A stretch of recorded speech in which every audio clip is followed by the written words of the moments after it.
Dame de la Garde signaled the three master, the Pharaon, from Smyrna, Trieste, and Naples. As usual, a pilot put off immediately, and rounding the Chateau d'If, got on board the vessel between Cape Morgion and Rion Island. Immediately, and according to custom, the ramparts of Fort Saint Jean were covered with spectators.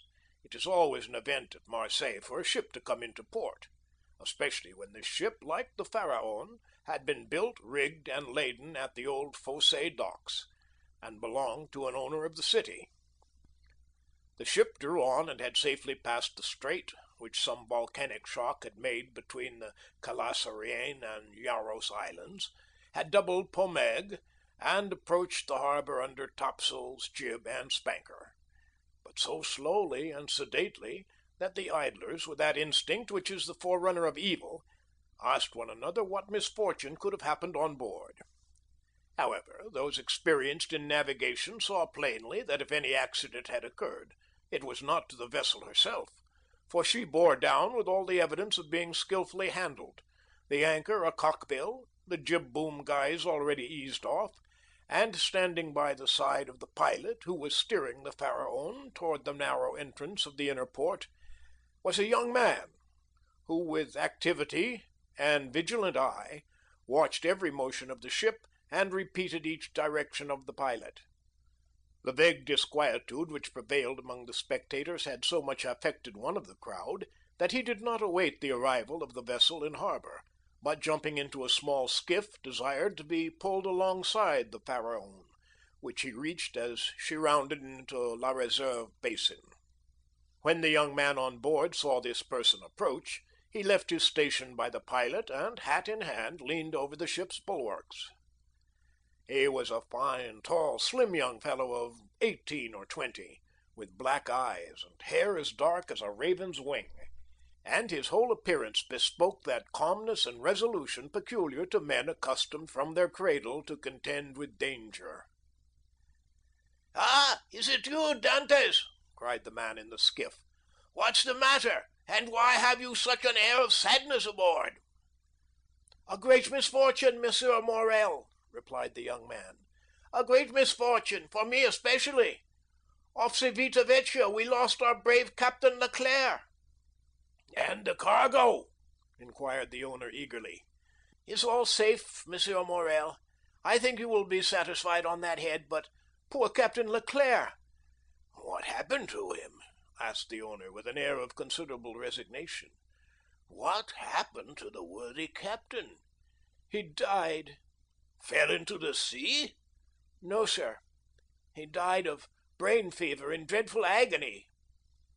Then, turning to the crew, he said, "Bear a hand there to take in sail." All hands obeyed, and at once the 8 or 10 seamen who composed the crew sprang to their respective stations at the spanker brails and outhaul, topsail sheets and halyards, the jib downhaul, and the topsail clewlines and buntlines. The young sailor gave a look to see that his orders were promptly and accurately obeyed, and then turned again to the owner. "And how did this misfortune occur?" inquired the latter, resuming the interrupted conversation.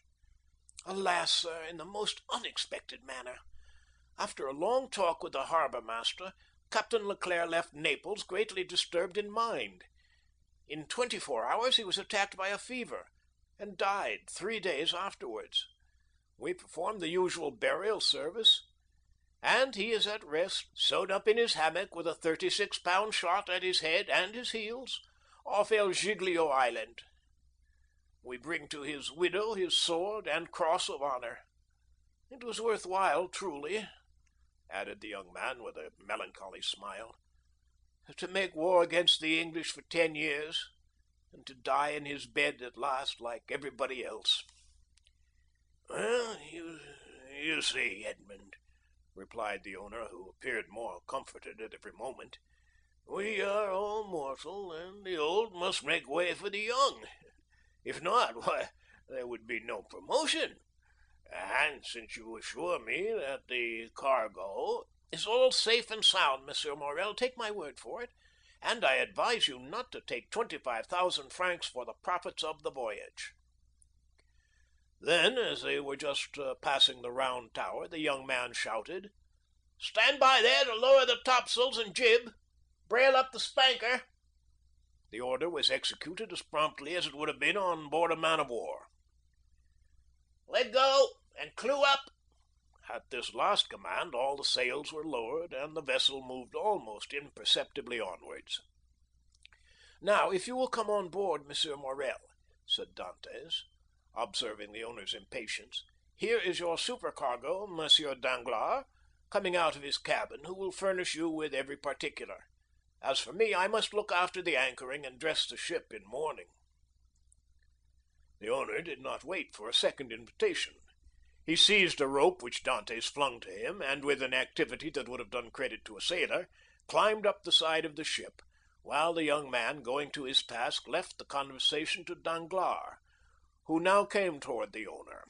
He was a man of 25 or 26 years of age, of unprepossessing countenance, obsequious to his superiors, insolent to his subordinates, and this, in addition to his position as responsible agent on board, which is always obnoxious to the sailors, made him as much disliked by the crew as Edmond Dantès was beloved by them. "Well, Monsieur Morrel," said Danglars, "you have heard of the misfortune that has befallen us." Yes, poor Captain Leclerc. He was a brave and an honest man." "And a first-rate seaman, one who had seen long and honorable service, as became a man charged with the interests of a house so important as that of Morrel and Son," replied Danglars. "But," replied the owner, glancing after Dantès, who was watching the anchoring of his vessel, "it seems to me that a sailor needs not be so old as you say, Danglars, to understand his business, for our friend Edmond seems to understand it thoroughly, and not to require instruction from anyone." "Yes," said Danglars, darting at Edmond a look gleaming with hate. "Yes, he is young, and youth is invariably self-confident. Scarcely was the captain's breath out of his body when he assumed the command without consulting anyone, and he caused us to lose a day and a half at the island of Elba, instead of making for Marseilles direct." "As to taking command of the vessel," replied Morrel, "that was his duty as captain's mate. As to losing a day and a half off the island of Elba, he was wrong, unless the vessel needed repairs." "The vessel was in as good condition as I am, and as I hope you are, Monsieur Morrel, and this day and a half were lost from pure whim, for the pleasure of going ashore, and nothing else." "Dantès," said the ship owner, turning toward the young man, "come this way." "In a moment, sir," answered Dantès, "and I'm with you." Then calling to the crew, he said, "Let go."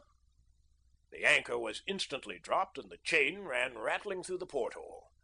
Dantès continued at his post in spite of the presence of the pilot, until this maneuver was completed, and then he added, "Half mast the colors, and square the yards." "You see," said Danglars, "he fancies himself captain already, upon my word." "And so, in fact, he is," said the owner. "Except your signature and your partner's, Monsieur Morrel." "And why should he not have this?" asked the owner. "He is young, it is true, but it seems to me a thorough seaman and of full experience." A cloud passed over Danglars' brow. "Your pardon, Monsieur Morrel," said Dantès, approaching. "The vessel now rides at anchor, and I'm at your service. You hailed me, I think?" Danglars repeated a step or two. "I wish to inquire why you stopped at the island of Elba." "I do not know, sir. It was to fulfill the last instructions of Captain Leclerc, who, when dying, gave me a packet for Marshal Bertrand."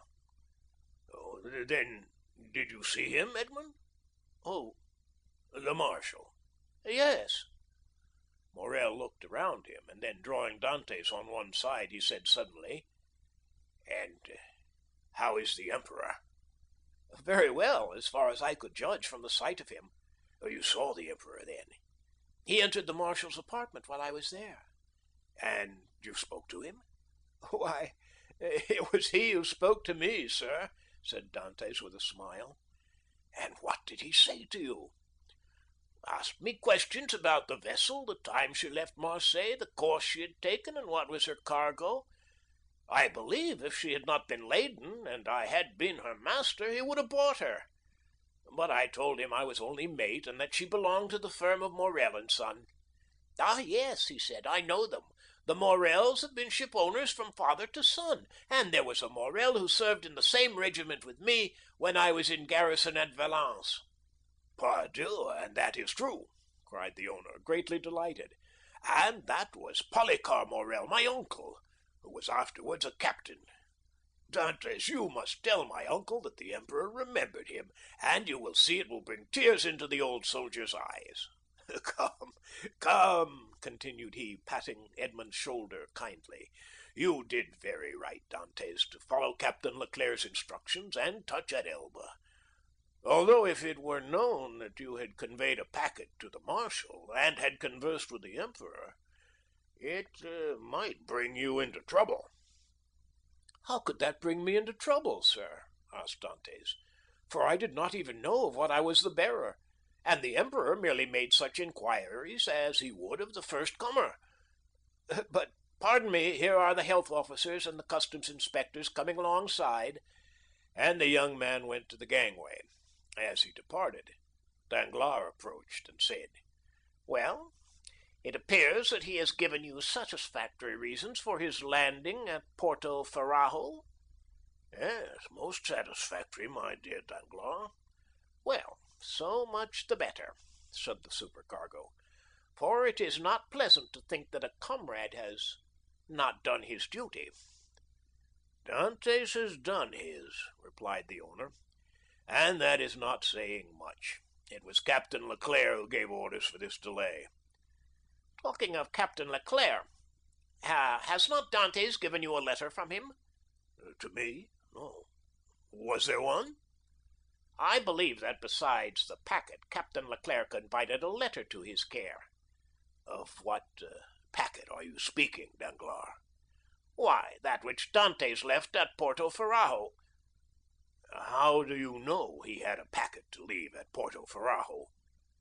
Danglars turned very red. "I was passing close to the door of the captain's cabin, which was half open, and I saw him give the packet and letter to Dantès." "He did not speak to me of it," replied the shipowner, "but if there be any letter, he will give it to me." Danglars reflected for a moment. "Then, Monsieur Morrel, I beg of you," said he, "not to say a word to Dantès on the subject. I may have been mistaken." At this moment the young man returned. Danglars withdrew. "Well, my dear Dantès, are you now free?" inquired the owner. "Yes, sir." "You have not been long detained?" "No. I gave the custom house officers a copy of our bill of lading, and as to the other papers, they sent a man off with the pilot, to whom I gave them." "Then you have nothing more to do here?" "No, everything's all right now."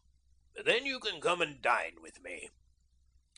"I really must ask you to excuse me, Monsieur Morrel. My first visit is due to my father, though I'm not the less grateful for the honor you have done me." "Right, Dantès, quite right. I always knew you were a good son." "And," inquired Dantès with some hesitation, "do you know how my father is?" "Well, I believe, my dear Edmond, though I have not seen him lately." "Yes, he likes to keep himself shut up in his little room." "That proves, at least, that he has wanted for nothing during your absence." Dantès smiled. "My father is proud, sir, and if he had not a meal left, I doubt if he would have asked anything from anyone, except from heaven." "Well, then, after this first visit has been made, we shall count on you."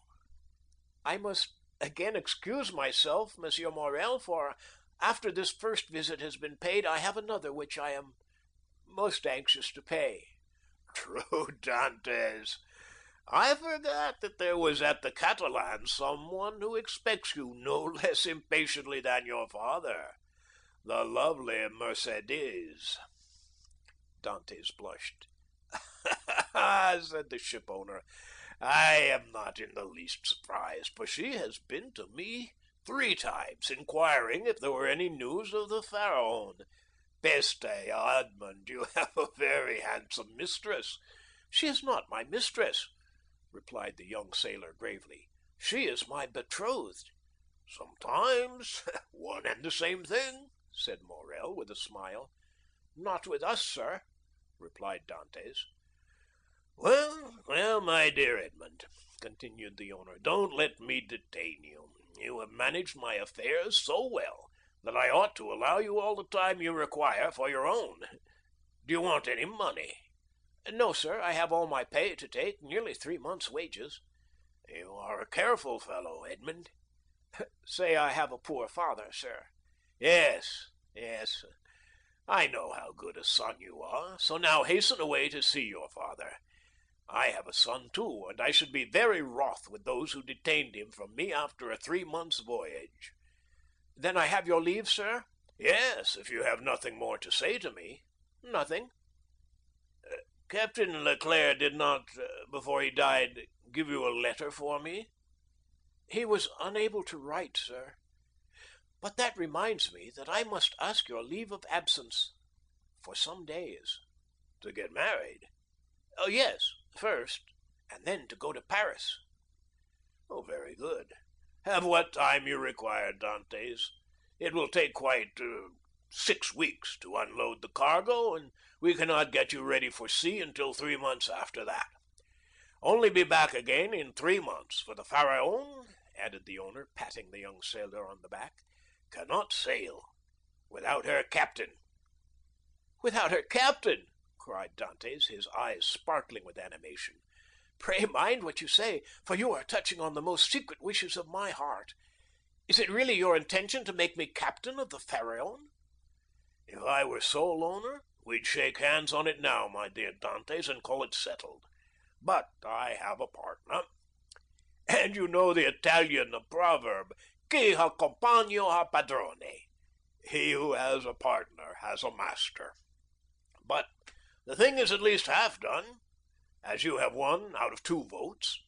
Rely on me to procure you the other. I will do my best.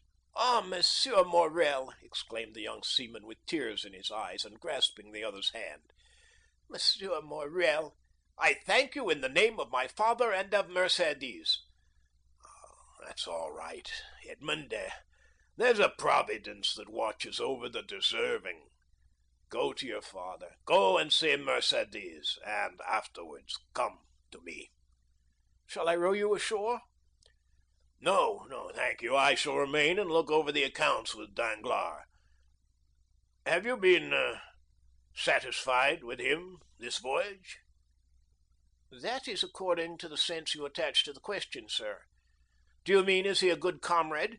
No, for I think he never liked me since the day when I was silly enough, after a little quarrel we had, to propose to him to stop for 10 minutes at the island of Monte Cristo to settle the dispute, a proposition which I was wrong to suggest, and he quite right to refuse.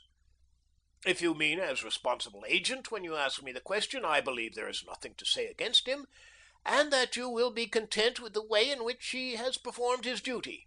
But tell me, Dantès, if you had command of the Pharaon, would you be glad to see Danglars remain? Captain or mate, Monsieur Morrel, I shall always have the greatest respect for those who possess the owner's confidence. That's right. That's right, Dantès. I see you are a thoroughly good fellow and will retain you no longer. Go, for I see how impatient you are. Then I have leave? Go, I tell you. May I have the use of your skiff?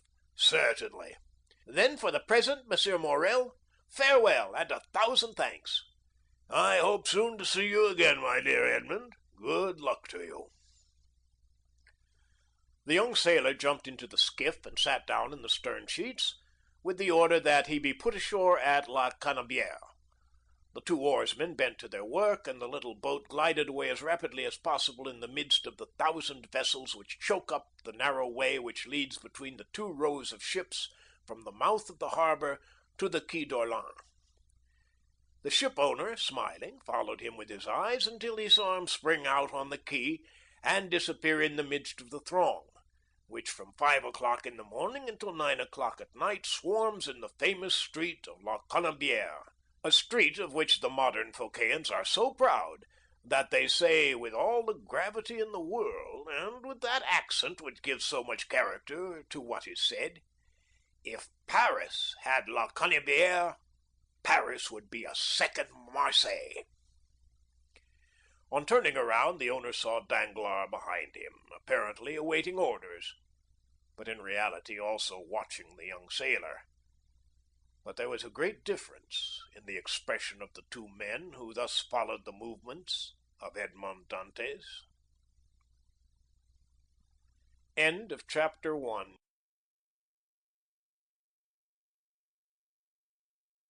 Demon of hatred, and endeavouring to insinuate in the ear of the ship-owner some evil suspicions against his comrade, and follow Dantès, who, after having traversed La Canebière, took the Rue de Noailles, and entering a small house on the left of the Allée de Meilhan, rapidly ascended 4 flights of a dark staircase, holding the baluster with one hand, while with the other he repressed the beatings of his heart, and paused before a half-open door, from which he could see the whole of a small room.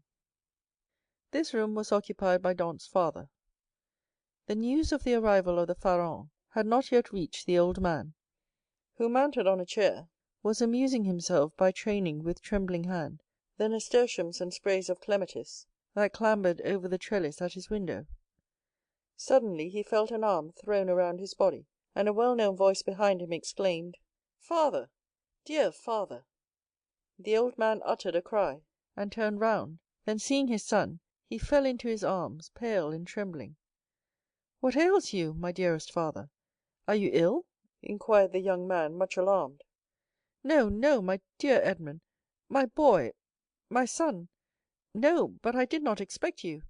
And joy, the surprise of seeing you so suddenly. Ah, I feel as if I were going to die."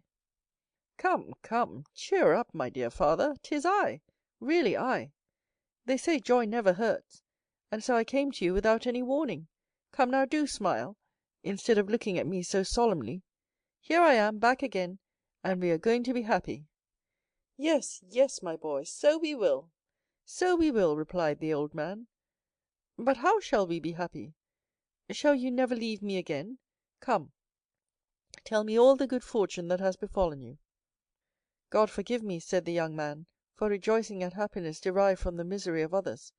But heaven knows I did not seek this good fortune. It has happened, and I really cannot pretend to lament it. The good Captain Leclere is dead, father, and it is probable that with the aid of M. Morrel I shall have his place. Do you understand, father? Only imagine me a captain at 20, with 100 louis pay, and a share in the profits. Is this not more than a poor sailor like me could have hoped for?" "Yes, my dear boy," replied the old man, "it is very fortunate. Well, then, with the first money I touch, I mean you to have a small house, with a garden in which to plant clematis, nasturtiums, and honeysuckle." "But what ails you, father? Are you not well?" "'Tis nothing, nothing. It will soon pass away." And as he said so, the old man's strength failed him, and he fell backwards. "Come, come," said the young man, "a glass of wine, father, will revive you. Where do you keep your wine?" "No, no, thanks. You need not look for it. I do not want it," said the old man. "Yes, yes, father, tell me where it is." And he opened 2 or 3 cupboards. "It is no use," said the old man. "There is no wine." "What, no wine?" said Dantès, turning pale, and looking alternately at the hollow cheeks of the old man and the empty cupboards. "What, no wine? Have you wanted money, father?" "I want nothing now that I have you," said the old man. "Yet," stammered Dantès, wiping the perspiration from his brow, "yet I gave you 200 francs when I left, 3 months ago." "Yes, yes, Edmond, that is true; but you forgot at that time a little debt to our neighbor, Caderousse. He reminded me of it, telling me if I did not pay for you, he would be paid by M. Morrel, and so you see, lest he might do you an injury—" "Well?" "Why, I paid him." "But," cried Dantès, "it was 140 francs I owed Caderousse." Yes, stammered the old man. And you paid him out of the 200 francs I left you? The old man nodded. So that you have lived for 3 months on 60 francs, muttered Edmond. You know how little I require, said the old man. Heaven pardon me, cried Edmond, falling on his knees before his father. What are you doing? You have wounded me to the heart. Never mind it, for I see you once more, said the old man. And now it's all over. Everything is all right again. Yes, here I am, said the young man, with a promising future and a little money. Here, father, here, he said. Take this, take it, and send for something immediately. And he emptied his pockets on the table, the contents consisting of a dozen gold pieces, 5 or 6 5-franc pieces, and some smaller coin. The countenance of old Dantès brightened. Whom does this belong to? He inquired. To me, to you, to us. Take it, buy some provisions, be happy, and tomorrow we shall have more. Gently, gently, said the old man, with a smile. And by your leave, I will use your purse moderately, for they would say, if they saw me buy too many things at a time, that I had been obliged to await your return in order to be able to purchase them. Do as you please, but first of all, pray have a servant, father. I will not have you left alone so long. I have some smuggled coffee and most capital tobacco in a small chest in the hold, which you shall have tomorrow. But hush, here comes somebody. 'Tis Caderousse, who has heard of your arrival, and no doubt comes to congratulate you on your fortunate return. Ah, lips that say one thing while the heart thinks another, murmured Edmond. But never mind, he is a neighbor who has done us a service on a time, so he's welcome. As Edmond paused, the black and bearded head of Caderousse appeared at the door. He was a man of 25 or 6, and held a piece of cloth, which, being a tailor, he was about to make into a coat lining. What, is it you, Edmond, back again? Said he, with a broad Marseillaise accent, and a grin that displayed his ivory white teeth. Yes, as you see, neighbor Caderousse, and ready to be agreeable to you in any way and every way, replied Dantès, but ill concealing his coldness under this cloak of civility. Thanks, thanks. But fortunately, I do not want for anything, and it chances that at times there are others who have need of me. Dantès made a gesture. I do not allude to you, my boy. No, no. I lent you money, and you returned it.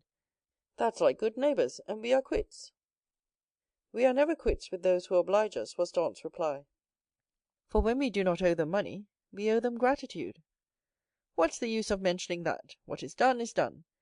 Let us talk of your happy return, my boy. I had gone on the quay to match a piece of mulberry cloth, when I met friend Danglars. You at Marseilles? Yes, says he. I thought you were at Smyrna. I was, but am now back again. And where is the dear boy, our little Edmond? Why, with his father, no doubt, replied Danglars. And so I came, added Caderousse, as fast as I could to have the pleasure of shaking hands with a friend. Worthy Caderousse, said the old man, he is so much attached to us. Yes, to be sure I am. I love and esteem you, because honest folks are so rare. But it seems you have come back rich, my boy, continued the tailor, looking askance at the handful of gold and silver which Dantès had thrown on the table. The young man remarked the greedy glance which shone in the dark eyes of his neighbor. He said negligently, this money is not mine. I was expressing to my father my fears that he had wanted many things in my absence, and to convince me he emptied his purse on the table. Come, father, added Dantès, put this money back in your box, unless neighbor Caderousse wants anything, and in that case it is at his service. No, my boy, no, said Caderousse. I am not in any want, thank God, my living is suited to my means. Keep your money, keep it, I say. One never has too much.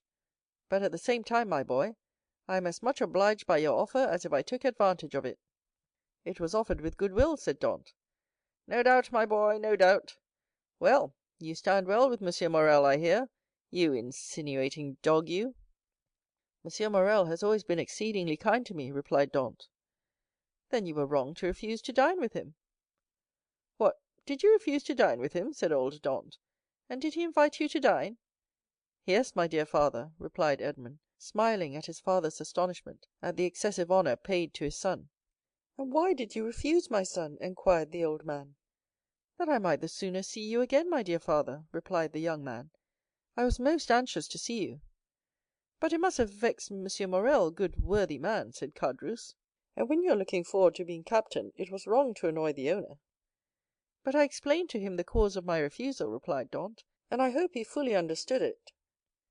Yes, but to be captain, one must do a little flattery to one's patrons. I hope to be captain without that, said Dantès. So much the better, so much the better. Nothing will give greater pleasure to all your old friends, and I know one down there behind the St. Nicholas citadel who will not be sorry to hear it. Mercédès, said the old man. Yes, my dear father, and with your permission, now I have seen you and know you are well, and have all you require, I will ask your consent to go and pay a visit to the Catalans. Go, my dear boy, said old Dantès, and heaven bless you in your wife, as it has blessed me in my son. His wife, said Caderousse. Why, how fast you go on, Father Dantès. She is not his wife yet, as it seems to me. So, but according to all probability, she soon will be, replied Edmond. Yes, yes, said Caderousse, but you were right to return as soon as possible, my boy. And why? Because Mercédès is a very fine girl, and fine girls never lack followers. She particularly has them by dozens. Really? Answered Edmond, with a smile which had in it traces of slight uneasiness. Ah, yes, continued Caderousse, and capital offers too. But you know you will be captain, and who could refuse you then? Meaning to say, replied Dantès, with a smile which but ill concealed his trouble, that if I were not a captain— Eh, said Caderousse, shaking his head. Come, come, said the sailor, I have a better opinion than you of women in general, and of Mercédès in particular, and I am certain that, captain or not, she will remain ever faithful to me. So much the better, so much the better, said Caderousse. When one is going to be married, there is nothing like implicit confidence. But never mind that, my boy. Go and announce your arrival, and let her know all your hopes and prospects. I will go directly, was Edmond's reply, and embracing his father and nodding to Caderousse, he left the apartment. Caderousse lingered for a moment, then taking leave of old Dantès, he went downstairs to rejoin Danglars, who awaited him at the corner of the Rue Senac. Well, said Danglars, did you see him? I have just left him, answered Caderousse. Did he allude to his hope of being captain? He spoke of it as a thing already decided. Indeed, said Danglars, he is in too much hurry, it appears to me. Why, it seems M. Morrel has promised him the thing, so that he is quite elated about it. Why, yes, he is actually insolent over the matter, has already offered me his patronage as if he were a grand personage, and proffered me a loan of money as though he were a banker. Which you refused? Most assuredly, although I might easily have accepted it, for it was I who put into his hands the first silver he ever earned. But now M. Dantès has no longer any occasion for assistance. He is about to become a captain. Pooh, said Danglars, he is not one yet. Ma foi, it will be as well if he is not, answered Caderousse, for if he should be, there will be really no speaking to him. If we choose, replied Danglars, he will remain what he is, and perhaps become even less than he is. What do you mean? Nothing, I was speaking to myself. And is he still in love with the Catalane? Over head and ears, but unless I am much mistaken, there will be a storm in that quarter. Explain yourself. Why should I? It is more important than you think, perhaps.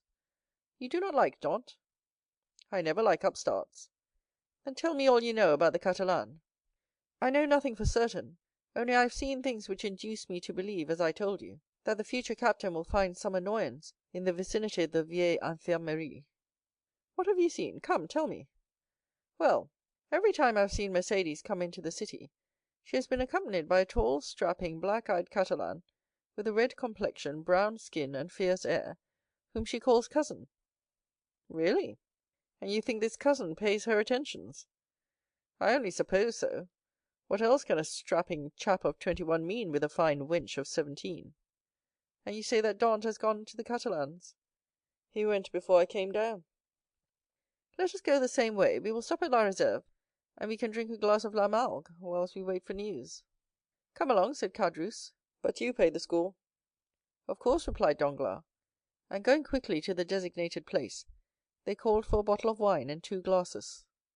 Père Pamphile had seen Dantès pass not 10 minutes before, and assured that he was at the Catalans, they sat down under the budding foliage of the planes and sycamores, in the branches of which the birds were singing their welcome to one of the first days of spring.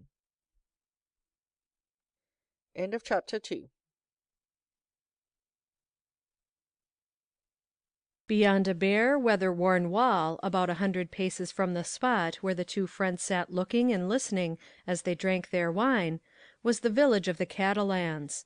Long ago this mysterious colony quitted Spain, and settled on the tongue of land on which it is to this day.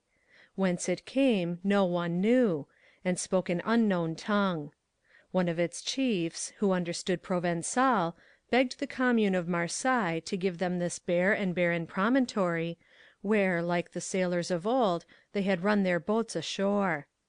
The request was granted, and 3 months afterwards, around the 12 or 15 small vessels which had brought these gypsies of the sea, a small village sprang up. This village, constructed in a singular and picturesque manner, half Moorish, half Spanish, still remains, and is inhabited by descendants of the first comers, who speak the language of their fathers. For 3 or 4 centuries they have remained upon this small promontory, on which they had settled like a flight of sea-birds, without mixing with the Marseillais population, intermarrying and preserving their original customs and the costume of their mother country as they have preserved its language.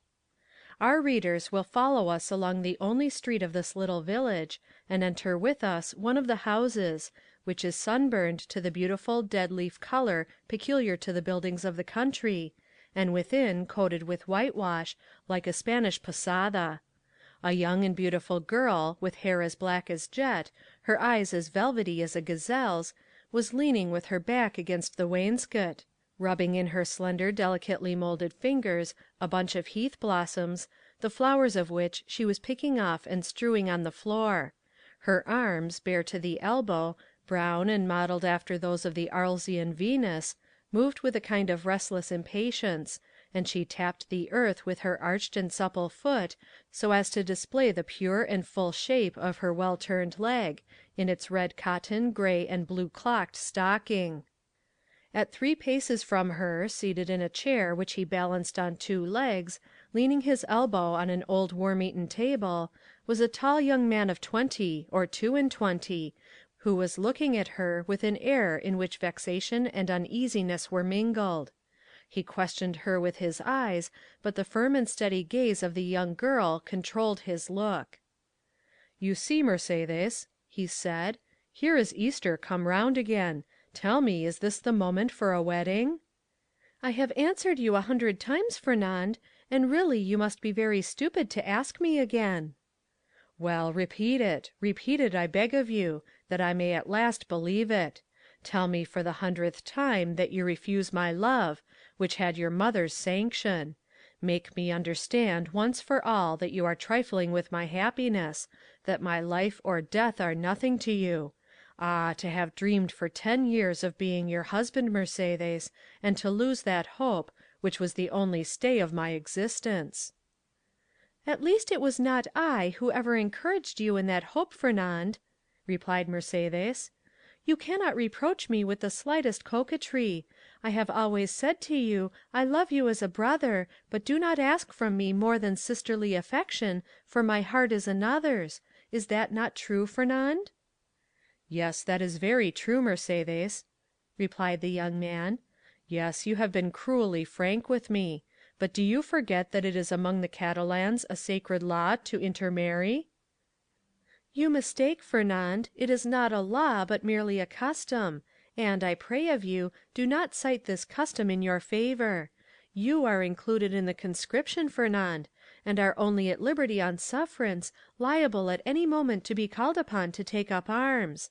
Once a soldier, what would you do with me, a poor orphan, forlorn, without fortune, with nothing but a half-ruined hut and a few ragged nets, the miserable inheritance left by my father to my mother, and by my mother to me? She has been dead a year, and you know, Fernand, I have subsisted almost entirely on public charity. Sometimes you pretend I am useful to you, and that is an excuse to share with me the produce of your fishing. And I accept it, Fernand, because you are the son of my father's brother, because we were brought up together, and still more because it would give you so much pain if I refuse. But I feel very deeply that this fish which I go and sell, and with the produce of which I buy the flax I spin, I feel very keenly, Fernand, that this is charity." "And if it were, Mercédès, poor and lone as you are, you suit me as well as the daughter of the first shipowner or the richest banker of Marseilles. What do such as we desire but a good wife and careful housekeeper, and where can I look for these better than in you?" "Fernand," answered Mercédès, shaking her head, "a woman becomes a bad manager, and who shall say she will remain an honest woman when she loves another man better than her husband? Rest content with my friendship, for I say once more that this is all I can promise, and I will promise no more than I can bestow." "I understand," replied Fernand. "You can endure your own wretchedness patiently, but you are afraid to share mine. Well, Mercédès, beloved by you, I would tempt fortune. You would bring me good luck, and I should become rich. I could extend my occupation as a fisherman, might get a place as clerk in a warehouse, and become in time a dealer myself." "You could do no such thing, Fernand. You are a soldier, and if you remain at the Catalans, it is because there is no war. So remain a fisherman, and be contented with my friendship, as I cannot give you more." "Well, I will do better, Mercédès. I will be a sailor. Instead of the costume of our fathers, which you despise, I will wear a varnished hat, a striped shirt, and a blue jacket, with an anchor on the buttons. Wouldn't that dress please you?" "What do you mean?" asked Mercédès, with an angry glance. "What do you mean? I do not understand you." "I mean, Mercédès, that you are thus harsh and cruel with me, because you are expecting someone who is thus attired. But perhaps he whom you await is inconstant, or if he is not, the sea is so to him." "Fernand," cried Mercédès, "I believed you were good-hearted, and I was mistaken. Fernand, you are wicked to call to your aid jealousy and the anger of God. Yes, I will not deny it, I do await, and I do love him of whom you speak. And if he does not return, instead of accusing him of the inconstancy which you insinuate, I will tell you that he died loving me and me only." The young girl made a gesture of rage.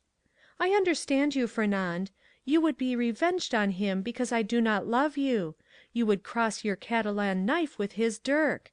What end would that answer? To lose you my friendship if he were conquered, and see that friendship changed into hate if you were the victor. Believe me, to seek a quarrel with a man is a bad method of pleasing the woman who loves that man. No, Fernand, you will not thus give way to evil thoughts. Unable to have me for your wife, you will content yourself with having me for your friend and sister. And besides," she added, her eyes troubled and moistened with tears, "wait, Fernand. You said just now that the sea was treacherous, and he has been gone 4 months, and during these 4 months there have been some terrible storms."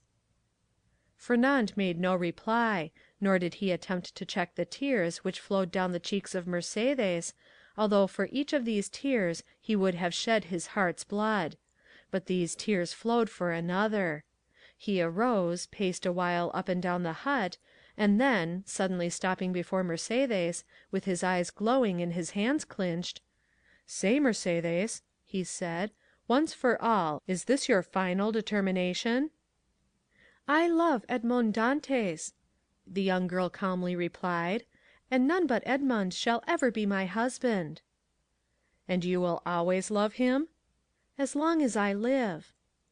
Fernand let fall his head like a defeated man, heaved a sigh that was like a groan, and then suddenly looking her full in the face, with clinched teeth and expanded nostrils, said, "But if he is dead?"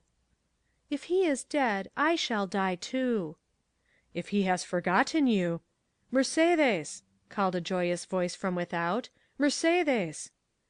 "Ah!" exclaimed the young girl, blushing with delight, and fairly leaping in excess of love.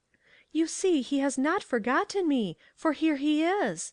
And rushing towards the door, she opened it, saying, "Here, Edmond, here I am!" Fernand, pale and trembling, drew back, like a traveller at the sight of a serpent, and fell into a chair beside him. Edmond and Mercédès were clasped in each other's arms. The burning Marseilles sun, which shot into the room with the open door, covered them with a flood of light. At first they saw nothing around them. Their intense happiness isolated them from all the rest of the world, and they only spoke in broken words, which are the tokens of a joy so extreme that they seem rather the expression of sorrow. Suddenly Edmond saw the gloomy, pale, and threatening countenance of Fernand, as it was defined in the shadow. By a movement for which he could scarcely account to himself, the young Catalan placed his hand on the knife in his belt. "Ah, your pardon," said Dantès, frowning in his turn. "I did not perceive that there were three of us." Then, turning to Mercédès, he inquired, "Who is this gentleman?" "One who will be your best friend, Dantès, for he is my friend, my cousin, my brother. It is Fernand, the man whom, after you, Edmond, I love best in all the world. Do you not remember him?" "Yes," said Dantès, and without relinquishing Mercédès' hand clasped in one of his own, he extended the other to the Catalan with a cordial air. But Fernand, instead of responding to this amiable gesture, remained mute and trembling. Edmond then cast his eyes scrutinizingly at the agitated and embarrassed Mercédès, and then again on the gloomy and menacing Fernand. This look told him all, and his anger waxed hot. "I did not know when I came with such haste to you that I was to meet an enemy here." "An enemy!" cried Mercédès, with an angry look at her cousin. "An enemy in my house, do you say, Edmond? If I believed that, I would place my arm under yours and go with you to Marseilles, leaving the house to return it no more." Fernand's eye darted lightning. "And should any misfortune occur to you, dear Edmond," she continued, with the same calmness which proved to Fernand that the young girl had read the very inmost depths of his sinister thought, "if misfortune should occur to you, I would ascend the highest point of the Cape des Morgions, and cast myself headlong from it." Fernand became deadly pale.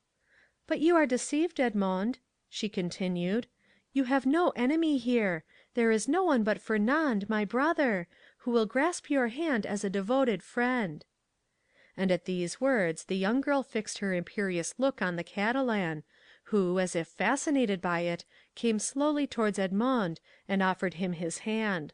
His hatred, like a powerless though furious wave, was broken against the strong ascendancy which Mercédès exercised over him.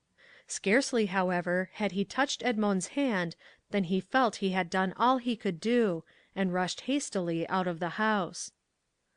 "Oh!" he exclaimed, running furiously and tearing his hair, "oh, who will deliver me from this man? Wretched, wretched that I am!" "Hallo, Catalan! Hallo, Fernand! Where are you running to?" exclaimed a voice. The young man stopped suddenly, looked around him, and perceived Caderousse sitting at a table with Danglars under an arbor. "Well," said Caderousse, "why don't you come? Are you really in such a hurry that you have no time to pass the day with your friends?" "Particularly when they have still a full bottle before them," added Danglars. Fernand looked at them both with a stupefied air, but did not say a word. "He seems besotted," said Danglars, pushing Caderousse with his knee. "Are we mistaken, and is Dantès triumphant in spite of all we have believed?" "Why, we must inquire into that," was Caderousse's reply, and turning towards the young man, said, "Well, Catalan, can't you make up your mind?" Fernand wiped away the perspiration steaming from his brow, and slowly entered the arbor, whose shade seemed to restore somewhat of calmness to his senses, and whose coolness somewhat of refreshment to his exhausted body. "Good day," said he. "You called me, didn't you?" And he fell, rather than sat, down, on one of the seats which surrounded the table.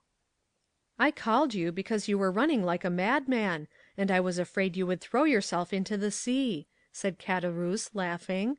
"Why, when a man has friends, they are not only to offer him a glass of wine, but moreover to prevent his swallowing 3 or 4 pints of water unnecessarily. Fernand gave a groan which resembled a sob, and dropped his head into his hands, his elbows leaning on the table. "Well, Fernand, I must say," said Caderousse, beginning the conversation with that brutality of the common people in which curiosity destroys all diplomacy, "you look uncommonly like a rejected lover," and he burst into a hoarse laugh. "Bah!" said Danglars, "a lad of his make was not born to be unhappy in love. You are laughing at him, Caderousse." "No," he replied, "only hark how he sighs." "Come, come, Fernand," said Caderousse, "hold up your head and answer us. It's not polite not to reply to friends who ask news of your health." "My health is well enough," said Fernand, clinching his hands without raising his head. "Ah, you see, Danglars," said Caderousse, winking at his friend, "this is how it is. Fernand, whom you see here, is a good and brave Catalan, one of the best fishermen in Marseilles, and he is in love with a very fine girl named Mercédès; but it appears, unfortunately, that the fine girl is in love with the mate of the Pharaon, and as the Pharaon arrived today, why, you understand." "No, I do not understand," said Danglars. "Poor Fernand has been dismissed," continued Caderousse. "Well, and what then?" said Fernand, lifting up his head and looking at Caderousse like a man who looks for someone on whom to vent his anger. "Mercédès is not accountable to any person, is she? Is she not free to love whomsoever she will?" "Oh, if you take it in that sense," said Caderousse, "it is another thing. But I thought you were a Catalan, and they told me the Catalans were not men to allow themselves to be supplanted by a rival. It was even told me that Fernand, especially, was terrible in his vengeance." Fernand smiled piteously. "A lover is never terrible," he said. "Poor fellow!" remarked Danglars, affecting to pity the young man from the bottom of his heart. "Why, you see, he did not expect to see Dantès return so suddenly. He thought he was dead, perhaps, or perchance faithless. These things always come on us more severely when they come suddenly." "Ah, ma foi, under any circumstances," said Caderousse, who drank as he spoke, and on whom the fumes of the wine began to take effect, "under any circumstances, Fernand is not the only person put out by the fortunate arrival of Dantès, is he, Danglars?" "No, you are right, and I should say that would bring him ill luck." "Well, never mind," answered Caderousse, pouring out a glass of wine for Fernand, and filling his own for the 8th or 9th time, while Danglars had merely sipped his. "Never mind, in the meantime he marries Mercédès, the lovely Mercédès; at least he returns to do that." During this time Danglars fixed his piercing gaze on the young man, on whose heart Caderousse's words fell like molten lead. "And when is the wedding to be?" he asked. "Oh, it is not yet fixed," murmured Fernand.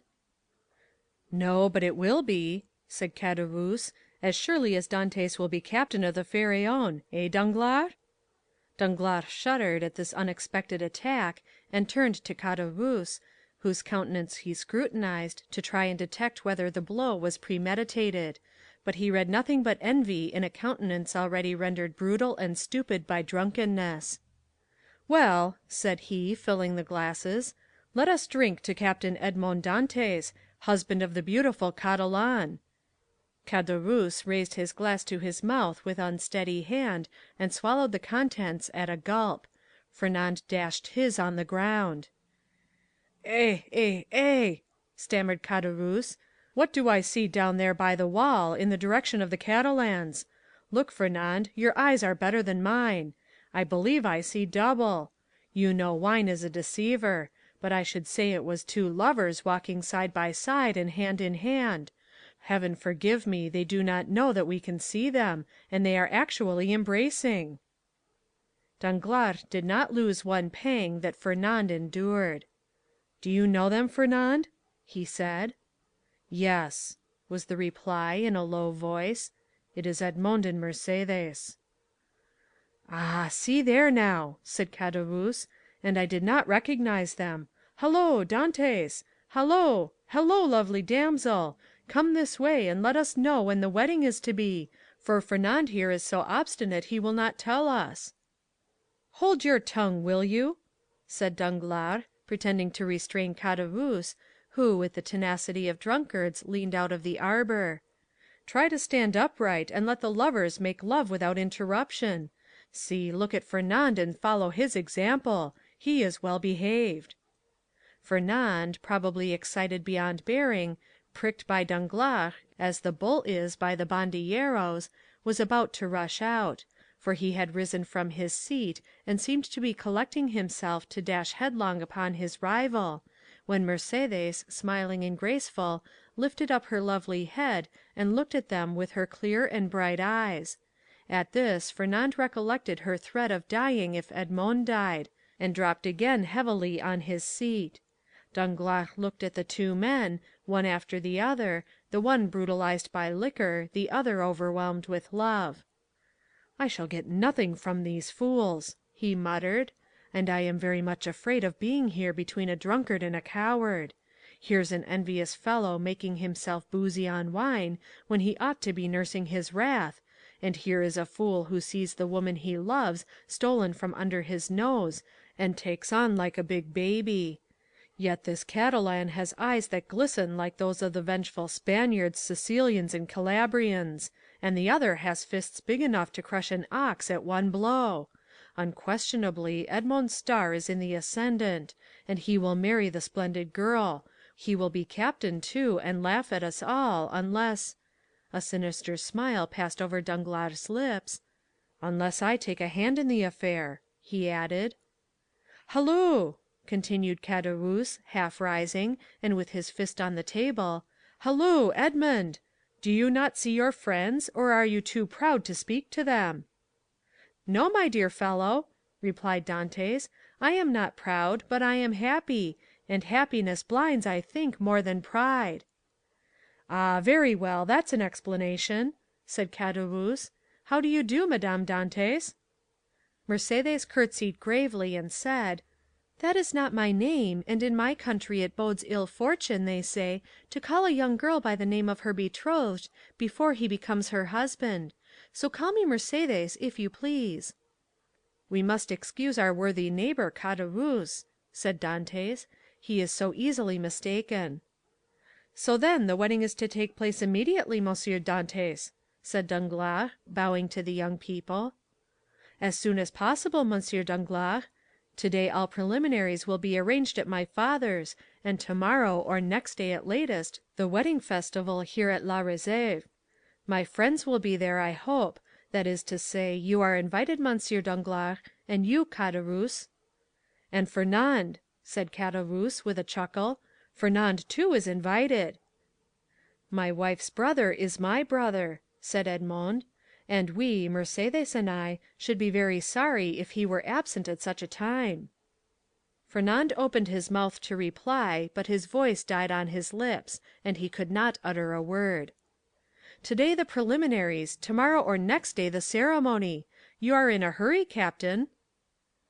"Danglars," said Edmond, smiling, "I will say to you as Mercédès said just now to Caderousse, do not give me a title which does not belong to me.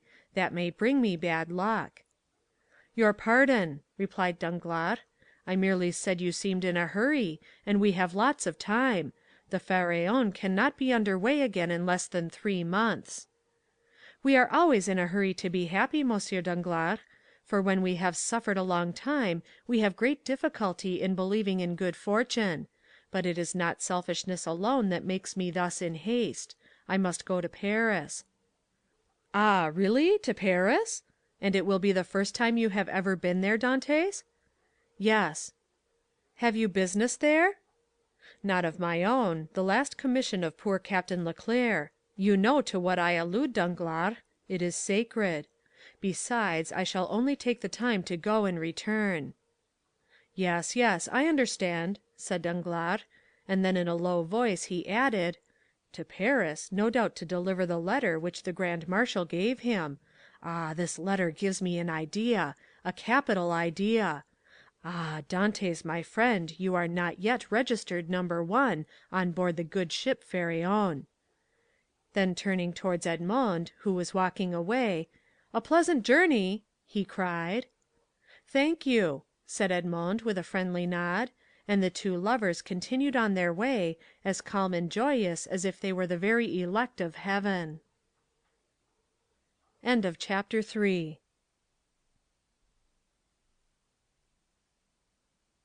The Count of Monte Cristo by Alexandre Dumas. Chapter 4.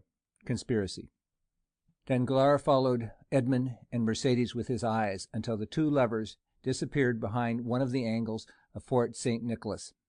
Then turning around, he perceived Ferdinand, who had fallen pale and trembling into his chair, while Caderousse stammered out the words of a drinking song. "Well, my dear sir," said Danglars to Ferdinand, "here is a marriage which does not appear to make everybody happy." "It drives me to despair," said Ferdinand. "Do you then love Mercédès?" "I adore her." "For long?" "As long as I have known her, always." "And you sit there, tearing your hair, instead of seeking to remedy your condition? I did not think that was the way of your people." "What would you have me do?" said Ferdinand. "How do I know? Is it my affair? I am not in love with Mademoiselle Mercédès. But for you, in the words of the Gospel, seek and you shall find." "I have found already." "What?" "I would stab the man, but the woman told me that if any misfortune happened to her betrothed, she would kill herself." "Pooh! Women say those things, but never do them. You do not know Mercédès. What she threatens she will do." "Idiot," murmured Danglars. "Whether she kill herself or not, what matter, provided Dantès is not captain?" "Before Mercédès should die," replied Ferdinand, with the accents of unshaken resolution, "I would die myself." "That's what I call love," said Caderousse, with a voice more tipsy than ever. "That's love, or I don't know what love is." "Come," said Danglars, "you appear to me a good sort of fellow, and hang me, I should like to help you, but—" "Yes," said Caderousse, "but how?" "My dear fellow," replied Danglars, "you are 3 parts drunk. Finish the bottle, and you will be completely so. Drink then, and do not meddle with what we are discussing, for that requires all one's wit and cool judgment." "I drunk?" said Caderousse. "Well, that is a good one. I could drink 4 more such bottles. They are no bigger than cologne flasks. Père Pamphile, more wine." And Caderousse rattled his glass upon the table. "You were saying, sir," said Ferdinand, awaiting with great anxiety the end of this interrupted remark. "What was I saying? I forget. This drunken Caderousse has made me lose the thread of my sentence." "Drunk if you like, so much the worse for those who fear wine, for it is because they have bad thoughts which they are afraid the liquor will extract from their heart." And Caderousse began to sing the last lines of a song very popular at the time: "The wicked are great drinkers of water, as the flood proved once for all." "You said, sir, you would like to help me, but—" "Yes, but I added, to help you it would be sufficient that Dantès did not marry her you love, and the marriage may easily be thwarted, methinks, and yet Dantès need not die." "Death alone can separate them," remarked Ferdinand. "You talk like a noodle, my friend," said Caderousse, "and here is Danglars, who is a wide-awake, clever, deep fellow, who will prove to you that you are wrong. Prove it, Danglars. I have answered for you. Say there is no need why Dantès should die. It would, indeed, be a pity he should. Dantès is a good fellow. I like Dantès. Dantès, your health." Ferdinand rose impatiently. "Let him run on," said Danglars, restraining the young man. "Drunk as he is not much out in what he says. Absence severs as well as death, and if the walls of a prison were between Edmond and Mercédès, they would be as effectually separated as if he lay under a tombstone." "Yes, but one gets out of prison," said Caderousse, who, with what sense was left in him, listened eagerly to the conversation. "And when one gets out, and one's name is Edmond Dantès, one seeks revenge." "What matters that?" muttered Ferdinand. "And why, I should like to know," persisted Caderousse, "should they put Dantès in prison? he has not robbed or killed or murdered, better than that he would come and seek a quarrel with me. Yes, and Mercedes, who will detest you if you have only the misfortune to scratch the skin of her dearly beloved Edmund.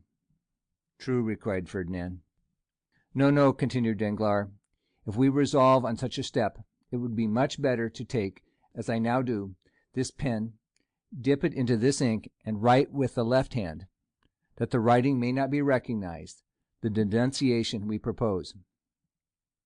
And Danglars, uniting practice with theory, wrote with his left hand, and in a writing reversed from his usual style, and totally unlike it, the following lines, which he handed to Ferdinand, and which Ferdinand read in an undertone. The Honourable, the King's Attorney, is informed by a friend of the throne and religion, that one Edmond Dantes, mate of the ship Pharaon, arrived this morning from Smyrna, may have touched at Naples and Portoferraro, has been entrusted by Murat with a letter for the usurper, and by the usurper with a letter for the Bonapartist committee in Paris. Proof of this crime will be found on arresting him, for the letter will be found upon him, or at his father's, or in his cabin on board the Pharaon.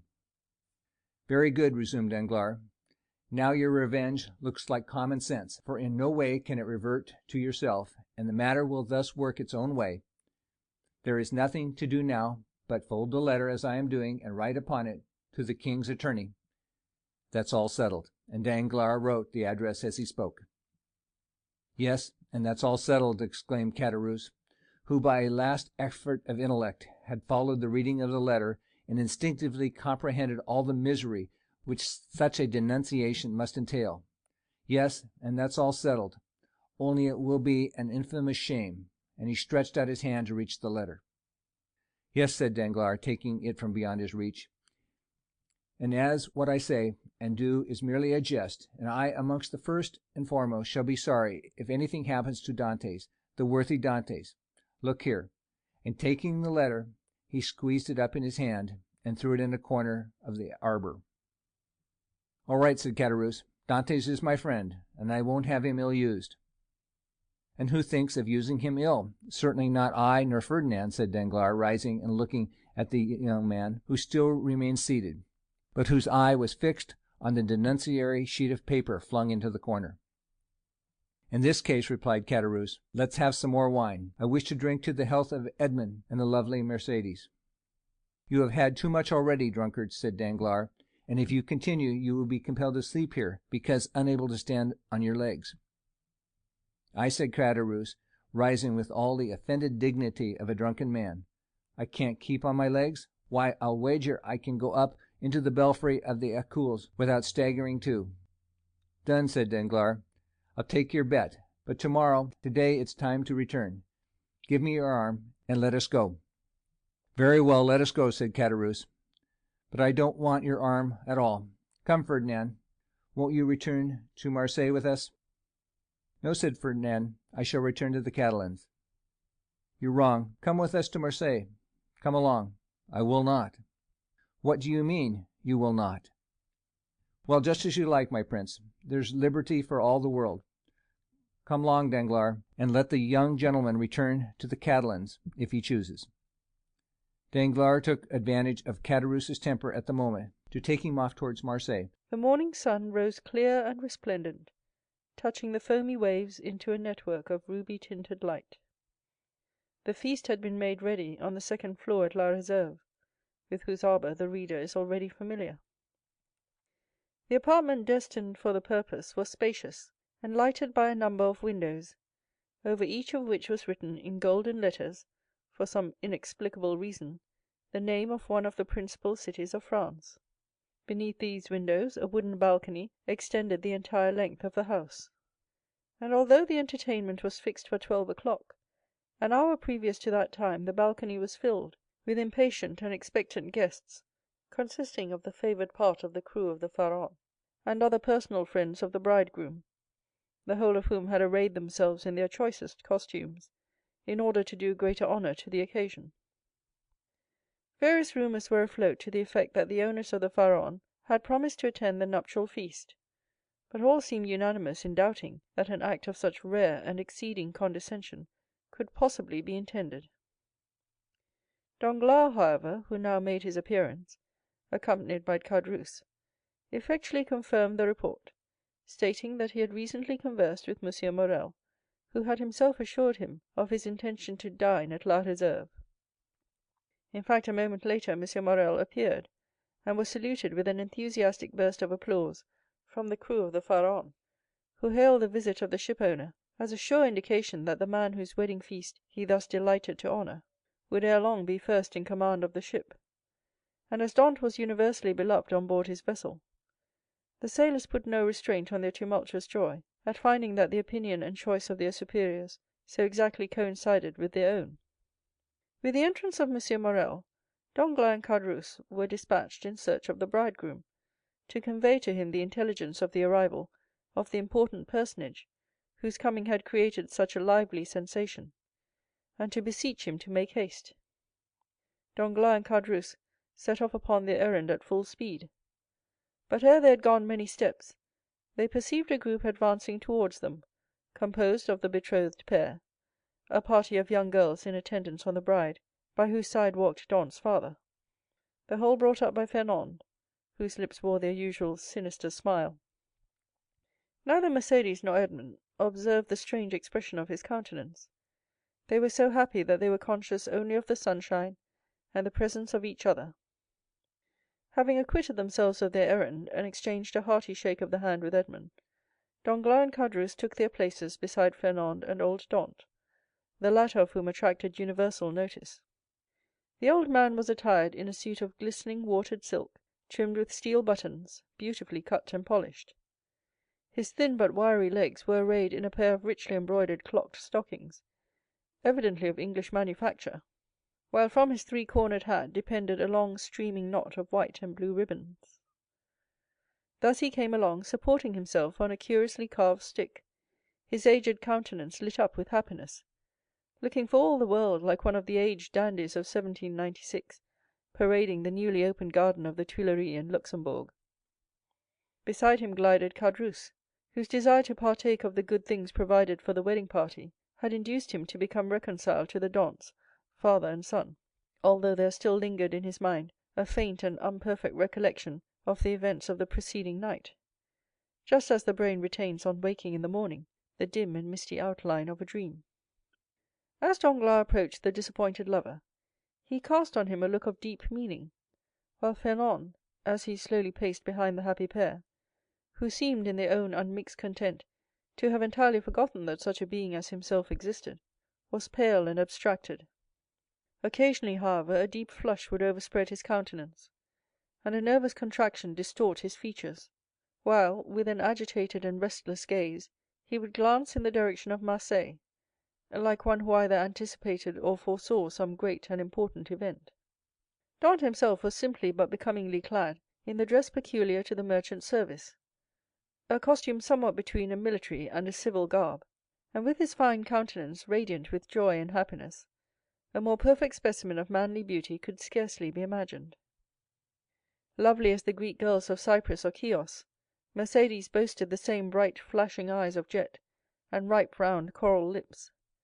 She moved with the light free step of an Alcéenne or an Andalusian. One more practiced in the arts of great cities would have hid her blushes beneath a veil, or at least have cast down her thickly fringed lashes, so as to have concealed the liquid lustre of her animated eyes. But on the contrary, the delighted girl looked around her with a smile that seemed to say, "If you are my friends, rejoice with me, for I am very happy." As soon as the bridal party came in sight of La Réserve, M. Morrel descended and came forth to meet it, followed by the soldiers and sailors there assembled, to whom he had repeated the promise already given that Dantès should be the successor to the late Captain Leclere.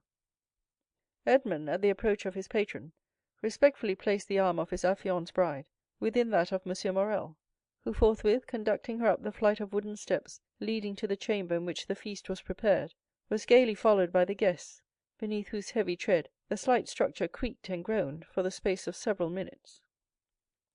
"Father," said Mercédès, stopping when she had reached the centre of the table, "sit, I pray you, on my right hand. On my left I will place him who has ever been as a brother to me," pointing with a soft and gentle smile to Fernand. But her words and looks seemed to inflict the direst torture on him, for his lips became ghastly pale, and even beneath the dark hue of his complexion the blood might be seen retreating, as though some sudden pang drove it back to the heart. During this time, Dantès, at the opposite side of the table, had been occupied in similarly placing his most honored guests. M. Morrel was seated at his right hand, Danglars at his left, while at a sign from Edmond the rest of the company ranged themselves as they found it most agreeable. Then they began to pass around the dusky piquant Alsacian sausages, and lobsters in their dazzling red cuirasses, prawns of large size and brilliant colour, the echinus with its prickly outside and dainty morsel within, the clovis, esteemed by the epicures of the south as more than rivalling the exquisite flavour of the oyster, all the delicacies, in fact, that are cast up by the wash of waters on the sandy beach, and styled by the grateful fishermen fruits of the sea. "A pretty silence, truly," said the old father of the bridegroom, as he carried to his lips a glass of wine of the hue and brightness of the topaz, and which had just been placed before Mercédès herself. "Now, would anybody think that this room contained a happy, merry party, who desire nothing better than to laugh and dance the hours away?" "Ah," sighed Caderousse, "a man cannot always feel happy because he is about to be married." "The truth is," replied Dantès, "that I am too happy for noisy mirth." "If that is what you meant by your observation, my worthy friend, you are right. Joy takes a strange effect at times; it seems to oppress us almost the same as sorrow." Danglars looked towards Fernand, whose excitable nature received and betrayed each fresh impression. "Why, what ails you?" asked he of Edmond. "Do you fear any approaching evil? I should say that you were the happiest man alive at this instant." "And that is the very thing that alarms me," returned Dantès. "Man does not appear to me to be intended to enjoy felicity so unmixed. Happiness is like the enchanted palaces we read of in our childhood, where fierce fiery dragons defend the entrance and approach, and monsters of all shapes and kinds, requiring to be overcome ere victory is ours. I own that I am lost in wonder to find myself promoted to an honor of which I feel myself unworthy, that of being the husband of Mercédès." "Nay, nay," cried Caderousse, smiling, "you have not attained that honor yet. Mercédès is not yet your wife. Just assume the tone and manner of a husband, and see how she will remind you that your hour is not yet come." The bride blushed, while Fernand, restless and uneasy, seemed to start at every fresh sound, and from time to time wiped away the large drops of perspiration that gathered on his brow. "Well, never mind that, neighbor Caderousse. It is not worth while to contradict me for such a trifle as that. 'Tis true that Mercédès is not actually my wife, but," added he, drawing out his watch, "in an hour and a half she will be." A general exclamation of surprise ran round the table, with the exception of the elder Dantès, whose laugh displayed the still perfect beauty of his large white teeth. Mercédès looked pleased and gratified, while Fernand grasped the handle of his knife with a convulsive clutch. "In an hour?" inquired Danglars, turning pale. "How is that, my friend?" "Why, thus it is," replied Dantès. "Thanks to the influence of M. Morrel, to whom, next to my father, I owe every blessing I enjoy, every difficulty has been removed. We have purchased permission to waive the usual delay, and at 2:30 the mayor of Marseilles will be waiting for us at the city hall. Now, as 1:15 has already struck, I do not consider I have asserted too much in saying that in another hour and 30 minutes Mercédès will have become Madame Dantès." Fernand closed his eyes. A burning sensation passed across his brow, and he was compelled to support himself by the table to prevent his falling from his chair. But in spite of all his efforts, he could not refrain from uttering a deep groan, which, however, was lost amid the noisy felicitations of the company. "Upon my word," cried the old man, "you make short work of this kind of affair. Arrived here only yesterday morning, and married today at 3 o'clock. Commend me to a sailor for going the quick way to work." "But," asked Danglars, in a timid tone, "how did you manage about the other formalities, the contract, the settlement?" "The contract," answered Dantès, laughingly, "it didn't take long to fix that. Mercédès has no fortune, I have none to settle on her. So you see our papers were quickly written out, and certainly do not come very expensive." This joke elicited a fresh burst of applause. "So that what we presume to be merely the betrothal feast turns out to be the actual wedding dinner," said Danglars. "No, no," answered Dantès, "don't imagine I am going to put you off in that shabby manner. Tomorrow morning I start for Paris, 4 days to go and the same to return, with 1 day to discharge the commission entrusted to me, is all the time I shall be absent. I shall be back here by the 1st of March, and on the 2nd I give my real marriage feast." This prospect of fresh festivity redoubled the hilarity of the guests to such a degree that the elder Dantès, who, at the commencement of the repast, had commented upon the silence that prevailed, now found it difficult, amid the general din of voices, to obtain a moment's tranquillity in which to drink to the health and prosperity of the bride and bridegroom. Dantès, perceiving the affectionate eagerness of his father, responded by a look of grateful pleasure, while Mercédès glanced at the clock and made an expressive gesture to Edmond. Around the table reigned that noisy hilarity which usually prevails at such a time among people sufficiently free from the demands of social position not to feel the trammels of etiquette. Such as at the commencement of the repast had not been able to seat themselves according to their inclination rose unceremoniously and sought out more agreeable companions. Everybody talked at once without waiting for a reply, and each one seemed to be contented with expressing his or her own thoughts. Fernand's paleness appeared to have communicated itself to Danglars. As for Fernand himself, he seemed to be enduring the tortures of the damned. Unable to rest, he was among the first to quit the table, and as though seeking to avoid the hilarious mirth that rose in such deafening sounds, he continued in utter silence to pace the further end of the salon. Caderousse approached him just as Danglars, whom Fernand seemed most anxious to avoid, had joined him in a corner of the room. "Upon my word," said Caderousse, from whose mind the friendly treatment of Dantès, united with the effect of the excellent wine he had partaken of, had effaced every feeling of envy or jealousy at Dantès' good fortune, "upon my word, Dantès is a downright good fellow, and when I see him sitting there beside his pretty wife that is so soon to be, I cannot help thinking it would have been a great pity to have served him that trick you were planning yesterday." "Oh, there was no harm meant," answered Danglars. "At first I certainly did feel somewhat uneasy as to what Fernand might be tempted to do, but when I saw how completely he had mastered his feelings, even so far as to become one of his rival's attendants, I knew there was no further cause for apprehension." Caderousse looked full at Fernand. He was ghastly pale. "Certainly," continued Danglars, "the sacrifice was no trifling one when the beauty of the bride is concerned. Upon my soul, that future captain of mine is a lucky dog. Gad, I only wish he would let me take his place." "Shall we not set forth?" asked the sweet silvery voice of Mercédès. 2 o'clock has just struck, and you know we are expected in a quarter of an hour." To be sure," cried Dantès, eagerly quitting the table. "Let us go directly." His words were re-echoed by the whole party, with vociferous cheers. At this moment, Danglars, who had been incessantly observing every change in Fernand's look and manner, saw him stagger and fall back with an almost convulsive spasm against a seat placed near one of the open windows. At the same instant, his ear caught a sort of indistinct sound on the stairs, followed by the measured tread of soldiery, with the clanking of swords and military accoutrements. Then came a hum and buzz as of many voices, so as to deaden even the noisy mirth of the bridal party, among whom a vague feeling of curiosity and apprehension quelled every disposition to talk, and almost instantaneously the most death-like stillness prevailed. The sounds drew nearer. 3 blows were struck upon the panel of the door. The company looked at each other in consternation. "I demand admittance," said a loud voice outside the room, "in the name of the law." As no attempt was made to prevent it, the door was opened, and a magistrate, wearing his official scarf, presented himself, followed by 4 soldiers and a corporal. Uneasiness now yielded to the most extreme dread on the part of those present. "May I venture to inquire the reason of this unexpected visit?" said M. Morrel, addressing the magistrate, whom he evidently knew.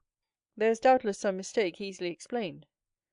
"If it be so," replied the magistrate, "rely upon every reparation being made. Meanwhile, I am the bearer of an order of arrest, and although I most reluctantly perform the task assigned me, it must nevertheless be fulfilled. Who among the persons here assembled answers to the name of Edmond Dantès?" Every eye was turned towards the young man, who, spite of the agitation he could not but feel, advanced with dignity, and said in a firm voice, "I am he. What is your pleasure with me?" "Edmond Dantès," replied the magistrate, "I arrest you in the name of the law."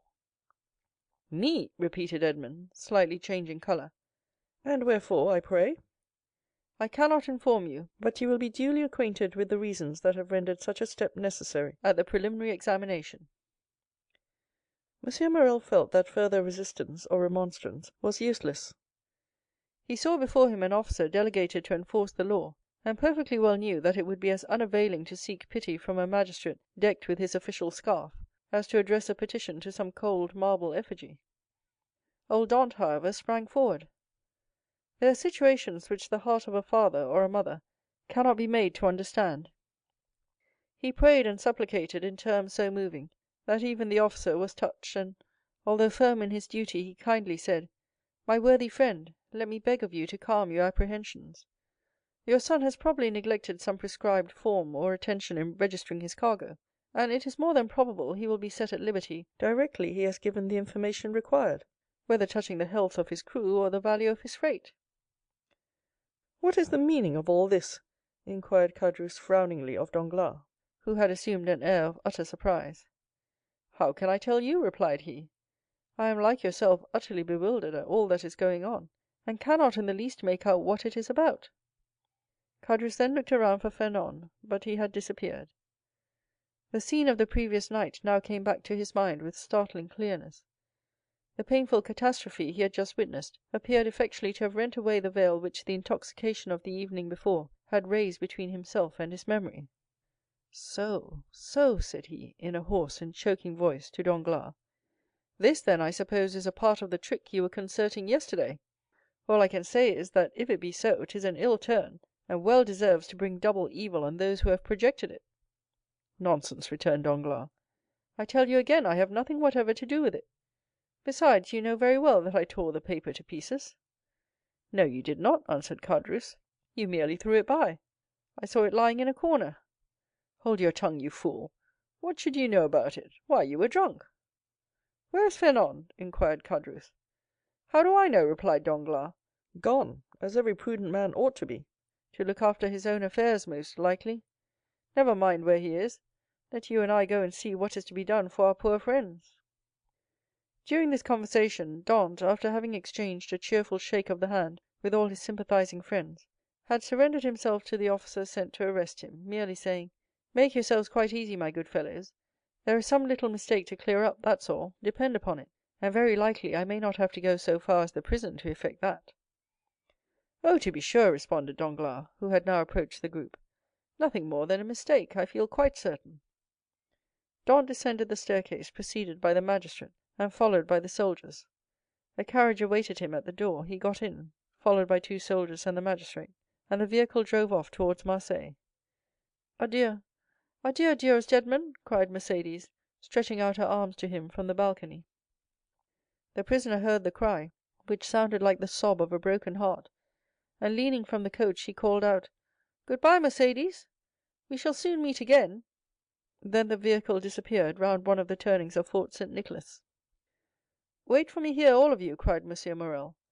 "I will take the first conveyance I find and hurry to Marseilles, whence I will bring you word how all is going on." "That's right!" exclaimed a multitude of voices.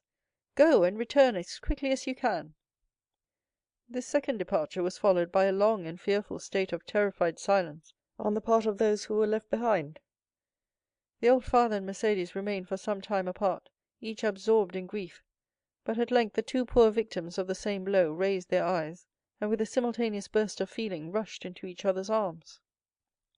Meanwhile Fernand made his appearance, poured out for himself a glass of water with a trembling hand, then hastily swallowing it, went to sit down at the first vacant place, and this was, by mere chance, placed next to the seat on which poor Mercédès had fallen half fainting when released from the warm and affectionate embrace of old Dantès.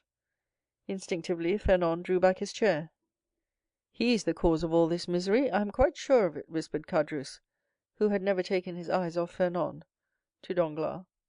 "I don't think so," answered the other. "He is too stupid to imagine such a scheme. I only hope the mischief will fall upon the head of whoever wrought it." "You don't mention those who aided and abetted the deed," said Caderousse. "Surely," answered Danglars, "one cannot be held responsible for every chance arrow shot into the air." "You can indeed, when the arrow lights point downward on somebody's head."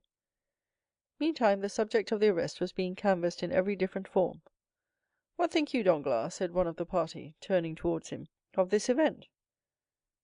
"Why," replied he, "I think it just possible Dantès may have been detected with some trifling article on board ship considered here as contraband." But how could he have done so without your knowledge, Danglars, since you are the ship's supercargo? Why, as for that, I could only know what I was told respecting the merchandise with which the vessel was laden. I know she was loaded with cotton, and that she took in her freight at Alexandria from Pastre's warehouse, and at Smyrna from Pascal's.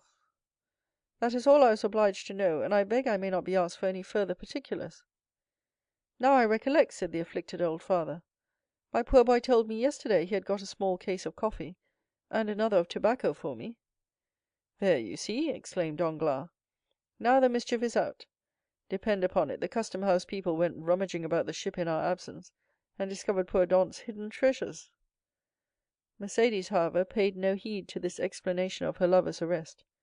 Her grief, which she had hitherto tried to restrain, now burst out in a violent fit of hysterical sobbing. "Come, come," said the old man, "be comforted, my poor child. There is still hope." "Hope," repeated Danglars. "Hope," faintly murmured Fernand. But the word seemed to die away on his pale, agitated lips, and a convulsive spasm passed over his countenance. "Good news, good news!" shouted forth one of the party stationed in the balcony on the lookout. "Here comes M. Morrel back. No doubt now we shall hear that our friend is released." Mercédès and the old man rushed to meet the shipowner, and greeted him at the door. He was very pale. "What news?" exclaimed a general burst of voices. "Alas, my friends," replied M. Morrel, with a mournful shake of his head, "the thing has assumed a more serious aspect than I expected." "Oh, indeed, sir, he is innocent," sobbed forth Mercédès. "That I believe," answered M. Morrel, "but still he is charged." "With what?" inquired the elder Dantès. "With being an agent of the Bonapartist faction." Many of our readers may be able to recollect how formidable such an accusation became in the period at which our story is dated. A despairing cry escaped the pale lips of Mercédès. The old man sank into a chair. "Ah, Danglars," whispered Caderousse, "you have deceived me. The trick you spoke of last night has been played. But I cannot suffer a poor old man or an innocent girl to die of grief through your fault. I am determined to tell them all about it." "Be silent, you simpleton," cried Danglars, grasping him by the arm, "or I will not answer even for your own safety. Who can tell whether Dantès be innocent or guilty? The vessel did touch at Elba, where he quitted it, and passed a whole day in the island. Now, should any letters or other documents of a compromising character be found upon him, will it not be taken for granted that all who uphold him are his accomplices?" With the rapid instinct of selfishness, Caderousse readily perceived the solidity of this mode of reasoning. He gazed doubtfully, wistfully on Danglars, and then caution supplanted generosity. "Suppose we wait a while and see what comes of it," said he, casting a bewildered look on his companion. "To be sure," answered Danglars, "let us wait, by all means. If he be innocent, of course he will be set at liberty. If guilty, why, it is no use involving ourselves in a conspiracy. Let us go, then. I cannot stay here any longer." "With all my heart," replied Danglars, pleased to find the other so tractable. "Let us take ourselves out of the way, and leave things for the present to take their course." After their departure, Fernand, who had now again become the friend and protector of Mercédès, led the girl to her home, while the friends of Dantès conducted the now half-fainting man back to his abode. The rumor of Edmond's arrest as a Bonapartist agent was not slow in circulating throughout the city. "Could you ever have credited such a thing, my dear Danglars?" asked M. Morrel, as, on his return to the port for the purpose of gleaning fresh tidings of Dantès from M. de Villefort, the assistant procureur, he overtook his supercargo and Caderousse. "Could you have believed such a thing possible?" "Why, you know I told you," replied Danglars, "that I considered the circumstance of his having anchored at the island of Elba as a very suspicious circumstance." "And did you mention these suspicions to any person beside myself?" "Certainly not," returned Danglars; then added in a low whisper, "You understand that, on account of your uncle, M. Policar Morrel, who served under the other government, and who does not altogether conceal what he thinks on the subject, you are strongly suspected of regretting the abdication of Napoleon. I should have feared to injure both Edmond and yourself, had I divulged my own apprehensions to a soul. I am too well aware that though a subordinate, like myself, is bound to acquaint the shipowner with everything that occurs, there are many things he ought most carefully to conceal from all else." "'Tis well, Danglars, 'tis well," replied M. Morrel. "You are a worthy fellow, and I had already thought of your interest in the event of poor Edmond having become captain of the Pharaon." "Is it possible you were so kind?" "Yes, indeed. I had previously inquired of Dant what was his opinion of you, and if he should have any reluctance to continue you in your post, for somehow I have perceived a sort of coolness between you. And what was his reply? That he certainly did think he had given you offence in an affair which he merely referred to without entering into particulars, but that whoever possessed the good opinion and confidence of the ship's owner would have his preference also. Hypocrite, murmured Danglars. Poor Dant, said Caderousse. No one can deny his being a noble-hearted young fellow. But meanwhile, continued M. Morrel, here is the Pharaon without a captain. Oh, replied Danglars, since we cannot leave this port for the next 3 months, let us hope that ere the expiration of that period Dant will be set at liberty. No doubt, but in the meantime? I am entirely at your service, M. Morrel, answered Danglars. You know that I am as capable of managing a ship as the most experienced captain in the service, and it will be so far advantageous to you to accept my services, that upon Edmond's release from prison, no further change will be requisite on board the Pharaon than for Dant and myself each to resume our respective posts. Thanks, Danglars, that will smooth over all difficulties. I fully authorize you at once to assume the command of the Pharaon, and look carefully to the unloading of her freight. Private misfortunes must never be allowed to interfere with business.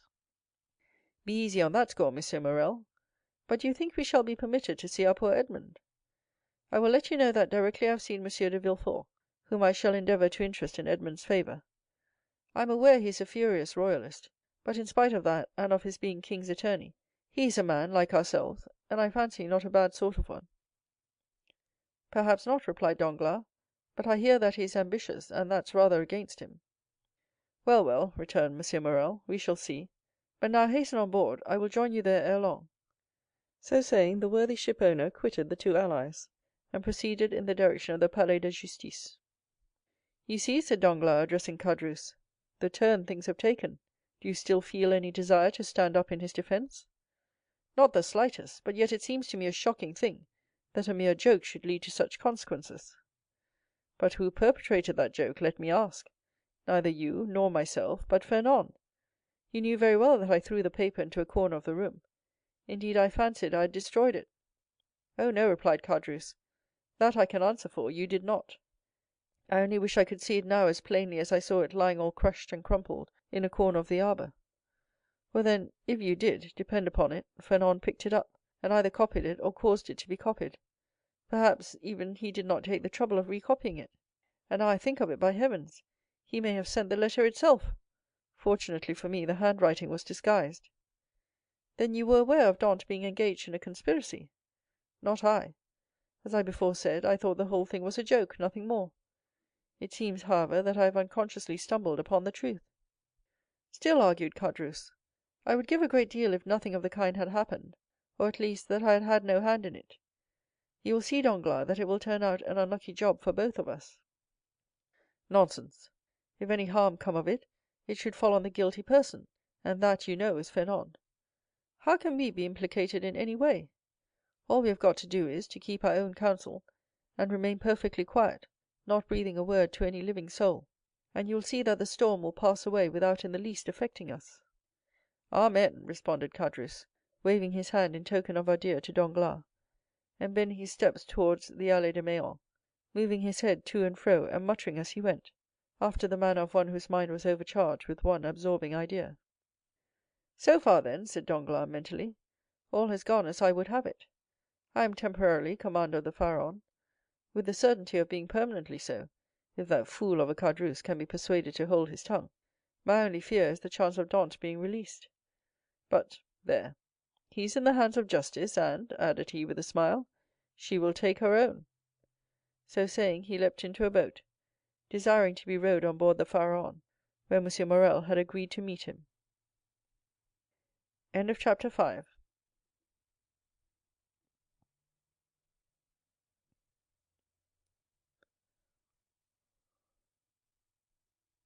In one of the aristocratic mansions built by Puget in the Rue du Grand Cour, opposite the Medusa Fountain, a second marriage feast was being celebrated almost at the same hour with the same nuptial repast given by Dantès.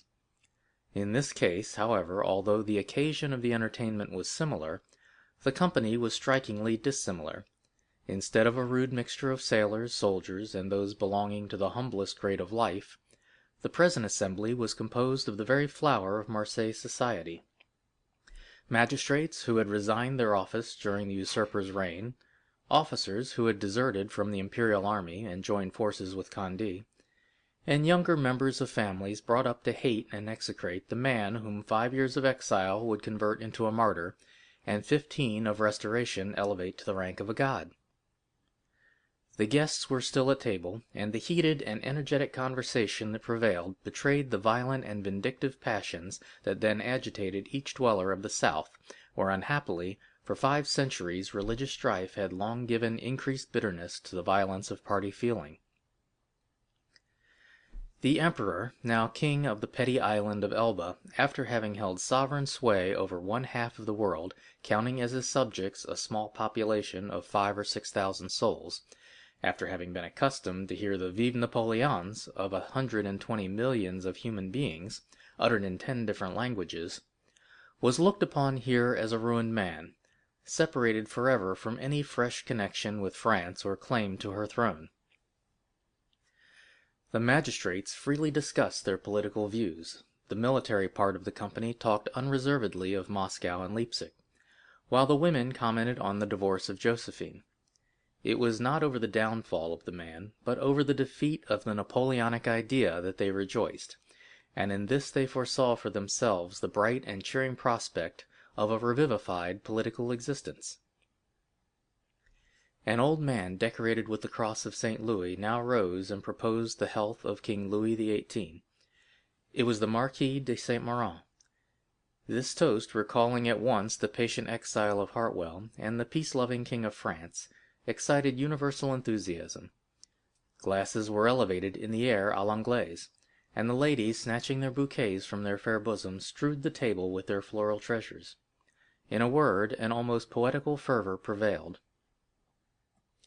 "Ah," said the Marquise de Saint-Méran, a woman with a stern, forbidding eye, though still noble and distinguished in appearance despite her 50 years, "ah, these revolutionists, who have driven us from those very possessions they afterwards purchased for a mere trifle during the reign of terror, would be compelled to own, were they here, that all true devotion was on our side, since we were content to follow the fortunes of a falling monarch, while they, on the contrary, made their fortune by worshipping the rising sun.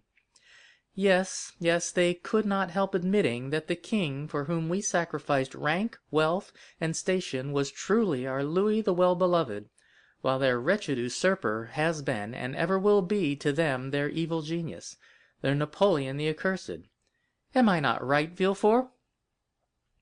"I beg your pardon, madame. I really must pray you to excuse me, but, in truth, I was not attending to the conversation." "Marquise, interposed the old nobleman who had proposed the toast, "let the young people alone. Let me tell you, on one's wedding day there are more agreeable subjects of conversation than dry politics." "Never mind, dearest mother," said a young and lovely girl with a profusion of light brown hair and eyes that seemed to float in liquid crystal. "'Tis all my fault for seizing upon Monsieur de Villefort so as to prevent his listening to what you said. But there, take him now. He is your own for as long as you like. Monsieur de Villefort, I beg to remind you, my mother speaks to you." "If the marquise will deign to repeat the words I but imperfectly caught, I shall be delighted to answer," said Monsieur de Villefort. "Never mind, Renée," replied the marquise, with a look of tenderness that seemed out of keeping with her harsh, dry features. But however all other feelings may be withered in a woman's nature, there is always one bright smiling spot in the desert of her heart, and that is the shrine of maternal love. "I forgive you. What I was saying, Villefort, was, the Bonapartists had not our sincerity, enthusiasm, or devotion." "They had, however, what supplied the place of those fine qualities," replied the young man, "and that was fanaticism. Napoleon is the Mahomet of the West, and is worshipped by his commonplace but ambitious followers not only as a leader and lawgiver, but also as the personification of equality." "He!" cried the marquise. "Napoleon the type of equality! For mercy's sake, then, what would you call Robespierre? Come, do not strip the latter of his just rights to bestow them on the Corsican, who, to my mind, has usurped quite enough." Nay, madame, I would place each of these heroes on his right pedestal, that of Robespierre on his scaffold in the Place Louis XV, that of Napoleon on the column of the Place Vendôme. The only difference consists in the opposite character of the equality advocated by these two men. One is the equality that elevates, the other is the equality that degrades. One brings a king within reach of the guillotine, the other elevates the people to a level with the throne. Observe, said Villefort, smiling, I do not mean to deny that both these men were revolutionary scoundrels, and that the 9th Thermidor and the 4th of April in the year 1814 were lucky days for France, worthy of being gratefully remembered by every friend to monarchy and civil order, and that explains how it comes to pass that, fallen, as I trust he is forever, Napoleon has still retained a train of parasitical satellites. Still, Marquise, it has been so with other usurpers. Cromwell, for instance, who was not half so bad as Napoleon, had his partisans and advocates. Do you know, Villefort, that you are talking in a most dreadfully revolutionary strain? But I excuse it. It is impossible to expect the son of a Girondin to be free of a small spice of the old leaven. A deep crimson suffused the countenance of Villefort. "'Tis true, madame," answered he, "that my father was a Girondin, but he was not among the number of those who voted for the king's death. He was an equal sufferer with yourself during the Reign of Terror, and had well nigh lost his head on the same scaffold on which your father perished." "True," replied the marquise, without wincing in the slightest degree at the tragic remembrance thus called up. "but bear in mind, if you please, that our respective parents underwent persecution and proscription from diametrically opposite principles. In proof of which I may remark that while my family remained among the staunchest adherents of the exiled princes, your father lost no time in joining the new government, and that while the citizen Noirtier was a Girondin, the Count Noirtier became a senator." "Dear mother," interposed Renée, "you know very well it was agreed that all these disagreeable reminiscences should forever be laid aside." "Suffer me also, madame," replied Villefort, "to add my earnest request to Mademoiselle de Saint Méran's, that you will kindly allow the veil of oblivion to cover and conceal the past. What avails recrimination over matters wholly past to recall? For my own part, I have laid aside even the name of my father, and altogether disown his political principles. He was, nay, probably may still be, a Bonapartist, and is called Noirtier. I, on the contrary, am a staunch royalist, and style myself de Villefort. Let what may remain of revolutionary sap exhaust itself and die away with the old trunk, and condescend only to regard the young shoot which has started up at a distance from the parent tree, without having the power, any more than the wish, to separate entirely from the stock from which it sprung." "Bravo, Villefort!" cried the marquis. "Excellently well said. Come now, I have hopes of obtaining what I have been for years endeavoring to persuade the marquise to promise, namely, a perfect amnesty and forgetfulness of the past." "With all my heart," replied the marquise. "Let the past be forever forgotten. I promise you it affords me as little pleasure to revive it as it does you. All I ask is that Villefort will be firm and inflexible for the future in his political principles. Remember also, Villefort, that we have pledged ourselves to his majesty for your fealty and strict loyalty, and that at our recommendation the king consented to forget the past, as I do," and here she extended to him her hand, "as I now do at your entreaty. But bear in mind that should there fall in your way anyone guilty of conspiring against the government, you will be so much more bound to visit the offense with rigorous punishment, as it is known you belong to a suspected family." "Alas, madame," returned Villefort, "my profession, as well as the times in which we live, compels me to be severe. I have already successfully conducted several public prosecutions, and brought the offenders to merited punishment. But we have not done with the thing yet." "Do you indeed think so?" inquired the marquise. "I am at least fearful of it. Napoleon, in the island of Elba, is too near France, and his proximity keeps up the hopes of his partisans. Marseilles is filled with half-pay officers, who are daily, under one frivolous pretext or other, getting up quarrels with the royalists, From hence arise continual and fatal duels among the higher classes of persons, and assassinations in the lower. "You have heard, perhaps," said the Comte de Salvieux, one of M. de Saint Méran's oldest friends, and chamberlain to the Comte d'Artois, "that the Holy Alliance propose removing him from thence." "Yes, they were talking about it when we left Paris," said M. de Saint Méran. "And where is it decided to transfer him?" "To St. Helena." "For heaven's sake, where is that?" asked the marquise. "An island situated on the other side of the equator, at least 2,000 leagues from here," replied the count. "So much the better. As Villefort observes, it is a great act of folly to have left such a man between Corsica, where he was born, and Naples, of which his brother-in-law is king, and face to face with Italy, the sovereignty of which he coveted for his son." "Unfortunately," said Villefort, "there are the treaties of 1814, and we cannot molest Napoleon without breaking those compacts." "Oh, well, we shall find some way out of it," responded M. de Salvieux. "There wasn't any trouble over treaties when it was a question of shooting the poor Duc d'Anglès." "Well," said the marquise, "it seems probable that, by the aid of the Holy Alliance, we shall be rid of Napoleon, and we must trust to the vigilance of M. de Villefort to purify Marseilles of his partisans. The king is either a king or no king. If he be acknowledged as sovereign of France, he should be upheld in peace and tranquillity, and this can best be effected by employing the most inflexible agents to put down every attempt at conspiracy. 'Tis the best and surest means of preventing mischief." "Unfortunately, madame," answered Villefort, "the strong arm of the law is not called upon to interfere until the evil has taken place." "Then all he has got to do is to endeavor to repair it." "Nay, madame, the law is frequently powerless to effect this. All it can do is to avenge the wrong done." "Oh, Monsieur de Villefort," cried a beautiful young creature, daughter to the Comte de Salvieux, and the cherished friend of Mademoiselle de Saint Méran, "do try and get up some famous trial while we are at Marseilles. I never was in a law court, and I am told it is so very amusing." "Amusing, certainly," replied the young man, "inasmuch as, instead of shedding tears as at the fictitious tale of woe produced at a theatre, you behold in a law court a case of real and genuine distress, a drama of life.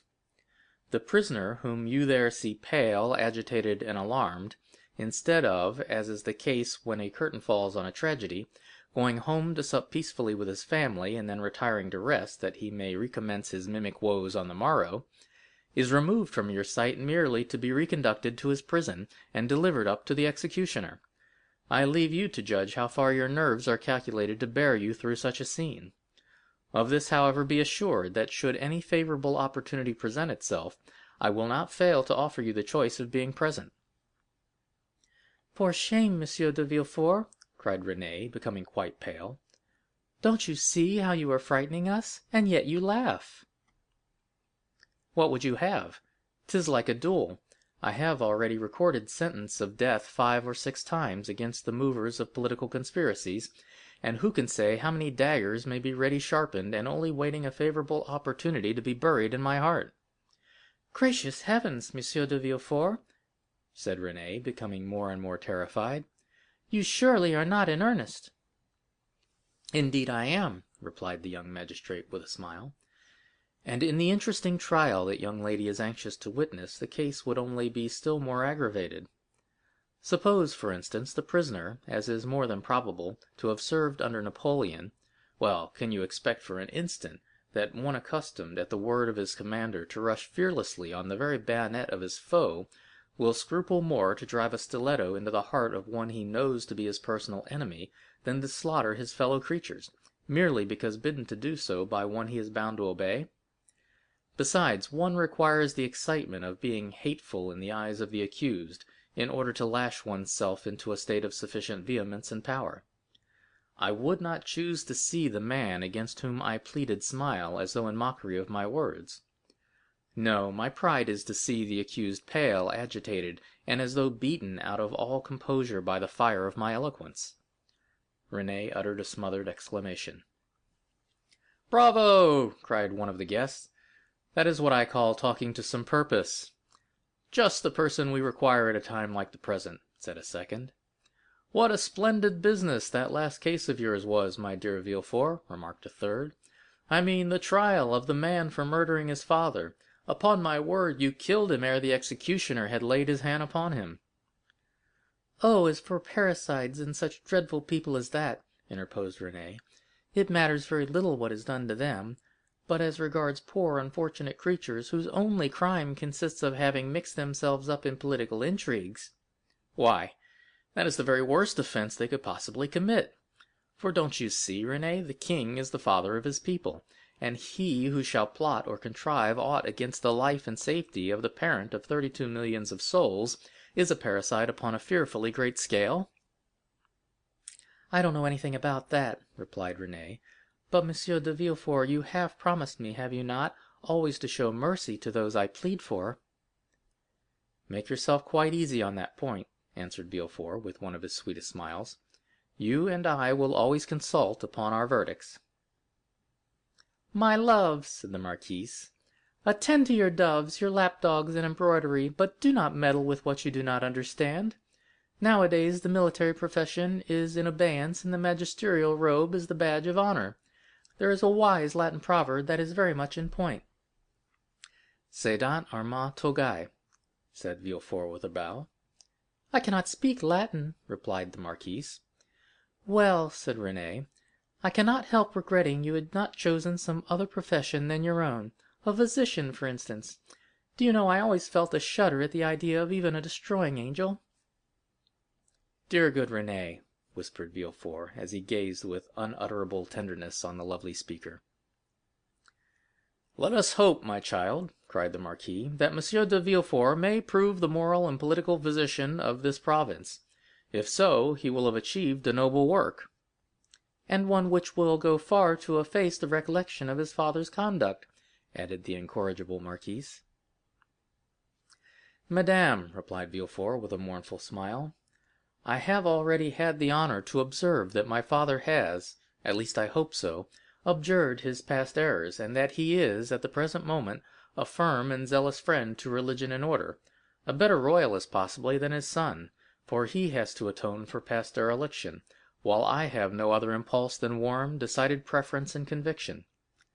Having made this well-turned speech, Villefort looked carefully around to mark the effect of his oratory, much as he would have done had he been addressing the bench in open court. "Do you know, my dear Villefort," cried the Comte de Salvieux, "that is exactly what I myself said the other day at the Tuileries, when questioned by His Majesty's principal chamberlain touching the singularity of an alliance between the son of a Girondin and the daughter of an officer of the Duc de Condé, and I assure you he seemed fully to comprehend that this mode of reconciling political differences was based upon sound and excellent principles. Then the king, who, without our suspecting it, had overheard our conversation, interrupted us by saying, 'Villefort.' Observe that the king did not pronounce the word Noirtier, but on the contrary placed considerable emphasis on that of Villefort. 'Villefort,' said his majesty, 'is a young man of great judgment and discretion, who will be sure to make a figure in his profession. I like him much, and it gave me great pleasure to hear that he was about to become the son-in-law of the Marquis and Marquise de Saint-Méran. I should myself have recommended the match, had not the noble Marquis anticipated my wishes by requesting my consent to it.'" "Is it possible that the king could have condescended so far as to express himself so favorably of me?" asked the enraptured Villefort. "I give you his very words. And if the marquis chooses to be candid, he will confess that they perfectly agree with what his majesty said to him, when he went 6 months ago to consult him upon the subject of your espousing his daughter." "That is true," answered the marquis. "How much do I owe this gracious prince? What is there I would not do to evince my earnest gratitude?" "That is right," cried the marquise. "I love to see you thus. Now, then, were a conspirator to fall into your hands, he would be most welcome." "For my part, dear mother," interposed Renée, "I trust your wishes will not prosper, and that Providence will only permit petty offenders, poor debtors, and miserable cheats to fall into Monsieur de Villefort's hands.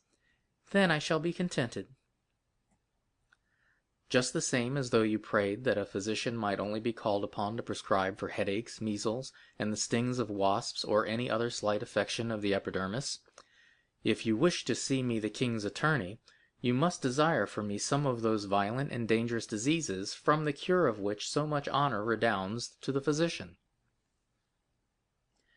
At this moment, and as though the utterance of Villefort's wish had sufficed to effect its accomplishment, a servant entered the room, and whispered a few words in his ear. Villefort immediately rose from the table and quitted the room upon the plea of urgent business. He soon, however, returned, his whole face beaming with delight. Renée regarded him with fond affection, and certainly his handsome features, lit up as they then were with more than usual fire and animation, seemed formed to excite the innocent admiration with which she gazed on her graceful and intelligent lover. "You were wishing just now," said Villefort, addressing her, "that I were a doctor instead of a lawyer. Well, I at least resemble the disciples of Aesculapius in one thing, that of not being able to call a day my own, not even that of my betrothal." "And wherefore were you called away just now?" asked Mademoiselle de Saint Méran with an air of deep interest. "For a very serious matter, which bids fair to make work for the executioner." "How dreadful!" exclaimed Renée, turning pale. "Is it possible?" burst simultaneously from all who were near enough to the magistrate to hear his words. "Why, if my information prove correct, a sort of Bonaparte conspiracy has just been discovered." "Can I believe my ears?" cried the marquise. "I will read you the letter containing the accusation at least," said Villefort. "The king's attorney is informed by a friend to the throne and the religious institutions of his country, that one named Edmond Dantès, mate of the ship Pharaon, this day arrived from Smyrna, after having touched at Naples and Porto Ferrajo, has been the bearer of a letter from Murat to the usurper, and again taken charge of another letter from the usurper to the Bonapartist club in Paris. Ample corroboration of this statement may be obtained by arresting the above-mentioned Edmond Dantès, who either carries the letter for Paris about with him, or has it at his father's abode. Should it not be found in the possession of father or son, then it will assuredly be discovered in the cabin belonging to the said Dantès on board the Pharaon." "But," said Renée, "this letter, which after all is but an anonymous scrawl, is not even addressed to you, but to the king's attorney." "True, but that gentleman being absent, his secretary, by his orders, opened his letters, thinking this one of importance, he sent for me, but not finding me, took upon himself to give the necessary orders for arresting the accused party." "Then the guilty person is absolutely in custody?" said the marquise. "Nay, dear mother, say the accused person. You know we cannot yet pronounce him guilty." "He is in safe custody," answered Villefort, "and rely upon it, if the letter is found, he will not be likely to be trusted abroad again, unless he goes forth under the especial protection of the headsman." "And where is the unfortunate being?" asked Renée. "He is at my house." "Come, come, my friend," interrupted the marquise, "do not neglect your duty to linger with us. You are the king's servant, and must go wherever that service calls you." "Oh, Villefort," cried Renée, clasping her hands and looking towards her lover with piteous earnestness, "be merciful on this day of our betrothal." The young man passed round to the side of the table where the fair pleader sat, and leaning over her chair, said tenderly, "To give you pleasure, my sweet Renée, I promise to show all the lenity in my power. But if the charges brought against this Bonapartist hero prove correct, why, then, you really must give me leave to order his head to be cut off." Renée shuddered. "Never mind that foolish girl, Villefort," said the marquise. "She will soon get over these things." So saying, Madame de Saint Méran extended her dry bony hand to Villefort, who, while imprinting a son-in-law's respectful salute on it, looked at Renée as much as to say, "I must try and fancy 'tis your dear hand I kiss, as it should have been." "These are mournful auspices to accompany a betrothal," sighed poor Renée. "Upon my word, child," exclaimed the angry marquise, "your folly exceeds all bounds. I should be glad to know what connection there can possibly be between your sickly sentimentality and the affairs of the state." "Oh, mother," murmured Renée. "Nay, madame, I pray you pardon this little traitor. I promise you that to make up for her want of loyalty, I will be most inflexibly severe." Then casting an expressive glance at his betrothed, which seemed to say, "Fear not, for your dear sake my justice shall be tempered with mercy," and receiving a sweet and approving smile in return, Villefort quitted the room. Chapter 6.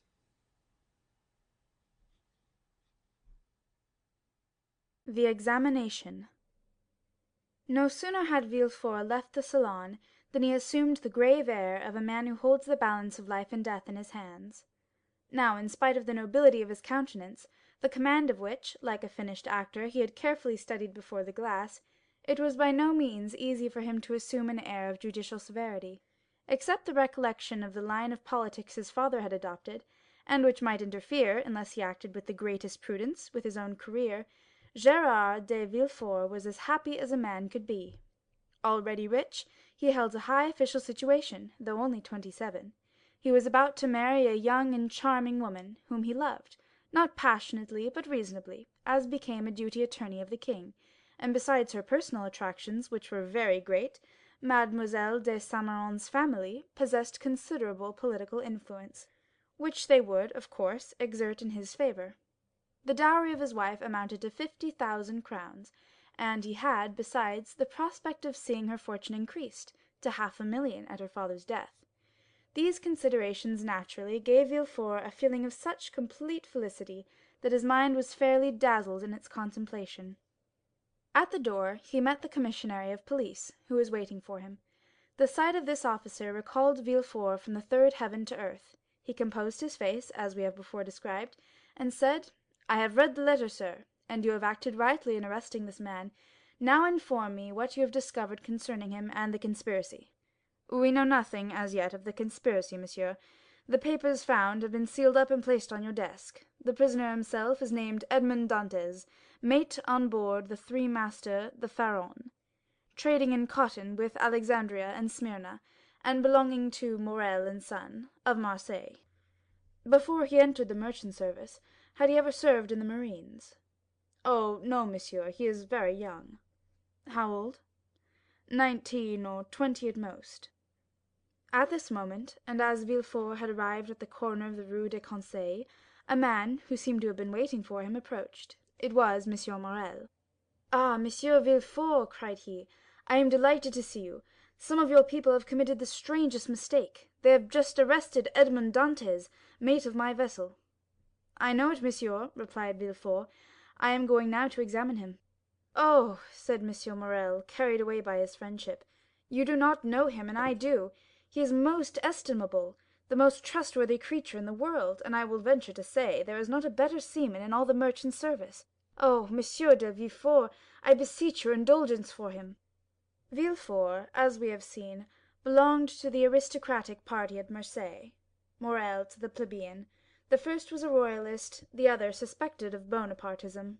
Villefort looked disdainfully at Morrel, and replied, "You are aware, monsieur, that a man may be estimable and trustworthy in private life, and the best seaman in the merchant service, and yet be, politically speaking, a great criminal. Is it not true?"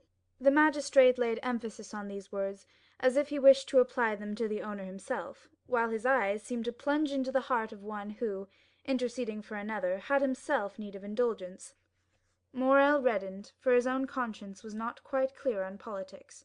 Besides, what Dantès had told him of his interview with the grand marshal, and what the emperor had said to him, embarrassed him. He replied, however, "I entreat you, Monsieur de Villefort, be as you always are, kind and equitable, and give him back to us soon."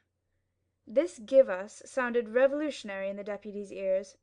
"Ah, ah," murmured he, "is Dantès, then, a member of some Carbonari society, that his protector thus employs the collective form?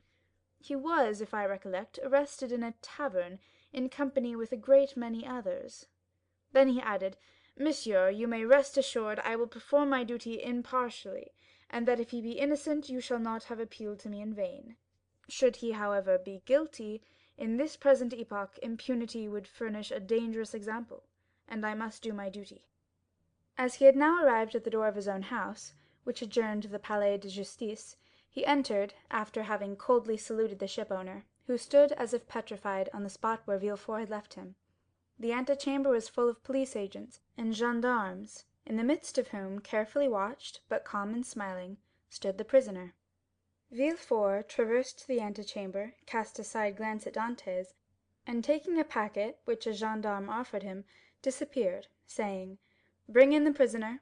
Rapid as had been Villefort's glance, it had served to give him an idea of the man he was about to interrogate. He had recognized intelligence in the high forehead, courage in the dark eyes and bent brow, and frankness in the thick lips that showed a set of pearly teeth.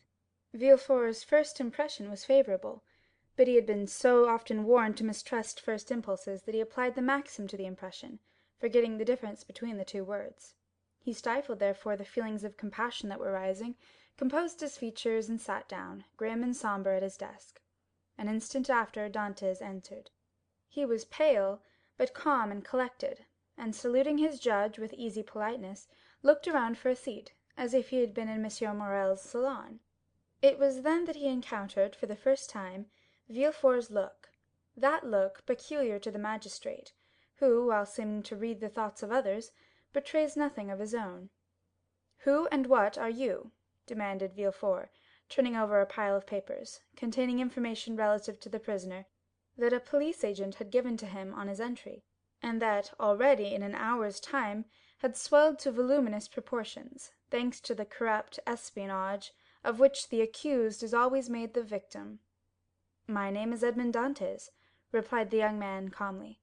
"I am a mate of the Pharaon, belonging to Messieurs Morrel and Son." "Your age?" continued Villefort.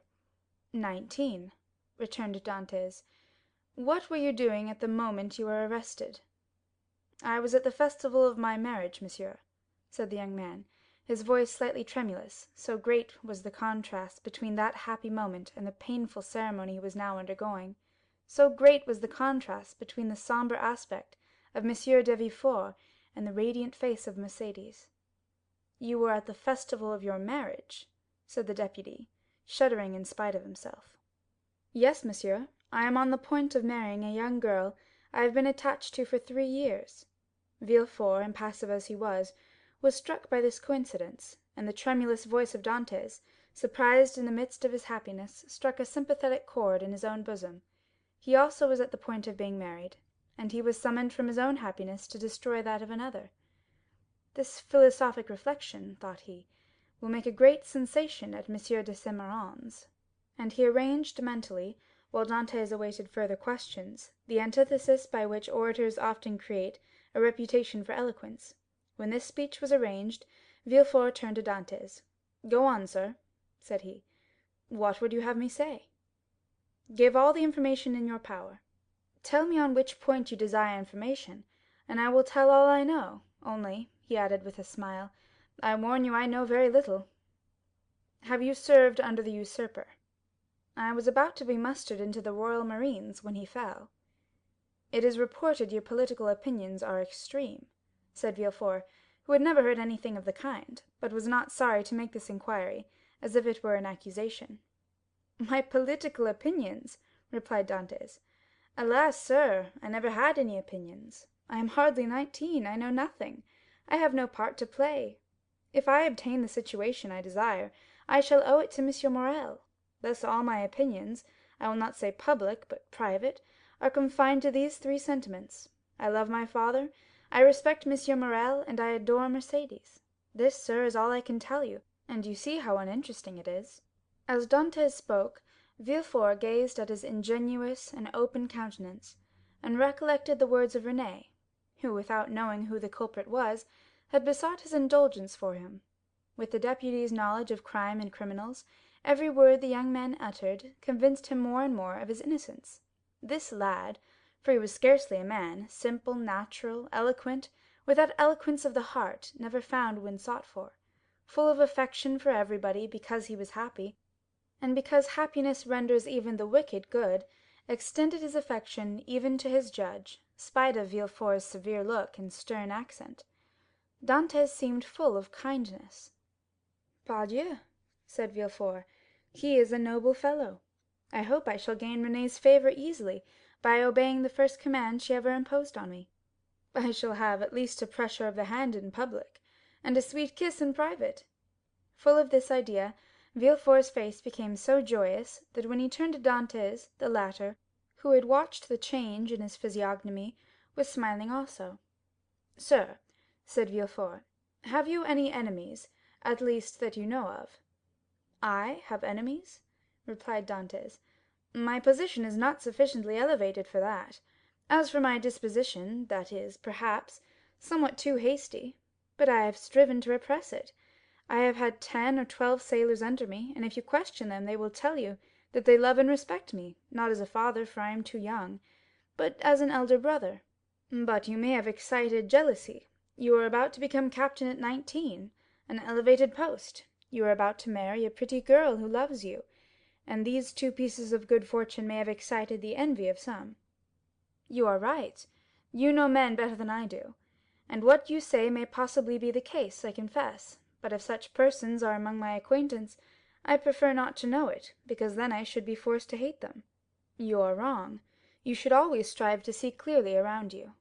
You seem a worthy young man.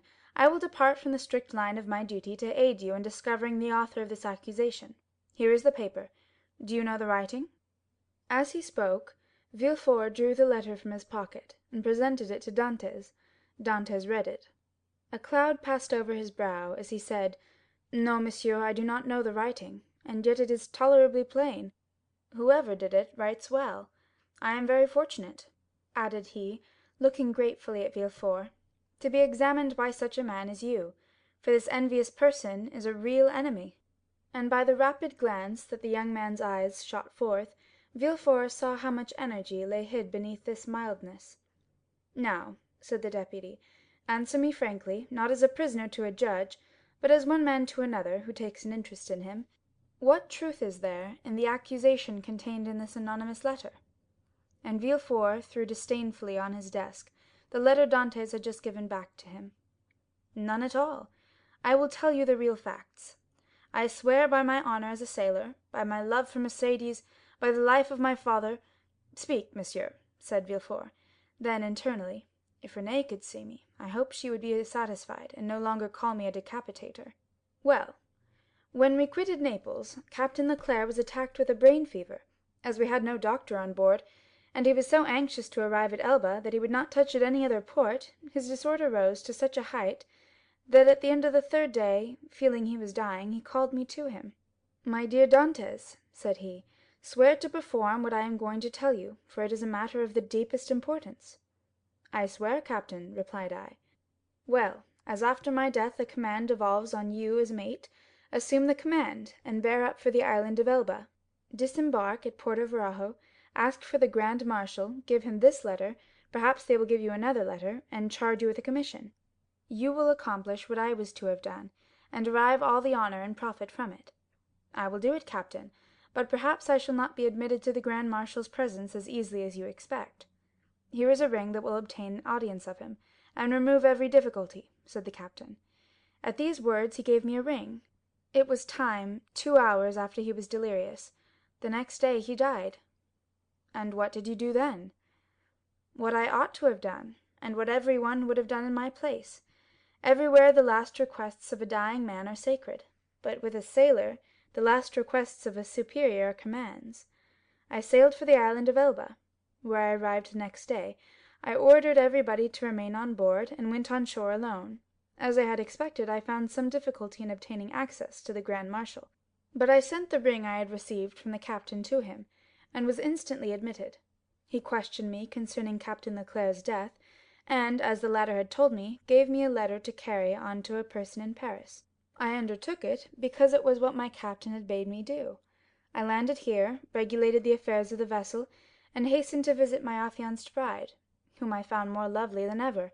Thanks to M. Morrel, all the forms were got over. In a word, I was, as I told you, at my marriage feast, and should have been married in an hour.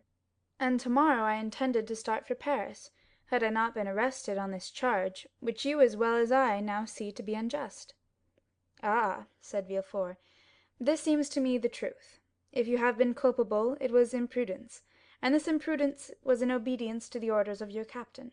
Give up this letter you have brought from Elba, and pass your word you will appear should you be required, and go and rejoin your friends." "I am free then, sir?" cried Dantès joyfully.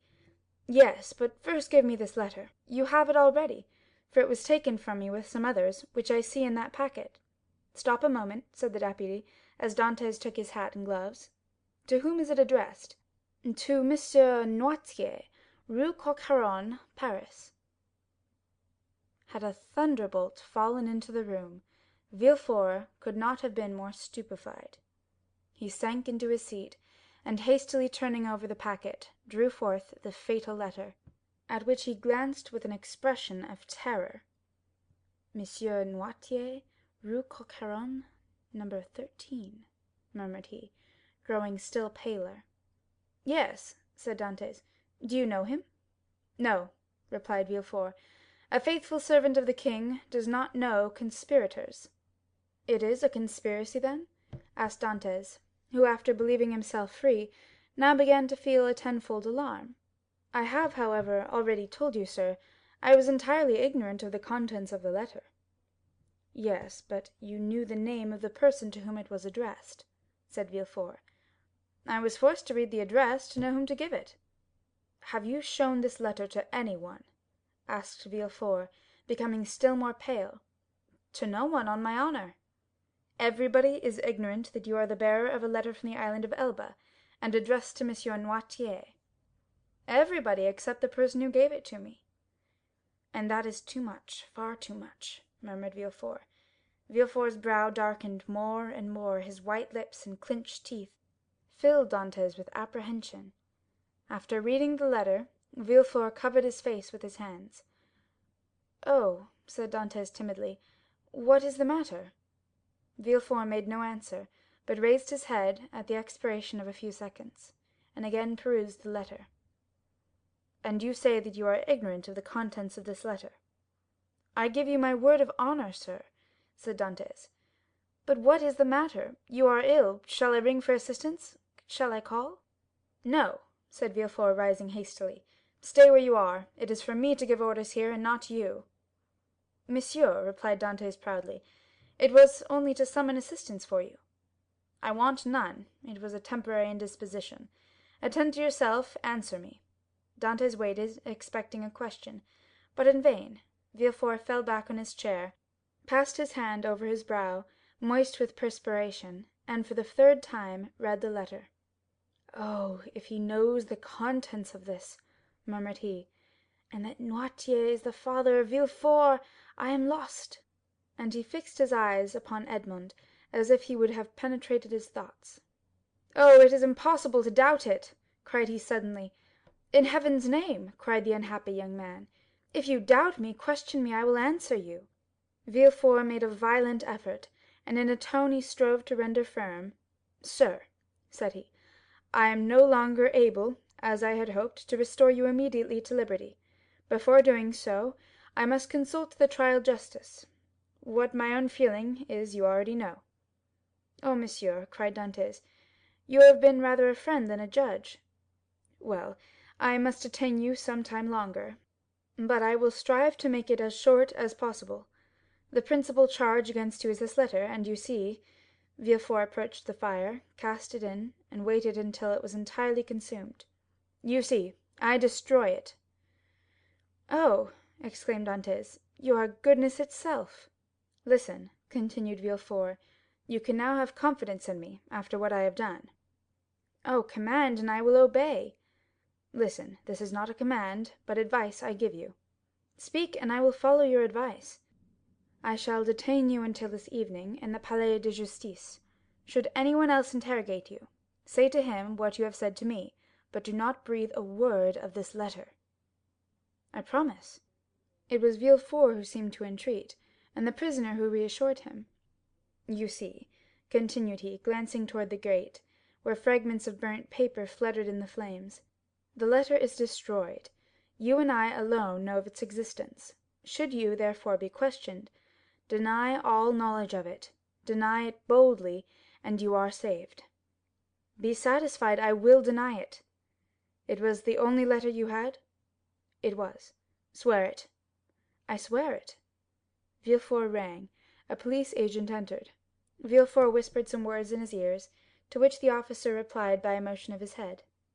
"Follow him," said Villefort to Dantès. Dantès saluted Villefort and retired. Hardly had the door closed, when Villefort threw himself half fainting into a chair. "Alas, alas," murmured he, "if the procureur himself had been at Marseilles, I should have been ruined. This accursed letter would have destroyed all my hopes. Oh, my father, must your past career always interfere with my success?" Suddenly a light passed over his face, a smile played round his set mouth, and his haggard eyes were fixed in a thought. "This will do," said he, "and from this letter, which might have ruined me, I will make my fortune. Now to the work I have in hand." And after having assured himself that the prisoner was gone, the deputy procureur hastened to the house of his betrothed. Chapter 7. The commissary of police, as he traversed the antechamber, made a sign to two gendarmes, who placed themselves one on Dantès' right and the other on his left. A door that communicated with the Palais de Justice was opened, and they went through a long range of gloomy corridors, whose appearance might have made even the boldest shudder. The Palais de Justice communicated with the prison, a sombre edifice that from its grated windows looks on the clock tower of the École. After numberless windings, Dantès saw a door with an iron wicket. The commissary took up an iron mallet and knocked thrice, every blow seeming to Dantès as if struck on his heart. The door opened, the two gendarmes gently pushed him forward, and the door closed with a loud sound behind him. The air he inhaled was no longer pure, but thick and mephitic. He was in prison. He was conducted to a tolerably neat chamber, but grated and barred, and its appearance, therefore, did not greatly alarm him. Besides, the words of Villefort, who seemed to interest himself so much, resounded still in his ears like a promise of freedom. It was 4 o'clock when Dantès was placed in this chamber. It was, as we have said, the 1st of March, and the prisoner was soon buried in darkness. The obscurity augmented the acuteness of his hearing. At the slightest sound he rose and hastened to the door, convinced they were about to liberate him. But the sound died away, and Dantès sank again into his seat.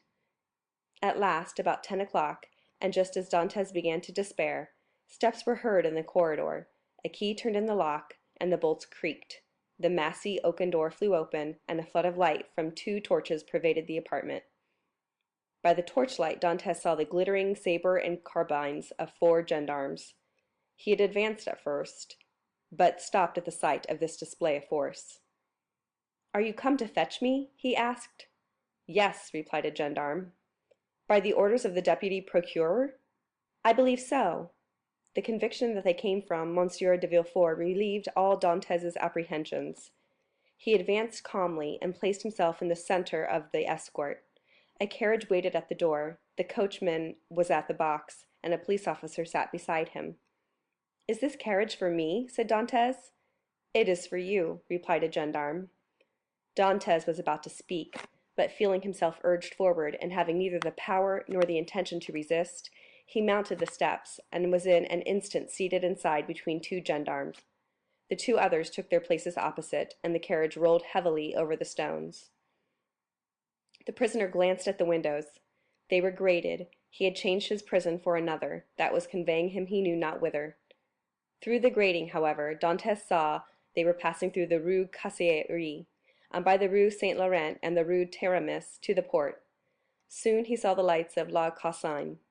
The carriage stopped. The officer descended, approached the guardhouse. A dozen soldiers came out and formed themselves in order. Dantès saw the reflection of their muskets by the light of the lamps on the quay. "Can all this force be summoned on my account?" thought he. The officer opened the door, which was locked, and, without speaking a word, answered Dantès' question, for he saw between the ranks of the soldiers a passage formed from the carriage to the port. The 2 gendarmes who were opposite to him descended first. Then he was ordered to alight, and the gendarmes on each side of him followed his example. They advanced towards a boat, which a custom-house officer held by a chain near the quay. The soldiers looked at Dantès with an air of stupid curiosity. In an instant he was placed in the stern sheets of the boat, between the gendarmes, while the officer stationed himself at the bow. A shove sent the boat adrift, and 4 sturdy oarsmen impelled it rapidly toward the pylon. At a shout from the boat, the chain that closes the mouth of the port was lowered, and in a second they were, as Dantès knew, in the Frioul and outside the inner harbor. The prisoner's first feeling was of joy at again breathing the pure air, for air is freedom. But he soon sighed, for he passed before La Réserve, where he had that morning been so happy, and now through the open windows came the laughter and revelry of a ball. Dantès folded his hands and raised his eyes to the heaven, and prayed fervently. The boat continued her voyage. They had passed the Tête de Mort, were now off the Once de Ferro, and about to double the battery. This maneuver was incomprehensible to Dantès. "Whither are you taking me?" asked he. "You will soon know." "But still—" "We are forbidden to give you any explanation."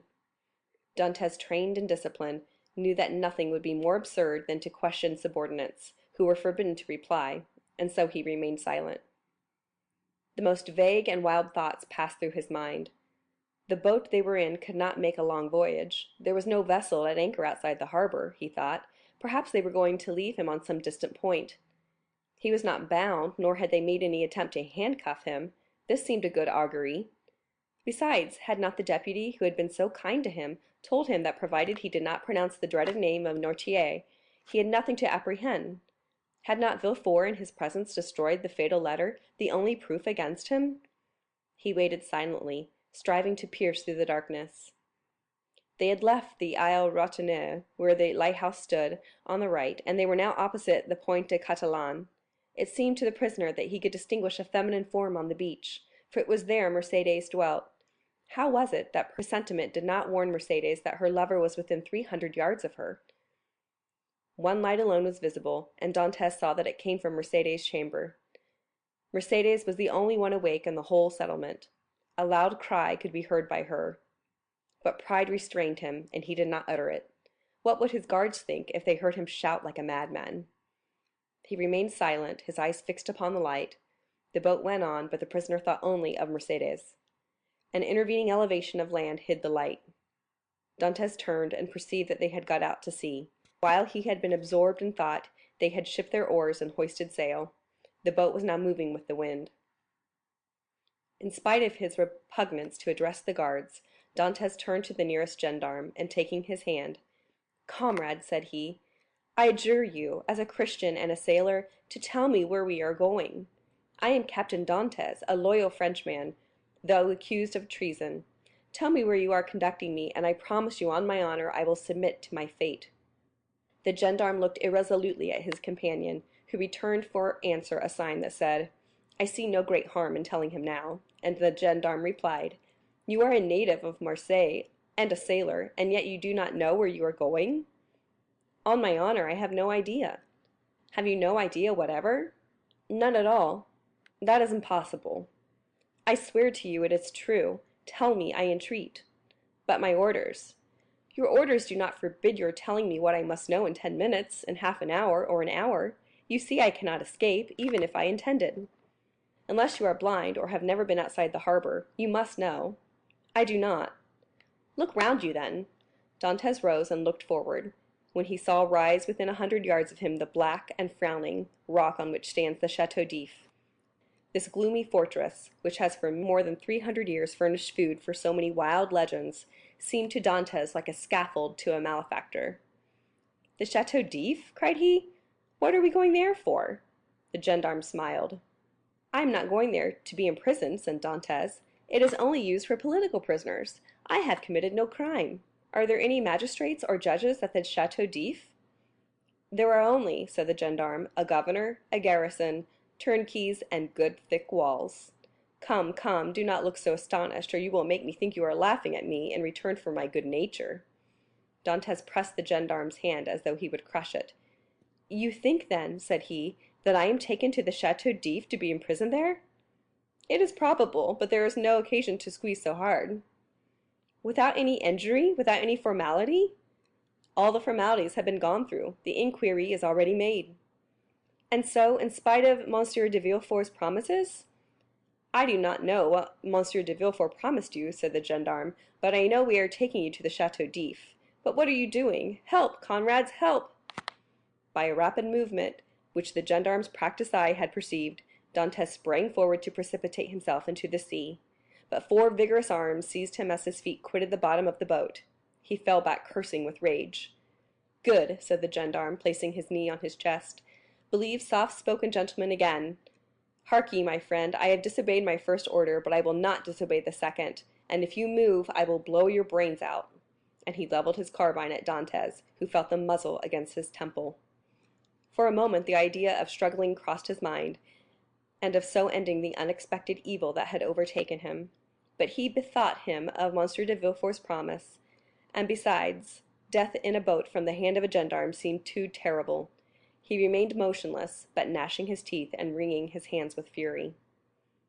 At this moment the boat came to a landing with a violent shock. One of the sailors leaped on shore, and a cord creaked as it ran through a pulley, and Dantès guessed they were on the end of the voyage, and that they were mooring the boat. His guards, taking him by the arms and coat collar, forced him to rise and dragged him towards the steps that lead to the gate of the fortress, while the police officer carrying a musket with fixed bayonet followed behind. Dantès made no resistance. He was like a man in a dream. He saw soldiers drawn up on the embankment. He knew vaguely that he was ascending a flight of steps. He was conscious that he passed through a door and that the door closed behind him. But all this indistinctly as through a mist. He did not even see the ocean, that terrible barrier against freedom, which the prisoners look upon with utter despair. They halted for a minute, during which he strove to collect his thoughts. He looked around. He was in a court surrounded by high walls. He heard the measured tread of sentinels. As they passed through the light, he saw the barrels of their muskets shine. They waited upwards of 10 minutes. Certain Dantès could not escape, the gendarmes released him. They seemed awaiting orders. The orders came. "Where is the prisoner?" said a voice. "Here," replied the gendarmes. "Let him follow me. I will take him to the cell." "Go," said the gendarmes, thrusting Dantès forward. The prisoner followed his guide, who led him into a room almost underground, whose bare and reeking walls seemed as though impregnated with tears. A lamp placed on a stool illumined the apartment faintly, and showed Dantès the features of his conductor, an under-jailer, ill-clothed and of sullen appearance. "Here is your chamber for tonight," said he. "It is late, and the governor is asleep. Tomorrow, perhaps he may change you. In the meantime there is bread, water, and fresh straw, and that is all a prisoner can ask for. Good night." And before Dantès could open his mouth, before he had noticed where the jailer placed his bread or the water, before he had glanced towards the corner where the straw was, the jailer disappeared, taking with him the lamp and closing the door, leaving stamped upon the prisoner's mind the dim reflection of the dripping walls of his dungeon. Dantès was alone in darkness and in silence, cold as the shadows that he felt breathe on his burning forehead. With the first dawn of the day the jailer returned, with orders to leave Dantès where he was. He found the prisoner in the same position, as if fixed there, his eyes swollen with weeping. He had passed the night standing, and without sleep. The jailer advanced. Dantès appeared not to perceive him. He touched him on the shoulder. Edmond started. "Have you not slept?" said the jailer. "I do not know," replied Dantès. The jailer stared. "Are you hungry?" continued he. "I do not know." "Do you wish for anything?" "I wish to see the governor." The jailer shrugged his shoulders and left the chamber. Dantès followed him with his eyes, and stretched forth his hands towards the open door, but the door closed.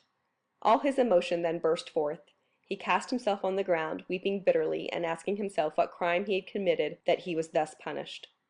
The day passed thus. He scarcely tasted food, but walked round and round the cell like a wild beast in its cage.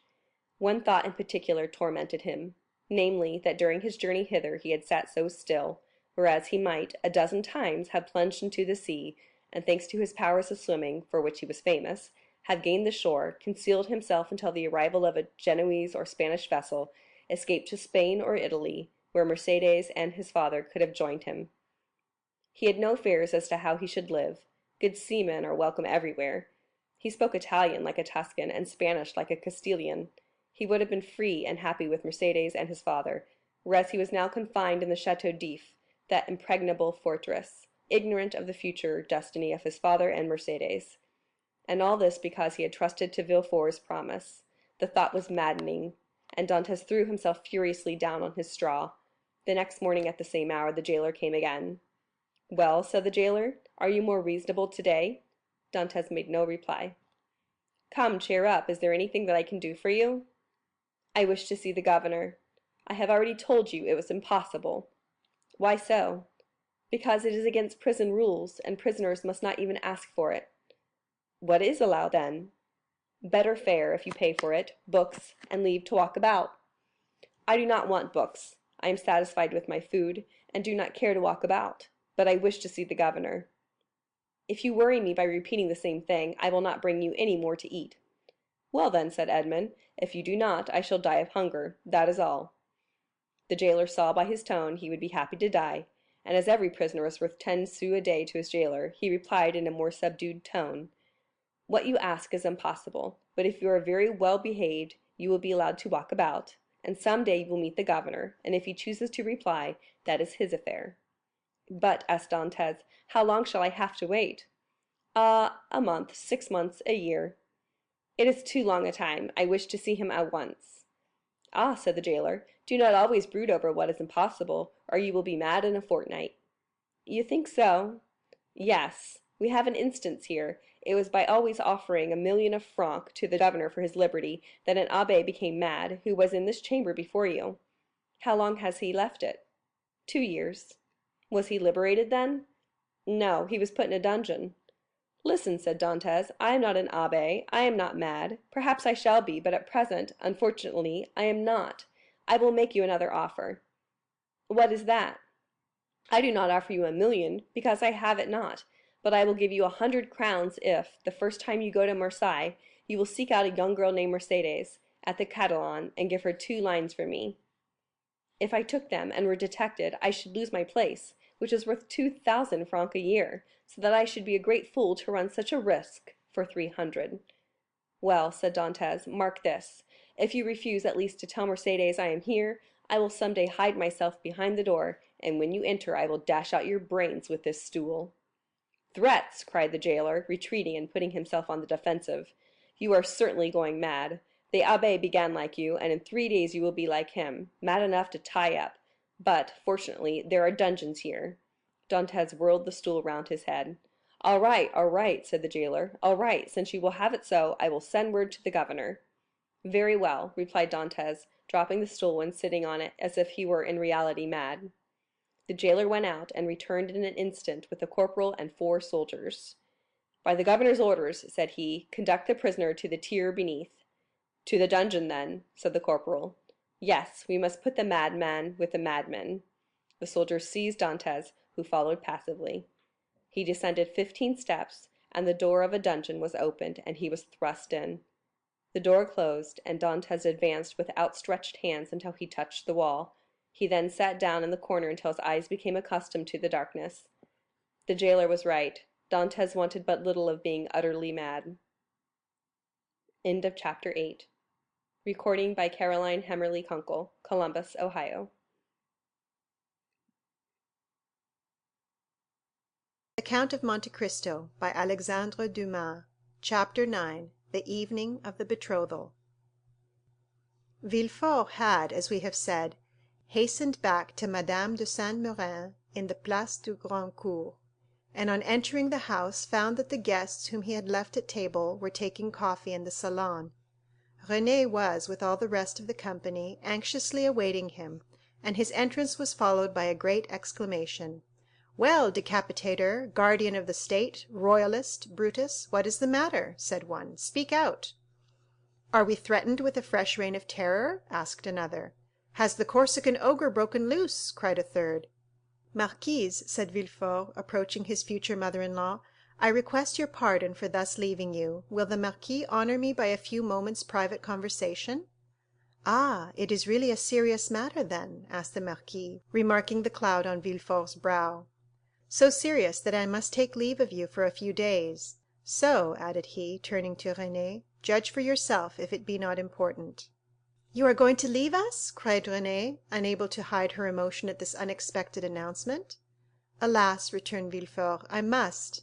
"Where then are you going?" asked the marquise. That, madame, is an official secret, but if you have any commissions for Paris, a friend of mine is going there tonight, and will with pleasure undertake them." The guests looked at each other. "You wish to speak to me alone?" said the marquis. "Yes, let us go to the library, please." The marquis took his arm, and they left the salon. "Well," asked he, as soon as they were by themselves, "tell me what it is." "An affair of the greatest importance that demands my immediate presence in Paris. Now, excuse the indiscretion, marquis, but have you any landed property?" "All my fortune is in the funds, 700,000 or 800,000 francs." "Then sell out, marquis, or you will lose it all." "But how can I sell out here?" "You have a broker, have you not?" "Yes." "Then give me a letter to him, and tell him to sell out without an instant's delay. Perhaps even now I shall arrive too late." "The deuce, you say," replied the marquis. "Let us lose no time, then." And sitting down, he wrote a letter to his broker, ordering him to sell out at the market price. "Now then," said Villefort, placing the letter in his pocket-book, "I must have another." "To whom?" "To the king." "To the king?" "Yes. I dare not write to his majesty." "I do not ask you to write to his majesty, but ask M. de Salvieux to do so. I want a letter that will enable me to reach the king's presence without all the formalities of demanding an audience. That would occasion a loss of precious time." "But address yourself to the keeper of seals. He has the right of entry at the Tuileries, and can procure you audience at any hour of the day or night." "Doubtless, but there is no occasion to divide the honors of my discovery with him. The keeper would leave me in the background, and take all the glory to himself. I tell you, marquis, my fortune is made if I only reach the Tuileries the first, for the king will not forget the service I do him. In that case, go and get ready. I will call Salvieux, and make him write the letter. Be as quick as possible. I must be on the road in a quarter of an hour. Tell your coachman to stop at the door. You will present my excuses to the marquise and Mademoiselle Renée, whom I leave on such a day with great regret. You will find them both here, and can make your farewells in person. 1,000 thanks. And now for the letter." The marquis rang. A servant entered. "Say to the Comte de Salvieux that I would like to see him." "Now then, go," said the marquis. "I shall be gone only a few moments." Villefort hastily quitted the apartment, but reflecting that the sight of the deputy procureur running through the streets would be enough to throw the whole city into confusion, he resumed his ordinary pace. At his door he perceived a figure in the shadow that seemed to wait for him. It was Mercédès, who, hearing no news of her lover, had come unobserved to inquire after him.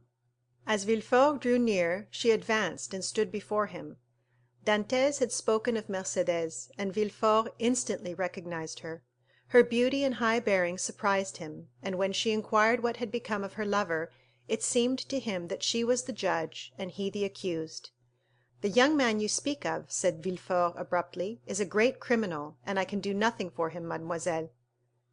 Mercédès burst into tears, and as Villefort strove to pass her, again addressed him. "But at least tell me where he is, that I may know whether he is alive or dead," said she. "I do not know; he is no longer in my hands," replied Villefort. And desirous of putting an end to the interview, he pushed by her, and closed the door, as if to exclude the pain he felt.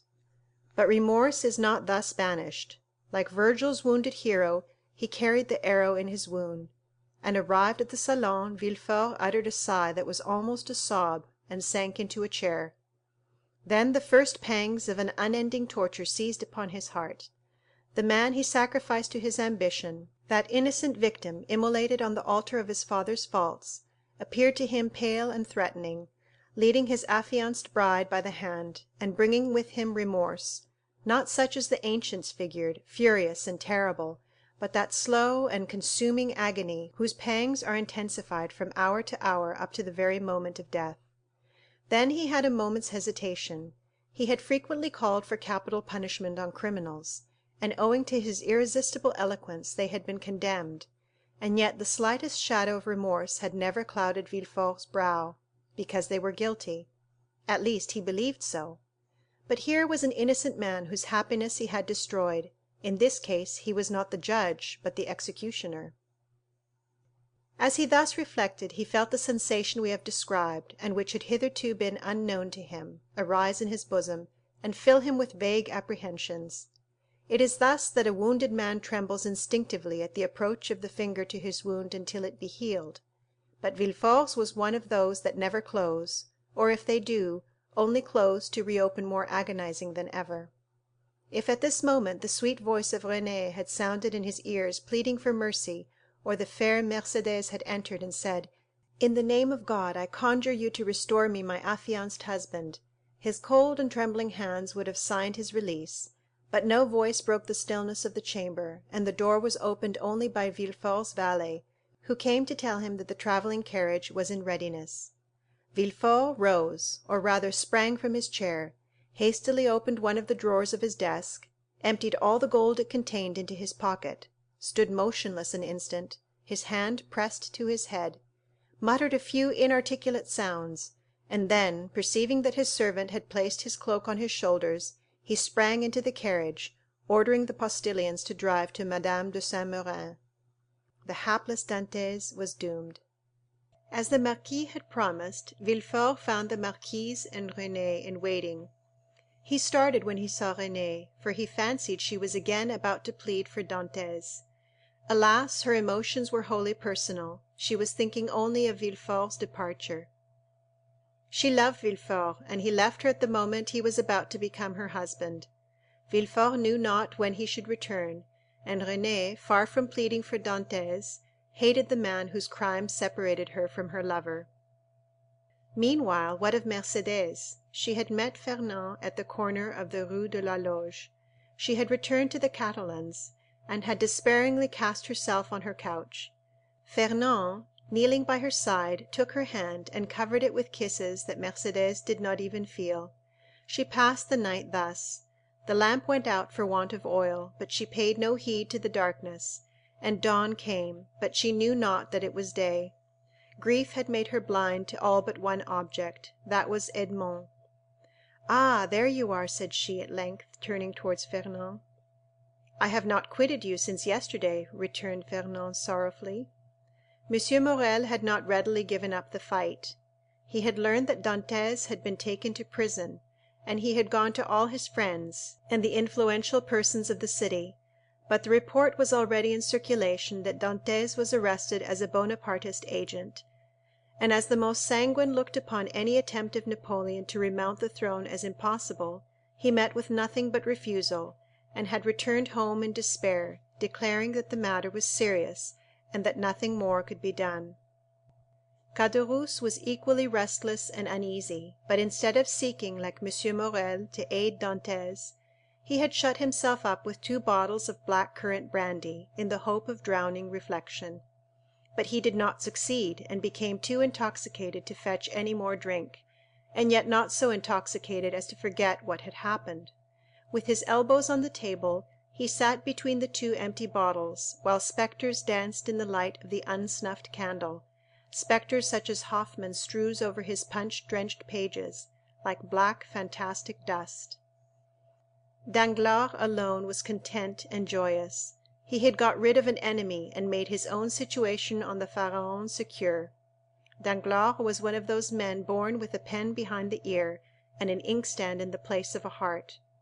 Everything with him was multiplication or subtraction. The life of a man was to him of far less value than a numeral, especially when, by taking it away, he could increase the sum total of his own desires. He went to bed at his usual hour, and slept in peace.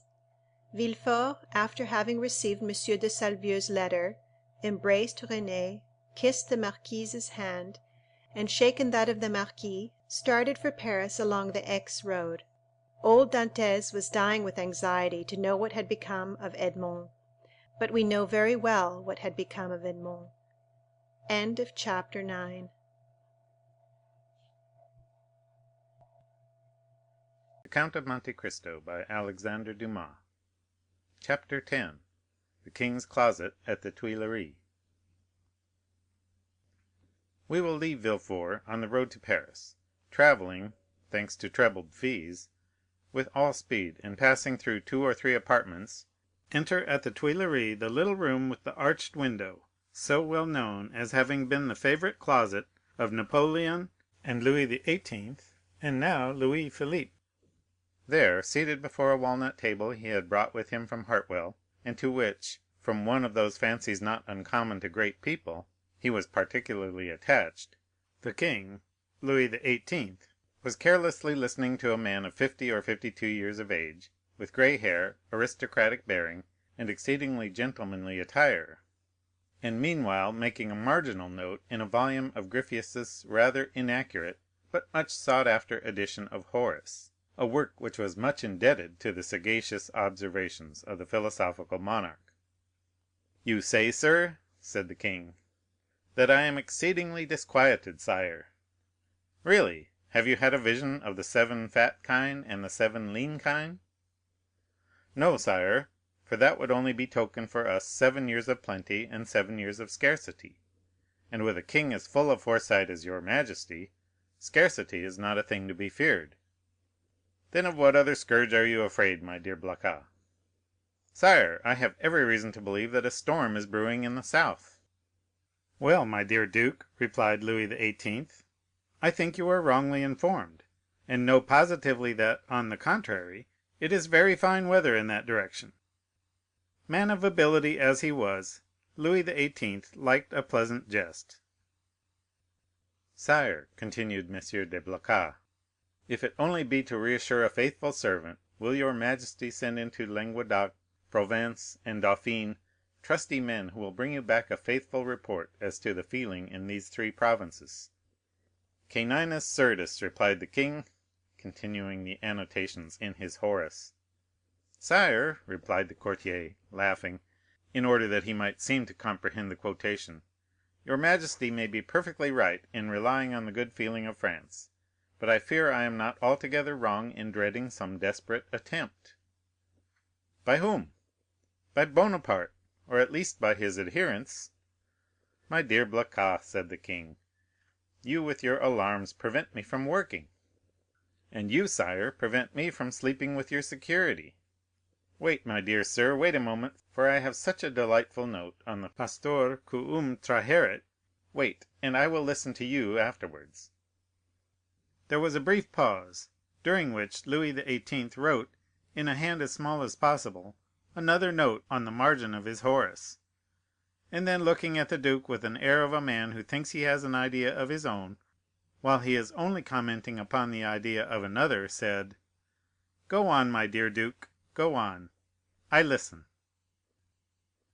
"Sire," said Blacas, who had for a moment the hope of sacrificing Villefort to his own profit, "I am compelled to tell you that these are not mere rumors destitute of foundation, which thus disquiet me, but a serious-minded man, deserving all my confidence, and charged by me to watch over the south," the duke hesitated as he pronounced these words, "has arrived by post to tell me that a great peril threatens the king, and so I hasten to you, sire." "Maladucus avidomum," continued Louis XVIII., still annotating. "Does your majesty wish me to drop the subject?" "By no means, my dear duke, but just stretch out your hand." "Which?" "Whichever you please; there, to the left." "Here, sire?" "I tell you to the left, and you are looking to the right." "I mean on my left. Yes, there. You will find yesterday's report of the minister of police. But here's M. Dandré himself." And M. Dandré, announced by the chamberlain in waiting, entered. "Come in," said Louis XVIII., with a repressed smile; "come in, baron, and tell the duke all you know, the latest news of M. de Bonaparte. Do not conceal anything, however serious. Let us see. The island of Elba is a volcano, and we may expect to have issuing thence flaming and bristling war. Bella, horrida, bella." M. Dandré leaned very respectfully on the back of a chair with his 2 hands, and said, "Has your majesty perused yesterday's report?" "Yes, yes, but tell the duke himself, who cannot find anything, what the report contains. Give him the particulars of what the usurper is doing in his islet." "Monsieur," said the baron to the duke, "all the servants of his majesty must approve of the latest intelligence which we have from the island of Elba." "Bonaparte." M. Dandré looked at Louis XVIII., who, employed in writing a note, did not even raise his head. "Bonaparte," continued the baron, is mortally wearied, and passes whole days in watching his miners at work at Porto Longone." "And scratches himself for amusement," added the king. "Scratches himself?" inquired the duke. "What does your majesty mean?" "Yes, indeed, my dear duke. Did you forget that this great man, this hero, this demigod, is attacked with a malady of the skin, which worries him to death, prurigo? And moreover, my dear duke," continued the minister of police, "we are almost assured that in a very short time the usurper will be insane." "Insane?" "Raving mad. His head becomes weaker. Sometimes he weeps bitterly, sometimes laughs boisterously. At other times he passes hours on the seashore, flinging stones in the water; and when the flint makes duck and drake 5 or 6 times, he appears as delighted as if he had gained another Marengo or Austerlitz. Now you must agree that these are indubitable symptoms of insanity." "Or of wisdom, my dear baron, or of wisdom," said Louis XVIII., laughing. "The greatest captains of antiquity amused themselves by casting pebbles into the ocean. See Plutarch's Life of Scipio Africanus." M. de Blacas pondered deeply between the confident monarch and the truthful minister. Villefort, who did not choose to reveal the whole secret, lest another should reap all the benefit of the disclosure, had yet communicated enough to cause him the greatest uneasiness. "Well, well, Dandré," said Louis XVIII., "Blacas is not yet convinced. Let us proceed, therefore, to the usurper's conversion." The minister of police bowed. "The usurper's conversion!" murmured the duke, looking at the king and Dandré, who spoke alternately like Virgil's shepherds. "The usurper converted?" "Decidedly, my dear duke." "In what way converted?" "To good principles. Tell him all about it, baron." "Why, this is the way of it," said the minister, with the gravest air in the world. "Napoleon lately had a review, and as 2 or 3 of his old veterans expressed a desire to return to France, he gave them their dismissal, and exhorted them to serve the good king. These were his own words, of that I am certain." "Well, Blacas, what do you think of this?" inquired the king triumphantly, and pausing for a moment from the voluminous scholiast before him. "I say, sire, that the minister of police is greatly deceived, or I am; and as it is impossible it can be the minister of police, as he has the guardianship of the safety and honor of your majesty, it is probable that I am in error. However, sire, if I might advise, your majesty will interrogate the person of whom I spoke to you, and I will urge your majesty to do him this honor." "Most willingly, duke; under your auspices I will receive any person you please, but you must not expect me to be too confiding. Baron, have you any report more recent than this, dated the 20th February? This is the 4th of March." "No, sire, but I am hourly expecting one. It may have arrived since I left my office." "Go thither, and if there be none, well, well," continued Louis XVIII., "make one. That is the usual way, is it not?" And the king laughed facetiously. "Oh, sire," replied the minister, "we have no occasion to invent any. Every day our desks are loaded with the most circumstantial denunciations, coming from hosts of people who hope for some return for services which they seek to render but cannot. They trust to fortune, and rely upon some unexpected event in some way to justify their predictions." "Well, sir, go," said Louis XVIII., "and remember that I am waiting for you." "I will but go and return, sire. I shall be back in 10 minutes." "And I, sire," said M. de Blacas, "will go and find my messenger." "Wait, sir, wait," said Louis XVIII. "Really, M. de Blacas, I must change your armorial bearings. I will give you an eagle with outstretched wings, holding in its claws a prey, which tries in vain to escape, and bearing this device, 'Tenax.'" "Sire, I listen," said de Blacas, biting his nails with impatience. "I wish to consult you on this passage: 'Molli fugiens angelitu.' You know it refers to a stag flying from a wolf. Are you not a sportsman and a great wolf hunter?" "Well, then?" What do you think of the Moli Angelitu?" "Admirable, sire, but my messenger is like the stag you refer to, for he has posted 220 leagues in scarcely 3 days." "Which is undergoing great fatigue and anxiety, my dear duke, when we have a telegraph which transmits messages in 3 or 4 hours, and that without getting in the least out of breath." "Ah, sire, you recompense but badly this poor young man, who has come so far, and with so much ardor, to give your majesty useful information. If only for the sake of M. de Salvieux, who recommends him to me, I entreat your majesty to receive him graciously." "M. de Salvieux, my brother's chamberlain?" "Yes, sire." "He is at Marseilles." "And writes me thence. Does he speak to you of this conspiracy?" "No, but strongly recommends M. de Villefort, and begs me to present him to your majesty." "M. de Villefort!" cried the king. "Is the messenger's name M. de Villefort?" "Yes, sire." "And he comes from Marseilles?" "In person." "Why did you not mention his name at once?" replied the king, betraying some uneasiness. "Sire, I thought his name was unknown to your majesty." "No, no, Blacas. He is a man of strong and elevated understanding, ambitious too. And pardieu, you know his father's name." "His father?" "Yes, Noirtier." "Noirtier the Girondin? Noirtier the senator?" "He himself." "And your majesty has employed the son of such a man?" "Blacas, my friend, you have but limited comprehension. I told you Villefort was ambitious, and to attain this ambition Villefort would sacrifice everything, even his father. Then, sire, may I present him?" "This instant, duke. Where is he?" "Waiting below in my carriage." "Seek him at once." I hastened to do so. The duke left the royal presence with the speed of a young man. His really sincere royalism made him youthful again. Louis XVIII. Remained alone, and turning his eyes on his half-opened Horace, muttered, "Justum et tenacem propositi virum." M. de Blacas returned as speedily as he had departed, but in the antechamber he was forced to appeal to the king's authority.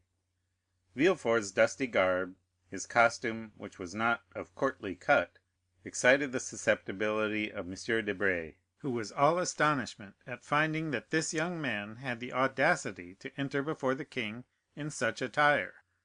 The duke, however, overcame all difficulties with a word, "His majesty's order," and, in spite of the protestations which the master of ceremonies made for the honor of his office and principles, Villefort was introduced.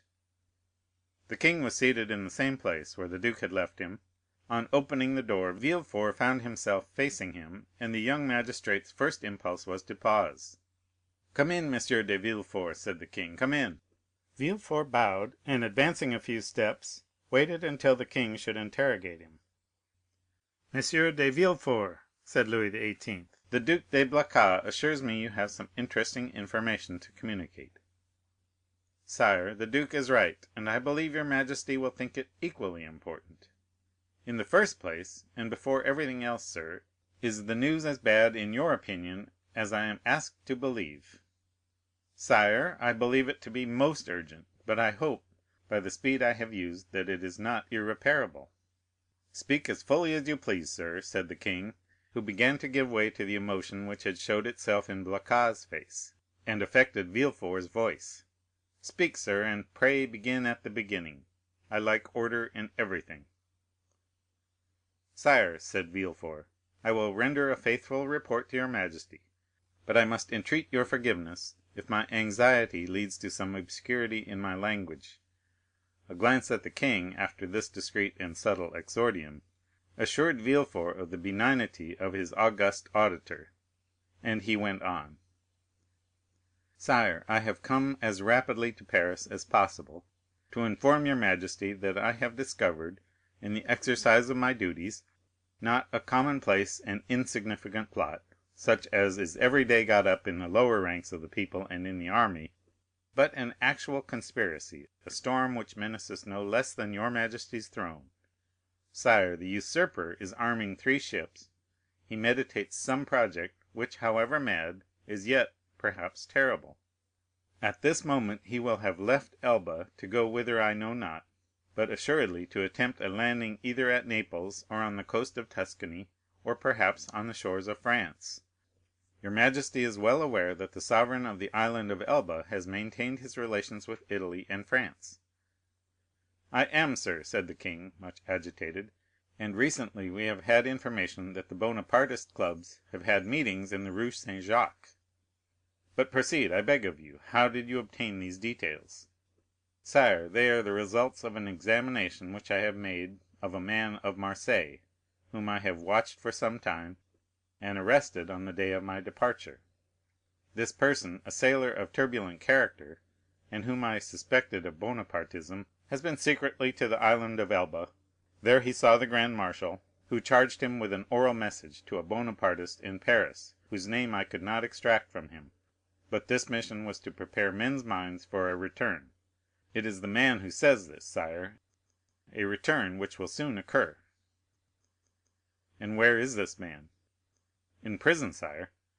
"And the matter seems serious to you?"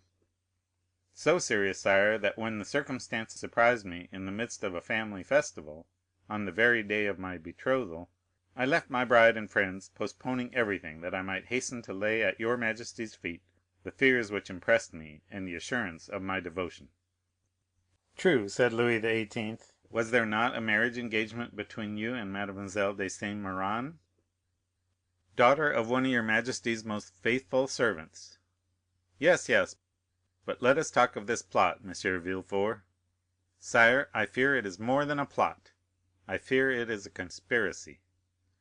"A conspiracy in these times," said Louis XVIII., smiling, "is a thing very easy to meditate, but more difficult to conduct to an end, inasmuch as, re-established so recently on the throne of our ancestors, we have our eyes open at once upon the past, the present, and the future.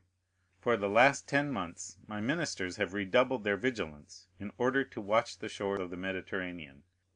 If Bonaparte landed at Naples, the whole coalition would be on foot before he could even reach Piombino. If he land in Tuscany, he will be in an unfriendly territory. If he land in France, it must be with a handful of men, and the result of that is easily foretold, execrated as he is by the population. Take courage, sir, but at the same time rely on our royal gratitude." "Ah, here is M. Dandré," cried de Blacas. At this instant the minister of police appeared at the door, pale, trembling, and as if ready to faint. Villefort was about to retire, but M. de Blacas, taking his hand, restrained him. Chapter 11.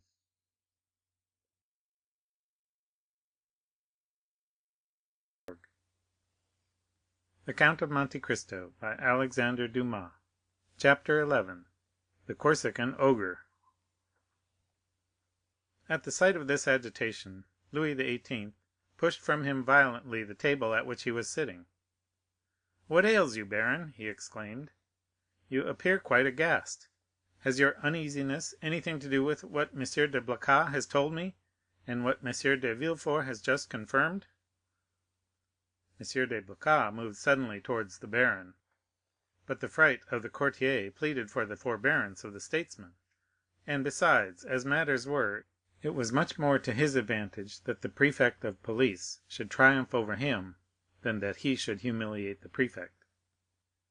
"Sire," stammered the baron. "Well, what is it?" asked Louis XVIII.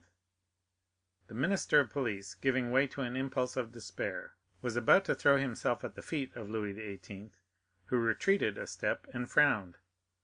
"Will you speak?" he said. "Oh, sire, what a dreadful misfortune! I am, indeed, to be pitied. I can never forgive myself." "Monsieur," said Louis XVIII., "I command you to speak." "Well, sire, the usurper left Elba on the 26th February, and landed on the 1st of March." "And where? In Italy?" asked the king eagerly. "In France, sire, at a small port near Antibes, in the Gulf of Juan." "The usurper landed in France, near Antibes, in the Gulf of Juan, 250 leagues from Paris, on the 1st of March, and you only acquired this information today, the 4th of March? Well, sir, what you tell me is impossible. You must have received a false report, or you have gone mad." "Alas, sire, it is but too true." Louis made a gesture of indescribable anger and alarm, and then drew himself up as if this sudden blow had struck him at the same moment in heart and countenance. "In France!" he cried. "The usurper in France! Then they did not watch over this man. Who knows? They were perhaps in league with him." "Oh, sire," exclaimed the Duc de Blacas, "M. Dandré is not a man to be accused of treason. Sire, we have all been blind, and the minister of police has shared the general blindness. That is all." "But," said Villefort, and then suddenly checking himself, he was silent. Then he continued, "Your pardon, sire," he said, bowing, "my zeal carried me away. Will your majesty deign to excuse me?" "Speak, sir, speak boldly," replied Louis. "You alone forewarned us of the evil, now try and aid us with the remedy." "Sire," said Villefort, "the usurper is detested in the south, and it seems to me that if he ventured into the south it would be easy to raise Languedoc and Provence against him." "Yes, assuredly," replied the minister, "but he is advancing by Gap and Sisteron." "Advancing? He is advancing?" said Louis XVIII. "Is he then advancing on Paris?" The minister of police maintained a silence which was equivalent to a complete avowal. "And Dauphine, sir?" inquired the king of Villefort. "Do you think it possible to rouse that as well as Provence?" "Sire, I am sorry to tell your majesty a cruel fact, but the feeling in Dauphine is quite the reverse of that in Provence or Languedoc. The mountaineers are Bonapartists, sire." "Then," murmured Louis, "he was well informed. And how many men had he with him?" "I do not know, sire," answered the minister of police. "What, you do not know? Have you neglected to obtain information on that point? Of course, it is of no consequence," he said, with a withering smile. "Sire, it was impossible to learn. The despatch simply stated the fact of the landing and the route taken by the usurper." "And how did this despatch reach you?" The minister bowed his head, and while a deep color overspread his cheeks, he stammered out, "By the telegraph, sire." Louis XVIII. Advanced a step, and folded his arms over his chest as Napoleon would have done. "So, then," he exclaimed, turning pale with anger, 7 conjoined and allied armies overthrew that man. A miracle of heaven replaced me on the throne of my fathers after 25 years of exile. I have during those 25 years spared no pains to understand the people of France and the interests which were confided to me, and now, when I see the fruition of my wishes almost within my reach, the power I hold in my hands bursts and shatters me to atoms." "Sire, it is fatality," murmured the minister, feeling that the pressure of circumstances, however light a thing to destiny, was too much for any human strength to endure. "What our enemies say of us is then true. We have learnt nothing, forgotten nothing. If I were betrayed as he was, I would console myself; but to be in the midst of persons elevated by myself to places of honor, who ought to watch over me more carefully than over themselves, for my fortune is theirs. Before me they were nothing, after me they will be nothing, and perish miserably from incapacity, ineptitude. Oh, yes, sir, you are right, it is fatality." The minister quailed before this outburst of sarcasm. M. de Blacas wiped the moisture from his brow. Villefort smiled within himself, for he felt his increased importance. "To fall," continued King Louis, who at the first glance had sounded the abyss on which the monarchy hung suspended, "to fall, and to learn of that fall by telegraph!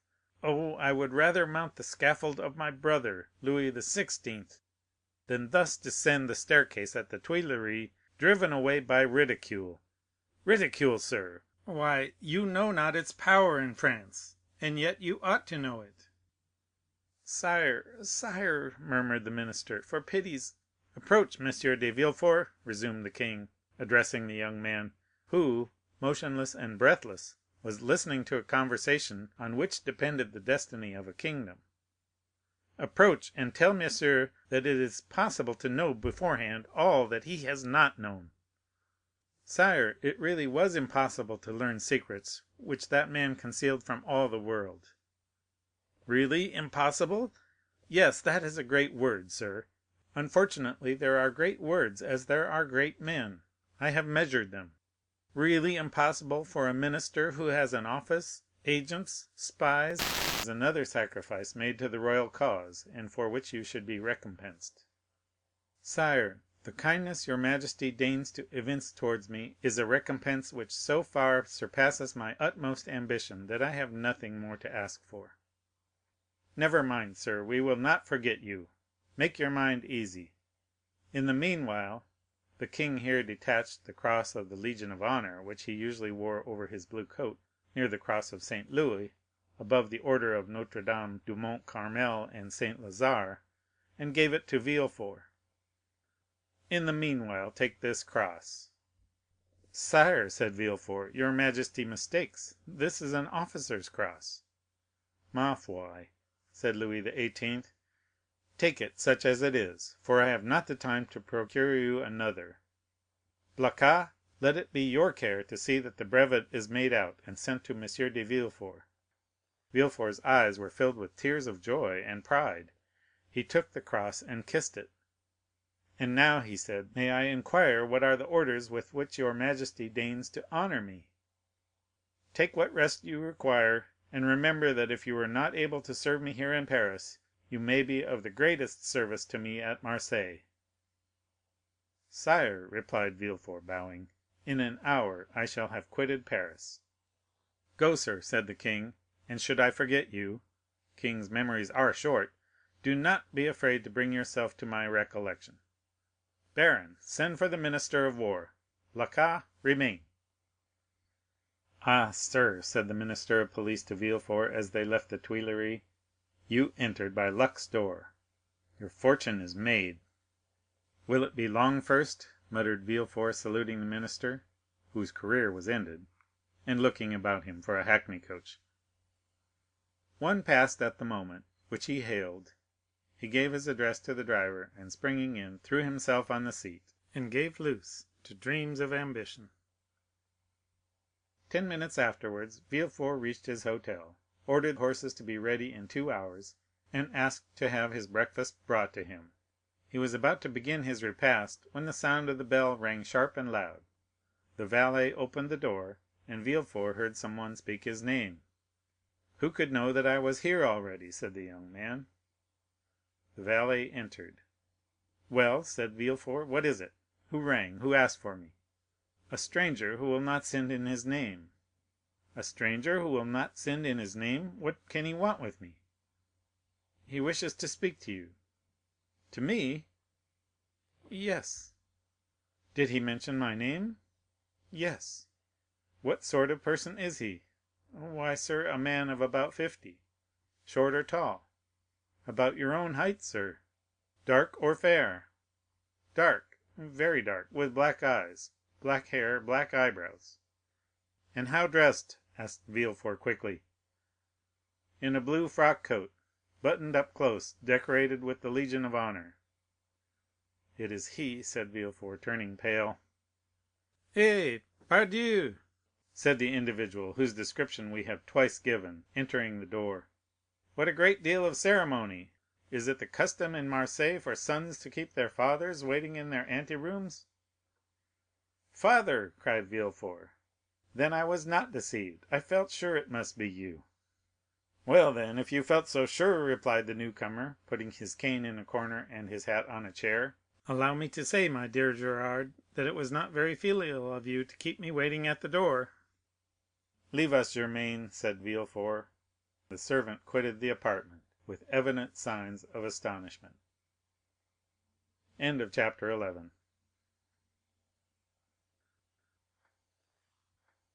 The servant until the door was closed, and then, fearing, no doubt, that he might be overheard in the antechamber, he opened the door again, nor was the precaution useless, as appeared from the rapid retreat of Germain, who proved that he was not exempt from the sin which ruined our first parents. M. Noirtier then took the trouble to close and bolt the antechamber door, then that of the bedchamber, and then extended his hand to Villefort, who had followed all his motions with surprise which he could not conceal. "Well, now, my dear Gérard," he said to the young man, with a very significant look, "do you know, you seem as if you were not very glad to see me."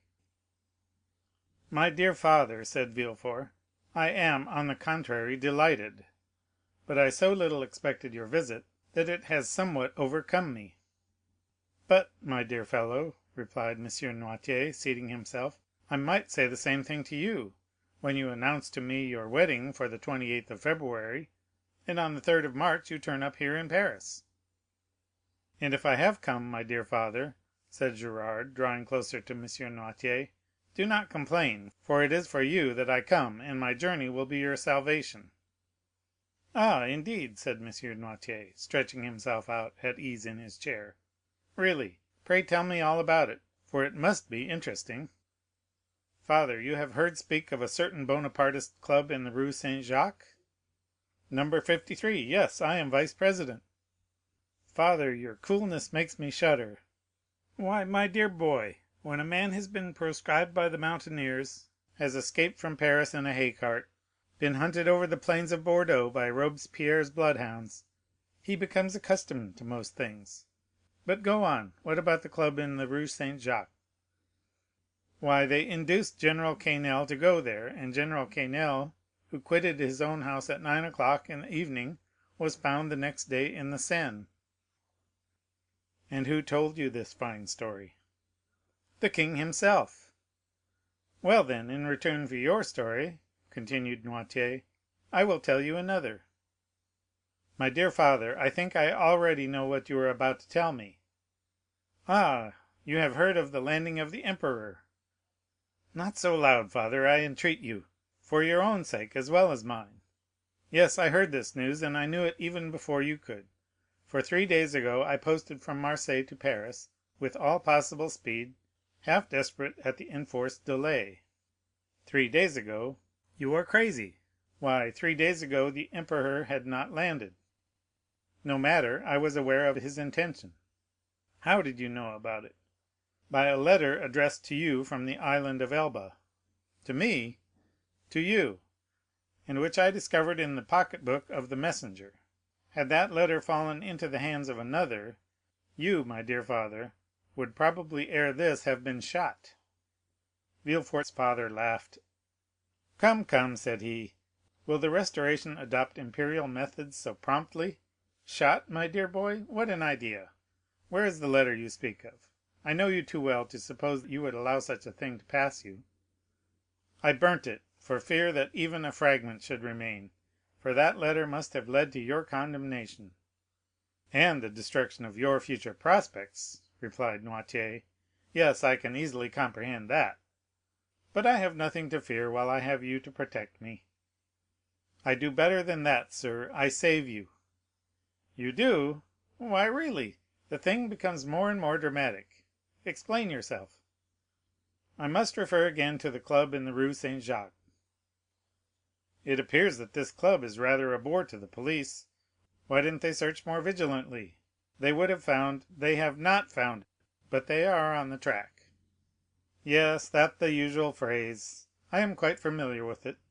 When the police is at fault it declares that it is on the track, and the government patiently awaits the day when it comes to say, with a sneaking air, that the track is lost."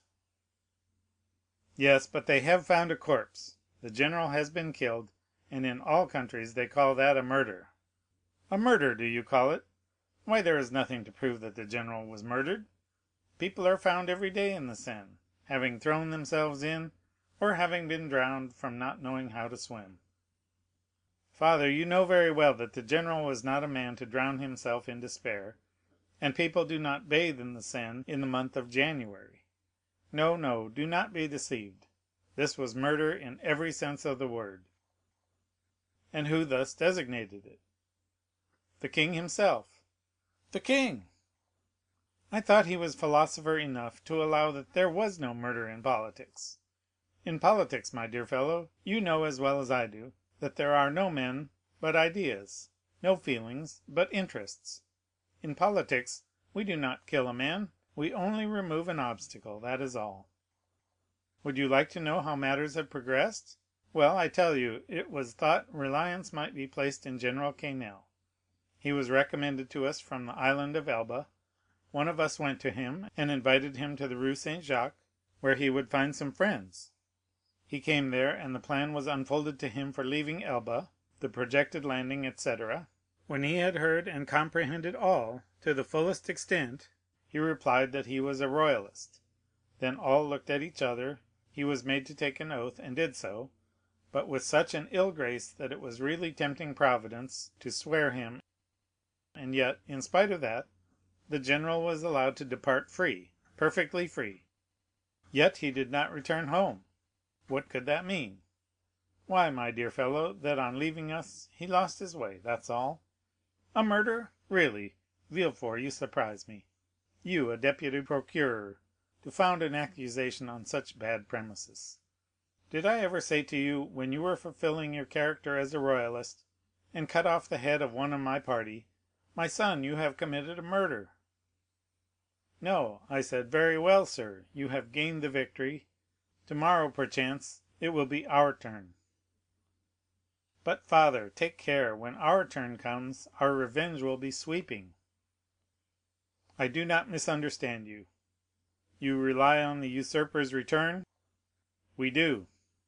You are mistaken. He will not advance 2 leagues into the interior of France without being followed, tracked, and caught like a wild beast. My dear fellow, the emperor is at this moment on the way to Grenoble. On the 10th or 12th he will be at Lyons, and on the 20th or 25th at Paris. The people will rise. Yes, to go and meet him, and with black whiskers and a blue frock coat and hat with broad brim. Villefort stood watching, breathless, until his father had disappeared at the Rue Bussy. Then he turned to the various articles he had left behind him, put the black cravat and blue frock coat at the bottom of the portmanteau, threw the hat into a dark closet, broke the cane into small bits, and flung it in the fire, put on his travelling cap, and calling his valet, checked with a look the 1,000 questions he was ready to ask, paid his bill, sprang into his carriage, which was ready, learned at Lyons that Bonaparte had entered Grenoble, and in the midst of the tumult which prevailed along the road, at length reached Marseilles, a prey to all the hopes and fears which enter into the heart of a man with ambition and its first successes.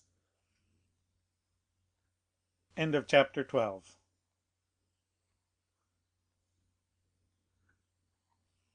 The 100 Days.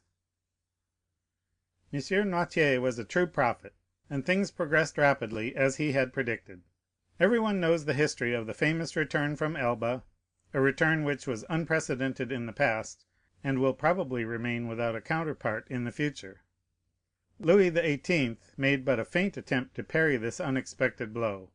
The monarchy he had scarcely reconstructed tottered on its precarious foundation, and at a sign from the emperor the incongruous structure of ancient prejudices and new ideas fell to the ground. Villefort, therefore, gained nothing save the king's gratitude, which was rather likely to injure him at the present time, and the cross of the Legion of Honor, which he had the prudence not to wear, although M. de Blacas had duly forwarded the brevet. Napoleon would, doubtless, have deprived Villefort of his office, had it not been for Noirtier, who was all-powerful at court, and thus the Girondin of '93 and the senator of 1806 protected him who so lately had been his protector. All Villefort's influence barely enabled him to stifle the secret Dantès had so nearly divulged. The king's procureur alone was deprived of his office, being suspected of royalism. However, scarcely was the imperial power established, that is, scarcely had the emperor re-entered the Tuileries and begun to issue orders from the closet into which we have introduced our readers, he found on the table there Louis XVIII.'s half-filled snuff-box. Scarcely had this occurred when Marseilles began, in spite of the authorities, to rekindle the flames of civil war, always smouldering in the south, and it required but little to excite the populace to acts of far greater violence than the shouts and insults with which they assailed the royalists whenever they ventured abroad.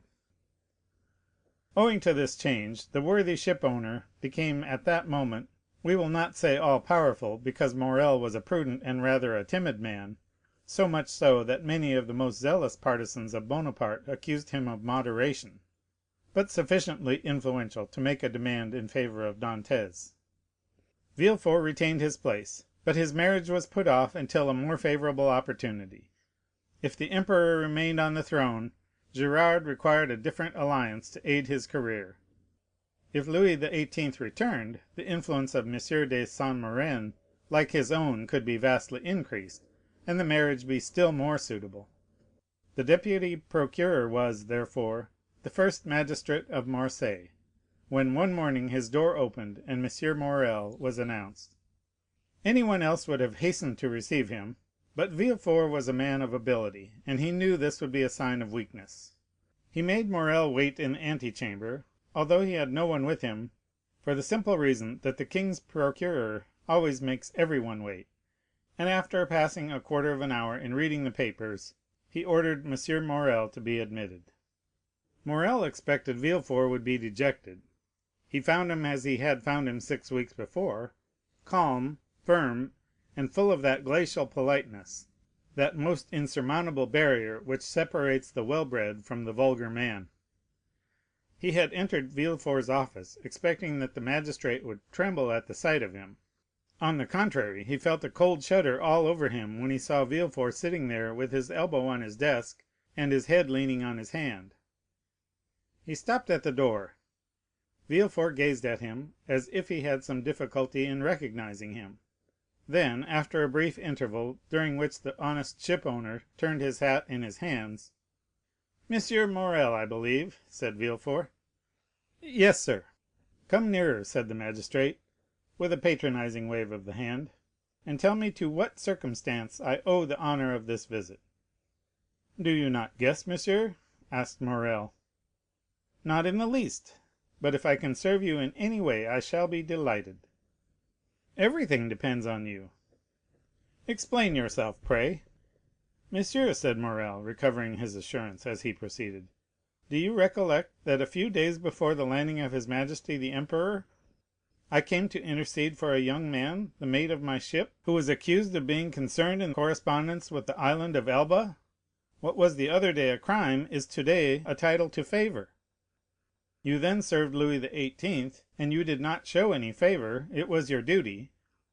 Today you serve Napoleon, and you ought to protect him, it is equally your duty. I come, therefore, to ask what has become of him." Villefort, by a strong effort, sought to control himself. "What is his name?" he said. "Tell me his name." "Edmond Dantès." Villefort would probably have rather stood opposite the muzzle of a pistol at 25 paces than have heard this name spoken, but he did not blanch. "Dantès," he repeated, "Edmond Dantès." "Yes, monsieur." Villefort opened a large register, then went to a table, from the table turned to his registers, and then turning to Morrel, "Are you quite sure you are not mistaken, monsieur?"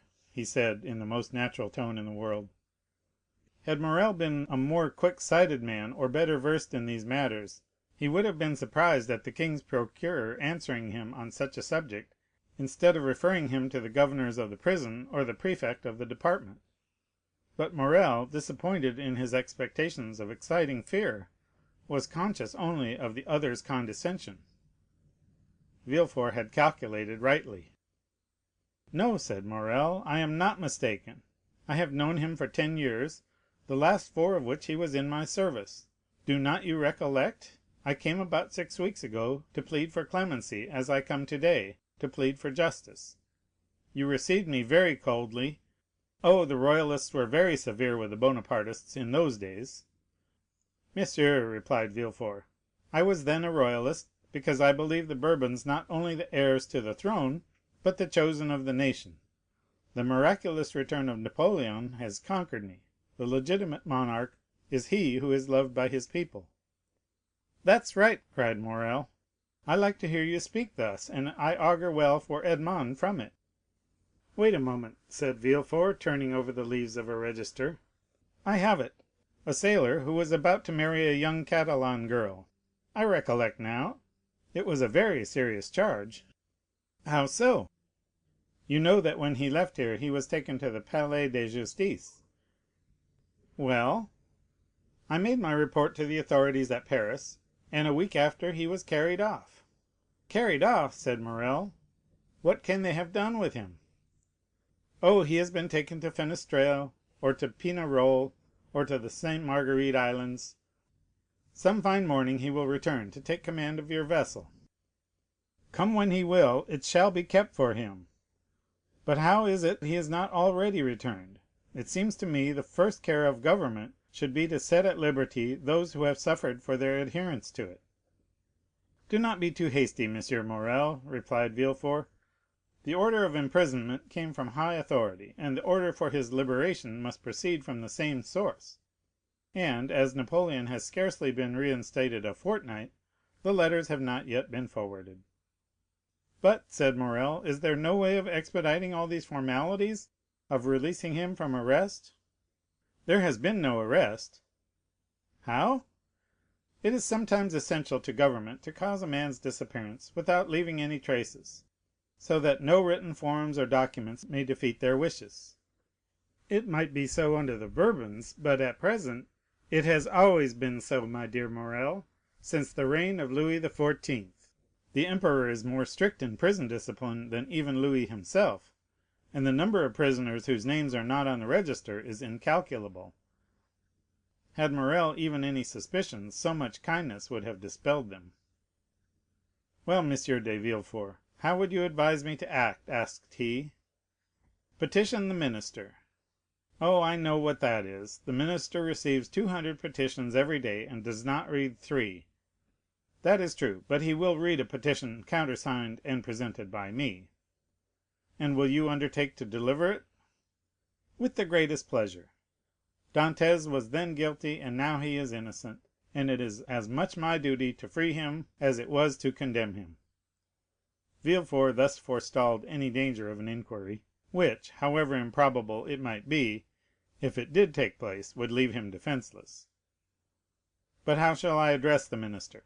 "Sit down there," said Villefort, giving up his place to Morrel, "and write what I dictate." "Will you be so good?" "Certainly, but lose no time; we have lost too much already." "That is true. Only think what that poor fellow may even now be suffering." Villefort shuddered at the suggestion, but he had gone too far to draw back. Dantès must be crushed to gratify Villefort's ambition. Villefort dictated a petition, in which, from an excellent intention, no doubt, Dantès' patriotic services were exaggerated, and he was made out one of the most active agents of Napoleon's return. It was evident that at the sight of this document the minister would instantly release him. The petition finished, Villefort read it aloud. "Will that do?" said he. "Leave the rest to me. Will the petition go soon?" "Today." "Countersigned by you?" "The best thing I can do will be to certify the truth of the contents of your petition." And, sitting down, Villefort wrote the certificate at the bottom.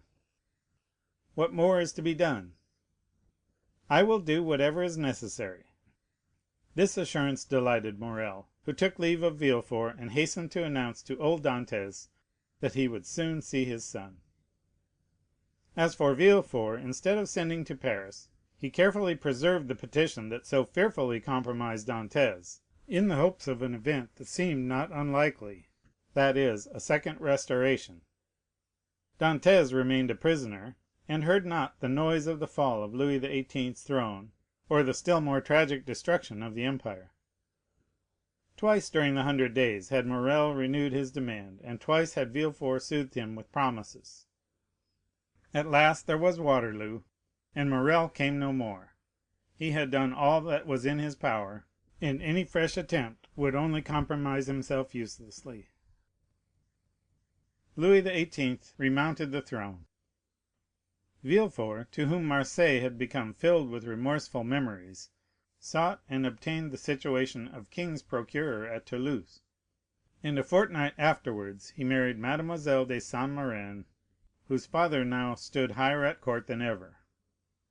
And so Dantès, after the 100 Days and after Waterloo, remained in his dungeon, forgotten of earth and heaven. Danglars comprehended the full extent of the wretched fate that overwhelmed Dantès, and when Napoleon returned to France, he, after the manner of mediocre minds, termed the coincidence a decree of Providence. But when Napoleon returned to Paris, Danglars' heart failed him, and he lived in constant fear of Dantès' return on a mission of vengeance. He therefore informed M. Morrel of his wish to quit the sea, and obtained a recommendation from him to a Spanish merchant, into whose service he entered at the end of March, that is, 10 or 12 days after Napoleon's return. He then left for Madrid, and was no more heard of. Fernand understood nothing except that Dantès was absent. What had become of him he cared not to inquire. Only during the respite the absence of his rival afforded him, he reflected, partly on the means of deceiving Mercédès as to the cause of his absence, partly on plans of emigration and abduction, as from time to time he sat sad and motionless on the summit of Cape Pharo, at the spot from whence Marseilles and the Catalans are visible, watching for the apparition of a young and handsome man who was for him also the messenger of vengeance. Fernand's mind was made up. He would shoot Dantès and then kill himself. But Fernand was mistaken. A man of his disposition never kills himself, for he constantly hopes. During this time the empire made its last conscription, and every man in France capable of bearing arms rushed to obey the summons of the emperor. Fernand departed with the rest, bearing with him the terrible thought that while he was away his rival would perhaps return and marry Mercédès. Had Fernand really meant to kill himself, he would have done so when he parted from Mercédès. His devotion and the compassion he showed for her misfortunes produced the effect they always produce on noble minds. Mercédès had always had a sincere regard for Fernand, and this was now strengthened by gratitude. "My brother," said she, as she placed his knapsack on his shoulders, "be careful of yourself, for if you are killed I shall be alone in the world." These words carried a ray of hope into Fernand's heart. Should Dantès not return, Mercédès might one day be his. Mercédès was left alone face to face with the vast plain that had never seemed so barren, and the sea that had never seemed so vast. Bathed in tears, she wandered about the Catalan village. Sometimes she stood mute and motionless as a statue, looking toward Marseilles, at other times gazing on the sea, and debating as to whether it were not better to cast herself into the abyss of the ocean, and thus end her woes. It was not want of courage that prevented her putting this resolution into execution, but her religious feelings came to her aid and saved her. Caderousse was, like Fernand, enrolled in the army, but being married and 8 years older, he was merely sent to the frontier. Old Dantès, who was only sustained by hope, lost all hope at Napoleon's downfall. 5 months after he had been separated from his son, and almost at the hour of his arrest, he breathed his last in Mercédès' arms. M. Morrel paid the expenses of his funeral and a few small debts the poor old man had contracted. There was more than benevolence in this action; there was courage. The South was aflame, and to assist even on his deathbed the father of so dangerous a Bonapartist as Dantès was stigmatized as a crime. Chapter 13.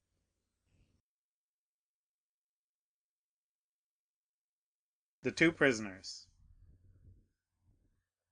A year after Louis XVIII's restoration, a visit was made by the inspector general of prisons. Dantès in his cell heard the noise of preparation, sounds that at the depth where he lay would have been inaudible to any but the ear of a prisoner. who could hear the splash of the drop of water that every hour fell from the roof of his dungeon. He guessed something uncommon was passing among the living, but he had so long ceased to have any intercourse with the world that he looked upon himself as dead. The inspector visited, one after another, the cells and dungeons of several of the prisoners, whose good behavior or stupidity recommended them to the clemency of the government. He inquired how they were fed, and if they had any request to make. The universal response was, that the fare was detestable, and that they wanted to be set free. The inspector asked if they had anything else to ask for. They shook their heads. What could they desire beyond their liberty? The inspector turned smilingly to the governor. I do not know what reason government can assign for these useless visits. When you see one prisoner, you see all, always the same thing, ill-fed and innocent. Are there any others? Yes, the dangerous and mad prisoners are in the dungeons. Let us visit them, said the inspector with an air of fatigue. We must play the farce to the end. Let us see the dungeons. Let us first send for 2 soldiers, said the governor.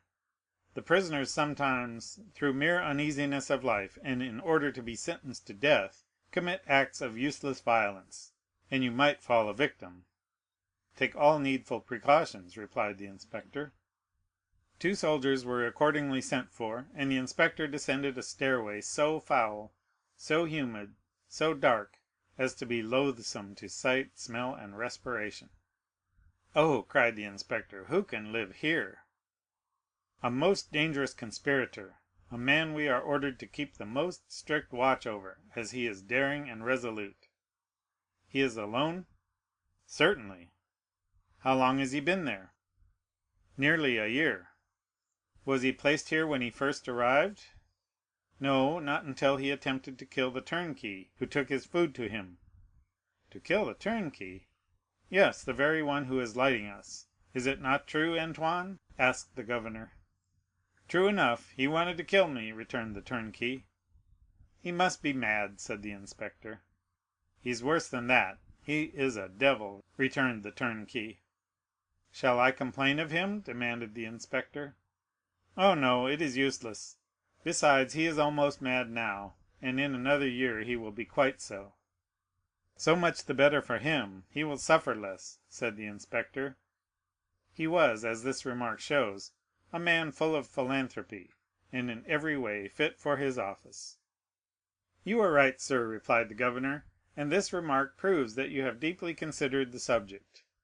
Now we have in a dungeon about 20 feet distance, and to which you descend by another stair, an abbé, formerly leader of a party in Italy, who has been here since 1811, and in 1813 he went mad, and the change is astonishing. He used to weep, now he laughs. He grew thin, he now grows fat. You had better see him, for his madness is amusing. I will see them both, returned the inspector. I must conscientiously perform my duty. This was the inspector's first visit. He wished to display his authority. Let us visit this one first, added he. By all means, replied the governor, and he signed to the turnkey to open the door.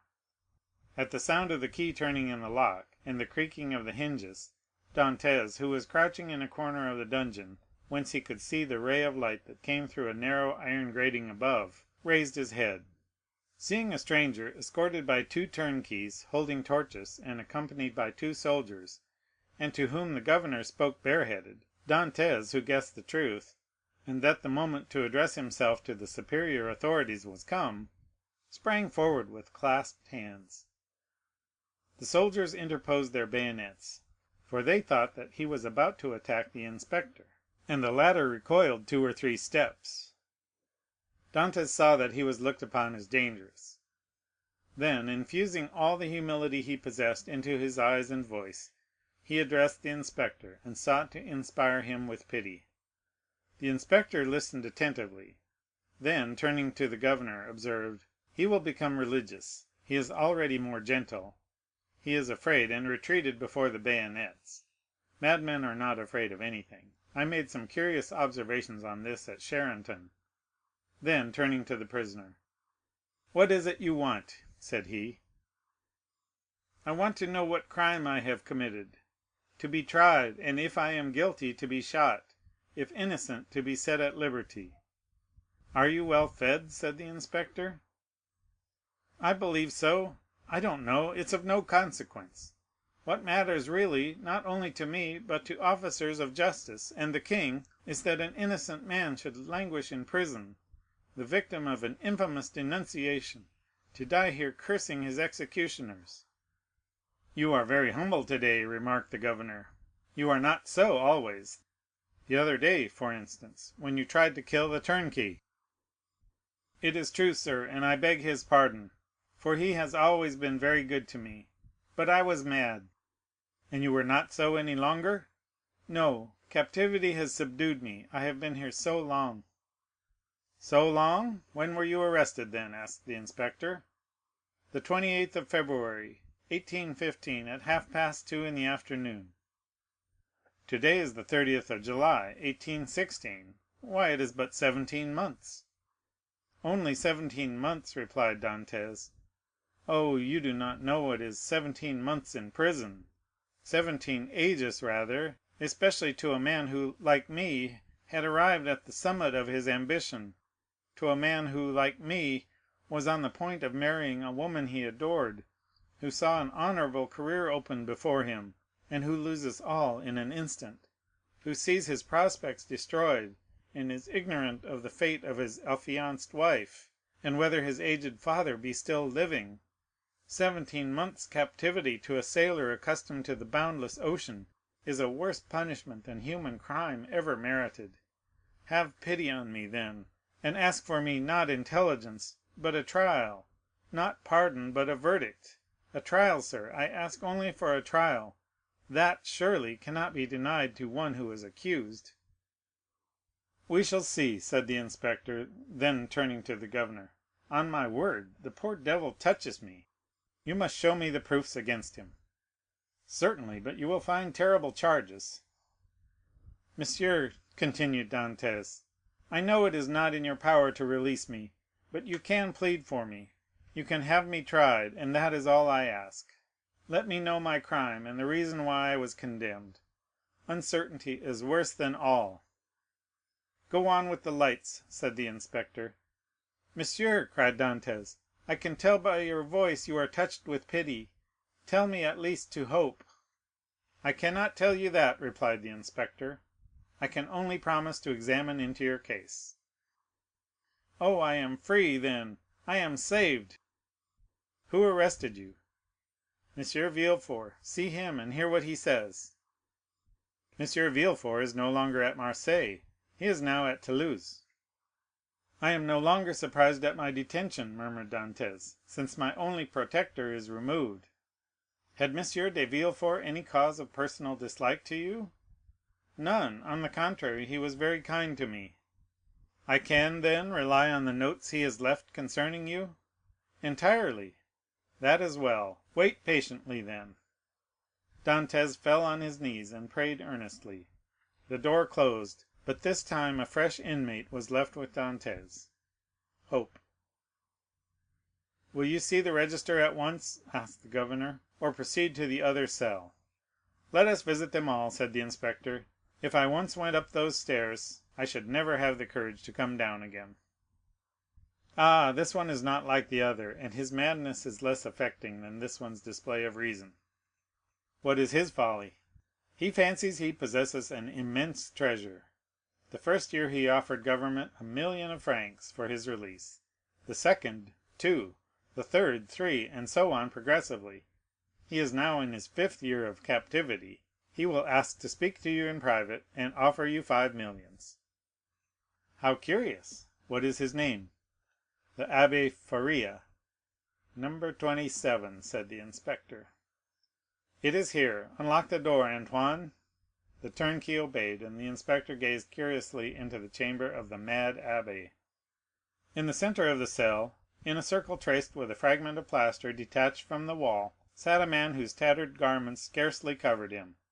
He was drawing in his circle geometrical lines, and seemed as much absorbed in his problem as Archimedes was when the soldier of Marcellus slew him. He did not move at the sound of the door, and continued his calculations until the flash of the torches lighted up with an unwonted glare the sombre walls of his cell. Then, raising his head, he perceived with astonishment the number of persons present. He hastily seized the coverlet of his bed and wrapped it round him. "What is it you want?" said the inspector. "I, monsieur," replied the abbé with an air of surprise. "I want nothing." "You do not understand," continued the inspector. "I am sent here by government to visit the prison and hear the requests of the prisoners." "Oh, that is different," cried the abbé, "and we shall understand each other, I hope." "There now," whispered the governor, "it is just as I told you." "Monsieur," continued the prisoner, "I am the Abbé Faria, born at Rome. I was for 20 years Cardinal Spada's secretary. I was arrested—why, I know not—toward the beginning of the year 1811. Since then I have demanded my liberty from the Italian and French government." "Why from the French government?" "Because I was arrested at Piombino, and I presume that, like Milan and Florence, Piombino has become a capital of some French department." "Ah," said the inspector, "you have not the latest news from Italy."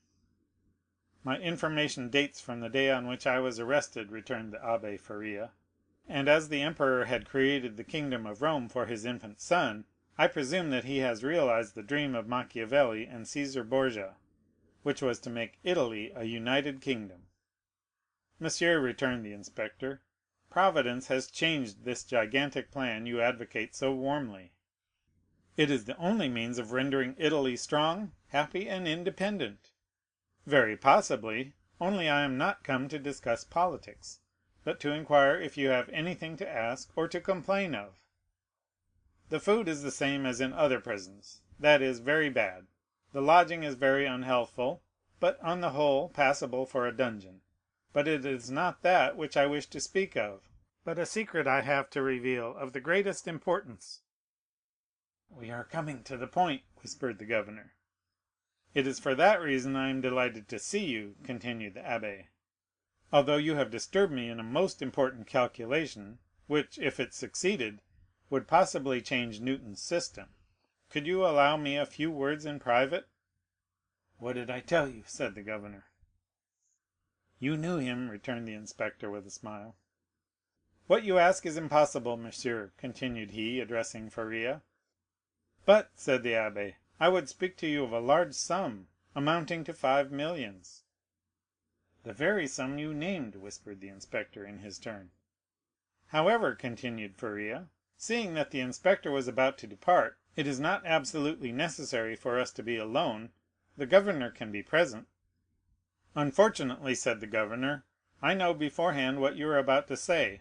It concerns your treasures, does it not?" Faria fixed his eyes on him with an expression that would have convinced anyone else of his sanity. "Of course," said he; "of what else should I speak?" "Monsieur Inspector," continued the governor, "I can tell you the story as well as he, for it has been dinned in my ears for the last 4 or 5 years." "That proves," returned the abbé, "that you are like those of Holy Writ, who having ears hear not, and having eyes see not." "My dear sir, the government is rich and does not want your treasures," replied the inspector. "Keep them until you are liberated." The abbé's eyes glistened. He seized the inspector's hand. "But what if I am not liberated," cried he, "and am detained here until my death? This treasure will be lost. Had not government better profit by it? I will offer 6 millions, and I will content myself with the rest if they will only give me my liberty." "On my word," said the inspector in a low tone, "had I not been told beforehand that this man was mad, I should believe what he says." "I am not mad," replied Faria, with that acuteness of hearing peculiar to prisoners.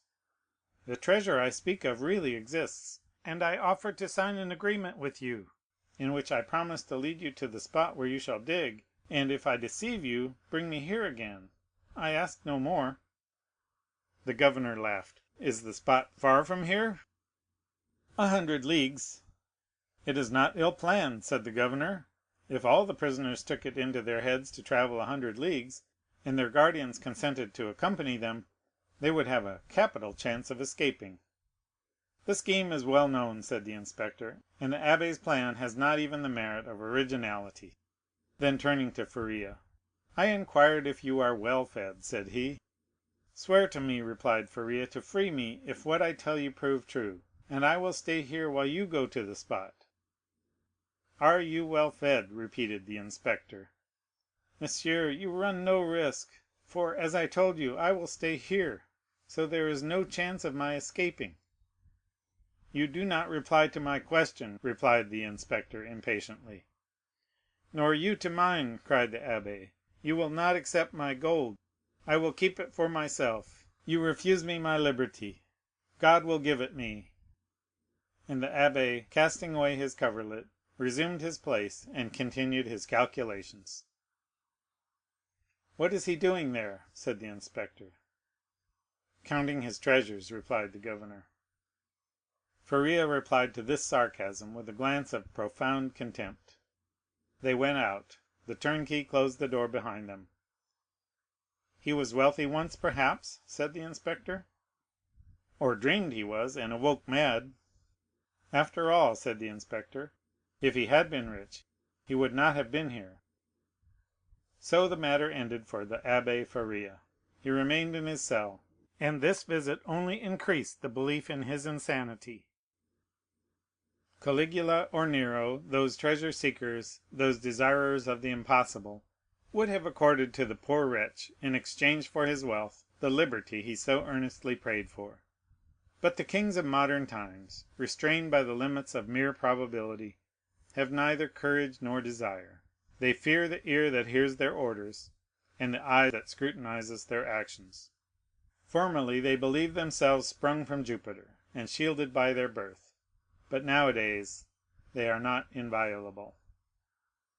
It has always been against the policy of despotic governments to suffer the victims of their persecutions to reappear. As the Inquisition rarely allowed its victims to be seen with their limbs distorted and their flesh lacerated by torture, so madness is always concealed in its cell, from whence, should it depart, it is conveyed to some gloomy hospital, where the doctor has no thought for man or mind in the mutilated being the jailer delivers to him. The very madness of the Abbé Faria, gone mad in prison, condemned him to perpetual captivity. The inspector kept his word with Dantès. He examined the register, and found the following note concerning him: Edmond Dantès, violent Bonapartist, took an active part in the return from Elba. The greatest watchfulness and care to be exercised. This note was in a different hand from the rest, which showed that it had been added since his confinement. The inspector could not contend against this accusation. He simply wrote, "Nothing to be done." This visit had infused new vigor into Dantès. He had, till then, forgotten the date; but now, with a fragment of plaster, he wrote the date, 30th July, 1816, and made a mark every day, in order not to lose his reckoning again. Days and weeks passed away, then months. Dantès still waited. He at first expected to be freed in a fortnight. This fortnight expired. He decided that the inspector would do nothing until his return to Paris, and that he would not reach there until his circuit was finished. He therefore fixed 3 months. 3 months passed away, then 6 more.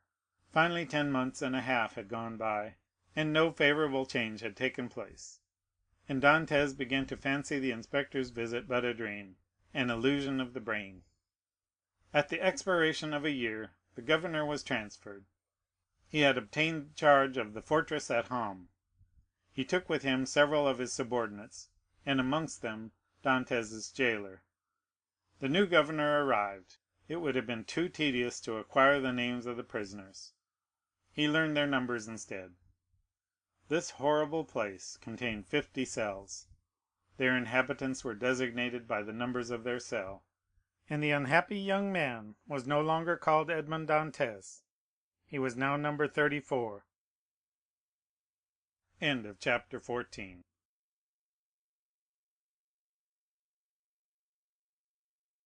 Number 34 and number 27. Dantès passed through all the stages of torture natural to prisoners in suspense. He was sustained at first by that pride of conscious innocence which is the sequel to hope. Then he began to doubt his own innocence, which justified in some measure the governor's belief in his mental alienation. And then, relaxing his sentiment of pride, he addressed his supplications, not to God, but to man. God is always the last resource. Unfortunates, who ought to begin with God, do not have any hope in him till they have exhausted all other means of deliverance. Dantès asked to be removed from his present dungeon into another, for a change, however disadvantageous, was still a change, and would afford him some amusement.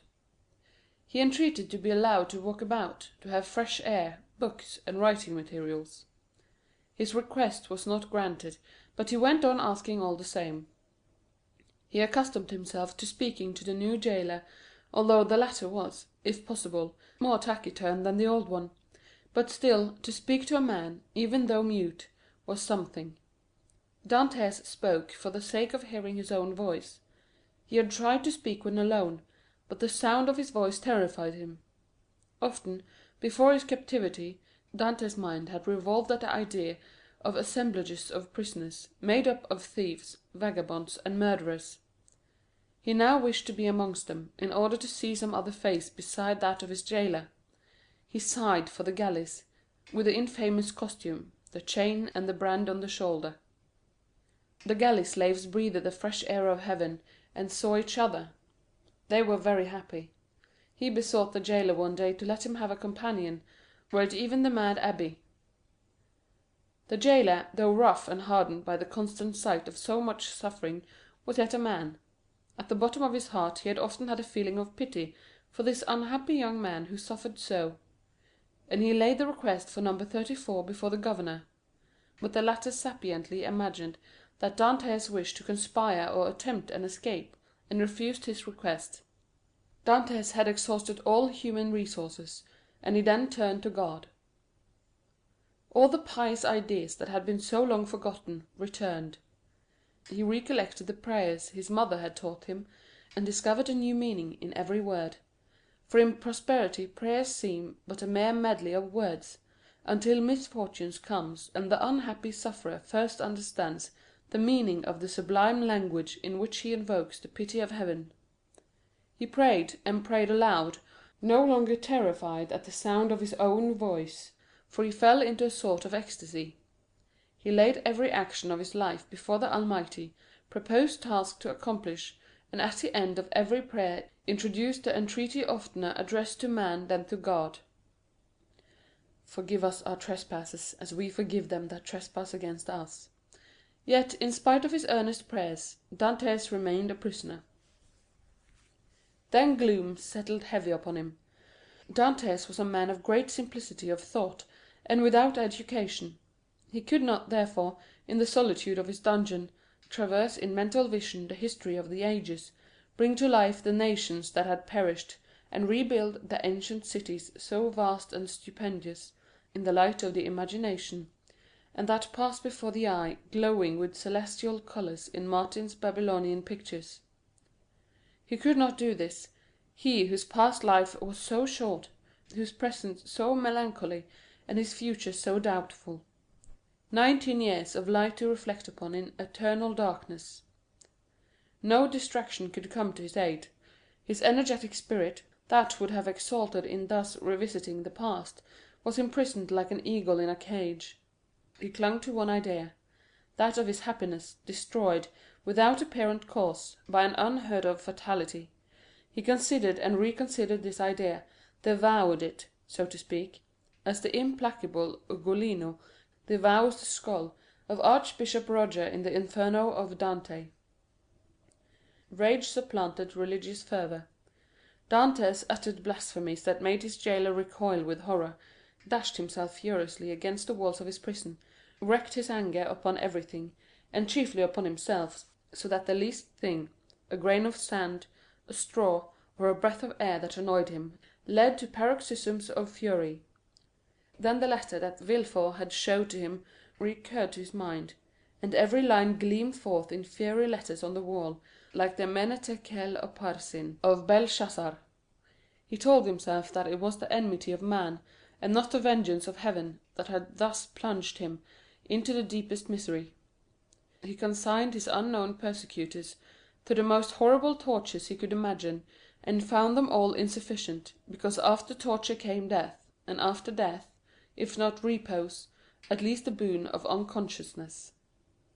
By dint of constantly dwelling on the idea that tranquillity was death, and if punishment were the end in view, other tortures than death must be invented, he began to reflect on suicide. Unhappy he who, on the brink of misfortune, broods over ideas like these. Before him is a dead sea that stretches in azure calm before his eyes, but he who unwarily ventures within its embrace finds himself struggling with a monster that would drag him down to perdition. Once thus ensnared, unless the protecting hand of God snatch him thence, all is over, and his struggles but tend to hasten his destruction. This state of mental anguish is, however, less terrible than the sufferings that precede or the punishment that possibly will follow. There is a sort of consolation at the contemplation of the yawning abyss, at the bottom of which lie darkness and obscurity. Edmond found some solace in these ideas. All his sorrows, all his sufferings, with their train of gloomy spectres, fled from his cell when the angel of death seemed about to enter. Dantès reviewed his past life with composure, and, looking forward with terror to his future existence, chose that middle line that seemed to afford him a refuge. "Sometimes," said he, "in my voyages, when I was a man and commanded other men, I have seen the heavens overcast, the sea rage and foam, the storm arise, and, like a monstrous bird, beating the two horizons with its wings. Then I felt that my vessel was a vain refuge that trembled and shook before the tempest. Soon the fury of the waves and the sight of the sharp rocks announced the approach of death, and death then terrified me, and I used all my skill and intelligence as a man and a sailor to struggle against the wrath of God.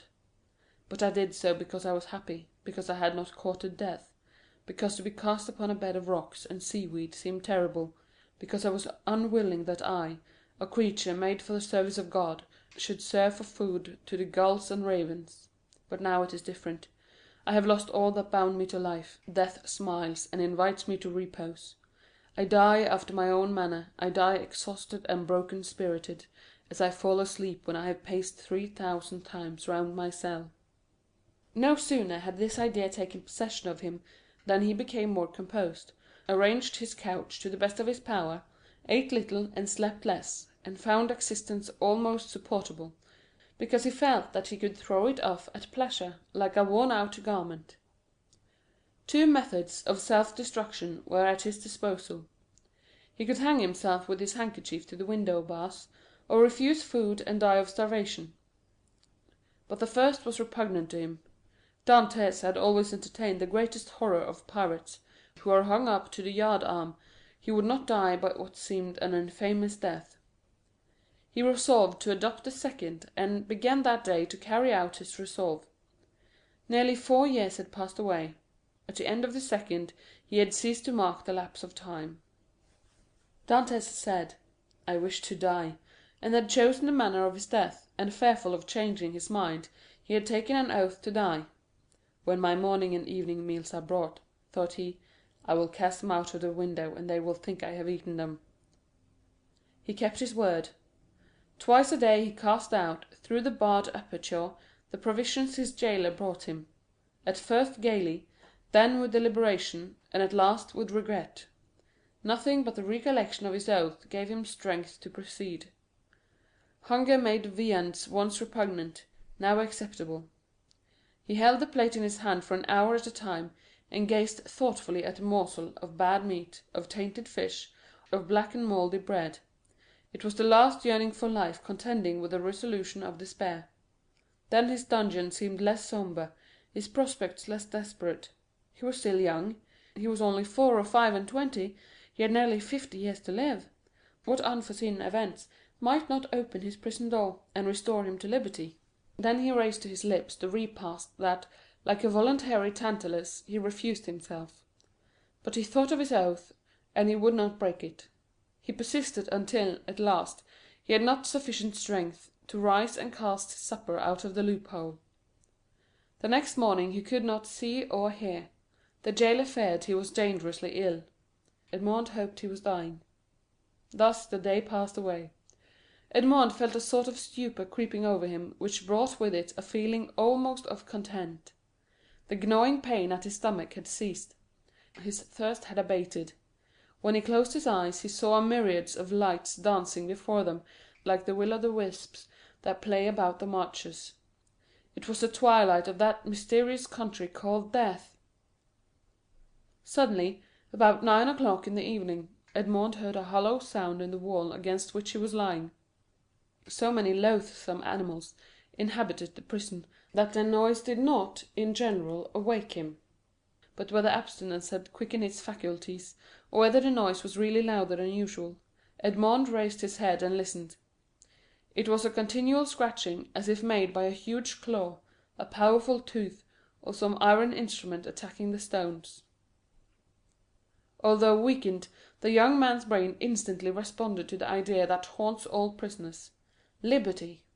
It seemed to him that heaven had at length taken pity on him, and had sent this noise to warn him on the very brink of the abyss. Perhaps one of those beloved ones he had so often thought of was thinking of him and striving to diminish the distance that separated them. No, no, doubtless he was deceived, and it was but one of those dreams that forerun death. Edmond still heard the sound. It lasted nearly 3 hours. He then heard a noise of something falling, and all was silent. Some hours afterwards it began again, nearer and more distinct. Edmond was intensely interested. Suddenly the jailer entered. For a week since he had resolved to die, and during the 4 days that he had been carrying out his purpose, Edmond had not spoken to the attendant, had not answered him when he inquired what was the matter with him, and turned his face to the wall when he looked too curiously at him.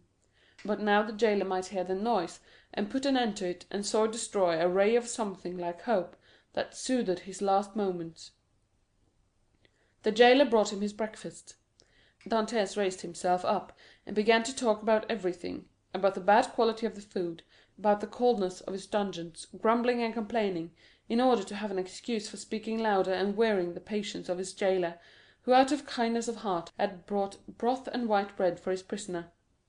Fortunately he fancied that Dantès was delirious, and placing the food on the rickety table, he withdrew. Edmond listened, and the sound became more and more distinct.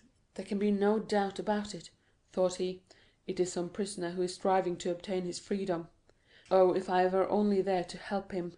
Suddenly another idea took possession of his mind, so used to misfortune that it was scarcely capable of hope. The idea that the noise was made by workmen the government had ordered to repair the neighboring dungeon. It was easy to ascertain this, but how could he risk the question? It was easy to call his jailer's attention to the noise, and watch his countenance as he listened, but might he not by this means destroy hopes far more important than the short-lived satisfaction of his own curiosity? Unfortunately, Edmond's brain was still so feeble that he could not bend his thoughts to anything in particular. He saw but one means of restoring lucidity and clearness to his judgment. He turned his eyes towards the soup which the jailer had brought, rose, staggered towards it, raised the vessel to his lips, and drank off the contents with a feeling of indescribable pleasure. He had often heard that shipwrecked persons had died through having eagerly devoured too much food. Edmond replaced on the table the bread he was about to devour, and returned to his couch. He did not wish to die. He soon felt that his ideas became again collected. He could think, and strengthen his thoughts by reasoning. Then he said to himself, "I must put this to the test, but without compromising anybody. If it is a workman, I need but knock against the wall, and he will cease to work, in order to find out who is knocking, and why he does so. But as his occupation is sanctioned by the governor, he will soon resume it. If, on the contrary, it is a prisoner, the noise I will make will alarm him, he will cease, and not begin again until he thinks everyone is asleep." Edmond rose again, but this time his legs did not tremble, and his sight was clear. He went to a corner of his dungeon, detached a stone, and with it knocked against the wall where the sound came. He struck thrice. At the first blow the sound ceased, as if by magic. Edmond listened intently. An hour passed, 2 hours passed, and no sound was heard from the wall. All was silent there.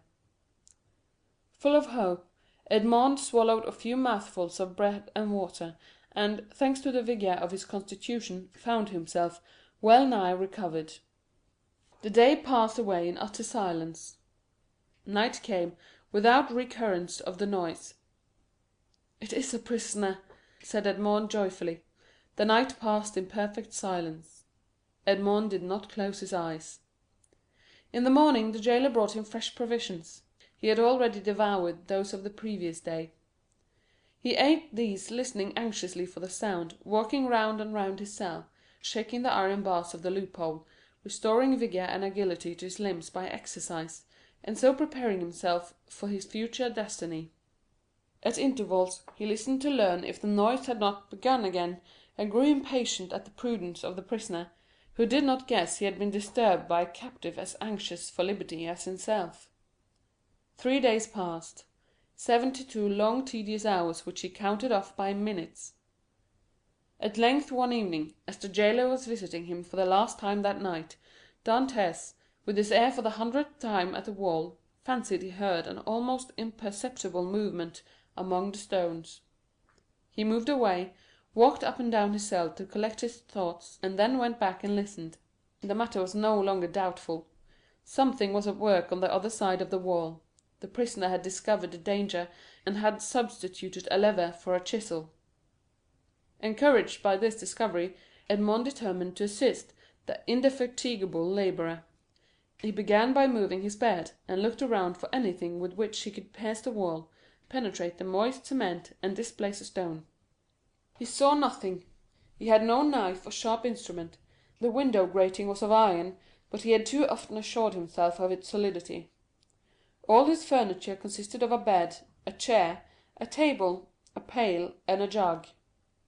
The bed had iron clamps, but they were screwed to the wood, and it would have required a screwdriver to take them off. The table and chair had nothing. The pail had once possessed a handle, but that had been removed.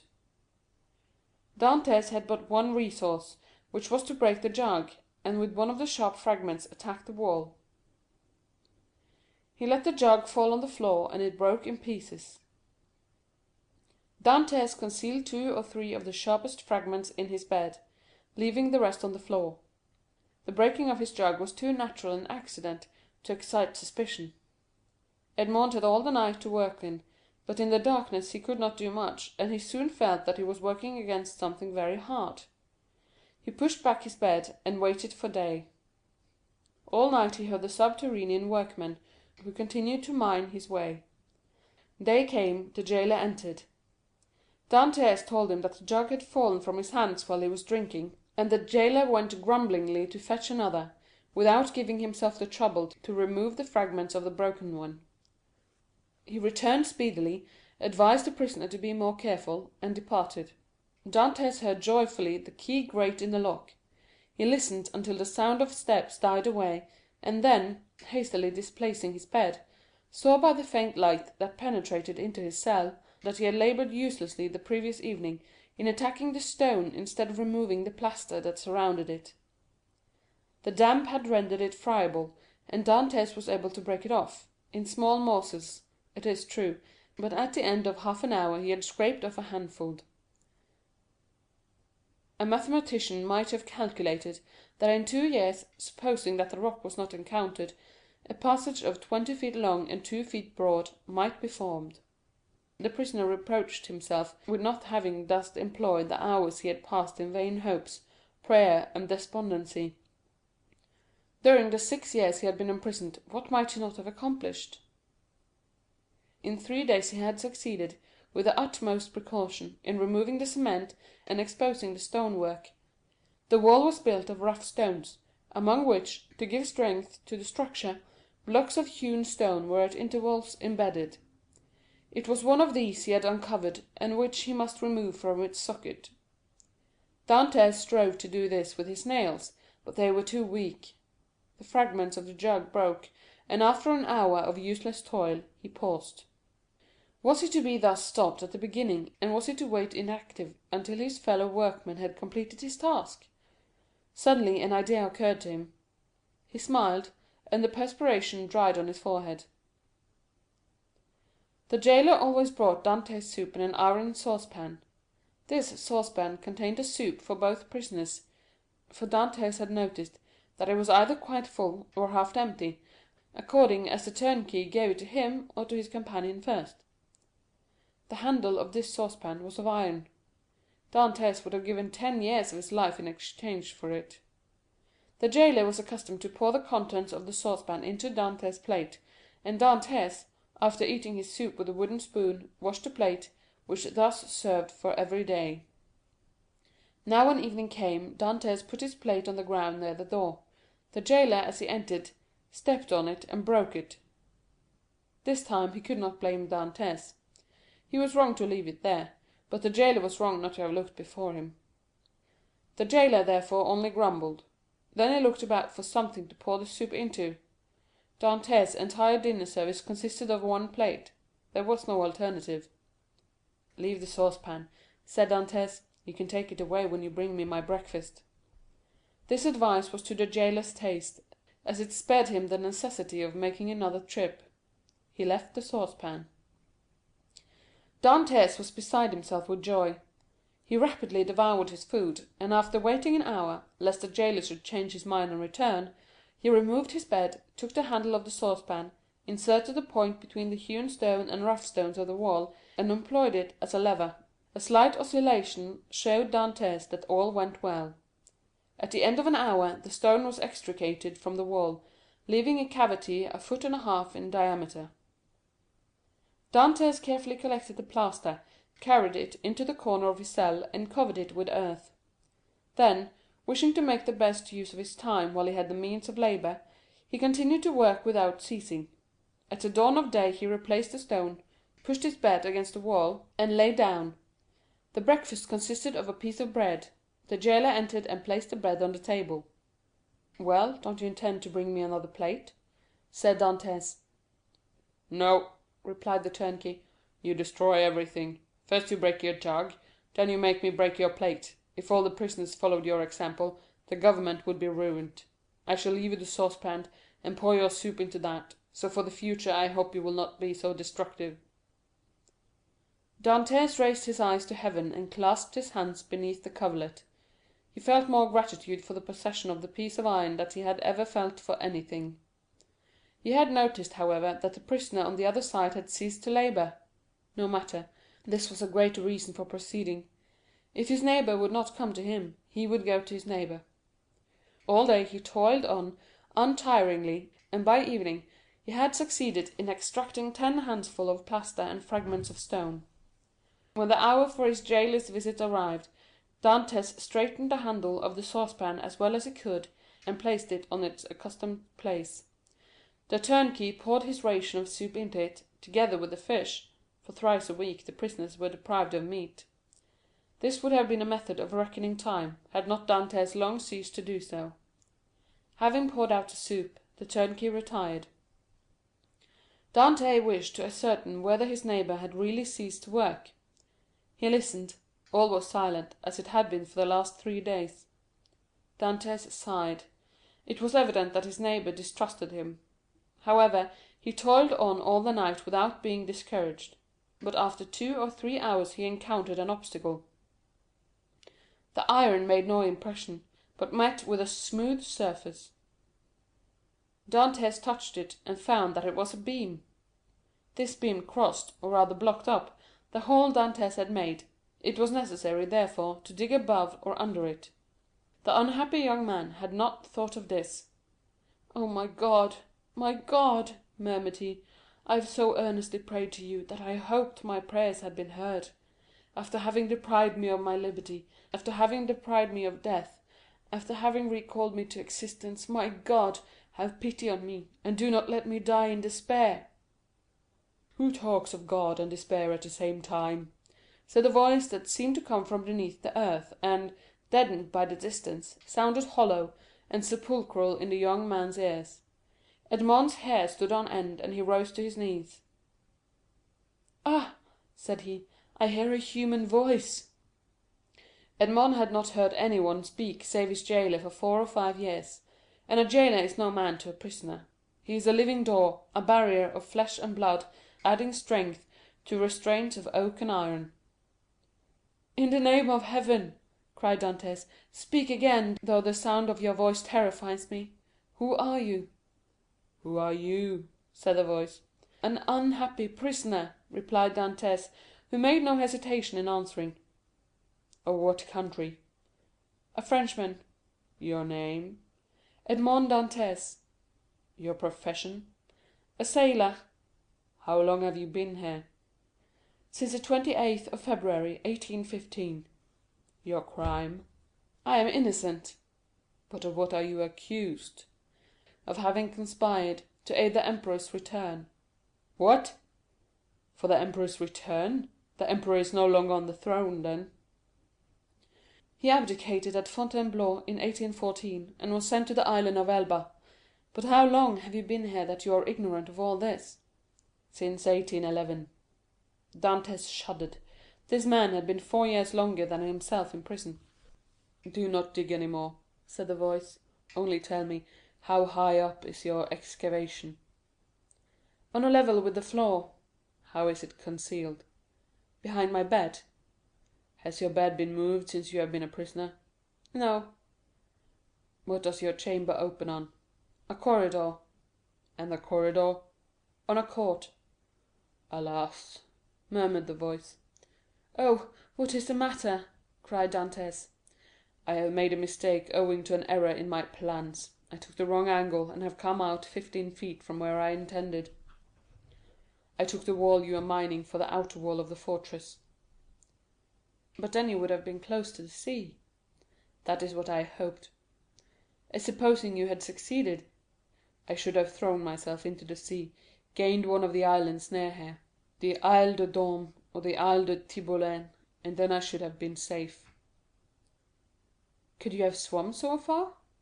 "Heaven would have given me strength, but now all is lost." "All?"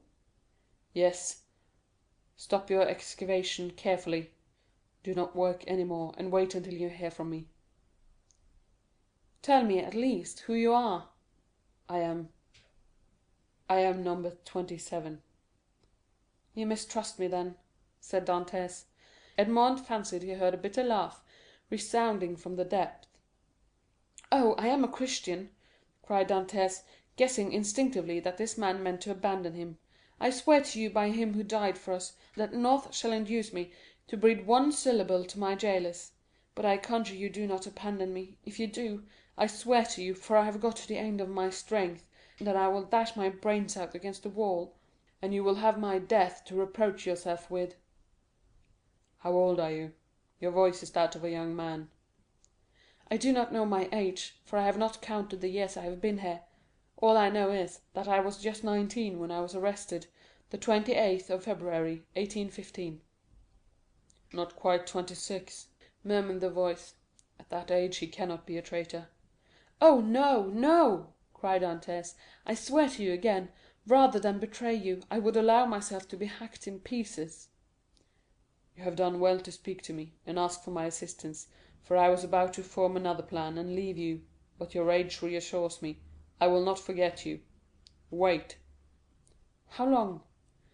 "I must calculate our chances. I will give you the signal." "But you will not leave me. You will come to me, or you will let me come to you. We will escape, and if we cannot escape we will talk. You of those whom—" Seizing in his arms the friend so long and ardently desired, Dantès almost carried him towards the window, in order to obtain a better view of his features by the aid of the imperfect light that struggled through the grating. He was a man of small stature, with hair blanched rather by suffering and sorrow than by age. He had a deep-set, penetrating eye, almost buried beneath the thick grey eyebrow, and a long, and still black, beard reaching down to his breast. His thin face, deeply furrowed by care, and the bold outline of his strongly marked features, betoken a man more accustomed to exercise his mental faculties than his physical strength. Large drops of perspiration were now standing on his brow, while the garments that hung about him were so ragged that one could only guess at the pattern upon which they had originally been fashioned. The stranger might have numbered 60 or 65 years, but a certain briskness and appearance of vigour in his movements made it probable that he was aged more from captivity than the course of time. He received the enthusiastic greeting of his young acquaintance with evident pleasure, as though his chilled affections were rekindled and invigorated by his contact with one so warm and ardent. He thanked him with grateful cordiality for his kindly welcome, although he must at that moment have been suffering bitterly to find another dungeon where he had fondly reckoned on discovering a means of regaining his liberty. "Let us first see," said he, "whether it is possible to remove the traces of my entrance here. Our future tranquillity depends upon our jailers being entirely ignorant of it." Advancing to the opening, he stooped and raised the stone easily in spite of its weight. Then, fitting it into its place, he said, "You removed this stone very carelessly, but I suppose you had no tools to aid you." "Why," exclaimed Dantès, with astonishment, "do you possess any?" "I made myself some, and with the exception of a file, I have all that are necessary. A chisel, pincers, and lever." "Oh, how I should like to see these products of your industry and patience! Well, in the first place, here is my chisel." So saying, he displayed a sharp, strong blade, with a handle made of beech wood. "And with what did you contrive to make that?" inquired Dantès. "With one of the clamps of my bedstead, and this very tool had sufficed me to hollow out the road by which I came hither, a distance about 50 feet." "50 feet!" responded Dantès, almost terrified. "Do not speak so loud, young man, don't speak so loud. It frequently occurs in a state prison like this that persons are stationed outside the doors of the cell purposely to overhear the conversation of the prisoners." "But they believe I am shut up alone here." "That makes no difference." "And you say that you dug your way a distance of 50 feet to get here?" "I do. That is about the distance that separates your chamber from mine. Only, unfortunately, I did not curve aright, for want of the necessary geometrical instruments to calculate my scale of proportion. Instead of taking an ellipsis of 40 feet, I made it 50.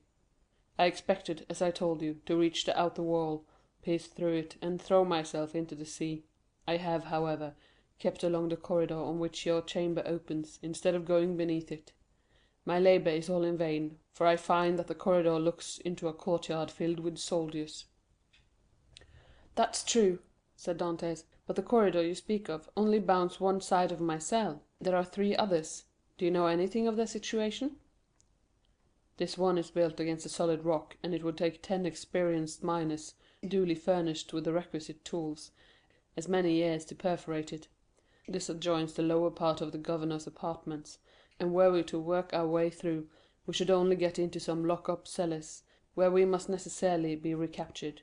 The 4th and last side of your cell faces on... Stop a minute. Now where does it face?" The wall of which he spoke was the one in which was fixed the loophole by which light was admitted to the chamber.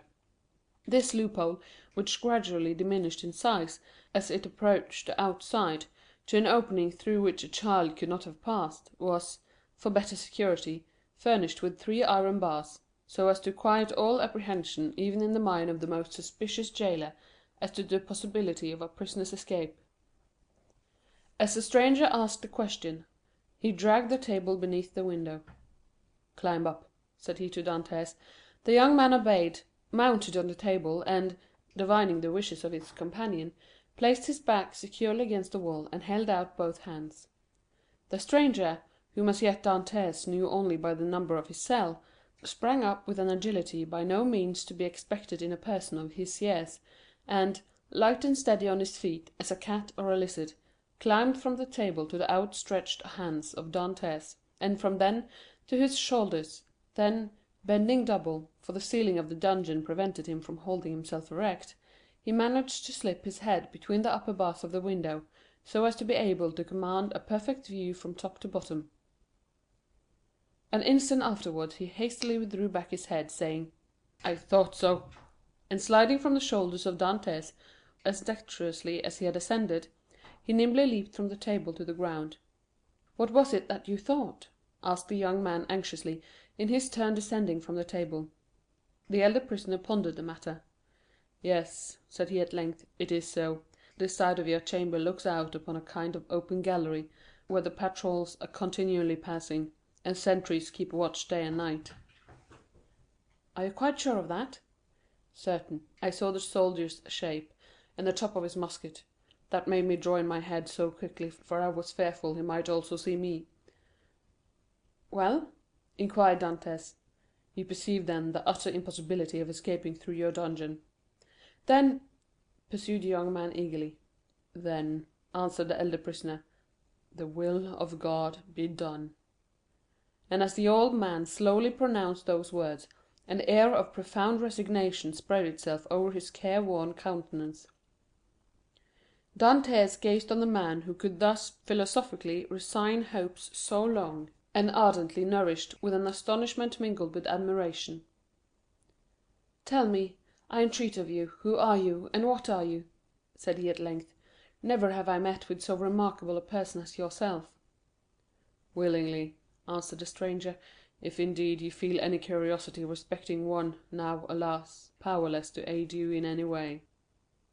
"Say not so. You can console and support me by the strength of your own powerful mind. Pray let me know who you really are." The stranger smiled a melancholy smile. "Then listen," said he. "I am the Abbé Faria, and have been imprisoned, as you know, in this Château d'If since the year 1811, previously to which I had been confined for 3 years in the fortress of Fenestrelle. In the year 1811 I was transferred to Piedmont in France.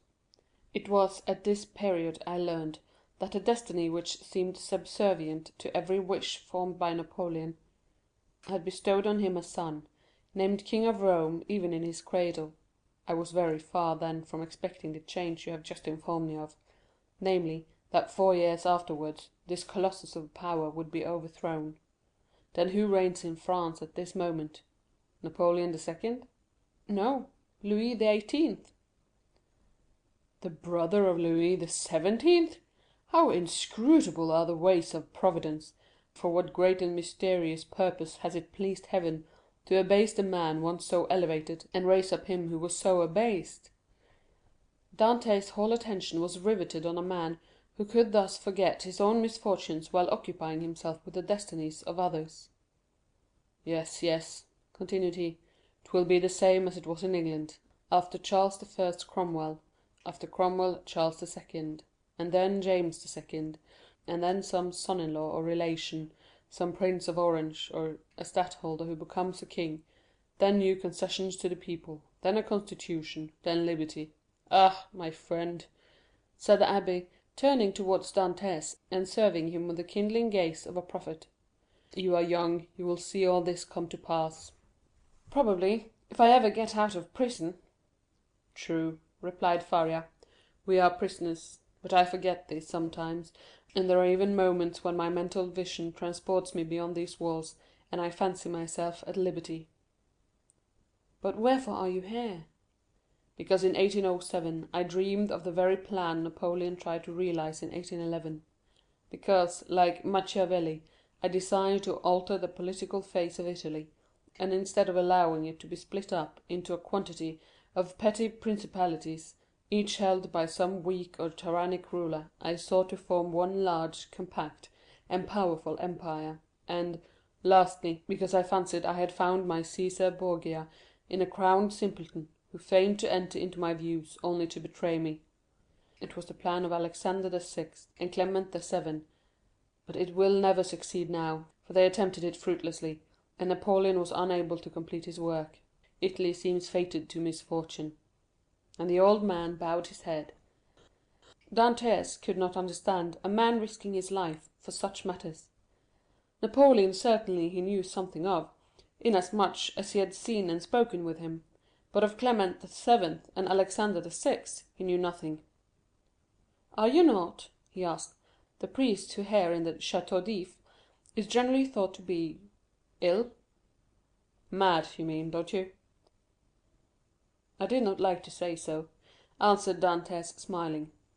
Well, then, resumed Faria with a bitter smile, let me answer your question in full, by acknowledging that I am the poor mad prisoner of the Château d'If, for many years permitted to amuse the different visitors with what is said to be my insanity, and, in all probability, I should be promoted to the honor of making sport for the children, if such innocent beings could be found in an abode devoted like this to suffering and despair.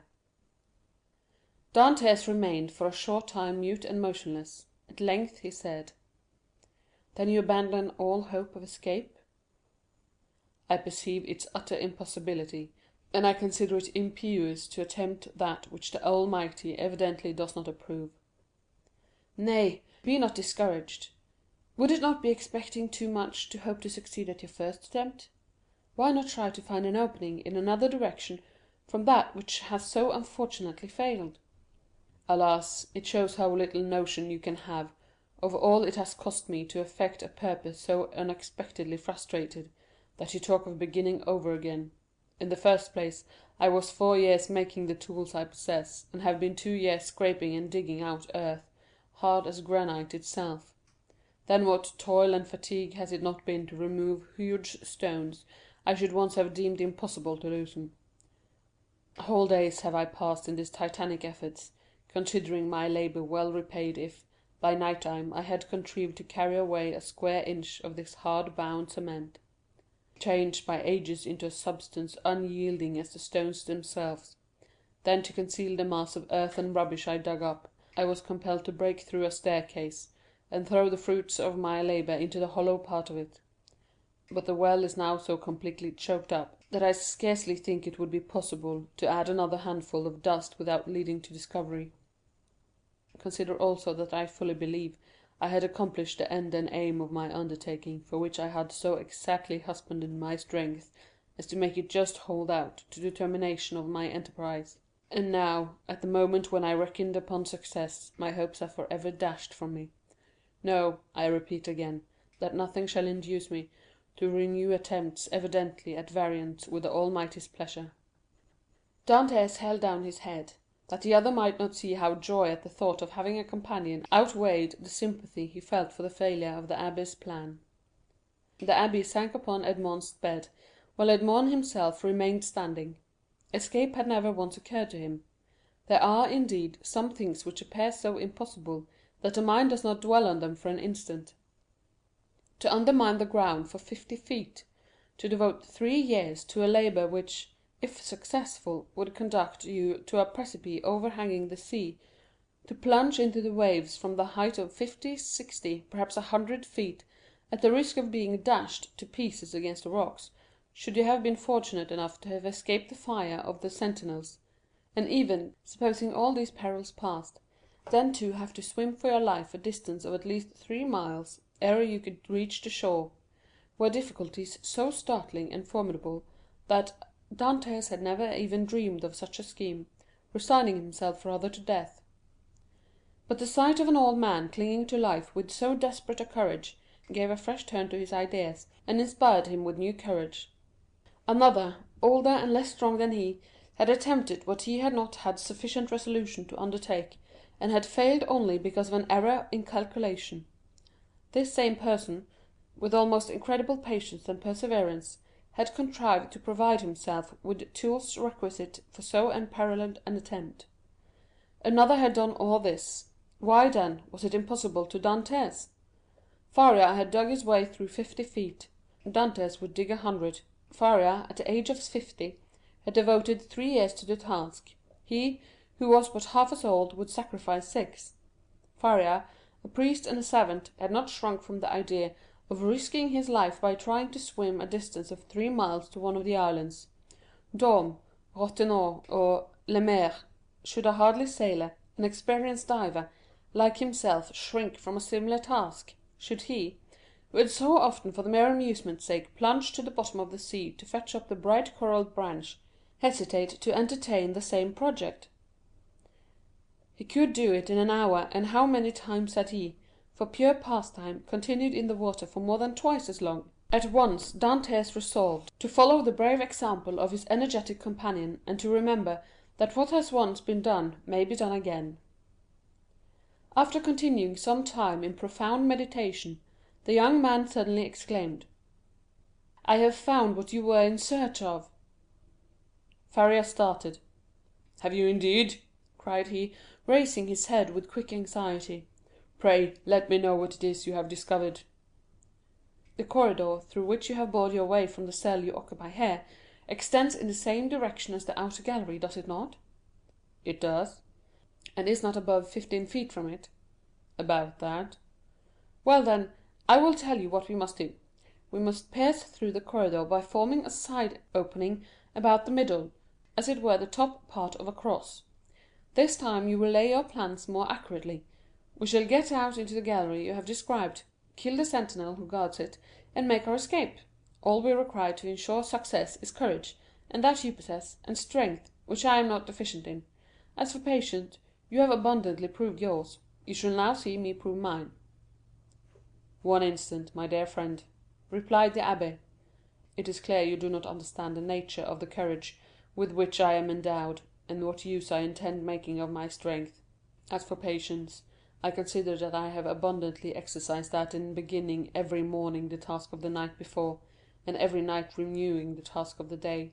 But then, young man, and I pray of you to give me your full attention, then I thought I could not be doing anything displeasing to the Almighty in trying to set an innocent being at liberty, one who had committed no offense and merited no condemnation."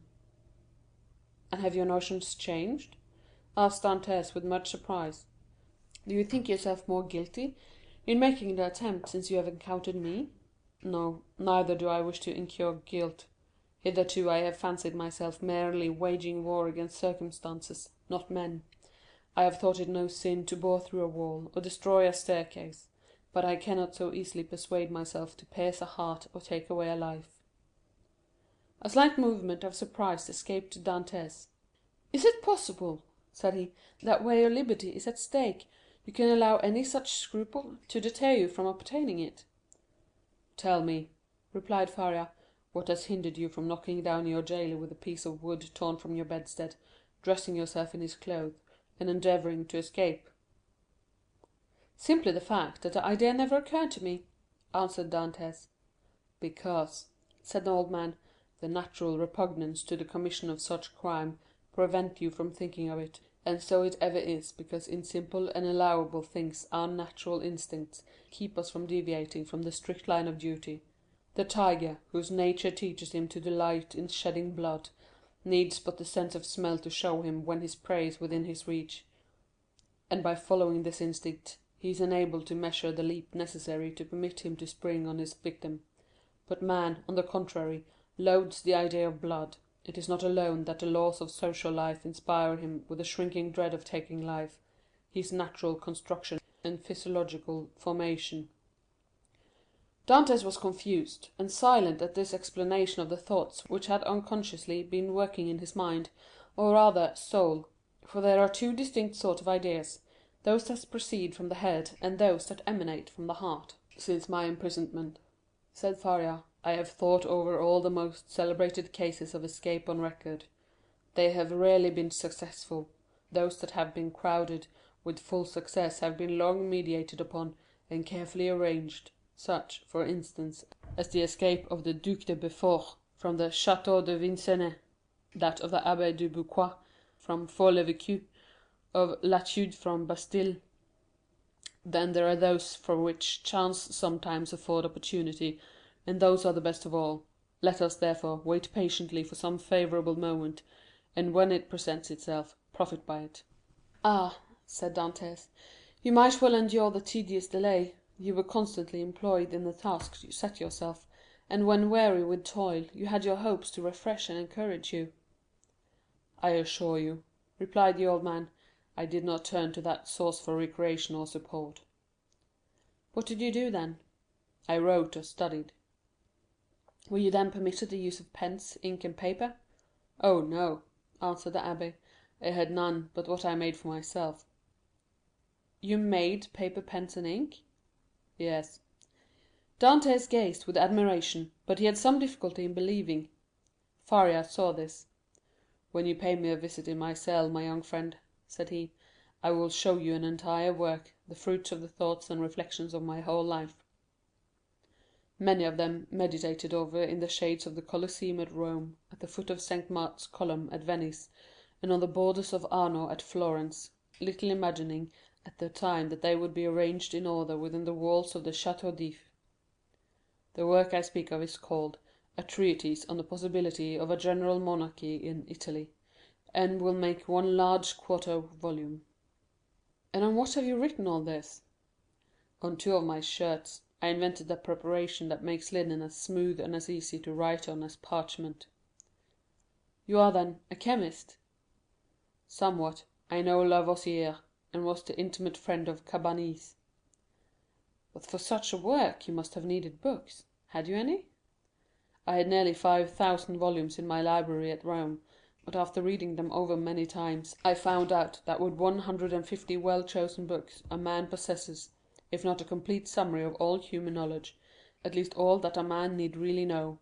I devoted 3 years of my life to reading and studying these 150 volumes, till I knew them nearly by heart, so that since I have been in prison, a very slight effort of memory was enabled me to recall their contents as readily as though the pages were open before me.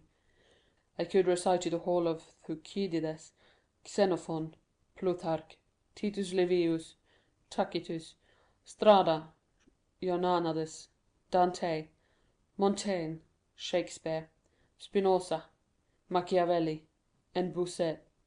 I name only the most important." "You are, doubtless, acquainted with a variety of language, so as to have been able to read all these?" "Yes, I speak 5 of the modern tongues, that is to say, German, French, Italian, English, and Spanish. By the aid of ancient Greek I learned modern Greek. I don't speak it so well as I wish, but I am still trying to improve myself." "Improve yourself?" repeated Dantès. "Why, how can you manage to do so?" "Why, I made a vocabulary of the words I knew, turned, returned, and arranged them, so as to enable me to express my thoughts through their medium.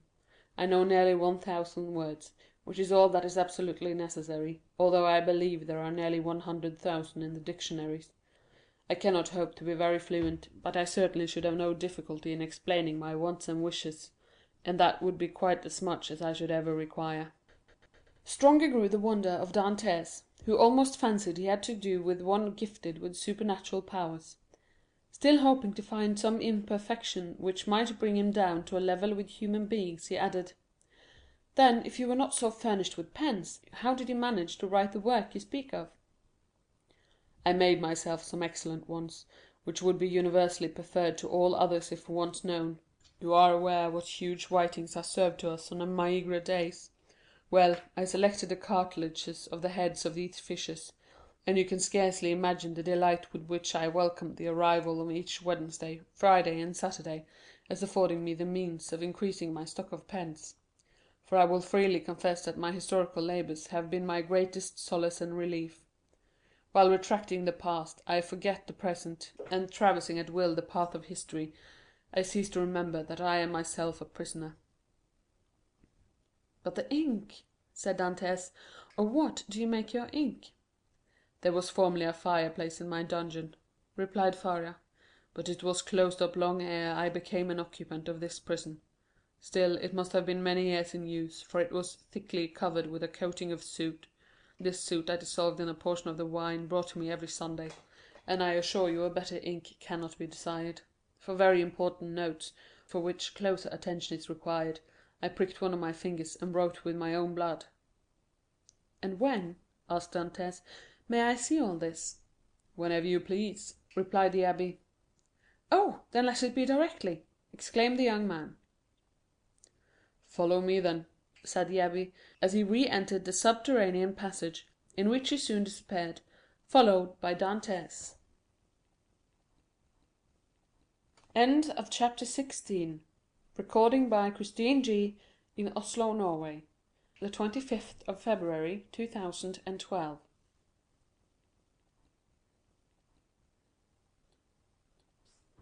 Passage which, however, did not admit of their holding themselves erect, the two friends reached the further end of the corridor, into which the abbé's cell opened.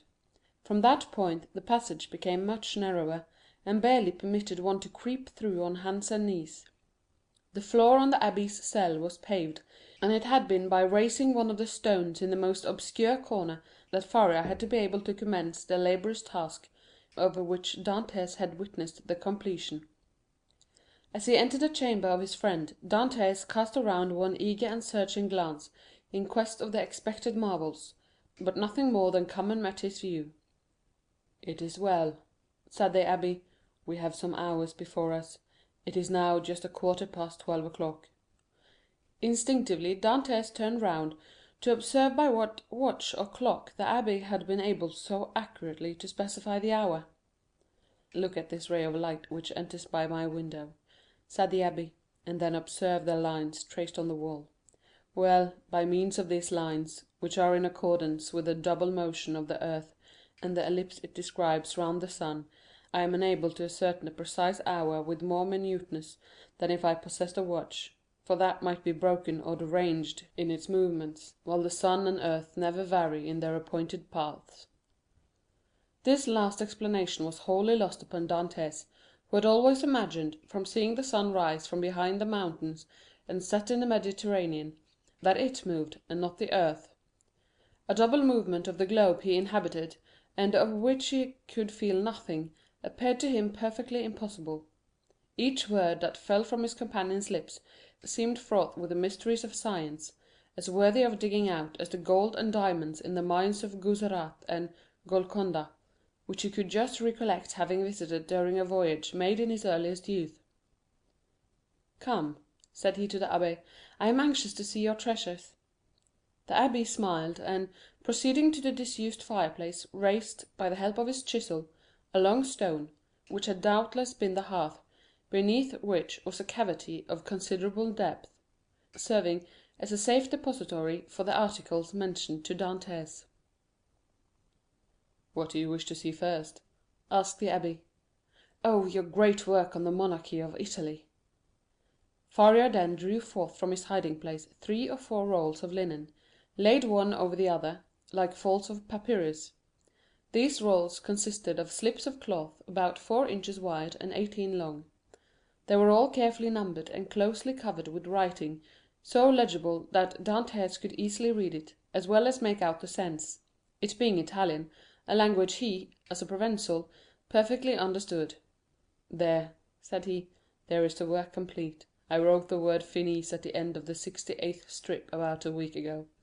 I have torn up 2 of my shirts and as many handkerchiefs as I was master of, to complete the precious pages. Should I ever get out of prison and find in all Italy a printer courageous enough to publish what I have composed, my literary reputation is for ever secured." "I see," answered Dantès. "Now let me behold the curious pens with which you have written your work." "Look," said Faria, showing the young man a slender stick about 6 inches long, and much resembling the size of the handle of a fine painting brush, to the end of which was tied, by a piece of thread, one of those cartilages of which the abbé had before spoken to Dantès. It was pointed and divided at the nib like an ordinary pen. Dantès examined it with intense admiration, then looked around to see the instrument with which it had been shaped so correctly into form. "Ah, yes," said Faria, "the penknife, that's my masterpiece. I made it, as well as this larger knife, out of an old iron candlestick." The penknife was sharp and keen as a razor. As for the other knife, it would serve a double purpose, and with it one could cut and thrust. Dantès examined the various articles shown to him with the same attention that he had bestowed on the curiosities and strange tools exhibited in the shops at Marseilles as the works of the savages in the South Seas from whence they had been brought by the different trading vessels. "As for the ink," said Faria, "I told you how I managed to obtain that, and I only just make it from time to time, as I require it." "One thing still puzzles me," observed Dantès, "and that is how you managed to do all this by daylight." "I worked at night also," replied Faria. "Night? Why, for heaven's sake, are your eyes like cats, that you can see to work in the dark? Indeed they are not, but God has supplied man with the intelligence that enables him to overcome the limitation of natural conditions. I furnished myself with a light." "You did? Pray tell me how." "I separated the fat from the meat served me, melted it, and so made oil. Here is my lamp." So saying, the abbé exhibited a sort of torch very similar to those used in public illuminations. "But light?" "Here are 2 flints and a piece of burnt linen." "And matches?" I pretended that I had a disorder of the skin, and asked for a little sulphur, which was readily supplied. Dantès laid the different things he had been looking at on the table, and stood with his head dropping on his breast, as though overwhelmed by the perseverance and strength of Faria's mind. "You have not seen all yet," continued Faria, "for I did not think it wise to trust all my treasures in the same hiding place. Let us shut this one up." They put the stone back in its place. The abbé sprinkled a little dust over it to conceal the traces of its having been removed, rubbed his foot well on it to make it assume the same appearance as the other, and then, going towards his bed, he removed it from the spot it stood in. Behind the head of the bed, and concealed by a stone fitting in so closely as to defy all suspicion, was a hollow space, and in this space was a ladder of cords between 25 and 30 feet in length. Dantès closely and eagerly examined it. He found it firm, solid, and compact enough to bear any weight. "Who supplied you with the materials for making this wonderful work?" "I tore up several of my shirts, and ripped out the seams in the sheets of my bed. During my 3 years' imprisonment at Fenestrelle, and when I was removed to the Château d'If, I managed to bring the ravellings with me, so that I have been able to finish my work here." "And was it not discovered that your sheets were unhemmed?" "Oh, no, for when I had taken out the thread I required, I hemmed the edges over again." "With what?" "With this needle," said the abbé, as, opening his ragged vestments, he showed Dantès a long sharp fishbone with a small perforated eye for the thread, a small portion of which still remained in it. "I once thought," continued Faria, "of removing these iron bars, and letting myself down from the window, which, as you see, is somewhat wider than yours, although I should have enlarged it still more, preparatory to my flight. However, I discovered that I should merely have dropped into a sort of inner court, and I therefore renounced the project altogether as too full of risk and danger. Nevertheless, I carefully preserved my ladder against one of those unforeseen opportunities of which I spoke just now, and which sudden chance frequently brings about. While affecting to be deeply engaged in examining the ladder, the mind of Dantès was, in fact, busily occupied with the idea that a person so intelligent, ingenious, and clear-sighted as the abbé might probably be able to solve the dark mystery of his own misfortunes, where he himself could see nothing. "What are you thinking of?" asked the abbé smilingly, imputing the deep abstraction in which his visitor was plunged to the excess of his awe and wonder. "I was reflecting, in the first place," replied Dantès, "upon the enormous degree of intelligence and ability you must have employed to reach the high perfection to which you have attained. What would you not have accomplished if you had been free?" "Possibly nothing at all. The overflow of my brain would probably, in a state of freedom, have evaporated in 1,000 follies. Misfortune is needed to bring to light the treasures of the human intellect. Compression is needed to explode gunpowder. Captivity has brought my mental faculties to a focus, and you are well aware that from the collision of clouds electricity is produced, from electricity, lightning, from lightning, illumination." "No," replied Dantès, "I know nothing. Some of your words are to me quite empty of meaning. You must be blessed indeed to possess the knowledge you have." The abbé smiled. "Well," said he, "but you have another subject for your thoughts. Did you not say so just now?" "I did." "You have told me as yet but one of them. Let me hear the other." "It was this, that while you had related to me all the particulars of your past life, you were perfectly unacquainted with mine." "Your life, my young friend, has not been of sufficient length to admit of your having passed through any very important events." "It has been long enough to inflict on me a great and undeserved misfortune. I would fain fix the source of it on man, that I may no longer vent reproaches upon heaven." Then you profess ignorance of the crime with which you are charged." "I do, indeed, and this I swear by the two beings most dear to me upon earth, my father and Mercédès." "Come," said the abbé, closing his hiding place and pushing the bed back to its original situation, "let me hear your story."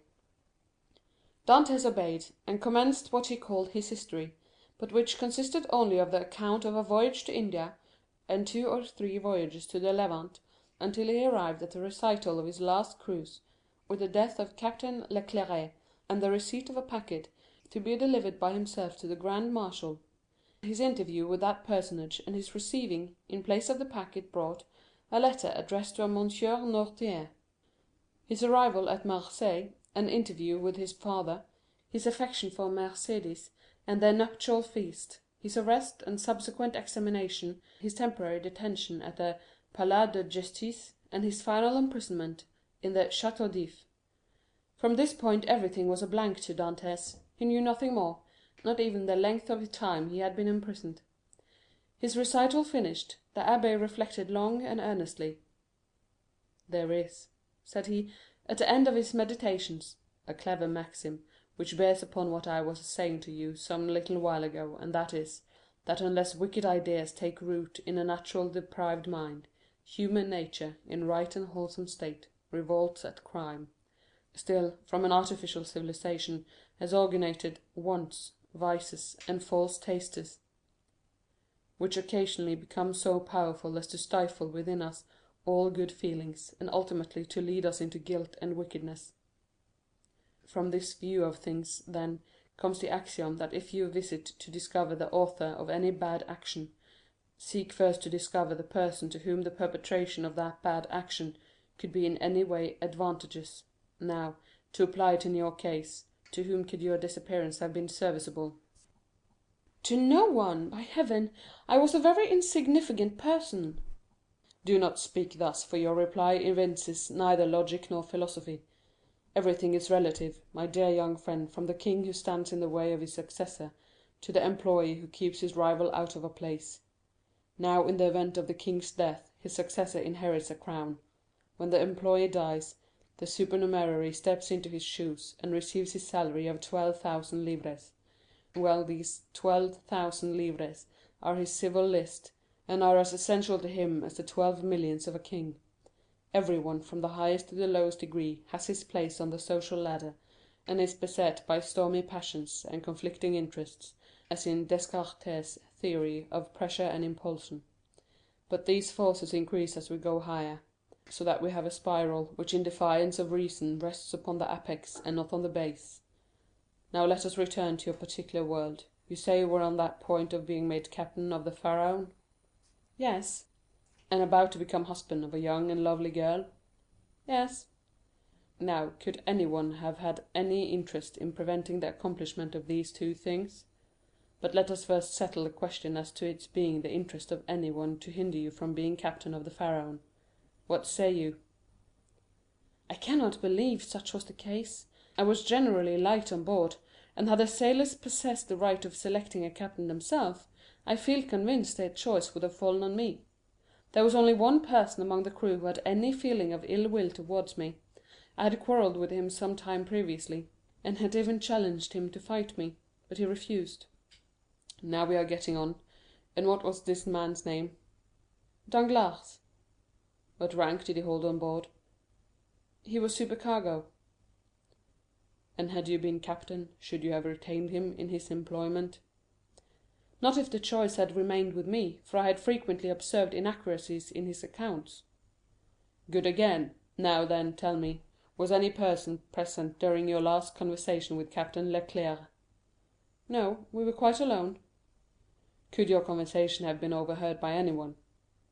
"It might, for the cabin door was open, and—stay, now I recollect, Danglars himself passed by just as Captain Leclerc was giving me the packet for the grand marshal."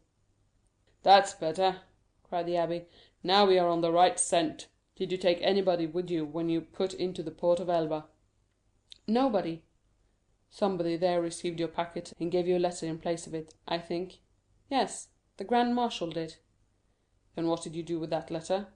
"Put it in my portfolio." You had your portfolio with you then. Now, how could a sailor find room in his pocket for a portfolio large enough to contain an official letter?" "You are right. It was left on board." "Then it was not till your return to the ship that you put the letter in the portfolio?" "No." "And what did you do with this same letter while returning from Porto Ferrajo to the vessel?" "I carried it in my hand." "So that when you went on board the Pharaon, everybody could see that you held a letter in your hand?" "Yes." "Danglars as well as the rest?" "Danglars as well as others." "Now listen to me, and try to recall every circumstance attending your arrest. Did you recollect the words in which the information against you was formulated?" "Oh, yes. I read it over 3 times, and the words sank deeply into my memory." "Repeat it to me." Dantès paused a moment, then said, "This is it, word for word. The king's attorney is informed by a friend of the throne and religion that one Edmond Dantès, mate on board the Pharaon, this day arrived from Smyrna, after having touched at Naples and Porto Ferrajo, has been entrusted by Murat with a packet for the usurper, again by the usurper with a letter for the Bonapartist Club in Paris. This proof of guilt may be procured by his immediate arrest, as the letter will be found either about his person, at his father's residence, or in his cabin on board the Pharaon." The abbé shrugged his shoulder. "The thing is clear as day," said he, "and you must have had a very confiding nature, as well as a good heart, not to have suspected the origin of the whole affair." "Do you really think so? Ah, that would indeed be infamous." "How did Danglars usually write?" "In a handsome running hand." "And how was the anonymous letter written?" "Backhanded." Again the abbé smiled. "Disguised?" "It was very boldly written, if disguised." "Stop a bit," said the abbé, taking up what he called his pen, and, after dipping it into the ink, he wrote on a piece of prepared linen, with his left hand, the first 2 or 3 words of the accusation. Dantès drew back, and gazed on the abbé with a sensation almost amounting to terror. "How very astonishing!" cried he at length. "Why, your writing exactly resembles that of the accusation." "Simply because the accusation had been written with the left hand, and I have noticed that—" "What?" "That while the writing of different persons done with the right hand varies, that performed with the left hand is invariably uniform." "You have evidently seen and observed everything." "Let us proceed." "Oh, yes, yes." "Now as regards the second question." "I am listening." "Was there any person whose interest it was to prevent your marriage with Mercédès?" "Yes, a young man who loved her." "And his name was—" "Fernand." "That is a Spanish name, I think." "He was a Catalan." "You imagine him capable of writing the letter?" "Oh, no. He would more likely have got rid of me by sticking a knife into me." "That is in strict accordance with the Spanish character. An assassination they will unhesitatingly commit, but an act of cowardice, never." "Besides," said Dantès, "the various circumstances mentioned in the letter were wholly unknown to him." "You had never spoken of them yourself to anyone?" "To no one." "Not even to your mistress?" "No, not even to my betrothed." "Then it is Danglars." "I feel quite sure of it now." "Wait a little. Pray, was Danglars acquainted with Fernand?" "No. Yes, he was. Now I recollect." "What?" "To have seen them both sitting at a table together, under an arbor, at Père Pamphile's, the evening before the day fixed for my wedding. They were in earnest conversation. Danglars was joking in a friendly way, but Fernand looked pale and agitated." "Were they alone?" "There was a third person with them whom I knew perfectly well, and who had, in all probability, made their acquaintance. He was a tailor named Caderousse, but he was very drunk. Stay! How strange that it should not have occurred to me before! Now I remember quite well, that on the table round which they were sitting were pens, ink, and paper. Oh, the heartless, treacherous scoundrels!" exclaimed Dantès, pressing his hand to his throbbing brows. "Is there anything else I can assist you in discovering, besides the villainy of your friends?"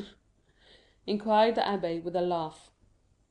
"Yes, yes," replied Dantès eagerly. "I would beg of you, who sees so completely to the depths of things, and to whom the greatest mystery seems but an easy riddle, to explain to me how it was that I underwent no second examination, was never brought to trial, and, above all, was condemned without ever having a sentence passed on me." "That is altogether a different and more serious matter," resounded the abbé. "The ways of justice are frequently too dark and mysterious to be easily penetrated. All we have hitherto done in the matter has been child's play. If you wish me to enter upon the more difficult part of the business, you must assist me by the most minute information on every point." "Pray ask me whatever questions you please, for in good truth you see more clearly into my life than I do myself." "In the first place, then, who examined you? The king's attorney, his deputy, or a magistrate?" "The deputy." "Was he young or old?" "About 6 or 7 and 20 years of age, I should say." "So," answered the abbé, "old enough to be ambitious, but too young to be corrupt. And how did he treat you?" "With more of mildness than severity." "Did you tell him your whole story?" "I did." "And did his conduct change at all in the course of your examination?" "He did appear much disturbed when he read the letter that had brought me into this scrape. He seemed quite overcome by my misfortune." "By your misfortune?" "Yes." "Then you feel quite sure that it was your misfortune he deplored?" "He gave me one great proof of his sympathy, at any rate." "And that?" "He burnt the sole evidence that could at all have criminated me." "What? The accusation?" "No, the letter." "Are you sure?" "I saw it done." "That alters the case. This man might, after all, be a greater scoundrel than you have thought possible." "Upon my word," said Dantès, "you make me shudder. Is the world filled with tigers and crocodiles?" "Yes, and remember that two-legged tigers and crocodiles are more dangerous than the others." "Never mind, let us go on." "With all my heart. You tell me he burned the letter?" "He did, saying at the same time, 'You see I thus destroy the only proof existing against you.'" "This action is somewhat too sublime to be natural." "You think so?" "I am sure of it. To whom was this letter addressed?" "To Monsieur Noirtier, No. 13 Coq Héron, Paris." "Now, can you conceive of any interest that your heroic deputy could possibly have had in the destruction of that letter?" "Why, it is not altogether impossible he might have had, for he made me promise several times never to speak of that letter to anyone, assuring me he so advised me for my own interest; and, more than this, he insisted on my taking a solemn oath never to utter the name mentioned in the address." "Noirtier," repeated the abbé, "Noirtier. I knew a person of that name at the court of the Queen of Etruria, a Noirtier, who had been a Girondin during the Revolution. What was your deputy called?" "De Villefort." The abbé burst into a fit of laughter, whilst Dantès gazed on him in utter astonishment. "What ails you?" said he at length. "Do you see that ray of sunlight?" "I do." "Well, the whole thing is more clear to me than that sunbeam is to you. Poor fellow! Poor young man! And you tell me this magistrate expressed great sympathy and commiseration for you?" "He did." "And the worthy man destroyed your compromising letter?" "Yes." "And then made you swear never to utter the name of Noirtier?" "Yes." "Why, you poor short–sighted simpleton, can you not guess who this Noirtier was, whose very name he was so careful to keep concealed? Noirtier was his father." Had a thunderbolt fallen at the feet of Dantès, or hell opened its yawning gulf before him, he could not have been more completely transfixed with horror than he was at the sound of these unexpected words. Starting up, he clasped his hand around his head as though to prevent his very brain from bursting, and exclaimed, "His father! His father!" "Yes, his father," replied the abbé. "His right name was Noirtier de Villefort." At this instant a bright light shot through the mind of Dantès, and cleared up all that had been dark and obscure before. The change that had come over Villefort during the examination, the destruction of the letter, the exact promise, the almost supplicating tones of the magistrate, who seemed rather to implore mercy than to pronounce punishment, all returned with stunning force to his memory. He cried out and staggered against the wall like a drunken man, Then he hurried to the opening that led from the abbé's cell to his own, and said, "I must be alone, to think over all this." When he regained his dungeon, he threw himself on his bed, where the turnkey found him in the evening visit, sitting with fixed gaze and contracted features, dumb and motionless as a statue. During these hours of profound meditation, which to him had seemed only minutes, he had formed a fearful resolution, and bound himself to its fulfilment by a solemn oath. Dantès was at length roused from his reverie by the voice of Faria, who, having also been visited by his jailer, had come to invite his fellow sufferer to share his supper. The reputation of being out of his mind, though harmlessly and even amusingly so, had procured for the abbé unusual privileges. He was supplied with bread of a finer, whiter quality than the usual prison fare, and even regaled each Sunday with a small quantity of wine. Now this was a Sunday, and the abbé had come to ask his young companion to share the luxurious with him. Dantès followed. His features were no longer contracted, and now wore their usual expression, but there was that in his whole appearance that bespoke one who had come to a fixed and desperate resolve. Faria bent on him his penetrating eye. "I regret now," said he, "having helped you in your late inquiries, or having given you the information I did." "Why so?" inquired Dantès. "Because it has instilled a new passion in your heart, that of vengeance." Dantès smiled. "Let us talk of something else," said he. Again the abbé looked at him, then mournfully shook his head. But in accordance with Dantès' request he began to speak of other matters. The elder prisoner was one of those persons whose conversation, like that of all who have experienced many trials, contained many useful and important hints, as well as sound information. But it was never egotistical, for the unfortunate man never alluded to his own sorrows.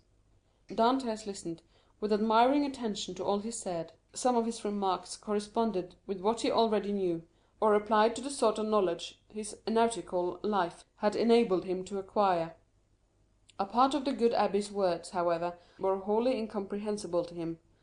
Like the aurora which guides the navigator in northern latitudes, opened new vistas to the inquiring mind of the listener, and gave fantastic glimpses of new horizons, enabling him justly to estimate the delight an intellectual mind would have in following one so richly gifted as Faria along the heights of truth, where he was so much at home. "You must teach me a small part of what you know," said Dantès, "if only to prevent your growing weary of me. I can well believe that so learned a person as yourself would prefer absolute solitude to being tormented with the company of one as ignorant and uninformed as myself. If you will only agree to my request, I promise you never to mention another word about escaping." The abbé smiled. "Alas, my boy," said he, "human knowledge is confined within very narrow limits, and when I have taught you mathematics, physics, history, and the 3 or 4 modern languages with which I am acquainted, you will know as much as I do myself. Now it will scarcely require 2 years for me to communicate to you the stock of learning I possess." "2 years!" exclaimed Dantès. "Do you really believe I can acquire all these things in so short a time?" "Not their application, certainly, but their principles you may. To learn is not to know. There are learners and the learned. Memory makes the one, philosophy the other." "But cannot one learn philosophy?" "Philosophy cannot be taught. It is the application of the sciences to truth. It is like the golden cloud in which the Messiah went up into heaven." "Well, then," said Dantès, "what shall you teach me first? I am in a hurry to begin. I want to learn." "Everything," said the abbé; and that very evening the prisoners sketched a plan of education, to be entered upon the following day. Dantès possessed a prodigious memory, combined with an astonishing quickness and readiness of conception. The mathematical turn of his mind rendered him apt at all kinds of calculation, while his naturally poetical feelings threw a light and pleasing veil over the dry reality of arithmetical computation, or the rigid severity of geometry. He already knew Italian, and had also picked up a little of the Romaic dialect during voyages to the East, and by the aid of these 2 languages he easily comprehended the construction of all the others, so that at the end of 6 months he began to speak Spanish, English, and German. In strict accordance with the promise made to the abbé, Dantès spoke no more of escape. Perhaps the delight his studies afforded him left no room for such thoughts; perhaps the recollection that he had pledged his word, on which his sense of honor was keen, kept him from referring in any way to the possibilities of flight. Days, even months, passed by unheeding in one rapid and instructive course. At the end of a year, Dantès was a new man. Dantès observed, however, that Faria, in spite of the relief his society afforded, daily grew sadder. One thought seemed incessantly to harass and distract his mind.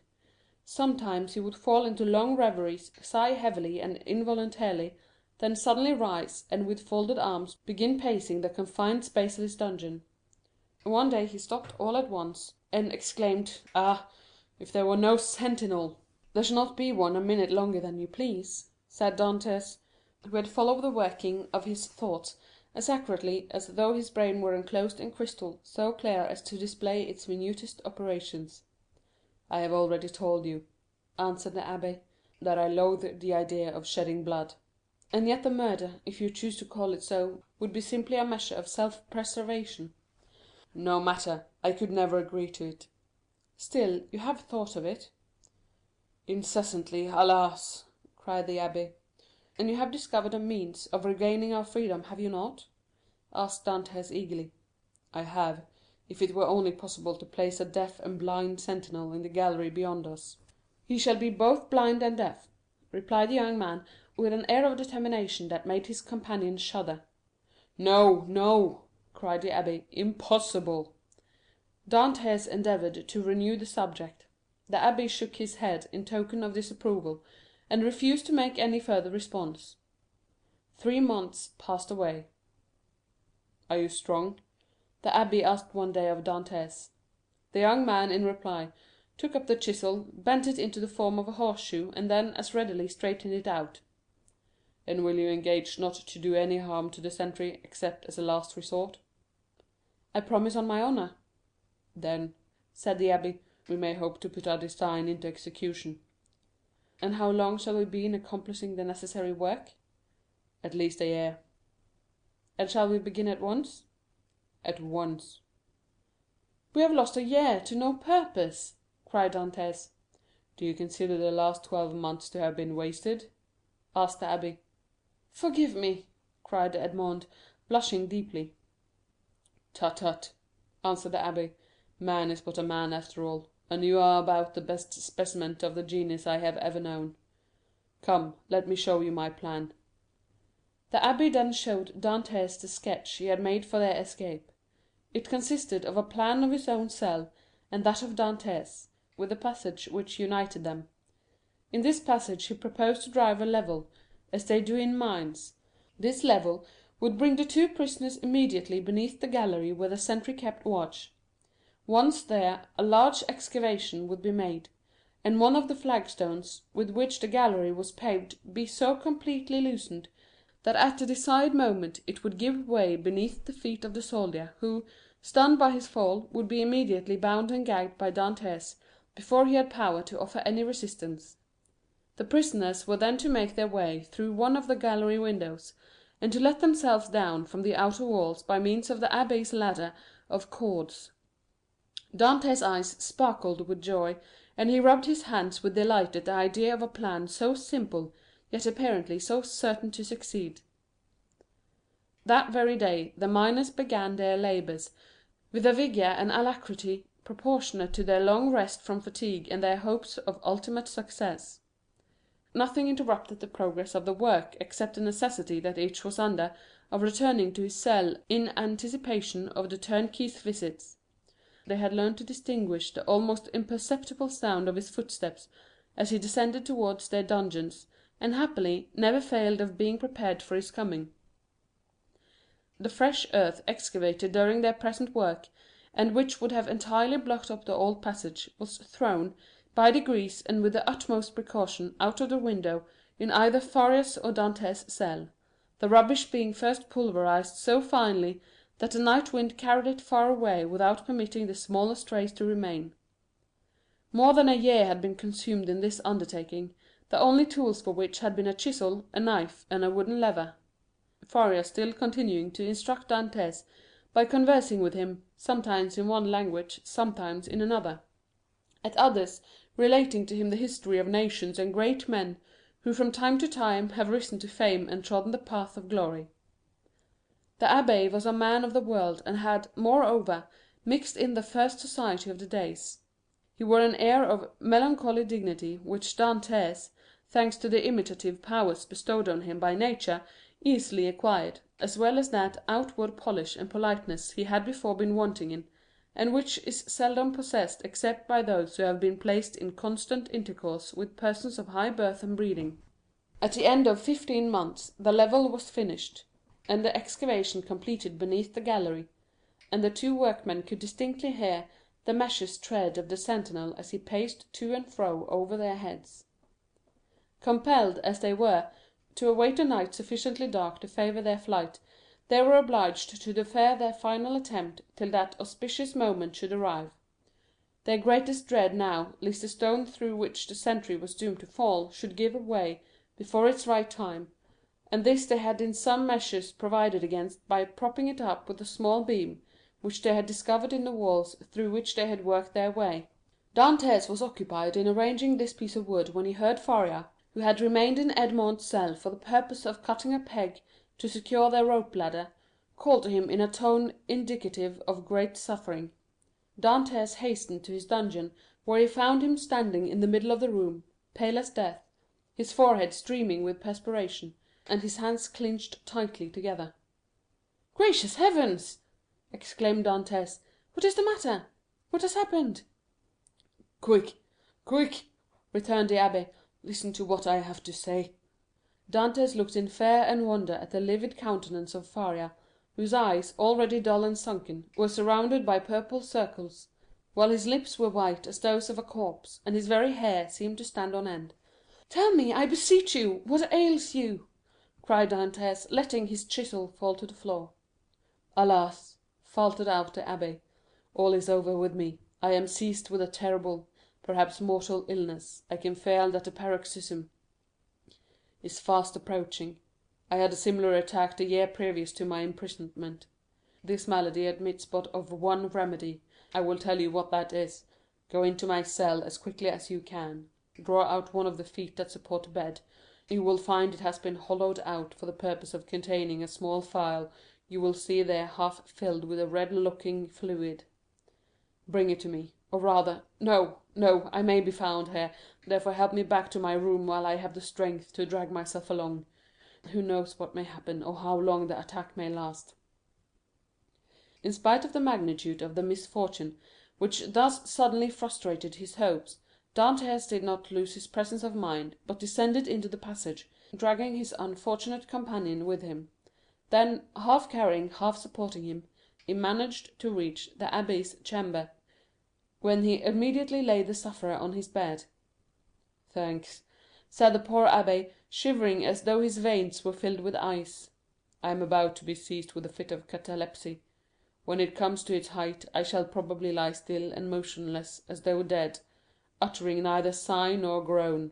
On the other hand, the symptoms may be much more violent, and cause me to fall into fearful convulsions, foam at the mouth, and cry out loud. Take care my cries are not heard, for if they are, it is more than probable I should be removed to another part of the prison, and we be separated for ever. When I become quite motionless, cold, and rigid as a corpse, then, and not before, be careful about this, force open my teeth with a knife, pour from 8 to 10 drops of the liquid contained in the phial down my throat, and I may perhaps revive." "Perhaps!" exclaimed Dantès in grief-stricken tones. "Help, help!" cried the abbé. I die. So sudden and violent was the fit that the unfortunate prisoner was unable to complete the sentence. A violent convulsion shook his whole frame, his eyes started from their sockets, his mouth was drawn on one side, his cheeks became purple, he struggled, foamed, dashed himself about, and uttered the most dreadful cries, which, however, Dantès prevented from being heard by covering his head with a blanket. The fit lasted 2 hours. Then, more helpless than an infant, and colder and paler than marble, more crushed and broken than a reed trampled on a foot, he fell back, doubled up in one last convulsion, and became as rigid as a corpse. Edmond waited till life seemed extinct in the body of his friend, then, taking up the knife, he with difficulty forced open the closely fixed jaws, carefully administered the appointed number of drops, and anxiously awaited the result. An hour passed away, and the old man gave no sign of returning animation. Dantès began to fear that he had delayed too long ere he had administered the remedy, and, thrusting his hands into his hair, continued gazing on the lifeless features of his friend. At length a slight colour tinged the livid cheeks, consciousness returned to the dull, open eyeballs, a faint sight issued from the lips, and the sufferer made a feeble effort to move. "He is saved! He is saved!" cried Dantès in a paroxysm of delight. The sick man was not yet able to speak, but he pointed with evident anxiety towards the door. Dantès listened, and plainly distinguished the approaching steps of the jailer. It was therefore near 7 o'clock. But Edmond's anxiety had put all thoughts of time out of his head. The young man sprang to the entrance, darted through it, carefully drawing the stone over the opening, and hurried to his cell. He had scarcely done so before the door opened, and the jailer saw the prisoner seated as usual on the side of his bed.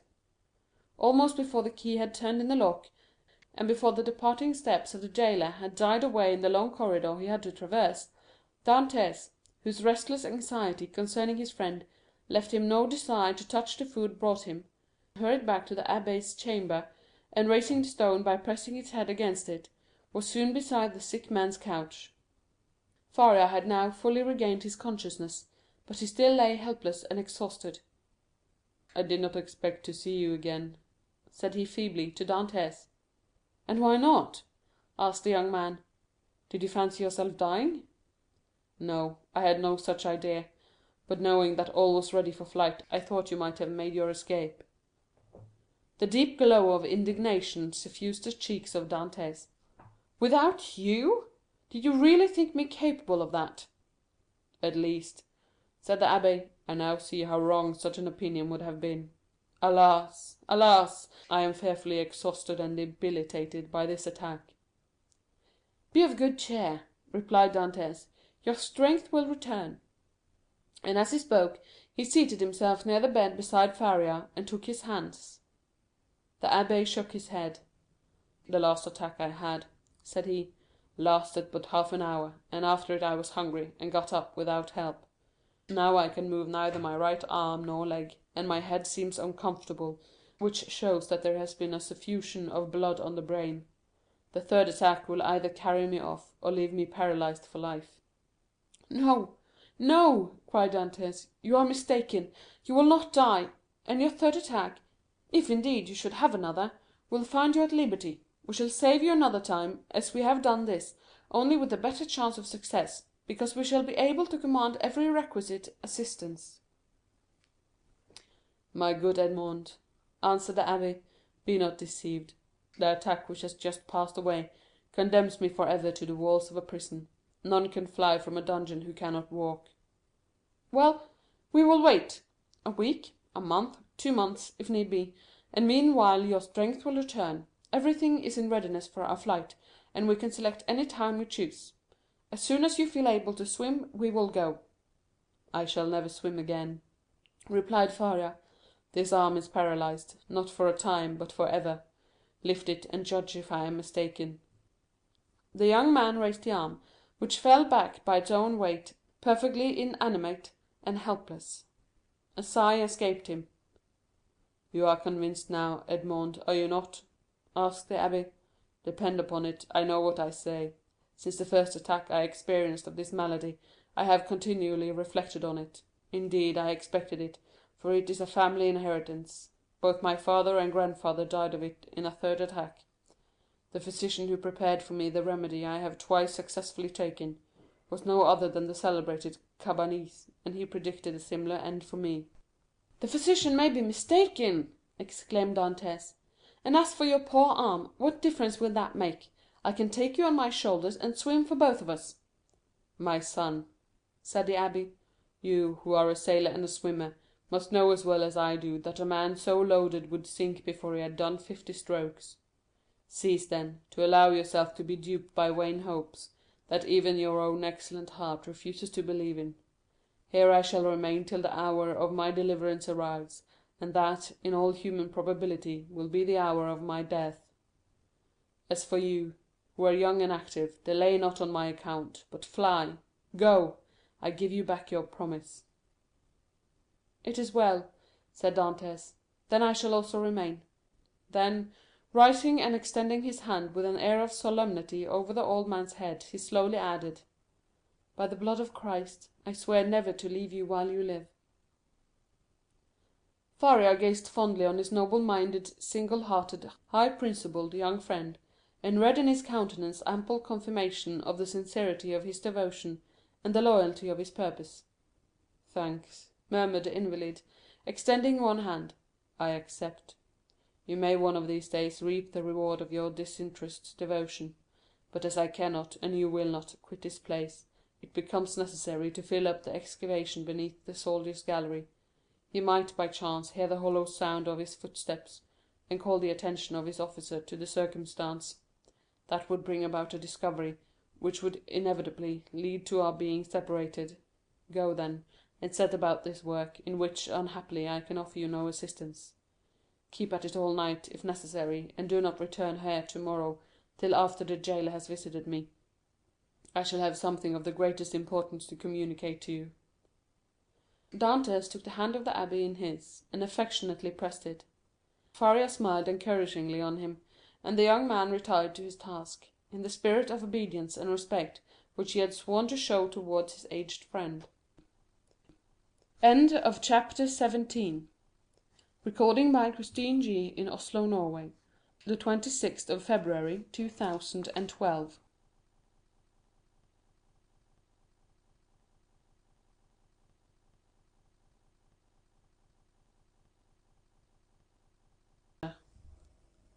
When Dantès returned next morning to the chamber of his companion in captivity, he found Faria seated and looking composed. In the ray of light which entered by the narrow window of his cell, he held open in his left hand, of which alone, it will be recollected, he retained the use, a sheet of paper, which, from being constantly rolled into a small compass, had the form of a cylinder, and was not easily kept open. He did not speak, but showed the paper to Dantès.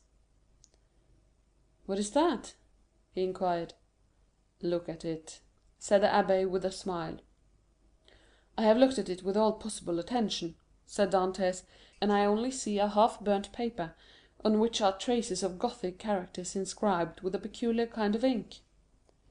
"This paper, my friend," said Faria, "I may now avow to you, since I have the proofs of your fidelity. This paper is my treasure, of which, from this day forth, one half belongs to you." The sweat started forth on Dantès' brow.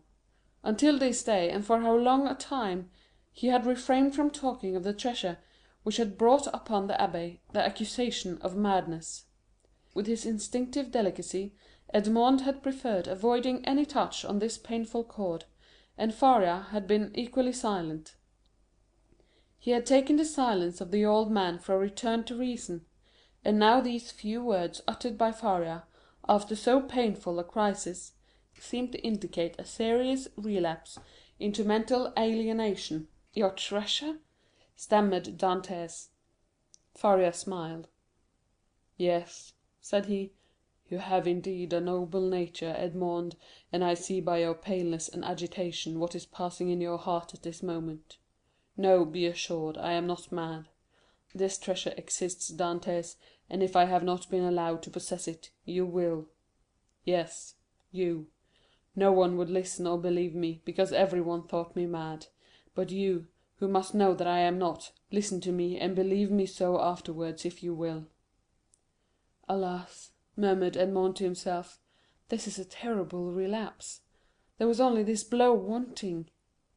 Then he said aloud, "My dear friend, your attack has, perhaps, fatigued you. Had you not better repose a while? Tomorrow, if you will, I will hear your narrative, but today I wish to nurse you carefully.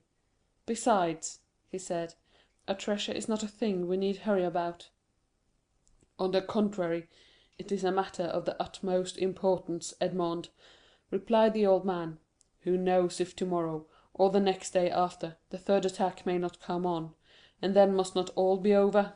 Yes, indeed, I have often thought with a bitter joy that these riches, which would make the wealth of a dozen families, will be forever lost to those men who persecute me. This idea was one of vengeance to me, and I tasted it slowly in the night of my dungeon and the despair of my captivity.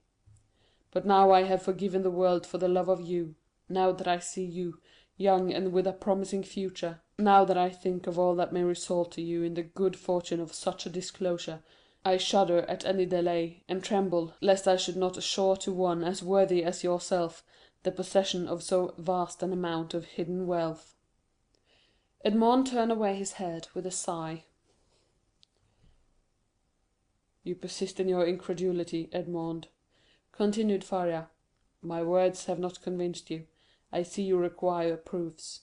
Well, then, read this paper which I have never shown to anyone." "Tomorrow, my dear friend," said Edmond, desirous of not yielding to the old man's madness. "I thought it was understood that we should not talk of that until tomorrow."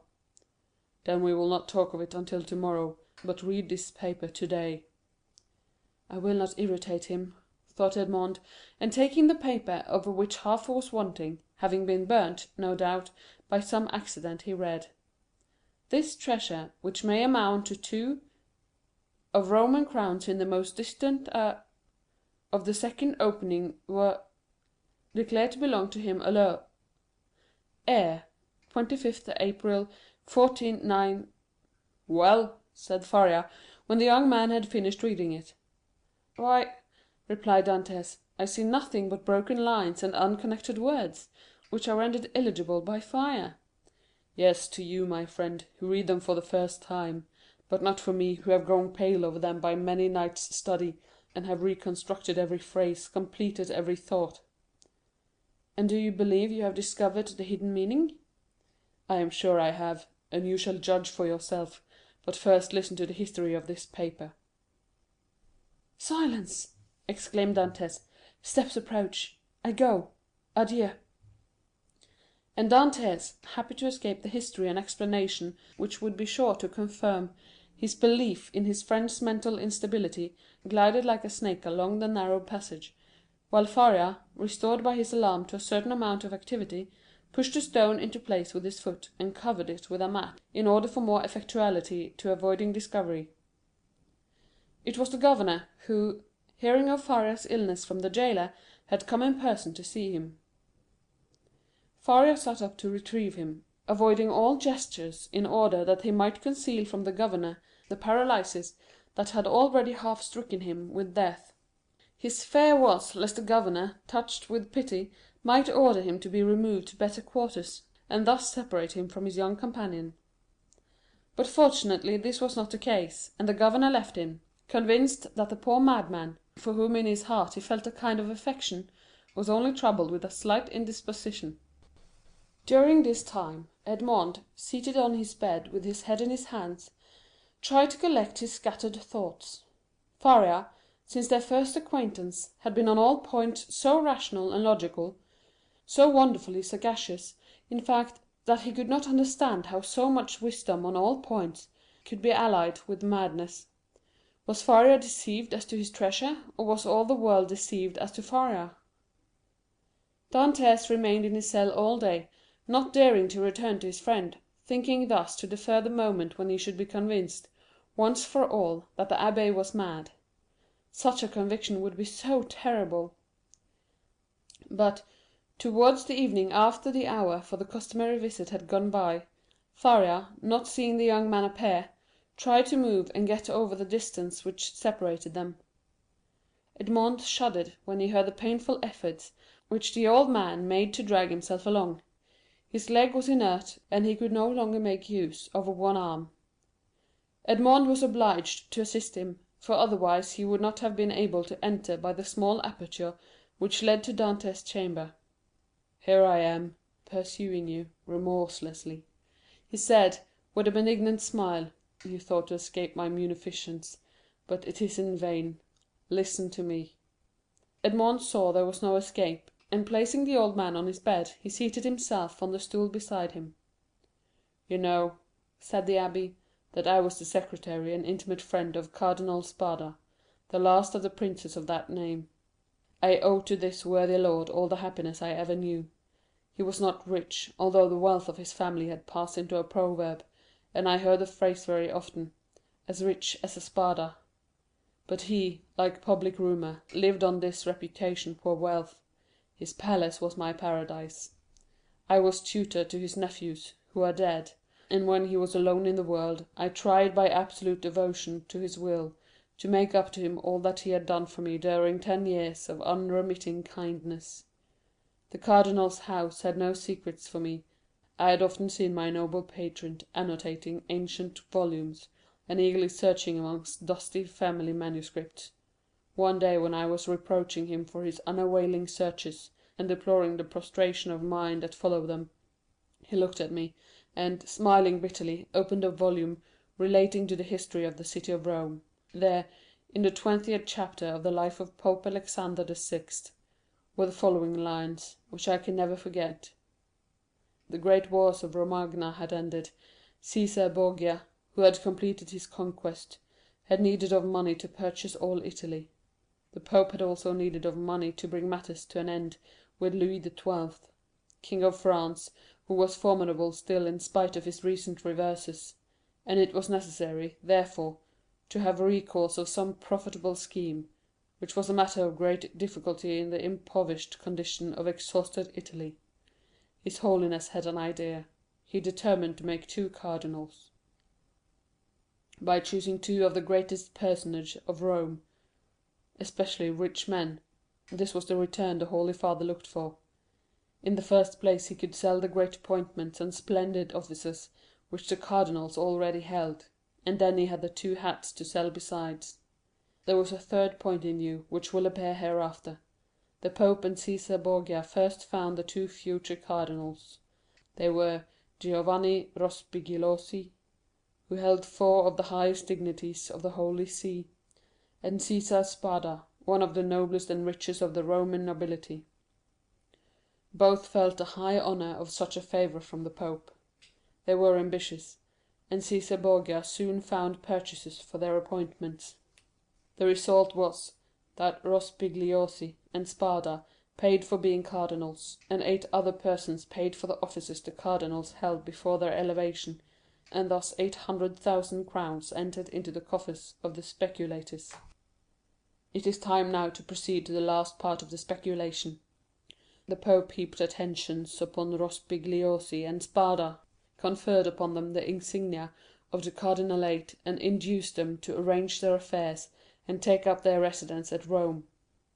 Then the Pope and Caesar Borgia invited the 2 cardinals to dinner. This was a matter of dispute between the Holy Father and his son.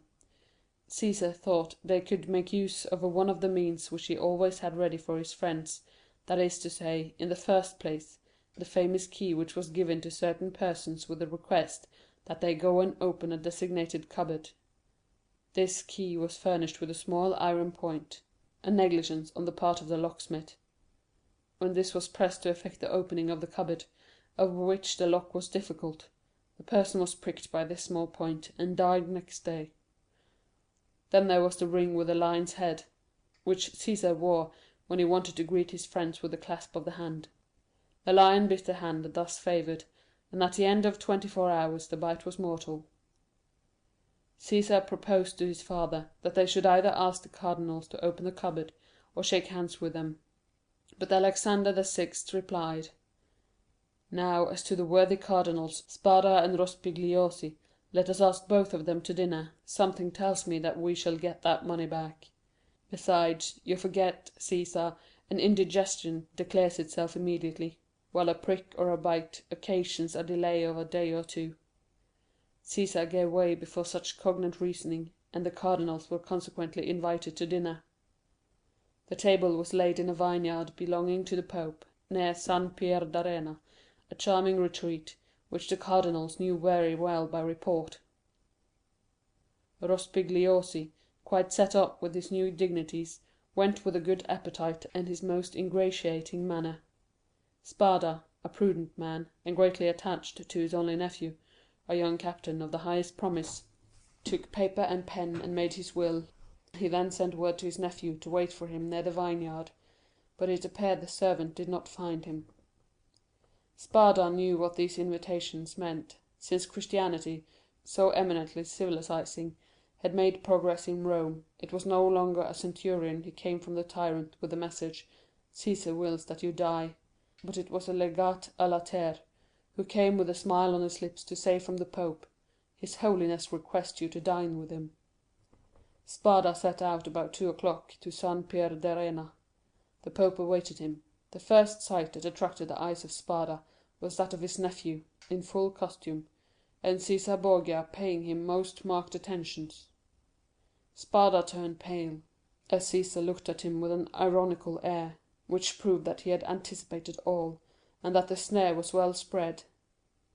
They began dinner, and Spada was only able to inquire of his nephew if he had received his message. The nephew replied no, perfectly comprehending the meaning of the question. It was too late, for he had already drunk a glass of excellent wine, placed for him expressly by the Pope's butler. Spada at the same moment saw another bottle approach him, which he was pressed to taste. An hour afterwards, a physician declared they were both poisoned through eating mushrooms. Spada died on the threshold of the vineyard. The nephew expired at his own door, making signs which his wife could not comprehend. Then Cæsar and the Pope hastened to lay hands on the heritage, under presence of seeking for the papers of the dead man. But the inheritance consisted in this only, a scrap of paper on which Spada had written, "I bequeath to my beloved nephew my coffers, my books, and, amongst others, my breviary with a gold cornice, which I beg he will preserve in remembrance of his affectionate uncle." The heirs sought everywhere, admired the breviary, laid hands on the furniture, and were greatly astonished that Spada, the rich man, was really the most miserable of uncles. No treasures, unless they were those of science, contained in the library and laboratories. That was all. Cæsar and his father searched, examined, scrutinized, but found nothing, or at least very little, not exceeding a few thousand crowns in plate, and about the same in ready money. But the nephew had time to say to his wife before he expired, "Look well among my uncle's papers, there is a will." They sought even more thoroughly than the august heirs had done, but it was fruitless. There were 2 palaces and a vineyard behind the Palatine Hill, but in these days landed property had not much value, and the 2 palaces and the vineyard remained to the family, since they were beneath the rapacity of the Pope and his son. Months and years rolled on. Alexander VI died, poisoned. You know by what mistake. Cæsar, poisoned at the same time, escaped by shedding his skin like a snake. But a new skin was spotted by the poison, till it looked like a tiger's. Then, compelled to quit Rome, he went and got himself obscurely killed in a night skirmish, scarcely noticed in history. After the Pope's death, and his son's exile, it was supposed that the Spada family would resume the splendid position they had held before the cardinal's time. But this was not the case. The Spadas remained in doubtful ease, a mystery hung over this dark affair, and the public rumour was that Cæsar, a better politician than his father, had carried off from the Pope the fortune of the 2 cardinals. I say the 2, because Cardinal Rospigliosi, who had not taken any precaution, was completely despoiled. "Up to this point," said Faria, interrupting the thread of his narrative, "this seems to you very meaningless, no doubt, eh?" "Oh, my friend," cried Dantès, "on the contrary, it seems as if I were reading most interesting narrative. Go on, I beg you." "I will." The family began to get accustomed to the obscurity. Years rolled on, and amongst the descendants some were soldiers, other diplomatists, some churchmen, some bankers. Some grew rich, and some were ruined. And come now to the last of the family, whose secretary I was, the Count of Spada. I had often heard him complain of the disproportion of his rank with his fortune, and I advised him to invest all he had in an annuity. He did so, and thus doubled his income. The celebrated breviary remained in the family, and was in the count's possession. It had been handed down from father to son, for the singular clause of the only will that had been found had caused it to be regarded as a genuine relic preserved in the family with superstitious veneration. It was an illuminated book, with beautiful Gothic characters, and so weighty with gold that a servant always carried it before the cardinal on days of great solemnity. At the sight of papers of all sorts, titles, contracts, parchments, which were kept in the archives of the family, all descending from the poisoned cardinal, I, in my turn, examined the immense bundles of documents, like 20 servitors, stewards, secretaries before me, but in spite of the most exhaustive researches, I found nothing. Yet I had even written a precise history of the Borgia family, for the sole purpose of assuring myself whether any increase of fortune had occurred to them on the death of the Cardinal Caesar Spada, but could only trace the acquisition of the property of the Cardinal Rospigliosi, his companion in misfortune. I was then almost assured that the inheritance had neither profited the Borgias nor the family, but had remained unpossessed like the treasures of the Arabian Nights, which slept in the bosom of the earth under the eyes of the genii. I searched, ransacked, counted, calculated 1,000 times the income and expenditure of the family for 300 years. It was useless. I remained in my ignorance, and the Count of Spada in his poverty. My patron died. He had reserved from his annuity his family papers, his library, composed of 5,000 volumes, and his famous breviary. All these he bequeathed to me, with 1,000 Roman crowns, which he had in ready money, on condition that I would have anniversary masses said for the repose of his soul, and that I would draw up a genealogical tree and history of his house. All this I did scrupulously. Be easy, my dear Edmond, we are near the conclusion.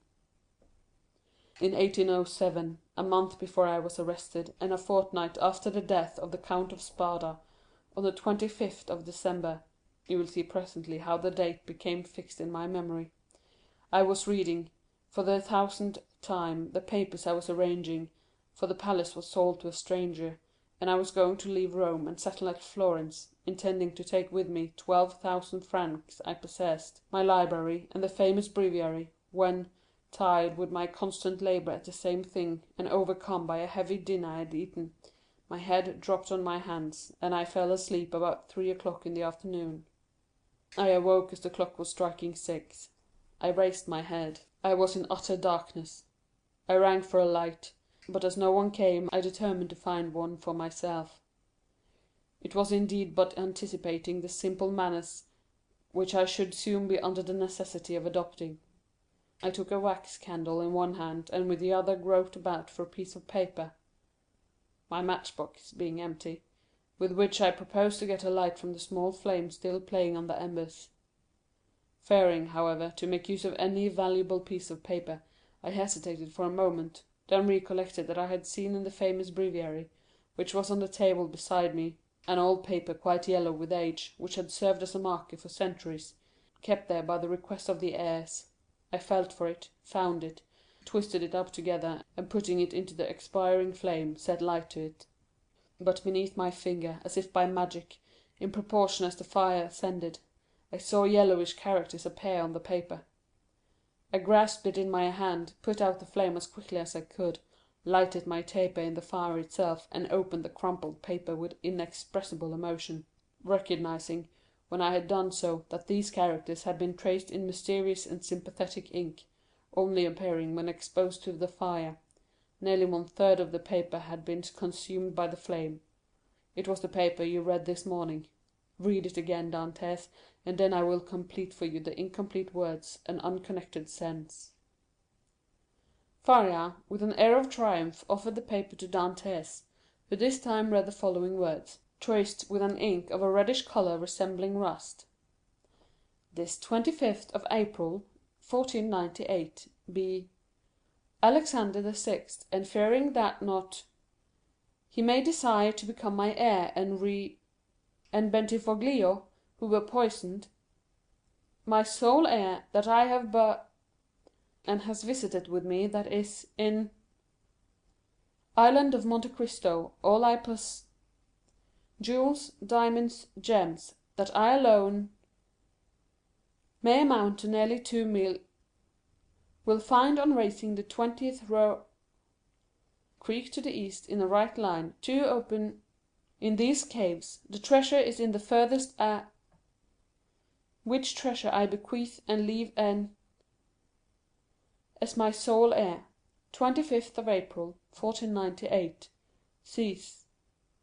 And now, said the abbé, read this other paper.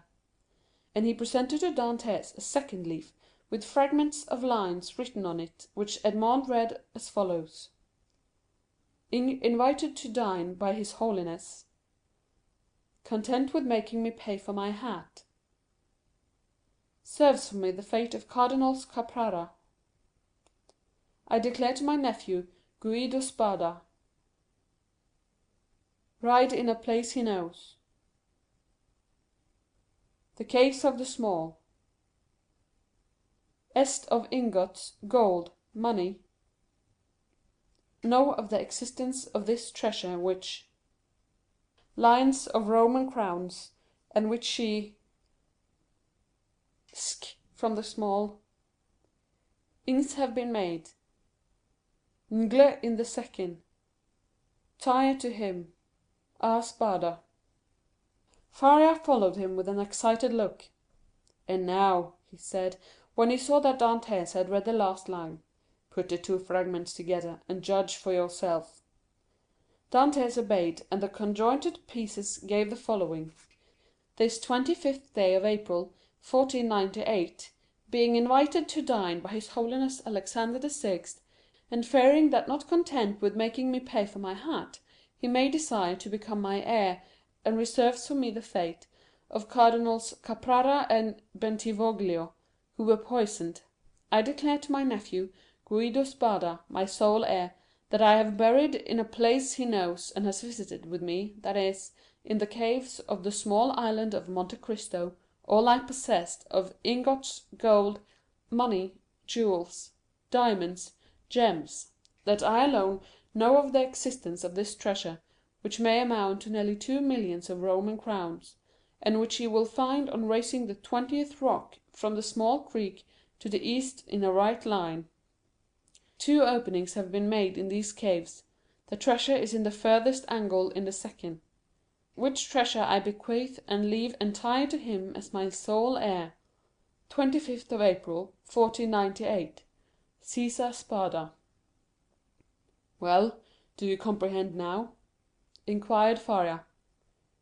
It is the declaration of Cardinal Spada, and the will so long sought for, replied Edmond, still incredulous. Yes, 1,000 times yes. And who completed it as it now is? I did. Aided by the remaining fragment, I guessed the rest, measuring the length of the lines by those of the paper, and dividing the hidden meaning by means of what was in part revealed, as we are guided in a cavern by the small ray of light above us.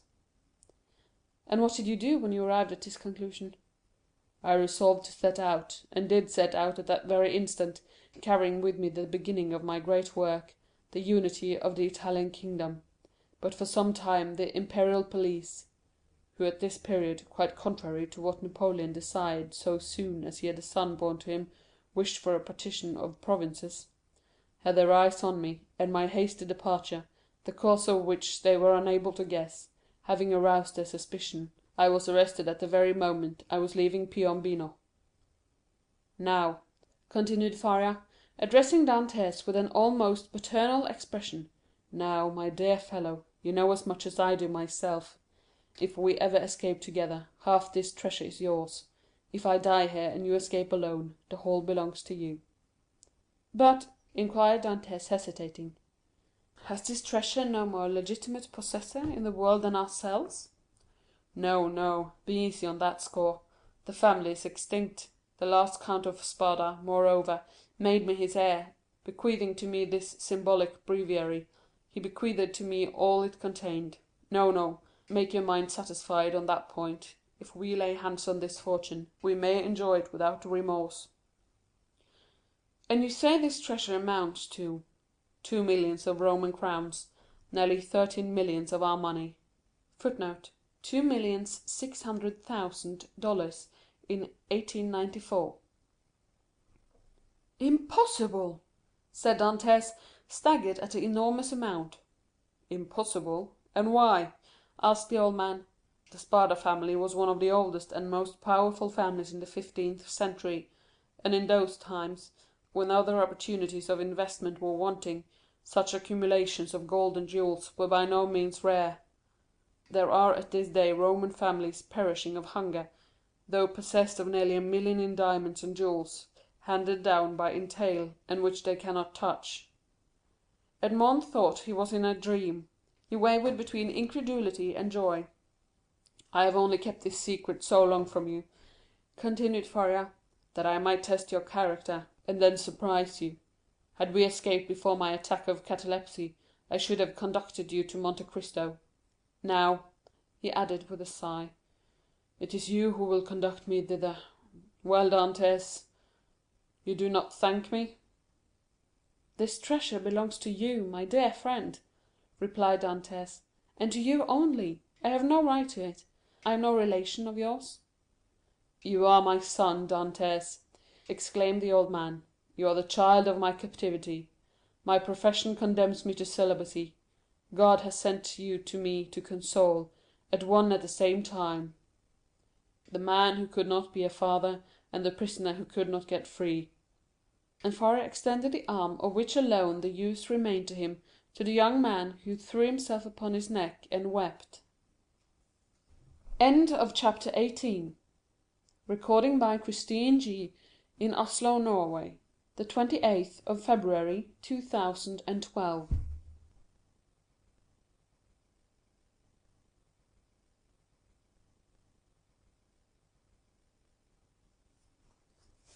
Now that this treasure, which had so long been the object of the abbé's meditations, could ensure the future happiness of him whom Faria really loved as a son, it had doubled its value in his eyes, and every day he expatiated on the amount, explaining to Dantès all the good which, with 13 or 14 millions of francs, a man could do in these days to his friends. And then Dantès' countenance became gloomy, for the oath of vengeance he had taken recurred to his memory, and he reflected how much ill, in these times, a man with 13 or 14 millions could do to his enemies. The abbé did not know the island of Monte Cristo, but Dantès knew it, and had often passed it, situated 25 miles from Pianosa, between Corsica and the island of Elba, and had once touched there. This island was, always had been, and still is, completely deserted. It is a rock of almost conical form, which looks as though it had been thrust up by volcanic force from the depth to the surface of the ocean. Dantès drew a plan of the island for Faria, and Faria gave Dantès advice as to the means he should employ to recover the treasure. But Dantès was far from being as enthusiastic and confident as the old man. It was past the question now that Faria was not a lunatic, and the way in which he had achieved the discovery, which had given rise to the suspicion of his madness, increased Edmond's admiration of him; but at the same time Dantès could not believe that the deposit, supposing it had ever existed, still existed. And though he considered the treasure as by no means chimerical, he yet believed it was no longer there. However, as if fate resolved on depriving the prisoners of their last chance, and making them understand that they were condemned to perpetual imprisonment, a new misfortune befell them. The gallery on the seaside, which had long been in ruins, was rebuilt. They had repaired it completely, and stopped up with vast masses of stone the hole Dantès had partly filled in. But for this precaution, which, it will be remembered, the abbé had made to Edmond, the misfortune would have been still greater, for their attempt to escape would have been detected, and they would undoubtedly have been separated. Thus a new, a stronger, and more inexorable barrier was interposed to cut off the realization of their hopes. "You see," said the young man, with an air of sorrowful resignation, to Faria, "that God deems it right to take from me any claim to merit for what you call my devotion to you. I have promised to remain forever with you, and now I could not break my promise if I would. The treasure will be no more mine than yours, and neither of us will quit this prison. But my real treasure is not that, my dear friend, which awaits me beneath the sombre rocks of Monte Cristo. It is your presence, our living together 5 or 6 hours a day, in spite of our jailers. It is the rays of intelligence you have elected from my brain, the languages you have implanted in my memory, and which have taken root there with all their philological ramifications. These different sciences that you have made so easy to me by the depth of the knowledge you possess of them, and the clearness of the principle to which you have reduced them. This is my treasure, my beloved friend, and with this you have made me rich and happy. Believe me and take comfort. This is better for me than tons of gold and cases of diamonds, even were they not as problematical as the clouds we see in the morning floating over the sea, which we take for terra firma, and which evaporate and vanish as we draw near to them. To have you as long as possible near me, to hear your eloquent speech, which embellishes my mind, strengthens my soul, and makes my whole frame capable of great and terrible things, if I should ever be free, so fills my whole existence, that the despair to which I was just on the point of yielding when I knew you, has no longer any hold over me. And this is my fortune, not chimerical, but actual. I owe you my real good, my present happiness, and all the sovereigns of the earth, even Caesar Borgia himself, could not deprive me of this. Thus, if not actually happy, yet the days these two unfortunates passed together went quickly. Faria, who for so long a time had kept silence as to the treasure, now perpetually talked of it. As he had prophesied would be the case, he remained paralyzed in the right arm and the left leg, and had given up all hope of ever enjoying it himself. But he was continually thinking of some means of escape for his young companion, and anticipating the pleasure he would enjoy. For fear the letter might be some day lost or stolen, he compelled Dantès to learn it by heart, and Dantès knew it from the first to the last word. Then he destroyed the second portion, assured that if the first were seized, no one would be able to discover its real meaning. Whole hours sometimes passed while Faria was giving instructions to Dantès, instructions which were to serve him when he was at liberty.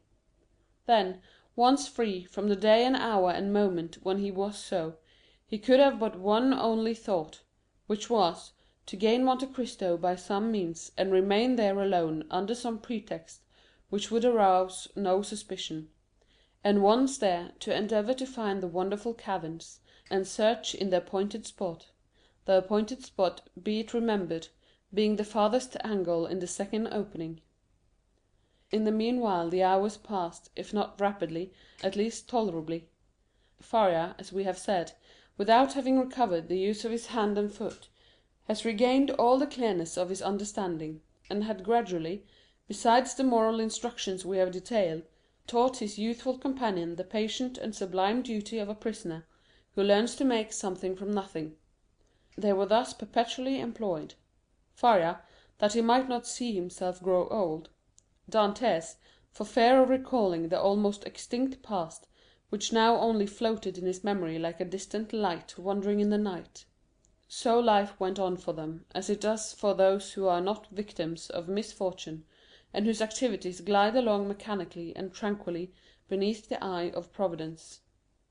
But beneath this superficial calm, there were in the heart of the young man, and perhaps in that of the old man, many repressed desires, many stifled sighs, which found vent when Faria was left alone, and when Edmond returned to his cell. One night Edmond woke suddenly, believing that he had heard someone calling him. He opened his eyes upon utter darkness. His name, or rather a plaintive voice which essayed to pronounce his name, reached him. He sat up in bed, and a cold sweat broke out upon his brow. Undoubtedly the call came from Faria's dungeon. "Alas," murmured Edmond, "can it be? He moved his bed, drew up the stone, rushed into the passage, and reached the opposite extremity. The secret entrance was open. By the light of the wretched and wavering lamp of which we have spoken, Dantès saw the old man, pale, but yet erect, clinging to the bedstead. His features were writhing with those horrible symptoms which he already knew, and which had so seriously alarmed him when he saw them for the first time. "Alas, my dear friend," said Faria in a resigned tone, "you understand, do you not? And I need not attempt to explain to you."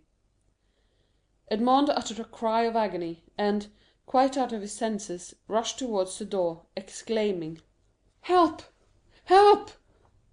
Faria had just sufficient strength to restrain him. "Silence," he said, "or you are lost. We must now only think of you, my dear friend, and so act as to render your captivity supportable or your flight possible. It would require years to do again what I have done here, and the result would be instantly destroyed if our jailers knew we had communicated with each other. Besides, be assured, my dear Edmond, the dungeon I am about to leave will not long remain empty. Some other unfortunate being will soon take my place, and to him you will appear like an angel of salvation. Perhaps he will be young, strong, and enduring, like yourself, and will aid you in your escape, while I have been but a hindrance. You will no longer have half a dead body tied to you as a drag to all your movements. At length Providence has done something for you. He restores to you more than he takes away, and it was time I should die." Edmond could only clasp his hands and exclaim, "Oh, my friend, speak not thus!" And then resuming all his presence of mind, which had for a moment staggered under this blow, and his strength, which had failed at the words of the old man, he said, "Oh, I have saved you once, and I will save you a second time." And raising the foot of the bed, he drew out the phial, still a third filled with the red liquor. "See," he exclaimed, "there remains still some of the magic draught. Quick, quick! Tell me what I must do this time. Are there any fresh instructions? Speak, my friend, I listen." "There is not a hope," replied Faria, shaking his head. "But no matter. God wills it that man whom he has created, and in whose heart he has so profoundly rooted the love of life, should do all in his power to preserve that existence, which, however painful it may be, is yet always so dear." "Oh, yes, yes!" exclaimed Dantès, "and I tell you that I will save you yet." "Well, then, try. The cold gains upon me. I feel the blood flowing towards my brain. These horrible chills, which make my teeth chatter and seem to dislocate my bones, begin to pervade my whole frame. In 5 minutes the malady will reach its height, and in a quarter of an hour there will be nothing left of me but a corpse." "Oh!" exclaimed Dantès, his heart wrung with anguish. "Do as you did before, only do not wait so long. All the springs of life are now exhausted in me, and death," he continued, looking at his paralyzed arm and leg, "has but half its work to do. If, after having made me swallow 12 drops instead of 10, you see that I do not recover, then pour the rest down my throat. Now lift me on my bed, for I cannot longer support myself." Edmond took the old man in his arms and laid him on the bed. "And now, my dear friend," said Faria, "sole consolation of my wretched existence, you whom heaven gave me somewhat late, but still gave me, a priceless gift, and for which I am most grateful. At the moment of separating from you forever, I wish you all the happiness and all the prosperity you so well deserve. My son, I bless thee." The young man cast himself on his knees, leaning his head against the old man's bed. "Listen now to what I say in this my dying moment. The treasure of the Spadas exists. God grants me the boon of a vision unrestricted by time or space. I see it in the depth of the inner cavern. My eyes pierce the inmost recesses of the earth, and are dazzled at the sight of so much riches.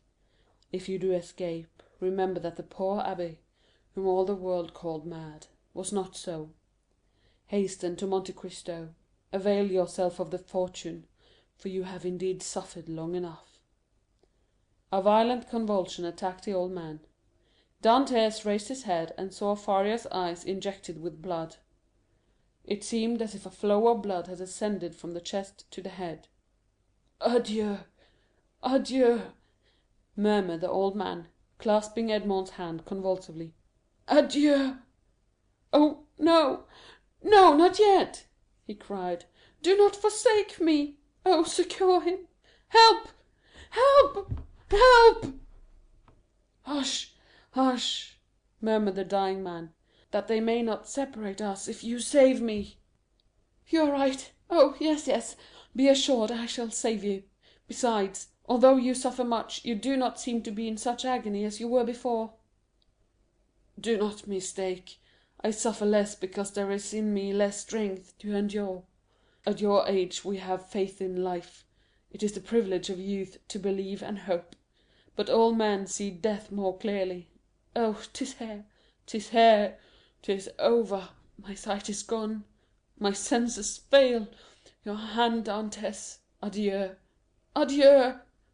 And raising himself by a final effort, in which he summoned all his faculties, he said, "Monte Cristo! Forget not Monte Cristo!" And he fell back on the bed. The crisis was terrible, and a rigid form with twisted limbs, swollen eyelids, and lips flecked with bloody foam, lay on the bed of torture, in place of the intellectual being who so lately rested there. Dantès took the lamp, placed it on a projecting stone above the bed, whence his tremulous light fell with strange and fantastic ray on the distorted countenance and motionless, stiffened body. With steady gaze he awaited confidently the moment for administering the restorative. When he believed that the right moment had arrived, he took the knife, pried open the teeth, which offered less resistance than before, counted one after the other 12 drops, and watched. The phial contained perhaps twice as much more. He awaited 10 minutes, a quarter of an hour, half an hour. No change took place. Trembling, his hair erect, his brow bathed with perspiration, he counted the seconds by the beating of his heart.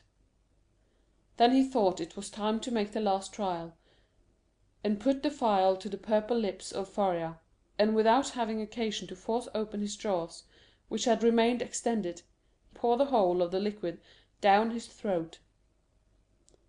The draught produced a galvanic effort. A violent trembling pervaded the old man's limbs. His eyes opened until it was fearful to gaze upon them. He heaved a sigh, which resembled a shriek, and then his convulsed body returned gradually to its former immobility, the eyes remaining open. Half an hour, an hour and a half elapsed, and during this period of anguish, Edmond leaned over his friend, his hand applied to his heart, and felt the body gradually grow cold, and the heart's pulsation become more and more deep and dull, until at length it stopped. The last movement of the heart ceased, the face became livid, the eyes remained open, but the eyeballs were glazed. It was 6 o'clock in the morning. The dawn was just breaking, and its feeble ray came into the dungeon and paled the ineffectual light of the lamp. Strange shadows passed over the countenance of the dead man, and at times gave it the appearance of life. While the struggle between day and night lasted, Dantès still doubted, but as soon as the daylight gained the pre-eminence, he saw that he was alone with the corpse. Then an invisible and extreme terror seized upon him, and he dared not again press the hand that hung out of bed. He dared no longer to gaze on those fixed and vacant eyes, which he tried many times to close, but in vain. They opened again as soon as shut. He extinguished the lamp, carefully concealed it, and then went away, closing as well as he could the entrance to the secret passage by the large stone as he descended. It was time, for the jailer was coming. On this occasion he began his rounds at Dantès' cell, and on leaving him he went on to Faria's dungeon, taking thither breakfast and some linen. Nothing betokened that the man knew anything of what had occurred. He went on his way. Dantès was then seized with an indescribable desire to know what was going on in the dungeon of his unfortunate friend. He therefore returned by the subterraneous gallery, and arrived in time to hear the exclamations of the turnkey, who called out for help. Other turnkeys came, and then was heard the regular tramp of soldiers. Last of all came the governor. Edmond heard the creaking of the bed as they moved the corpse, heard the voice of the governor, who asked them to throw water on the dead man's face, and seeing that, in spite of this application, the prisoner did not recover, they sent for the doctor. The governor then went out, and words of pity fell on Dantès' listening ears, mingled with brutal laughter. "Well, well," said one, "the madman has gone to look after his treasure. Good journey to him." "With all his millions he will not have enough to pay for his shroud," said another. "Oh," added a third voice, "the shrouds of the Château d'If are not dear." "Perhaps," said one of the previous speakers, "as he was a churchman, they may go to some expense in his behalf." "They may give him the honors of the sack." Edmond did not lose a word, but comprehended very little of what was said. The voices soon ceased, and it seemed to him as if every one had left the cell. Still he dared not enter, as they might have left some turnkey to watch the dead. He remained, therefore, mute and motionless, hardly venturing to breathe. At the end of an hour he heard a faint noise, which increased. It was the governor who returned, followed by the doctor and other attendants. There was a moment's silence. It was evident that the doctor was examining the dead body. The inquiries soon commenced. The doctor analyzed the symptoms of the malady to which the prisoner had succumbed, and declared that he was dead. Questions and answers followed in a nonchalant manner that made Dantès indignant, for he felt that all the world should have for the poor abbé a love and respect equal to his own. "I am very sorry for what you tell me," said the governor, replying to the assurance of the doctor. "That old man is really dead, for he was a quiet, inoffensive prisoner, happy in his folly, and required no watching." "Ah," added the turnkey, "there was no occasion for watching him. He would have stayed there 50 years, I'll answer for it, without any attempt to escape." "Still," said the governor, "I believe it will be requisite, notwithstanding your certainty, and not that I doubt your science, but in discharge of my official duty, that we should be perfectly assured that the prisoner is dead." There was a moment of complete silence, during which Dantès, still listening, knew that the doctor was examining the corpse a second time. "You may make your mind easy," said the doctor. "He is dead. I will answer for that." "You know, sir," said the governor, persisting, "that we are not content in such cases as this with a simple examination. In spite of all appearances, be so kind, therefore, as to finish your duty by fulfilling the formalities described by law." "Let the irons be heated," said the doctor; "but really it is a useless precaution." This order to heat the irons made Dantès shudder. He heard hasty steps, the creaking of a door, people going and coming, and some minutes afterwards a turnkey entered, saying, "Here is the brazier, lighted." There was a moment's silence, and then was heard the crackling of burning flesh, over which the peculiar and nauseous smell penetrated even behind the wall where Dantès was listening in horror. The perspiration poured forth upon the young man's brow, and he felt as if he should faint. "You see, sir, he is really dead," said the doctor. "This burn in the heel is decisive. The poor fool is cured of his folly, and delivered from his captivity." "Wasn't his name Faria?" inquired one of the officers who accompanied the governor. "Yes, sir, and, as he said it was an ancient name, he was too very learned, and rational enough on all points which did not relate to his treasure, but on that, indeed, he was intractable." "It is the sort of malady which we call monomania," said the doctor. "You had never anything to complain of?" said the governor to the jailer who had charge of the abbey. "Never, sir," replied the jailer, "never. On the contrary, he sometimes amused me very much by telling me stories. One day, too, when my wife was ill, he gave me a prescription which cured her." "Ah, ah," said the doctor, "I did not know that I had a rival. But I hope, governor, that you will show him all proper respect." "Yes, yes, make your mind easy. He shall be decently interred in the newest sack we can find. Will that satisfy you?" "Must this last formality take place in your presence, sir?" inquired the turnkey. "Certainly. But make haste. I cannot stay here all day." Other footsteps, going and coming, were now heard, and a moment afterwards the noise of rustling canvas reached Dantès' ears. The bed creaked, and the heavy footfall of a man who lifts a weight sounded on the floor. Then the bed again creaked under the weight deposited upon it. "This evening," said the governor. "Will there be a mass?" asked one of the attendants. "That is impossible," replied the governor. "The chaplain of the chateau came to me yesterday to beg for a leave of absence in order to take a trip to Hyères for a week. I told him I would attend to the prisoners in his absence. If the poor abbé had not been in such a hurry, he might have had his requiem." "Poh, poh," said the doctor, with the impiety usual in persons of his profession. "He is a churchman. God will respect his profession, and not give the devil the wicked delight of sending him a priest." A shout of laughter followed this brutal jest. Meanwhile the operation of putting the body in the sack was going on. "This evening," said the governor, when the task was ended. "At what hour?" inquired a turnkey. "Why, about 10 or 11 o'clock." "Shall we watch the corpse?" "Of what use would it be? Shut the dungeon as if he were alive. That is all." Then the steps retreated, and the voices died away in the distance. The noise of the door, with its creaking hinges and bolts, ceased, and a silence more sombre than that of solitude ensued, the silence of death, which was all pervasive, and struck its icy chill to the very soul of Dantès.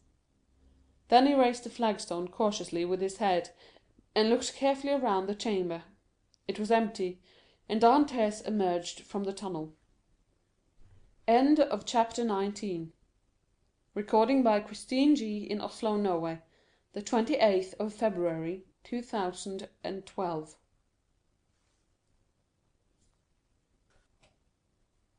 By the pale light that came from the window lay a sack of canvas, and under its rude folds was stretched a long and stiffened form. It was Faria's last winding sheet, a winding sheet which, as the turnkey said, cost so little. Everything was in readiness. A barrier had been placed between Dantès and his old friend. No longer could Edmond look into those wide open eyes which had seemed to be penetrating the mysteries of death. No longer could he clasp the hand which had done so much to make his existence blessed. Faria, the beneficent and cheerful companion, with whom he was accustomed to live so intimately, no longer breathed. He seated himself on the edge of that terrible bed, and fell into melancholy and gloomy reverie. Alone! He was alone again, again condemned to silence, again face to face with nothingness. Alone! Never again to see the face, never again to hear the voice of the only human being who united him to earth! Was not Faria's fate the better, after all? To solve the problem of life at its source, even at the risk of horrible suffering? The idea of suicide, which his friend had driven away and kept away by his cheerful presence, now hovered like a phantom over the abbé's dead body. "If I could die," he said, "I should go where he goes, and should assuredly find him again. But how to die? It is very easy." He went on with a smile. "I will remain here, rush on the first person that opens the door, strangle him, and then they will guillotine me." But excessive grief is like a storm at sea, where the frail bark is tossed from the depth to the top of the wave. Dantès recoiled from the idea of so infamous a death, and passed suddenly from despair to an ardent desire for life and liberty. Die? Oh, no, he exclaimed, not die now, after having lived and suffered so long and so much. Die? Yes, had I died years ago, but now to die would be, indeed, to give way to the sarcasm of destiny. No, I want to live. I shall struggle to the very last. I will yet win back the happiness of which I have been deprived. Before I die, I must not forget that I have my executioners to punish, and perhaps too, who knows, some friends to reward. Yet they will forget me here, and I shall die in my dungeon like Faria." As he said this, he became silent and gazed straight before him, like one overwhelmed with a strange and amazing thought. Suddenly he arose, lifted his hand to his brow as if his brain were giddy, paced twice or thrice round the dungeon, and then paused abruptly by the bed. "Just God!" he muttered, "whence comes this thought? Is it from thee? Since none but the dead pass freely from this dungeon, let me take the place of the dead." Without giving himself time to reconsider his decision, and, indeed, that he might not allow his thoughts to be distracted from his desperate resolution, he bent over the appalling shroud, opened it with a knife which Faria had made, drew the corpse from the sack, and bore it along the tunnel to his own chamber, laid it on his couch, tied around its head the rag he wore at night around his own, covered it with his counterpane, once again kissed the ice-cold brow, and tried vainly to close the resisting eyes, which glared horribly, turned the head towards the wall, so that the jailer might, when he brought the evening meal, believe that he was asleep, as was his frequent custom, entered the tunnel again, drew the bed against the wall, returned to the other cell, took from the hiding-place the needle and thread, flung off his rags, that they may feel only naked flesh beneath the coarse canvas, and getting inside the sack, placed himself in the posture in which the dead body had been laid, and sewed up the mouth of the sack from inside. He would have been discovered by the beating of his heart, if by any mischance the jailers had entered at that moment. Dantès might have waited until the evening visit was over, but he was afraid that the governor would change his mind, and order the dead body to be removed earlier. In that case, his last hope would have been destroyed. Now his plans were fully made, and this is what he intended to do.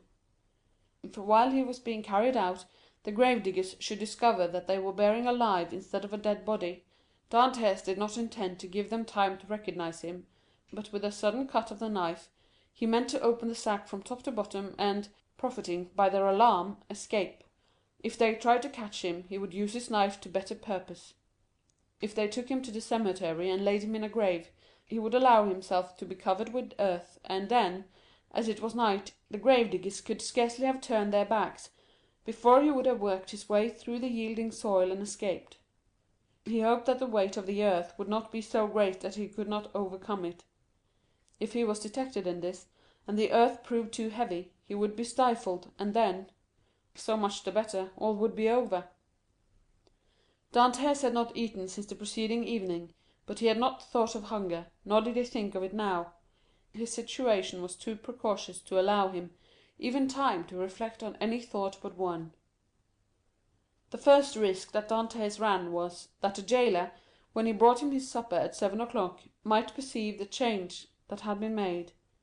Fortunately, 20 times at least, from misanthropy or fatigue, Dantès had received his jailer in bed, and then the man placed his bread and soup on the table, and went away without saying a word. This time the jailer might not be as silent as usual, but speak to Dantès, and seeing that he received no reply, go to the bed, and thus discover all. When 7 o'clock came, Dantès' agony really began.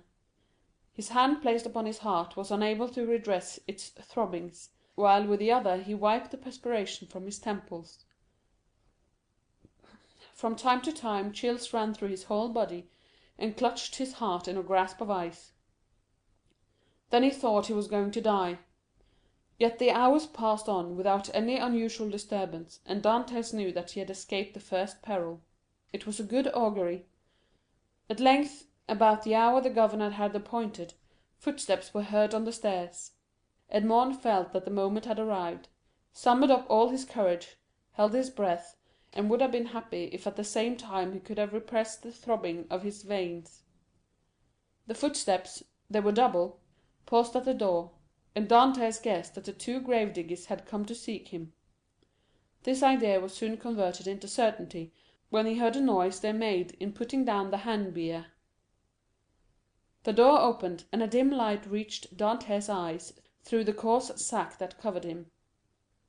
He saw two shadows approach his bed, a third remaining at the door with the torch in its hand. The two men, approaching at the ends of the bed, took the sack by its extremities. "He's heavy, though, for an old and thin man," said one as he raised the head. "They say every year adds half a pound to the weight of the bones," said another, lifting the feet. "Have you tied the knot?" inquired the first speaker. "What would be the use of carrying so much more weight?" was the reply. "I can do that when we get there." "Yes, you're right," replied the companion. "What's the knot for?" thought Dantès. They deposited the supposed corpse on the bier. Edmond stiffened himself in order to play the part of a dead man, and then the party, lighted by the man with the torch, who went first, ascended the stairs. Suddenly he felt the fresh and sharp night air, and Dantès knew that the mistral was blowing. It was a sensation in which pleasure and pain were strangely mingled. The bearers went on for 20 paces, then stopped, putting the bier down on the ground. One of them went away, and Dantès heard his shoes striking on the pavement. "Where am I?" he asked himself. "Really, he is by no means a light load," said the other bearer, sitting on the edge of the hand barrow. Dantès' first impulse was to escape, but fortunately he did not attempt it. "Give us a light," said the other bearer, "or I shall never find what I am looking for." The man with the torch complied, although not asked in the most polite terms. "What can he be looking for?" thought Edmond. "The spade, perhaps?" An exclamation of satisfaction indicated that the gravedigger had found the object of his search. "Here it is at last," he said; "not without some trouble, though." "Yes," was the answer, "but it has lost nothing by waiting." As he said this, the man came towards Edmond, who heard a heavy metallic substance laid down beside him, and at the same moment a cord was fastened round his feet with sudden and painful violence. "Well, have you tied a knot?" inquired the gravedigger, who was looking on. "Yes, and pretty tight too, I can tell you," was the answer. "Move on, then." And the bier was lifted once more, and they proceeded. They advanced 50 paces farther, and then stopped to open a door, then went forward again. The noise of the waves dashing against the rocks on which the château is built reached Dantès' ear distinctly as they went forward. "Bad weather," observed one of the bearers; "not a pleasant night for a dip in the sea." "Why, yes, the abbey runs a chance of being wet," said the other, and then there was a burst of brutal laughter. Dantès did not comprehend the jest, but his hair stood erect on his head.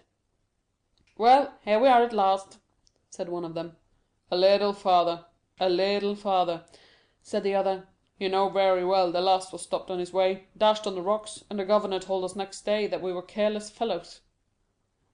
They ascended 5 or 6 more steps, and then Dantès felt that they took him, one by the head and the other by the heels, and swung him to and fro. "One," said the gravediggers, "two, three," and at the same instant Dantès felt himself flung into the air like a wounded bird, falling, with a rapidity that made his blood curdle. Although drawn towards by the heavy weight which hastened his rapid descent, it seemed to him as if the fall lasted for a century. At last, with a horrible splash, he darted like an arrow into the ice-cold water, and as he did so he uttered a shrill cry, stifled in a moment by his immersion beneath the waves. Dantès had been flung into the sea, and was dragged into its depth by a 36-pound shot tied to his feet. The sea is the cemetery of the Château d'If. End of Chapter 20. Recording by Christine G. in Oslo, Norway, the 28th of February, 2012.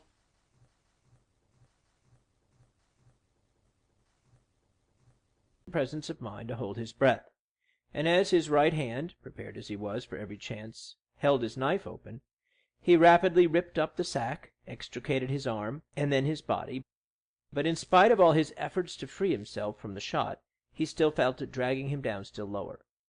He then bent his body, and by a desperate effort severed the cord that bound his legs, at the moment when it seemed as if he were actually strangled. With a mighty leap he rose to the surface of the sea, while the shot dragged down to the depths the sack that had so nearly become his shroud. Dantès waited only to get his breath, and then dived, in order to avoid being seen. When he arose a second time, he was 50 paces from where he had first sunk. He saw overhead a black and tempestuous sky, across which the wind was driving clouds that occasionally suffered a twinkling star to appear. Before him was the vast expanse of waters, sombre and terrible, whose waves foamed and roared, as if before the approach of a storm. Behind him, blacker than the sea, blacker than the sky, rose phantom-like the vast stone structure, whose projecting crags seemed like arms extended to seize their prey, and on the highest rock was a torch lighting 2 figures. He fancied that these 2 forms were looking at the sea. Doubtless these strange grave-diggers had heard his cry. Dantès dived again, and remained a long time beneath the water. This was an easy feat to him, for he usually attracted a crowd of spectators in the bay, before the lighthouse at Marseilles when he swam there, and was unanimously declared to be the best swimmer in the port. When he came up again, the light had disappeared. He must now get his bearings. Ratonneau and Port-Migu are the nearest islands of all those that surround the Château d'If, but Ratonneau and Port-Migu are inhabited, as is also the islet of Daume. Tiboulen and Le Maire were therefore the safest of Dantès' venture. The islands of Tiboulen and Le Maire are a league from the Château d'If. Dantès nevertheless determined to make for them. But how could he find his way in the darkness of the night? At this moment he saw the light of Planier gleaming in front of him like a star. By leaving this light on the right, he kept the island of Tiboulen a little on the left.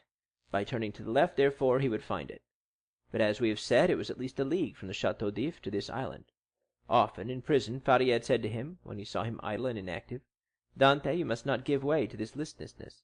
You'll be drowned if you seek to escape, and your strength has not been properly exercised and prepared for exertion." These words rang in Dante's ears, even beneath the waves.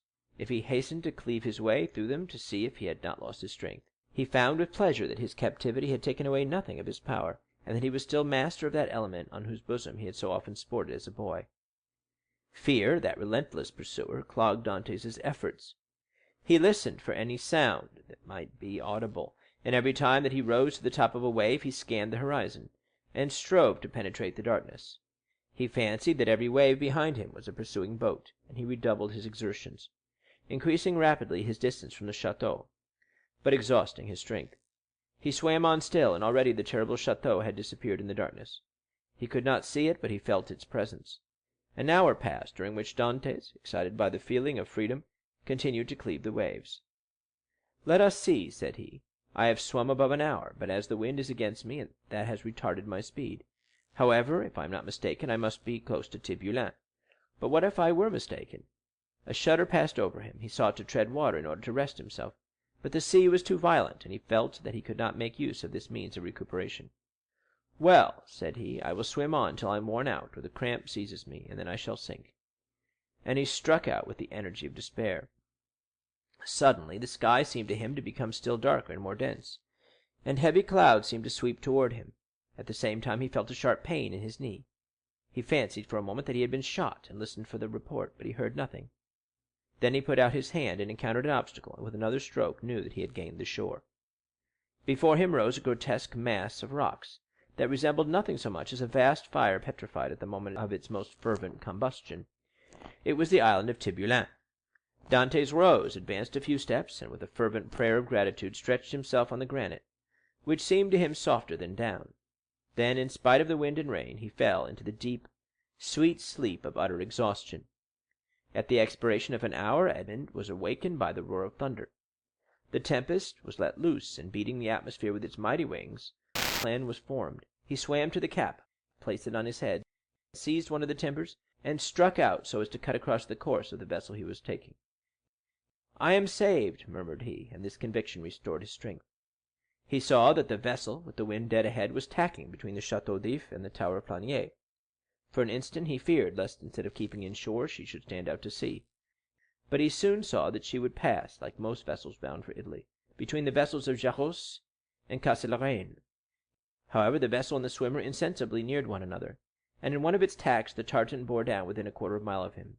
He rose on the waves, making signs of distress, but no one on board saw him, and the vessel stood out on another tack. Dantès would have shouted, but he knew that the wind would drown his voice.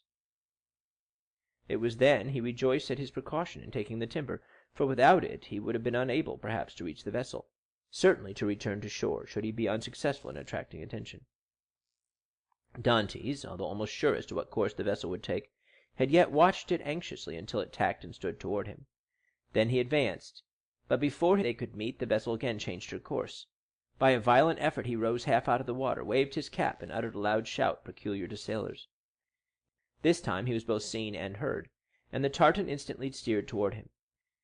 At the same time he saw they were about to lower the boat. An instant after, the boat, rowed by two men, advanced rapidly toward him. Dantès let go of the timber, which he now thought to be useless, and swam vigorously to meet them. But he had reckoned too much upon his strength, and then he realized how serviceable the timber had been to him. His arms became stiff, his legs lost their flexibility, and he was almost breathless. He shouted again. The two sailors redoubled their efforts, and one of them cried in Italian, "Courage!" The word reached his ear as a wave which he no longer had the strength to surmount passed over his head. He rose again to the surface, struggled with the last desperate effort of a drowning man, uttered a third cry, and felt himself sinking, as if the fatal cannon shot were again tied to his feet. The water passed over his head, and the sky turned gray. A convulsive movement again brought him to the surface. He felt himself seized by the hair, and then he saw and heard nothing. He had fainted. When he opened his eyes, Dantès found himself on the deck of the tartan. His first care was to see what course they were taking. They were rapidly leaving the Château d'If behind. Dantès was so exhausted that the exclamation of joy he uttered was mistaken for a sigh. As we have said, he was lying on the deck. A sailor was rubbing his limbs with a woolen cloth. Another, whom he recognized as the one who had cried out "Courage," held a gourd full of rum to his mouth, while the third, an old sailor, at once the pilot and captain, looked on with that egotistical pity men feel for a misfortune that they have escaped yesterday, and which may overtake them tomorrow. A few drops of the rum restored suspended animation, while the friction of his limbs restored their elasticity. "Who are you?" said the pilot in bad French. "I am," replied Dantès in bad Italian, "a Maltese sailor. We were coming from Syracuse laden with grain. The storm of last night overtook us at Cape Morgion, and we were wrecked on these rocks." "Where do you come from?" "From these rocks that I had the good luck to cling to, while our captain and the rest of the crew were all lost. I saw your vessel, and fearful of being left to perish on the desolate island, I swam off on a piece of wreckage to try to intercept your course. You have saved my life, and I thank you," continued Dantès. "I was lost when one of your sailors caught hold of my hair." "It was I," said a sailor of a frank and manly appearance, "and it was time, for you were sinking." "Yes," returned Dantès, "I thank you again." "I almost hesitated, though," replied the sailor. "You looked more like a brigand than an honest man, with your beard 6 inches and your hair a foot long." Dantès recollected that his hair and beard had not been cut all the time he was at Château d'If. "Yes," said he, "I made a vow to Our Lady of the Grotto not to cut my hair or beard for 10 years if I were saved in a moment of danger. But today the vow expires." "Now what are we to do with you?" said the captain. "Alas, anything you please. My captain is dead. I have barely escaped, but I am a good sailor. Leave me at the first port you make. I shall be sure to find employment." "Do you know the Mediterranean?"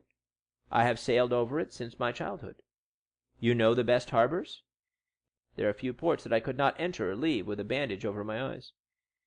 "I say, captain," said the sailor who had cried "Courage" to Dantès, "if what he says is true, what hinders his staying with us?" "If he says true," said the captain doubtingly, "but in his present condition he will promise anything, and take his chance of keeping it afterwards." "I will do more than I promise," said Dantès. "We shall see," returned the other, smiling. "Where are you going?" asked Dantès. "To Leghorn." "Then why, instead of tacking so frequently, do you not sail nearer the wind?" "Because we should run straight on to the island of Rion. You shall pass it by 20 fathoms. Take the helm, and let us see what you know." The young man took the helm, felt to see if the vessel answered the rudder promptly, and seeing that, without being a first-rate sailor, she was yet tolerably obedient. "To the sheet," said he. The 4 seamen who composed the crew obeyed, while the pilot looked on. "Haul taut." They obeyed. "Belay." This order was also executed. and the vessel passed, as Dantès had predicted, 20 fathoms to windward. "Bravo!" said the captain. "Bravo!" repeated the sailors, and they all looked with astonishment at this man whose eye now disclosed an intelligence and his body a vigor that they had not thought him capable of showing. "You see," said Dantès, quitting the helm, "I shall be of some use to you, at least during the voyage. If you do not want me at Leghorn, you can leave me there, and I will pay you out of the first wages I get for my food and the clothes you lend me." "Ah," said the captain, "we can agree very well, if you are reasonable." "Give me what you give the others, and it will be all right," returned Dantès. "That's not fair," said the seaman who had saved Dantès, "for you know more than we do." "What is that to you, Jacopo?" returned the captain. "Everyone is free to ask what he pleases." "That's true," replied Jacopo. "I only make a remark." "Well, you would do much better to find him a jacket and a pair of trousers, if you have them." "No," said Jacopo, "but I have a shirt and a pair of trousers." "That is all I want," interrupted Dantès. Jacopo dived into the hold, and soon returned with what Edmond wanted. "Now then, do you wish for anything else?" said the patron. "A piece of bread, and another glass of the capital rum I tasted, for I've not eaten or drunk for a long time." He had not tasted food for 40 hours. A piece of bread was brought, and Jacopo offered him the gourd. "Larboard your helm!" cried the captain to the steersman. Dantès glanced that way as he lifted the gourd to his mouth, then paused with hand in mid-air. "Hullo! What's the matter at the Château d'If?" said the captain. A small white cloud, which had attracted Dantès' attention, crowned the summit of the bastion of Château d'If. At the same moment the faint report of the gun was heard. The sailors looked at one another. "What is this?" asked the captain. "A prisoner has escaped from the Château d'If, and they are firing the alarm gun," replied Dantès. The captain glanced at him, but he had lifted the rum to his lips and was drinking it with so much composure that suspicions, if the captain had any, died away. "At any rate," murmured he, "if it be, so much the better, for I have made a rare acquisition." Under the pretense of being fatigued, Dantès asked to take the helm. The steersman, glad to be relieved, looked at the captain, and the latter by a sign indicated that he might abandon it to his new comrade. Dantès could thus keep his eyes on Marseilles. "What is the day of the month?" asked he of Jacopo, who sat down beside him. "The 28th of February." "In what year?" "In what year? You ask me in what year?" "Yes," replied the young man, "I ask you in what year." "You have forgotten, then?" "I got such a fright last night," replied Dantès, smiling, "that I've almost lost my memory. I ask you, what year is it?" "The year 1829," returned Jacopo. It was 14 years, day for day, since Dantès' arrest. He was 19 when he entered the Château d'If. He was 33 when he escaped. A sorrowful smile passed over his face. He asked himself what had become of Mercédès, who must believe him dead. Then his eyes lighted up with hatred as he thought of the 3 men who had caused him so long and wretched a captivity. He renewed against Danglars, Fernand, and Villefort the oath of implacable vengeance he had made in his dungeon. This oath was no longer a vain menace, for the fastest sailor in the Mediterranean would have been unable to overtake the little tartan that with every stitch of canvas set was flying before the wind to Leghorn. End of chapter 21. Recording by Von Ullman, vonsbooks.com.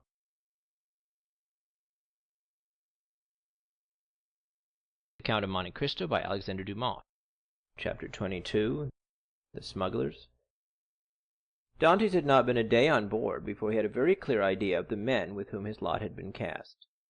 Without having been in the school of the Abbé Faria, the master of the young Amelia, the name of the Genoese tartan, knew a smattering of all the tongues spoken on the shores of that large lake called the Mediterranean, from the Arabic to the Provençal, and this, while it spared him interpreters, persons always troublesome and frequently indiscreet, gave him great facilities of communication, either with the vessels he met at sea, with the small boats sailing along the coast, or with the people without name, country, or occupation, who are always seen on the quays of seaports, and who live by hidden and mysterious means which we must suppose to be a direct gift of Providence, as they had no visible means of support. It is fair to assume that Dantès was on board a smuggler. At first the captain had received Dantès on board with a certain degree of distrust. He was very well known to the customs officers of the coast, and as there was between these worthies and himself a perpetual battle of wits, he had at first thought that Dantès might be an emissary of these industrious guardians of rights and duties, who perhaps employed this ingenious means of learning some of the secrets of his trade. But the skillful manner in which Dantès had handled the lugger had entirely reassured him, and then, when he saw the light plume of smoke floating above the bastion of the Château d'If, and heard the distant report, he was instantly struck with the idea that he had on board his vessel one whose coming and going, like that of kings, was accompanied with salutes of artillery. This made him less uneasy, it must be owned, than if the newcomer had proved to be a customs officer. But this supposition also disappeared like the first, when he beheld the perfect tranquillity of his recruit. Edmund thus had the advantage of knowing what the owner was, without the owner knowing who he was. And, however the old sailor and his crew tried to pump him, they extracted nothing more from him. He gave accurate descriptions of Naples and Malta, which he knew as well as Marseilles, and held stoutly to his first story. Thus the Genoese, subtle as he was duped by Edmund, in whose favor his mild demeanor, his nautical skill, and his admirable dissimulation pleaded. Moreover, it is possible that the Genoese is one of those shrewd persons who know nothing but what they should know, and believe nothing but what they should believe. In this state of mutual understanding they reached Leghorn. Here Edmund was to undergo another trial. He was to find out whether he could recognize himself, as he had not seen his own face for 14 years. He had preserved a tolerably good remembrance of what the youth had been, and was now to find out what the man had become. His comrades believed that his vow was fulfilled. As he had 20 times touched at Leghorn, he remembered a barber at St. Fernand Street. He went there to have his beard and hair cut. The barber gazed in amazement at this man with the long, thick, and black hair and beard, which gave his head the appearance of one of Titian's portraits. At this period it was not the fashion to wear so large a beard and hair so long. Now a barber would only be surprised if a man gifted with such advantages should consent voluntarily to deprive himself of them. The Leghorn barber said nothing, and went to work. When the operation was concluded, and Edmund felt that his chin was completely smooth, and his hair reduced to its usual length, he asked for a hand-glass. He was now, as we have said, 33 years of age, and his 14 years' imprisonment had produced a great transformation in his appearance. Dantès had entered the Château d'If with the round, open, smiling face of a young and happy man, with whom the early past of life had been smooth, and who anticipates a future corresponding with his past. This was now all changed. The oval face was lengthened, his smiling mouth had assumed the firm and marked lines which betoken resolution, his eyebrows were arched beneath a brow furrowed with thought, his eyes were full of melancholy, and from their depths occasionally sparked gloomy fires of misanthropy and hatred. His complexion, so long kept from the sun, had now that pale color which produces, when the features are encircled with black hair, the aristocratic beauty of the man of the north.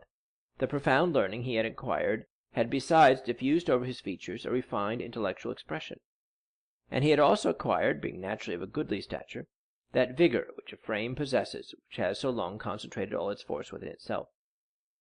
To the elegance of a nervous and slight form had succeeded the solidity of a rounded and muscular figure. As to his voice, prayers, sobs, and imprecations had changed it, so that at times it was of a singularly penetrating sweetness, at others rough and almost hoarse. Moreover, from being so long in twilight or darkness, his eyes had acquired the faculty of distinguishing objects in the night, common to the hyena and the wolf. Edmund smiled when he beheld himself. It was impossible that his best friend, if indeed he had any friend left, could recognize him. He could not recognize himself. The master of the young Amelia, who was very desirous of retaining among his crew a man of Edmund's value, had offered to advance him funds out of his future profits, which Edmund had accepted. His next care on leaving the barber's, who had achieved his first metamorphosis, was to enter a shop and buy a complete sailor's suit, a garb, as we all know, very simple, and consisting of white trousers, a striped shirt, and a cap. It was in this costume, bringing back to Jacopo the shirt and trousers he had lent him, that Edmund reappeared before the captain of the lugger, who had made him tell his story over and over again before he could believe it, or recognize in the neat and trim sailor the man with thick and matted beard, hair tangled with seaweed, and body soaked in sea brine, whom he had picked up naked and nearly drowned. Attracted by his prepossessing appearance, he renewed his offers of an engagement to Dantès. But Dantès, who had his own projects, would not agree for a longer time than 3 months. The young Amelia had a very active crew, very obedient to their captain, who lost as little time as possible. He had scarcely been a week at Leghorn before the hold of his vessel was filled with printed muslins, contraband cottons, English powder, and tobacco on which the excise had forgotten to put its mark. The master was to get all this out of Leghorn free of duties, and landed on the shores of Corsica, where certain speculators undertook to forward the cargo to France. They sailed. Edmund was again cleaving the azure sea, which had been the first horizon of his youth, and which he had so often dreamed of in prison. He left Gorgone on his right and La Pianosa on his left, and went toward the country of Paoli and Napoleon. The next morning, going on deck, as he always did at an early hour, the patron found Dantès leaning against the bulwarks, gazing with intense earnestness at a pile of granite rocks, which the rising sun tinged with rosy light. It was the island of Monte Cristo. The young Amelia left it 3/4 of a league to the larboard, and kept on for Corsica. Dantès thought, as they passed so closely to the island whose name was so interesting to him, that he had only to leap into the sea and in half an hour be at the promised land. But then what could he do without instruments to discover his treasure, without arms to defend himself? Besides, what would the sailors say? What would the patron think? He must wait. Fortunately, Dantès had learned how to wait. He had waited 14 years for his liberty, and now he was free he could wait at least 6 months or a year for his wealth. Would he not have accepted liberty without riches if it had been offered to him? Besides, were not those riches chimeras, offspring of the brain of poor Abbé Faria? Had they not died with him? It is true, the letter of the Cardinal Spada was singularly circumstantial, and Dantès repeated it to himself from one end to the other, for he had not forgotten a word. Evening came, and Edmond saw the island tinged with the shades of twilight, and then disappear in the darkness from all eyes but his own. For he, with vision accustomed to the gloom of a prison, continued to behold it last of all, for he remained alone upon deck. The next morn broke off the coast of Aleria. All day they coasted, and in the evening saw fires lighted on land. The position of these was no doubt a signal for landing, for a ship's lantern was hung up on the masthead instead of the streamer, and they came to within a gunshot of the shore. Dantès noticed that the captain of the Young Amelia had, as he neared the land, mounted 2 small culverins, which, without making much noise, can throw a 4-ounce ball 1,000 paces or so. But on this occasion the precaution was superfluous, and everything proceeded with the utmost smoothness and politeness. 4 shallops came off with very little noise alongside the lugger, which, no doubt, in acknowledgment of the compliment, lowered her own shallop into the sea, and the 5 boats worked so well that by 2 o'clock in the morning all the cargo was out of the Young Amelia and on terra firma. The same night, such a man of regularity was the patron of the Young Amelia, the profits were divided, and each man had 100 Tuscan livres, or about 80 francs. But the voyage was not ended. They turned the bowsprit toward Sardinia, where they intended to take in a cargo, which was to replace what had been discharged. The second operation was as successful as the first. The Young Amelia was in luck. This new cargo was destined for the coast of the Duchy of Lucca, and consisted almost entirely of Havana cigars, sherry, and Malaga wines. There they had a bit of a skirmish in getting rid of the duties. The excise was, in truth, the everlasting enemy of the patron of the Young Amelia. A customs officer was laid low, and 2 sailors wounded. Dantès was one of the latter, a ball having touched him on the left shoulder. Dantès was almost glad of the affray, and almost pleased at being wounded, for they were rude lessons which taught him with what eye he could view danger, and with what endurance he could bear suffering. He had contemplated danger with a smile, and when wounded had exclaimed with the great philosopher, "Pain, thou art not an evil." He had, moreover, looked upon the customs officer wounded to death, and, whether from heat of blood produced by the encounter, or the chill of human sentiment, this sight had made but slight impression upon him. Dantès was on the way he desired to follow, and was moving towards the end he wished to achieve. His heart was in a fair way of petrifying in his bosom. Jacopo, seeing him fall, had believed him killed, and rushing toward him, raised him up, and then attended to him with all the kindness of a devoted comrade. This world was not then so good as Dr. Pangloss believed it, neither was it so wicked as Dantès thought it, since this man, who had nothing to expect from his comrade but the inheritance of his share of the prize money, manifested so much sorrow when he saw him fall. Fortunately, as we have said, Edmond was only wounded, and with certain herbs gathered at certain seasons, and sold to the smugglers by the old Sardinian woman, the wound soon closed. Edmond then resolved to try Jacopo, and offered him in return for his attention a share of the prize money, but Jacopo refused it indignantly. As a result of the sympathetic devotion which Jacopo had from the first bestowed on Edmond, the latter was moved to a certain degree of affection. But this sufficed for Jacopo, who instinctively felt that Edmond had a right to superiority of position, a superiority which Edmond had concealed from all others. And from this time the kindness which Edmond showed him was enough for the brave seaman. Then, in the long days on board ship, when the vessel, gliding on with security over the azure sea, required no care but the hand of the helmsman, thanks to the favorable winds that swelled her sails, Edmond, with a chart in his hand, became the instructor of Jacopo, as the poor Abbé Faria had been his tutor. He pointed out to him the bearings of the coast, and explained to him the variations of the compass, and taught him to read in that vast book opened over our heads which they call heaven, and where God writes in azure with letters of diamonds. And when Jacopo inquired of him, "What is the use of teaching all these things to a poor sailor like me?" Edmond replied, "Who knows? You may one day be the captain of a vessel.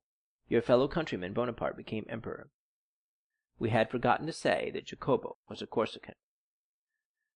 2 months and a half elapsed in these trips, and Edmond had become as skilful a coaster as he had been a hardy seaman.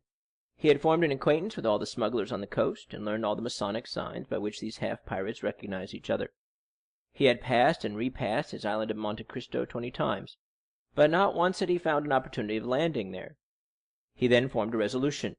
As soon as his engagement with the patron of the Young Amelia ended, he would hire a small vessel on his own account, for in his several voyages he had amassed 100 piastres, and under some pretext land on the island of Monte Cristo.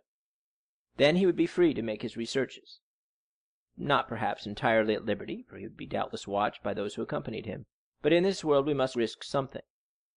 Prison had made Edmond prudent, and he was desirous of running no risk whatever. But in vain did he rack his imagination, fertile as it was. He could not devise any plan for reaching the island without companionship. Dantès was tossed about on these doubts and wishes, when the patron, who had great confidence in him and was very desirous of retaining him in his service, took him by the arm one evening and led him to a tavern on the Via dell'Oglio, where the leading smugglers of Leghorn used to congregate and discuss affairs connected with their trade. Already Dantès had visited this maritime bourse 2 or 3 times, and seeing all these hardy free traders, who supplied the whole coast for nearly 200 leagues in extent, he had asked himself what power might not that man attain who should give the impulse of his will to all these contrary and diverging minds. This time it was a great matter that was under discussion, connected with a vessel laden with Turkey carpets, stuffs of the Levant, and cashmeres. It was necessary to find some neutral ground on which an exchange could be made, and then to try to land these goods on the coast of France. If the venture was successful, the profit would be enormous. There would be a gain of 50 or 60 piastres for each of the crew. The patron of the Young Amelia proposed, as a place of landing, the island of Monte Cristo, which, being completely deserted, and having neither soldiers nor revenue officers, seemed to have been placed in the midst of the ocean since the time of the heathen Olympus by Mercury, the god of merchants and robbers, classes of mankind which we in modern times have separated, if not made distinct, but which antiquity appeared to have included in the same category. At the mention of Monte Cristo, Dantès started with joy. He rose to conceal his emotion and took a turn around the smoky tavern, where all the languages of the known world were jumbled in a lingua franca. When he again joined the 2 persons who had been discussing the matter, it had been decided that they should touch at Monte Cristo, and set out on the following night. Edmond, being consulted, was of opinion that the island afforded every possible security, and that great enterprises, to be well done, should be done quickly. Nothing, then, was altered in the plan, and orders were given to get under way next night, and, wind and weather permitting, to make the neutral island by the following day. End of chapter 22. Recording by Von Ullman, vonsbooks.com.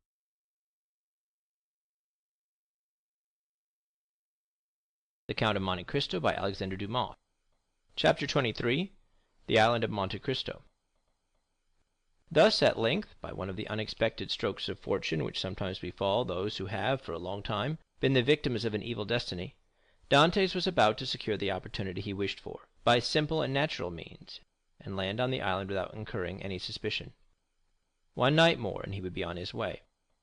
The night was one of feverish distraction, and in its progress visions good and evil passed through Dantès' mind. If he closed his eyes, he saw Cardinal Spada's letter written on the wall in characters of flame. If he slept for a moment, the wildest dreams haunted his brain. He ascended into grottoes paved with emeralds, with panels of rubies, and the roof glowing with diamond stalactites. Pearls fell drop by drop, as subterranean waters filter in their caves. Edmond, amazed, wonderstruck, filled his pockets with the radiant gems, and then returned to daylight, when he discovered that his prizes had all changed into common pebbles.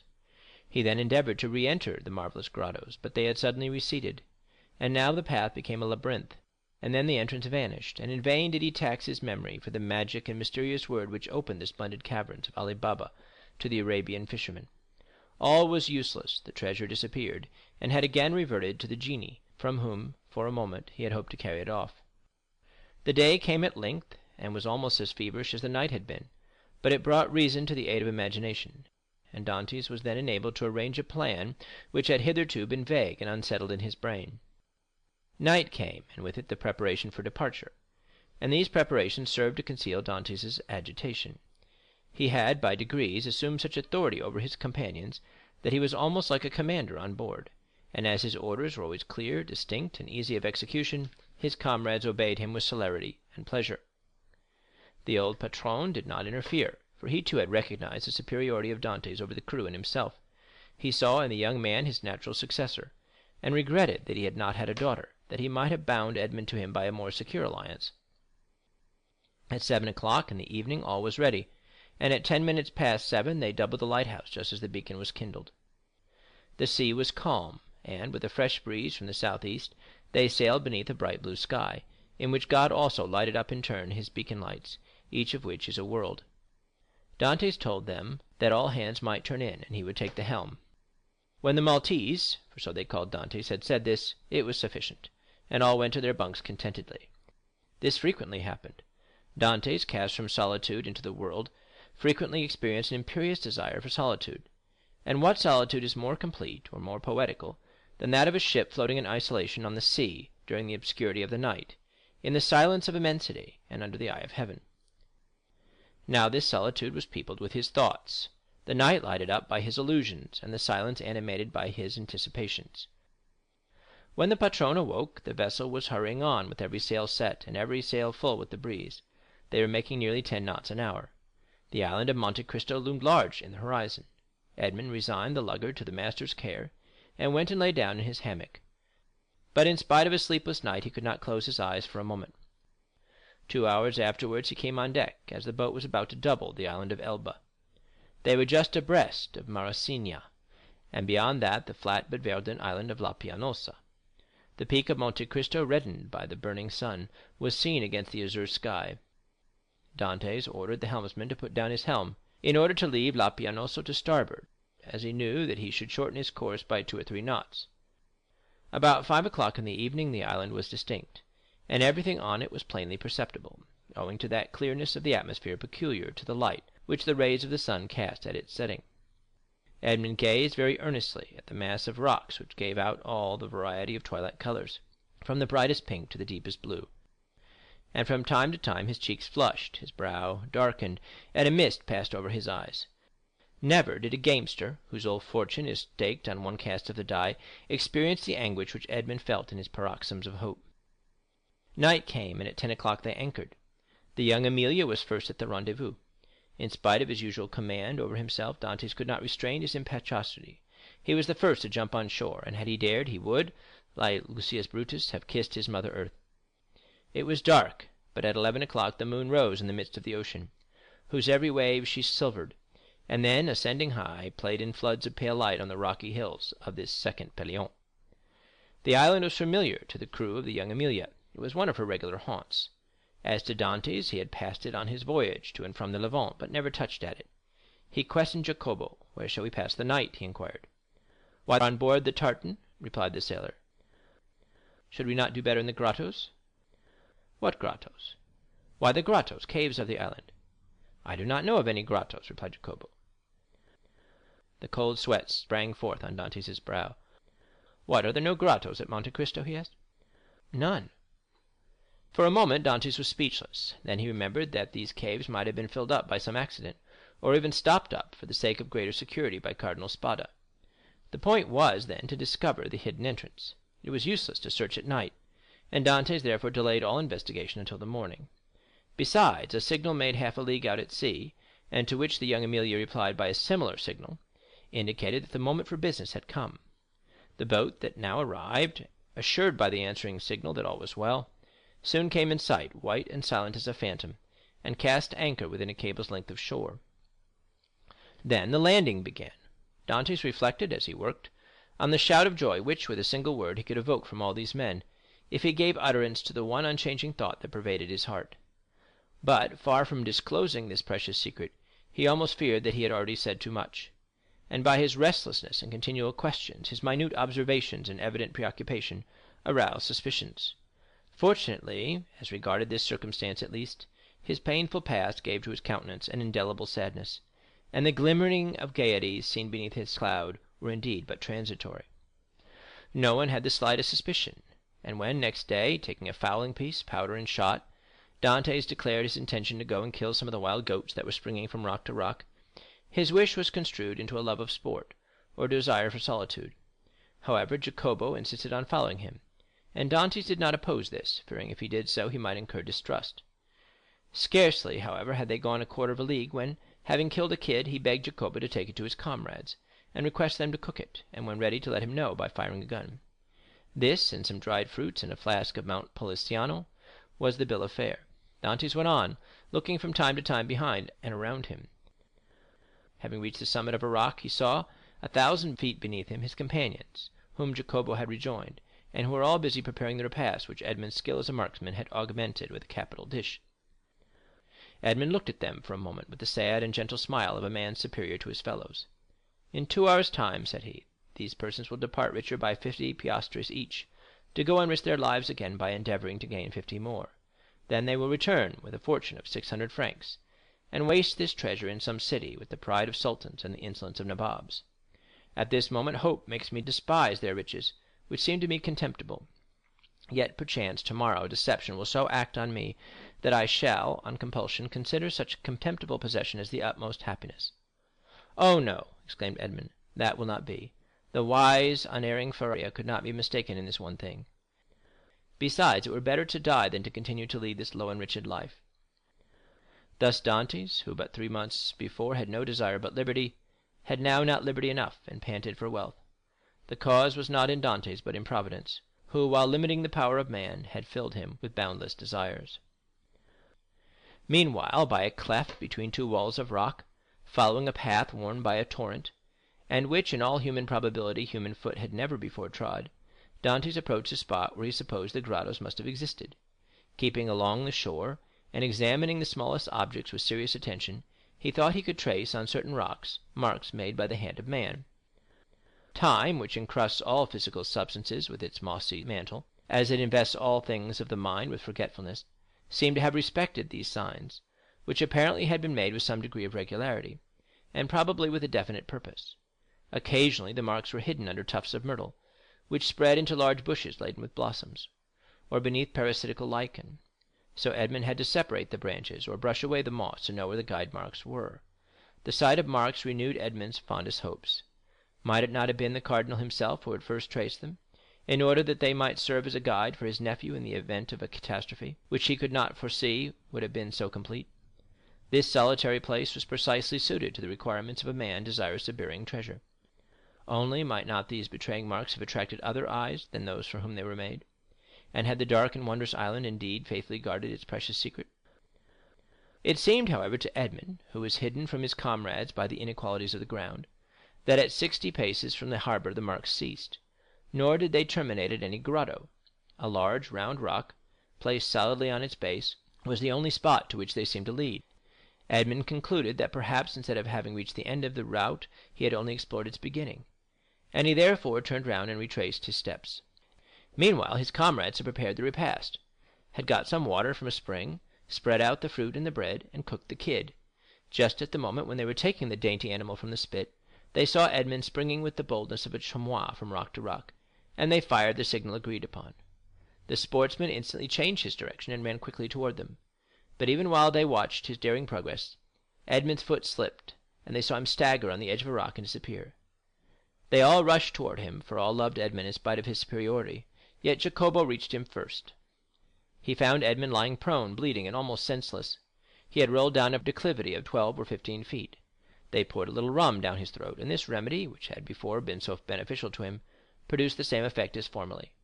Edmond opened his eyes, complained of a great pain in his knee, a feeling of heaviness in his head, and severe pains in his loins. They wished to carry him to the shore, but when they touched him, although under Jacopo's directions, he declared with heavy groans that he could not bear to be moved. It may be supposed that Dantès did not now think of his dinner, but he insisted that his comrades, who had not his reasons for fasting, should have their meal. As for himself, he declared that he had only need of a little rest, and that when they returned he should be easier. The sailors did not require much urging. They were hungry, and the smell of the roasted kid was very savory, and your tars are not very ceremonious. An hour afterwards they returned. All that Edmond had been able to do was drag himself about a dozen paces forward, to lean against a moss-grown rock. But instead of growing easier, Dantès' pains appeared to increase in violence. The old patron, who was obliged to sail in the morning in order to land his cargo on the frontiers of Piedmont in France, between Nice and Fréjus, urged Dantès to try and rise. Edmond made great exertions in order to comply, but at each effort he fell back moaning and turned pale. "He has broken his ribs," said the commander in a low voice. "No matter, he is an excellent fellow, and we must not leave him. We will try and carry him on board the tartan." Dantès declared, however, that he would rather die where he was than undergo the agony which the slightest movement cost him. "Well," said the patron, "let what may happen, it shall never be said that we deserted a good comrade like you. We will not go till evening." This very much astonished the sailors, although no one opposed it. The patron was so strict that this was the first time they had ever seen him give up an enterprise, or even delay its execution. Dantès would not allow that any such infraction of regular and proper rules should be made in his favor. "No, no," he said to the patron, "I was awkward, and it was just that I pay the penalty of my clumsiness. Leave me a small supply of biscuit, a gun, powder, and balls, to kill the kids or defend myself at need, and a pickaxe, that I may build a shelter if you delay in coming back for me." "But you'll die of hunger," said the patron. "I would rather do so," was Edmond's reply, "than suffer the inexpressible agonies which the slightest movement causes me." The patron turned toward his vessel, which was rolling on the swell in the little harbor, with sails partly set, and would be ready for sea when her toilet should be completed. "What are we to do, Maltese?" asked the captain. "We cannot leave you here so, and we cannot stay." "Go, go," explained Dantès. "We shall be absent at least a week," said the patron, "and then we must run out of our course to come here and take you up again." "Why," said Dantès, "if in 2 or 3 days you hail any fishing boat, desire them to come back here to me. I will pay 25 piastres for my passage back to Leghorn. If you do not come across one, return for me." The patron shook his head. "Listen, Captain Balde, there is one way of settling this," said Jacopo. "Do you go, and I will stay and take care of the wounded man." "And give up your share of the venture," said Edmond, "to remain with me?" "Yes," said Jacopo, and without any hesitation. "You are a good fellow and a kind-hearted messmate," replied Edmond, "and heaven will recompense you for your generous intentions. But I do not wish anyone to stay with me. A day or 2 of rest will set me up, and I hope I shall find among the rocks certain herbs most excellent for bruises." A peculiar smile passed over Dantès' lips. He squeezed Jacopo's hand warmly, but nothing could shake his determination to remain, and remain alone. The smugglers left with Edmond what he had requested, and set sail, but not with turning about several times, and each time making signs of a cordial farewell, to which Edmond replied with his hand only, as if he could not move the rest of his body. Then, when they had disappeared, he said with a smile, "'Tis strange that it should be among such men that we find proofs of friendship and devotion." Then he dragged himself cautiously to the top of a rock, from which he had a full view of the sea, and thence he saw the tartan complete her preparations for sailing, weigh anchor, and, balancing herself as gracefully as a waterfowl ere it takes to the wing, set sail. At the end of an hour she was completely out of sight. At least, it was impossible for the wounded man to see her any longer from the spot where he was. Then Dantès rose, more agile and light than the kid among the myrtles and shrubs of these wild rocks, took his gun in one hand, his pickaxe in the other, and hastened toward the rock on which the marks he had noticed terminated. "And now," he exclaimed, remembering the tale of the Arabian fisherman, which Faria had related to him, "now, open sesame." End of chapter 23. Recording by Von Ullman, vonsbooks.com.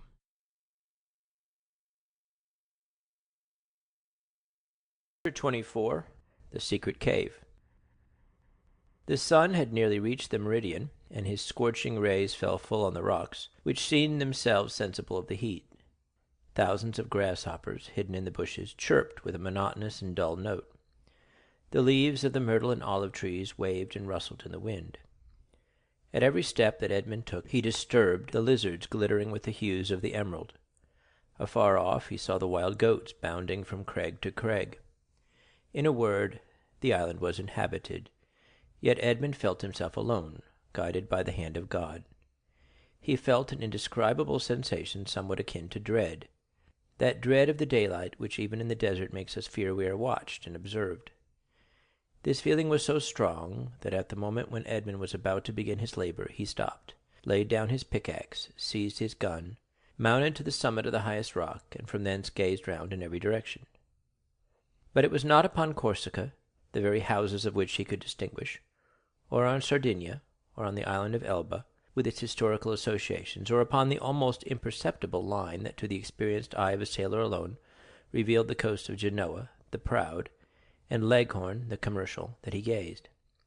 It was at the brigantine that had left in the morning, and the tartan that had just set sail, that Edmond fixed his eyes.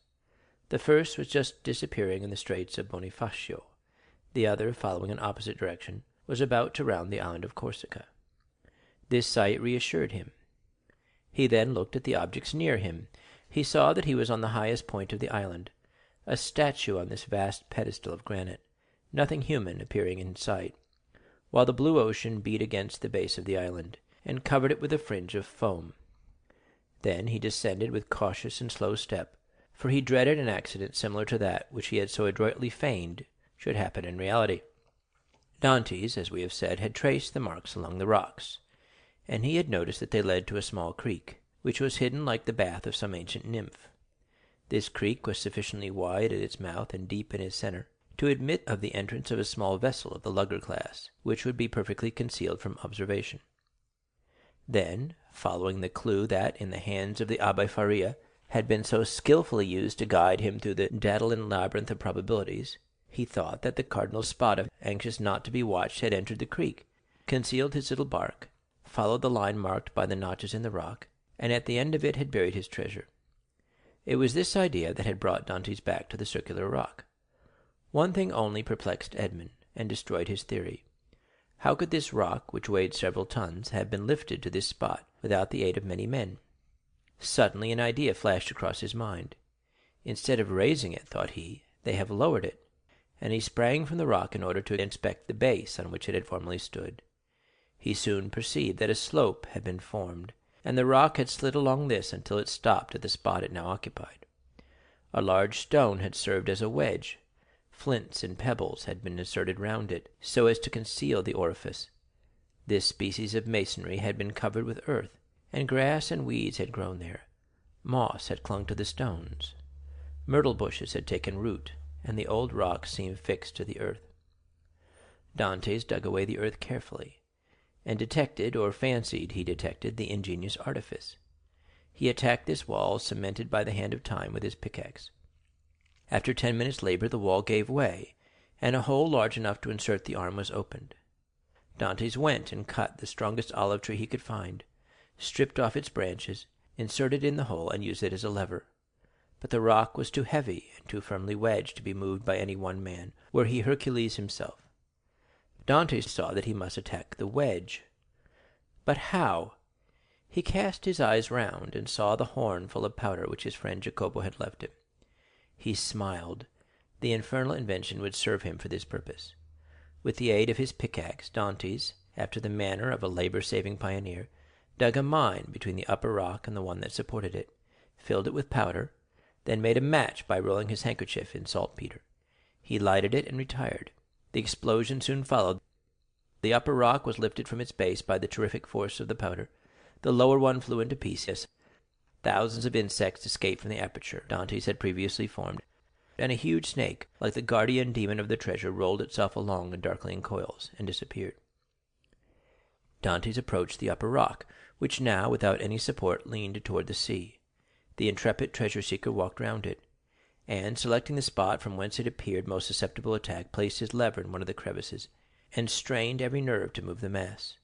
The rock, already shaken by the explosion, tottered on its base. Dantès redoubled his efforts. He seemed like one of the ancient Titans who uprooted the mountains to hurl against the father of the gods. The rock yielded, rolled over, bounded from point to point, and finally disappeared in the ocean. On the spot it had occupied was a circular space, exposing an iron ring let into a square flagstone. Dantès uttered a cry of joy and surprise. Never had a first attempt been crowned with more perfect success.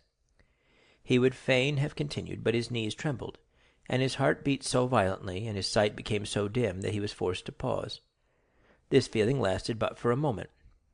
Edmond inserted his lever in the ring and exerted all his strength. The flagstone yielded, and disclosed steps that descended until they were lost in the obscurity of a subterranean grotto. Anyone else would have rushed on with a cry of joy. Dantès turned pale, hesitated, and reflected. "Come," said he to himself, "be a man. I am accustomed to adversity. I must not be cast down by the discovery that I have been deceived. What, then, would be the use of all I have suffered? The heart breaks when, after having been elated by flattering hopes, it sees all its illusions destroyed. Faria has dreamed this. The Cardinal Spada buried no treasure here. Perhaps he never came here, or if he did, Caesar Borgia, the intrepid adventurer, This stealthy and indefatigable plunderer has followed him, discovered his traces, pursued them as I have done, raised the stone, and descending before me has left me nothing." He remained motionless and pensive, his eyes fixed on the gloomy aperture that was open at his feet. "Now that I expect nothing, now that I no longer entertain the slightest hopes, the end of this adventure becomes simply a matter of curiosity." And he remained again motionless and thoughtful. "Yes, yes, this is an adventure worthy of a place in the varied career of that royal bandit. This fabulous event formed but a link in a long chain of marvels. Yes, Borgia has been here, a torch in one hand, a sword in the other, and within 20 paces at the foot of this rock, perhaps 2 guards kept watch on land and sea, while their master descended, as I am about to descend, dispelling the darkness before his awe-inspiring progress." "But what was the fate of the guards who thus possessed his secret?" asked Dantès of himself. "The fate," replied he, "of those who buried Alaric." Yet had he come, thought Dantès, he would have found the treasure. And Borgia, he who compared Italy to an artichoke, which he could devour leaf by leaf, knew too well the value of time to waste it in replacing this rock. "I will go down." Then he descended, a smile on his lips, and murmuring that last word of human philosophy, "Perhaps."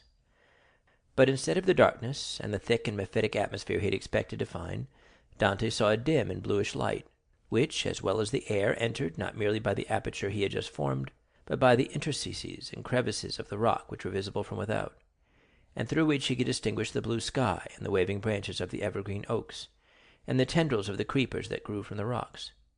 After having stood a few minutes in the cavern, the atmosphere of which was rather warm than damp, Dantès' eye, habituated as it was to darkness, could pierce even to the remotest angles of the cavern, which was of granite that sparkled like diamonds.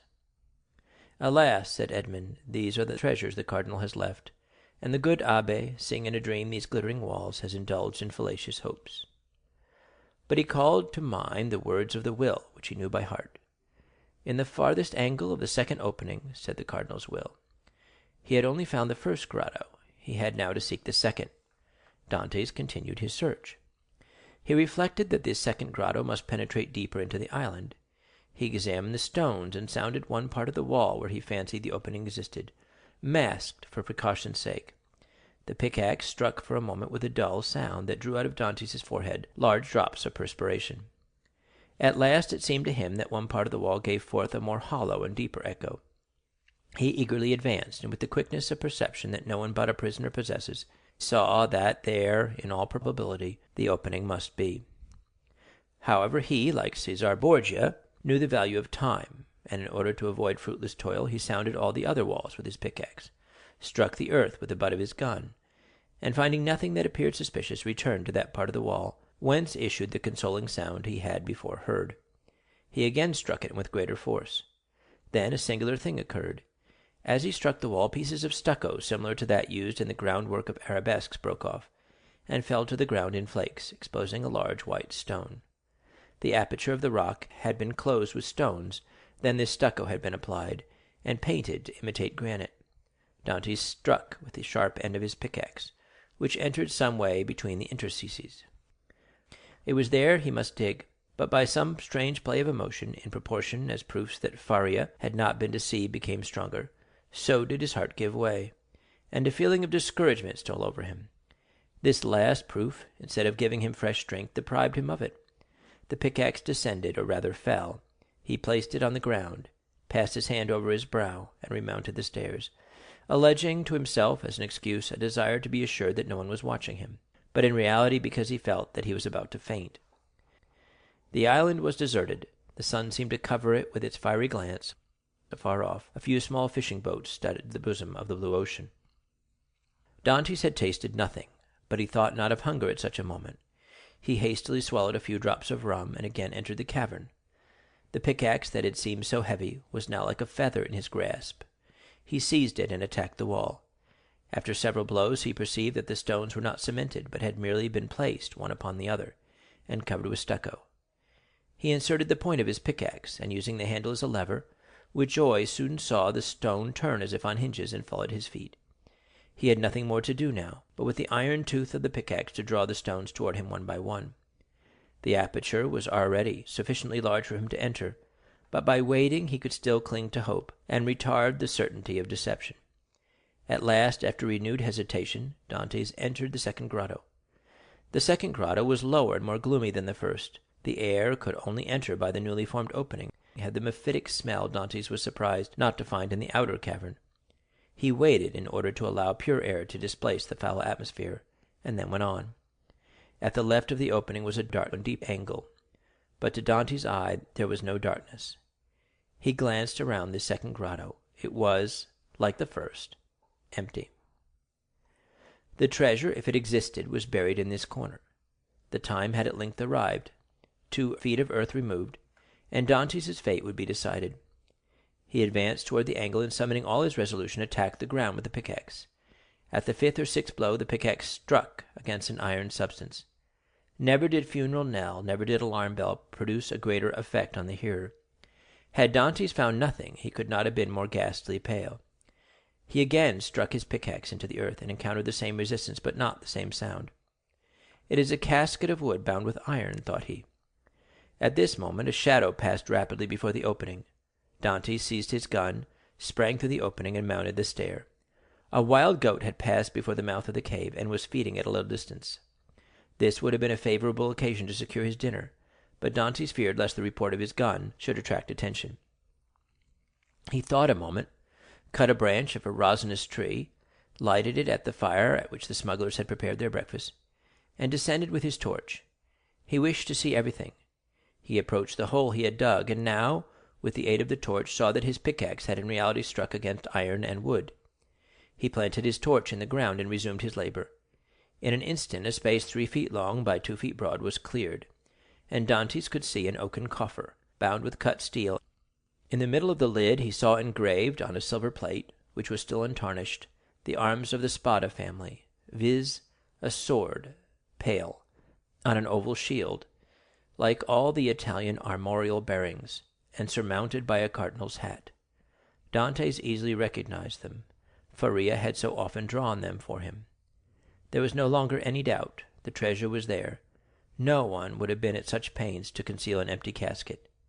In an instant he had cleared every obstacle away, and he saw successively the lock placed between 2 padlocks, and the 2 handles at each end, all carved as things were carved at that epoch, when art rendered the commonest metals precious.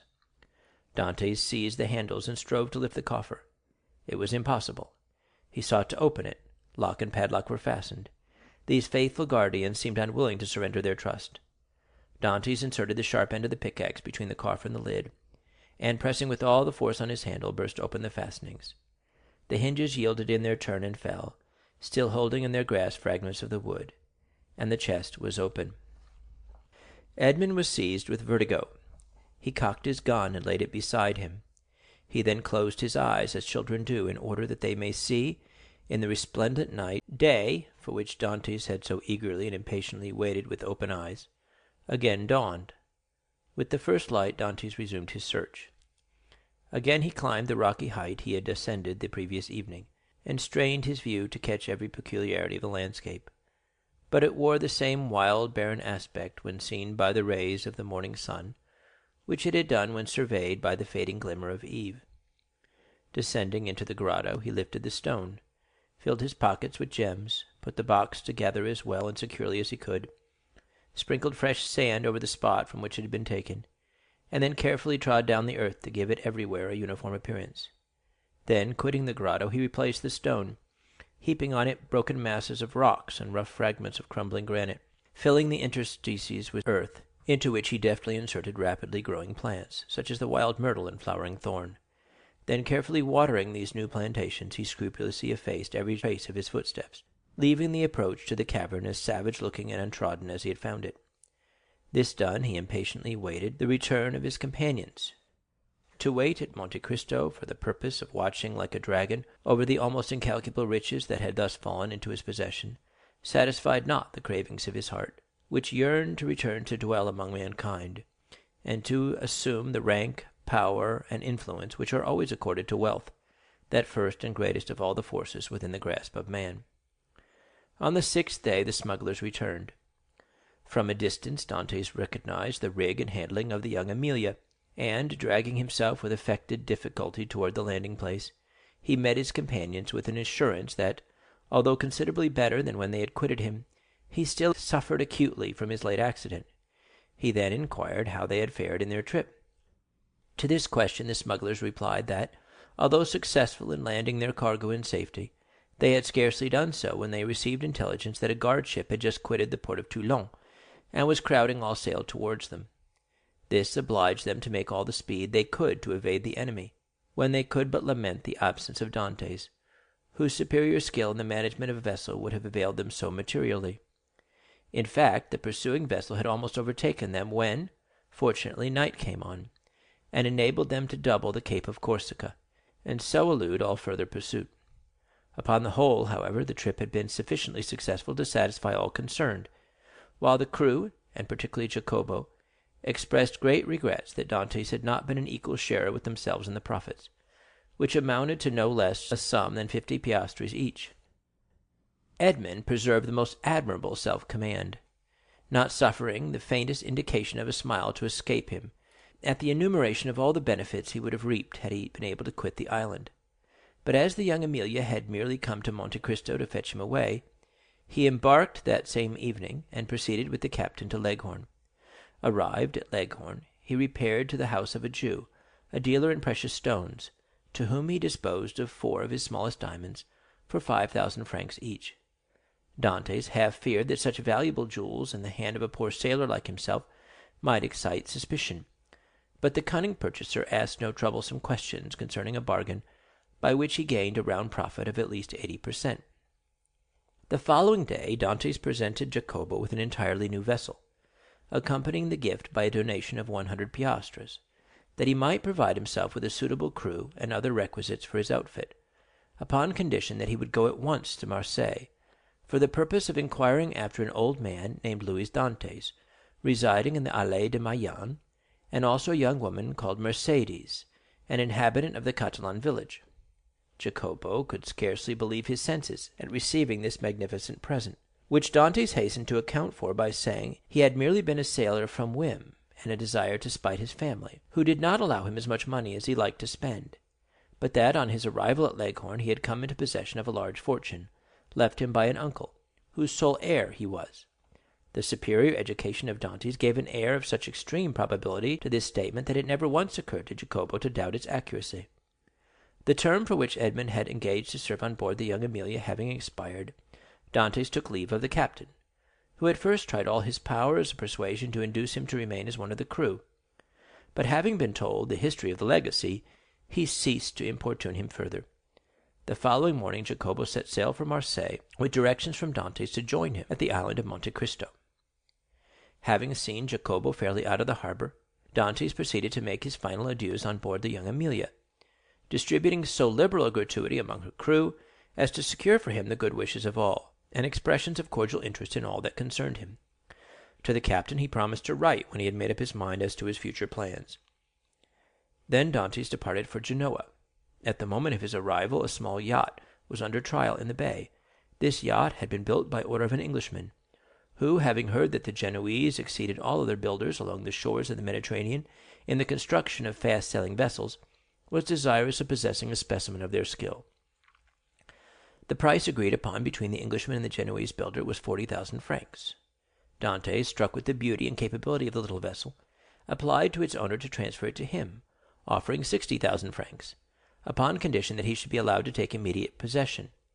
The proposal was too advantageous to be refused, the more so as the person for whom the yacht was intended had gone upon a tour through Switzerland, and was not expected back in less than 3 weeks or a month, by which time the builder reckoned upon being able to complete another. A bargain was therefore struck. Dantès led the owner of the yacht to the dwelling of a Jew, retired with the latter for a few minutes to a small back parlor, and upon their return the Jew counted out to the shipbuilder the sum of 60,000 francs in bright gold pieces. The delighted builder then offered his services in providing a suitable crew for the little vessel, but this Dantès declined with many thanks, saying he was accustomed to cruise about quite alone, and his principal pleasure consisted in managing his yacht himself. The only thing the builder could oblige him in would be to contrive a sort of secret closet in the cabin at his bed's head, the closet to contain 3 divisions, so constructed as to be concealed from all but himself. The builder cheerfully undertook the commission, and promised to have these secret places completed by the next day. Dantès furnishing the dimensions and plan in accordance with which they were to be constructed. The following day Dantès sailed with his yacht from Genoa, under the inspection of an immense crowd drawn together by curiosity to see the rich Spanish nobleman who preferred managing his own yacht. But their wonder was soon changed to admiration at seeing the perfect skill with which Dantès handled the helm. The boat, indeed, seemed to be animated with almost human intelligence, so promptly did it obey the slightest touch. And Dantès required but a short trial of his beautiful craft to acknowledge that the Genoese had not without reason attained their high reputation in the art of shipbuilding. The spectators followed the little vessel with their eyes so long as it remained visible. They then turned their conjectures upon her probable destination. Some insisted she was making for Corsica, others the island of Elba. Bets were offered to any amount that she was bound for Spain, while Africa was positively reported by many persons as her intended course. But no one thought of Monte Cristo. Yet thither it was that Dantès guided his vessel, and at Monte Cristo he arrived at the close of the second day. His boat had proved herself a first-class sailor, and had come the distance from Genoa at 35 hours. Dantès had carefully noted the general appearance of the shore, and instead of landing at the usual place, he dropped anchor in the little creek. The island was utterly deserted, and bore no evidence of having been visited since he went away. His treasure was just as he left it. Early on the following morning, he commenced the removal of his riches, and ere nightfall the whole of his immense wealth was safely deposited in the compartments of the secret locker. A week passed by. Dantès employed it in maneuvering his yacht round the island, studying it as a skilful horseman would the animal he destined for some important service, till at the end of that time he was perfectly conversant with its good and bad qualities. The former Dantès proposed to augment, the latter to remedy. Upon the 8th day he discerned a small vessel under full sail approaching Monte Cristo. As it drew near, he recognized it as the boat he had given to Jacopo. He immediately signaled it. His signal was returned, and in 2 hours afterwards the newcomer lay at anchor beside the yacht. A mournful answer awaited each of Edmond's eager inquiries as to the information Jacopo had obtained. Old Dantès was dead, and Mercédès had disappeared. Dantès listened to these melancholy tidings with outward calmness, but leaping lightly ashore, he signified his desire to be quite alone. In a couple of hours he returned. 2 of the men from Jacopo's boat came on board the yacht to assist in navigating it, and he gave orders that she should be steered direct to Marseilles. For his father's death he was in some manner prepared, but he knew not how to account for the mysterious disappearance of Mercédès. Without divulging his secret, Dantès could not give sufficiently clear instructions to an agent. There were, besides, other particulars he was desirous of ascertaining, and those were of a nature he alone could investigate in a manner satisfactory to himself. His looking-glass had assured him, during his stay at Leghorn, that he ran no risk of recognition. Moreover, he had now the means of adopting any disguise he thought proper. One fine morning, then, his yacht, followed by the little fishing boat, boldly entered the port of Marseilles, and anchored exactly opposite the spot from whence, on the never-to-be-forgotten night of his departure for the Château d'If, he had been put on board the boat destined to convey him thither. Still Dantès could not view without a shudder the approach of a gendarme, who accompanied the officers deputed to demand his bill of health ere the yacht was permitted to hold communication with the shore. But with that perfect self-possession he had acquired during his acquaintance with Faria, Dantès coolly presented an English passport he had obtained from Leghorn, and as this gave him a standing which a French passport would not have afforded, he was informed that there existed no obstacle to his immediate debarkation. The first person to attract the attention of Dantès as he landed on the Canebière was one of the crew belonging to the Pharaon. Edmond welcomed the meeting with his fellow, who had been one of his own sailors, as a sure means of testing the extent of the change which time had worked in his own appearance. Going straight toward him, he propounded a variety of questions on different subjects, carefully watching the man's countenance as he did so, but not a word or look implied that he had the slightest idea of ever having seen before the person with whom he was then conversing. Giving the sailor a piece of money in return for his civility, Dantès proceeded onwards, but ere he had gone many steps he heard the man loudly calling to him to stop. Dantès immediately turned to meet him. "I beg your pardon, sir," said the honest fellow in almost breathless haste, "but I believe you made a mistake. You intended to give me a 2-franc piece, and see, you gave me a double Napoleon." "Thank you, my good friend. I see that I have made a trifling mistake, as you say, But by way of rewarding your honesty, I give you another double Napoleon, that you may drink to my health and be able to ask your messmates to join you." So extreme was the surprise of the sailor that he was unable even to thank Edmond, whose receding figure he continued to gaze after in speechless astonishment. "Some nabob from India," was his comment. Dantès, meanwhile, went on his way. Each step he trod oppressed his heart with fresh emotion. His first and most indelible recollections were there. Not a tree, not a street that he passed but seemed filled with dear and cherished memories. And thus he proceeded onwards till he arrived at the end of the Rue de Noailles, from whence a full view of the Allées de Meilhan was obtained. At this spot, so pregnant with fond and filial remembrances, his heart beat almost to bursting, his knees tottered under him, a mist floated over his sight, and had he not clung for support to one of the trees, he would inevitably have fallen to the ground and been crushed beneath the many vehicles continually passing there. Recovering himself, however, he wiped the perspiration from his brows, and stopped not again till he found himself at the door of the house in which his father had lived. The nasturtiums and other plants, which his father had delighted to train before his window, had all disappeared from the upper part of the house. Leaning against the tree, he gazed thoughtfully for a time at the upper stories of the shabby little house. Then he advanced to the door, and asked whether there were any rooms to be let. Though answered in the negative, he begged so earnestly to be permitted to visit those on the 5th floor, that, in despite of the oft-repeated assurance of the concierge that they were occupied, Dantès succeeded in inducing the man to go up to the tenants, and ask permission for a gentleman to be allowed to look at them. The tenants of the humble lodging were a young couple who had been scarcely married a week, and seeing them, Dantès sighed heavily. Nothing in the two small chambers forming the apartments remained as it had been in the time of the elder Dantès. The very paper was different, while the articles of antiquated furniture with which the rooms had been filled in Edmond's time had all disappeared. The four walls alone remained as he had left them. The bed, belonging to the present occupants, was placed as the former owner of the chamber had been accustomed to have his, and, in spite of his efforts to prevent it, the eyes of Edmond were suffused in tears as he reflected that on that spot the old man had breathed his last, vainly calling for his son. The young couple gazed with astonishment at the sight of their visitor's emotion, and wondered to see the large tears silently chasing each other down his otherwise stern and immovable features. But they felt the sacredness of his grief, and kindly refrained from questioning him as to its cause, while, with instinctive delicacy, they left him to indulge his sorrow alone. When he withdrew from the scene of his painful recollections, they both accompanied him downstairs, reiterating their hope that he would come again whenever he pleased, and assuring him that their poor dwelling would be ever open to him. As Edmond passed the door on the 4th floor, he paused to inquire whether Caderousse the tailor still dwelt there, but he received for reply that the person in question had got into difficulties, and at the present time kept a small inn on the route from Bellegarde to Beaucaire.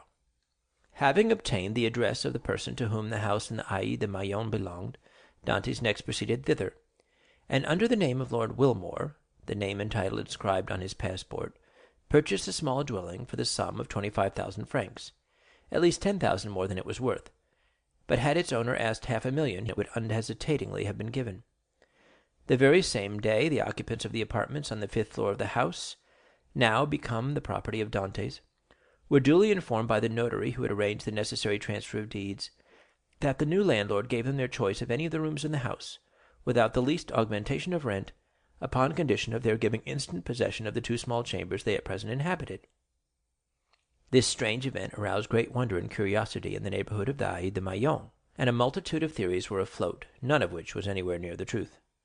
But what raised public astonishment to a climax, and set all conjecture at defiance, was the knowledge that the same stranger, who had in the morning visited the Allées de Meilhan, had been seen in the evening walking in the little village of the Catallon, and afterwards observed to enter a poor fisherman's hut, and to pass more than an hour in inquiring after persons who had either been dead or gone away for more than 15 or 16 years. But on the following day the family from whom all these particulars had been asked received a handsome present, consisting of an entirely new fishing boat, with 2 signs and a tender.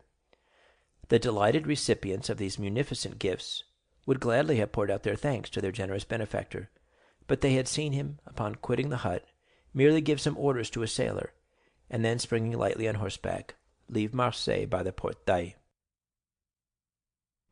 End of chapter 25. Recording by Von Ullman, vonsbooks.com.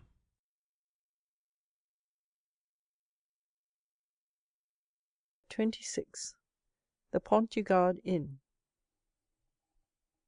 Such of my readers as have made a pedestrian excursion to the south of France may perchance have noticed, about midway between the town of Beaucaire and the village of Bellegarde, a little nearer to the former than to the latter, a small roadside inn, from the front of which hung, creaking and flapping in the wind, a sheet of tin covered with a grotesque representation of the Pont du Gard.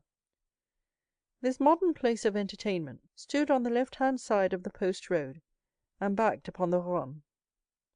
It also boasted of what in Languedoc is styled a garden, consisting of a small plot of ground on the side opposite to the main entrance reserved for the reception of guests. A few dingy olives and stunted fig trees struggled hard for existence, but their withered, dusty foliage abundantly proved how unequal was the conflict. Between these sickly shrubs grew a scanty supply of garlic, tomatoes, and eschalots, while lone and solitary, like a forgotten sentinel, a tall pine raised its melancholy head in one of the corners of this unattractive spot, and displayed its flexible stem and fan-shaped summit, dried and cracked by the fierce heat of the subtropical sun. In the surrounding plain, which more resembled a dusty lake than solid ground, were scattered a few miserable stalks of wheat, the effect, no doubt, of a curious desire on the part of the agriculturists of the country to see whether such a thing as the raising of grain in those parched regions was practicable. Each stalk served as a perch for a grasshopper, which regaled the passers-by through this Egyptian scene with its strident, monotonous note. For about 7 or 8 years the little tavern had been kept by a man and his wife with 2 servants, a chambermaid named Trinette, and a hostler called Pecot. This small staff was quite equal to all the requirements, for a canal between Beaucaire and Aigues-Mortes had revolutionized transportation by substituting boats for the cart and the stagecoach, and as though to add to the daily misery which this prosperous canal inflicted on the unfortunate innkeeper, whose utter ruin it was fast accomplishing, it was situated between the Rhône, from which it had its source, and the post road it had depleted, not 100 steps from the inn, of which we have given a brief but faithful description. The innkeeper himself was a man of from 40 to 55 years of age, tall, strong, and bony, a perfect specimen of the natives of those southern latitudes. He had dark, sparkling, and deep-set eyes, hooked nose, and teeth white as those of a carnivorous animal. His hair, like his beard, which he wore under his chin, was thick and curly, and in spite of his age, but slightly interspersed with a few silvery threads. His naturally dark complexion had assumed a still further shade of brown, from the habit the unfortunate man had acquired of stationing himself from morning till eve at the threshold of his door, on the lookout for guests who seldom came. Yet there he stood day after day, exposed to the meridional rays of a burning sun, with no other protection for his head than a red handkerchief twisted around it, after the manner of the Spanish muleteers. This man was our old acquaintance, Gaspard Caderousse. His wife, on the contrary, whose maiden name had been Madeleine Redel, was pale, meagre, and sickly looking. Born in the neighborhood of Arles, she had shared in the beauty for which its women are proverbial, but that beauty had gradually withered beneath the devastating influence of the slow fever so prevalent among dwellers by the ponds of Aigues-Mortes and the marshes of Camargue.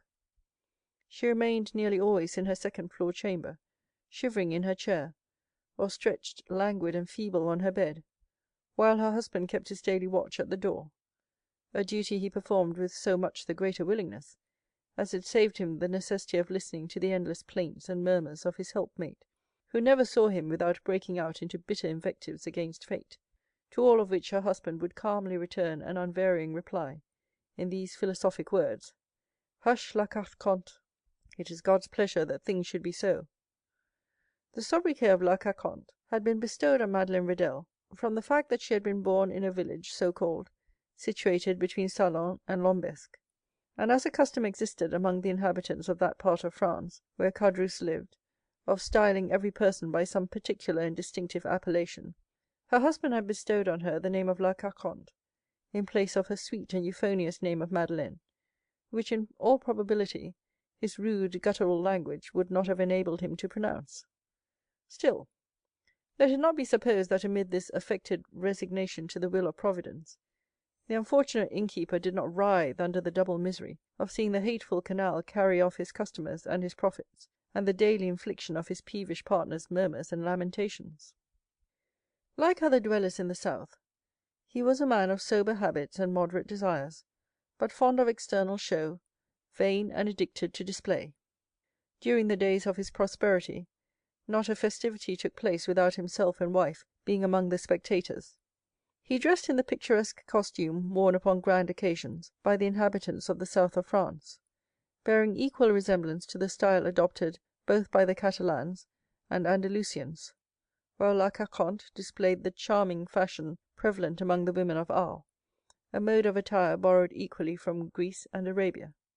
But by degrees, watch chains, necklaces, parti-coloured scarfs, embroidered bodices, velvet vests, elegantly worked stockings, striped gaiters, and silver buckles for the shoes, all disappeared, and Gaspard Caderousse, unable to appear abroad in his pristine splendour, had given up any further participation in the pomps and vanities, both for himself and wife, although a bitter feeling of envious discontent filled his mind, as the sound of mirth and merry music from the joyous revellers reached even the miserable hostelry to which he still clung, more for the shelter than the profit it afforded. Caderousse then was as usual at his place of observation before the door, his eyes glancing listlessly from a piece of closely shaven grass, on which some fowls were industriously, though fruitlessly, endeavouring to turn up some grain or insect suited to their palate, to the deserted road, which led away to the north and south, when he was aroused by the shrill voice of his wife, and grumbling to himself as he went, he mounted to her chamber, first taking care, however, to set the entrance door wide open, as an invitation to any chance traveller who might be passing. At the moment Caderousse quitted his sentry-like watch before the door, the road on which he so eagerly strained his sight was void and lonely as a desert at midday. There it lay, stretching out into one interminable line of dust and sand, with its sides bordered by tall, meagre trees, altogether presenting so uninviting an appearance, that no one in his senses could have imagined that any traveller, at liberty to regulate his hours for journeying, would choose to expose himself in such a formidable Sahara. Nevertheless, had Caderousse but retained his post a few minutes longer, he might have caught a dim outline of something approaching from the direction of Bellegarde. As the moving object drew nearer, he would easily have perceived that it consisted of a man and horse, between whom the kindest and most amiable understanding appeared to exist. The horse was of Hungarian breed, and ambled along at an easy pace. His rider was a priest, dressed in black, and wearing a three-cornered hat, and spite of the ardent rays of a noonday sun, the pair came on with a fair degree of rapidity. Having arrived before the Pont du Gard, the horse stopped, but whether for his own pleasure or that of his rider would have been difficult to say. However that might have been, the priest, dismounting, led his steed by the bridle in search of some place to which he could secure him. Availing himself of a handle that projected from a half-fallen door, he tied the animal safely, and having drawn a red cotton handkerchief from his pocket, wiped away the perspiration that streamed from his brow, then, advancing to the door, struck thrice with the end of his iron-shod stick. At this unusual sound, a huge black dog came rushing to meet the daring assailant of his ordinarily tranquil abode, snarling and displaying his sharp white teeth with a determined hostility that abundantly proved how little he was accustomed to society. At that moment a heavy footstep was heard descending the wooden staircase that led from the upper floor, and with many bows and courteous smiles, mine host of the Pont du Gard besought his guest to enter. "You are welcome, sir, most welcome," repeated the astonished Caderousse. "Now then, Margotin," cried he, speaking to the dog, "will you be quiet? Pray don't heed him, sir. He only barks, he never bites. I make no doubt a glass of good wine would be acceptable this dreadfully hot day." Then, perceiving for the first time the garb of the traveller he had to entertain, Caderousse hastily exclaimed, "1,000 pardons! I really did not observe whom I had the honor to receive under my poor roof. What would the abbé please to have? What refreshment can I offer? All I have is at his service." The priest gazed on the person addressing him with a long and searching gaze. There even seemed a disposition on his part to court a similar scrutiny on the part of the innkeeper. Then, observing in the countenance of the latter no other expression than extreme surprise at his own want of attention to an inquiry so courteously worded, He deemed it as well to terminate this dumb show, and therefore said, speaking with a strong Italian accent, "You are, I presume, Monsieur Caderousse?" "Yes, sir," answered the host, even more surprised at the question than he had been by the silence which had preceded it. "I am Gaspard Caderousse, at your service." "Gaspard Caderousse," rejoined the priest. "Yes, Christian and surname are the same. You formerly lived, I believe, in the Allée de Meilhan, on the 4th floor?" "I did." "And you followed the business of a tailor?" "True, I was a tailor till the trade fell off. It is so hot at Marseilles that really I believe that the respectable inhabitants will in time go without any clothing whatever. But talking of heat, is there nothing I can offer you by way of refreshment?" "Yes, let me have a bottle of your best wine, and then, with your permission, we will resume our conversation from where we left off." "As you please, sir," said Caderousse, who, anxious not to lose the present opportunity of finding a customer for one of the few bottles of Cahors still remaining in his possession, hastily raised a trap door in the floor of the apartment they were in, which served both as parlor and kitchen. Upon issuing forth from his subterranean retreat at the expiration of 5 minutes, he found the abbé seated upon a wooden stool, leaning his elbow on a table, while Margotin, whose animosity seemed appeased by the unusual command of the traveller for refreshments, had crept up to him, and had established himself very comfortably between his knees, his long skinny neck resting on his lap, while his dim eye was fixed earnestly on the traveller's face. "Are you quite alone?" inquired the guest, as Caderousse placed before him the bottle of wine and a glass. Quite alone," replied the man, "or at least practically so, for my poor wife, who is the only person in the house besides myself, is laid up with illness, and unable to render me the least assistance, poor thing." "You are married, then?" said the priest, with a show of interest, glancing round as he spoke at the scanty furnishings of the apartment. "Ah, sir," said Caderousse with a sigh, "it is easy to perceive I am not a rich man. But in this world a man does not thrive the better for being honest." The abbé fixed on him a searching, penetrating glance. "Yes, honest, I can certainly say that much for myself," continued the innkeeper, fairly sustaining the scrutiny of the abbé's gaze. "I can boast with truth of being an honest man, and," continued he significantly, with a hand on his breast and shaking his head, "that is more than every one can say nowadays." "So much the better for you, if what you assert be true," said the abbé, "for I am firmly persuaded that sooner or later the good will be rewarded and the wicked punished." "Such words as those belong to your profession," answered Caderousse, "and you do well to repeat them. But," added he, with a bitter expression of countenance, "one is free to believe them or not, as one pleases." "You are wrong to speak thus," said the abbé, "and perhaps I may, in my own person, be able to prove to you how completely you are in error." "What mean you?" inquired Caderousse, with a look of surprise. "In the first place, I must be satisfied that you are the person I am in search of. What proofs do you require? Did you, in the year 1814 or 1815, know anything of a young sailor named Dantès?" "Dantès? Did I know poor dear Edmond? Why, Edmond Dantès and myself were intimate friends," exclaimed Caderousse, whose countenance flushed darkly as he caught the penetrating gaze of the abbé fixed on him, while the clear, calm eye of the questioner seemed to dilate with feverish scrutiny. "You remind me," said the priest, "that the young man concerning whom I asked you was said to bear the name of Edmond." "Said to bear the name?" repeated Caderousse, becoming excited and eager. "Why, he was so called as truly as I myself bore the appellation of Gaspard Caderousse. But tell me, I pray, what has become of poor Edmond? Did you know him? Is he alive and at liberty? Is he prosperous and happy?" "He died a more wretched, hopeless, heart-broken prisoner than the felons who paid the penalty of their crimes at the galleys of Toulon." A deadly pallor followed the flush on the countenance of Caderousse, who turned away, and the priest saw him wiping the tears from his eyes with the corner of the red handkerchief twisted round his head. Poor fellow," murmured Caderousse. "Well, there, sir, is another proof that good people are never rewarded on this earth, and that none but the wicked prosper. Ah," continued Caderousse, speaking in the highly colored language of the South, "the world grows worse and worse. Why does not God, if he really hates the wicked, as he is said to do, send down brimstone and fire and consume them altogether?" "You speak as though you had loved this young Dantès," observed the abbé, without taking any notice of his companion's vehemence. "And so I did," replied Caderousse, "though once I confess I envied him his good fortune.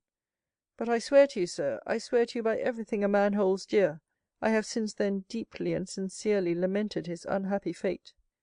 There was a brief silence, during which the fixed, searching eye of the abbé was employed in scrutinizing the agitated features of the innkeeper. "You knew the poor lad, then?" continued Caderousse. "I was called to see him on his dying bed, that I might administer to him the consolations of religion." "And of what did he die?" asked Caderousse in a choking voice.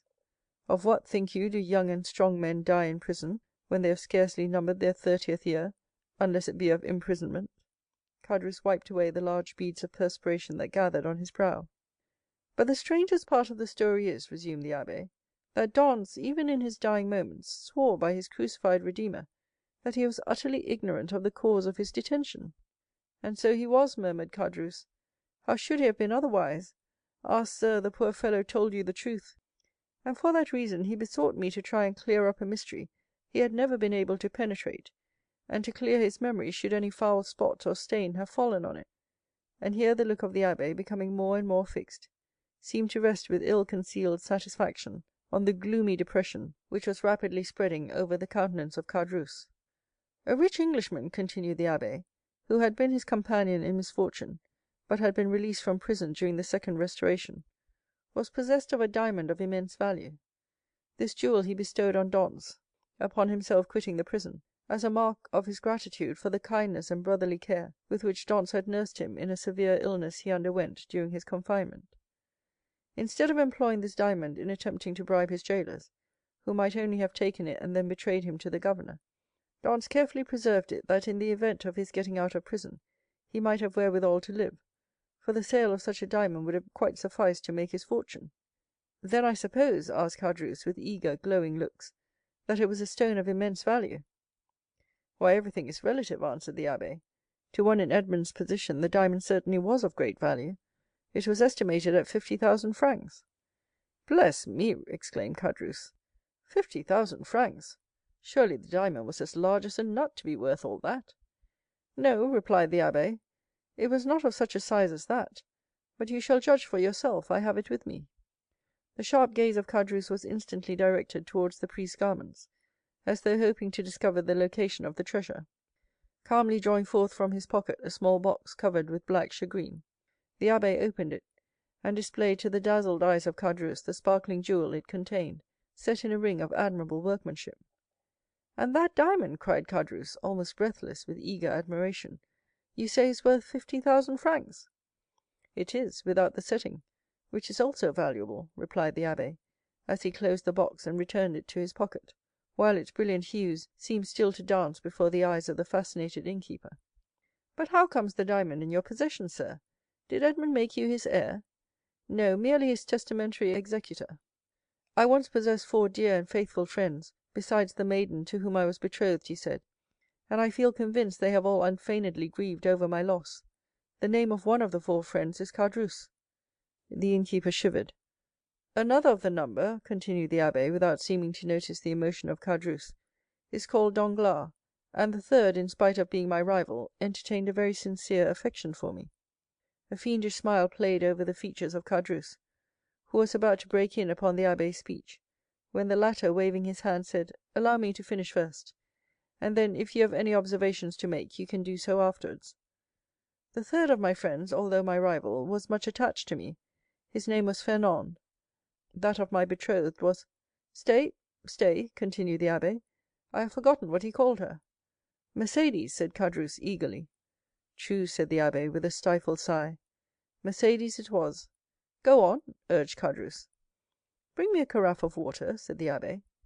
Caderousse quickly performed the stranger's bidding, and after pouring some into a glass, and slowly swallowing its contents, the abbé, resuming his usual placidity of manner, said, as he placed his empty glass on the table, "Where did we leave off?" "The name of Edmond's betrothed was Mercédès." "To be sure."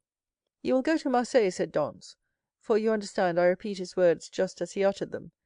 Do you understand?" "Perfectly." "You will sell this diamond, you will divide the money into 5 equal parts, and give an equal portion to these good friends, the only persons who have loved me upon earth." "But why into 5 parts?" asked Caderousse. "You only mentioned 4 persons." "Because the 5th is dead, as I hear. The 5th sharer in Edmond's bequest was his own father." Too true, ejaculated Caderousse, almost suffocated by the contending passions which assailed him. "The poor old man did die?" "I learned so much at Marseilles," replied the abbé, making a strong effort to appear indifferent; "but from the length of time that has elapsed since the death of the elder Dantès, I was unable to obtain any particulars of his end. Can you enlighten me on that point?" "I do not know who could if I could not," said Caderousse. "Why, I lived almost on the same floor with the poor old man. Ah, yes, about a year after the disappearance of his son, the poor old man died." "Of what did he die?" "Why, the doctors called his complaint gastroenteritis, I believe. His acquaintances say he died of grief; but I, who saw him in his dying moments, I say he died of——" Caderousse paused. "Of what?" asked the priest, anxiously and eagerly. "Why, of downright starvation."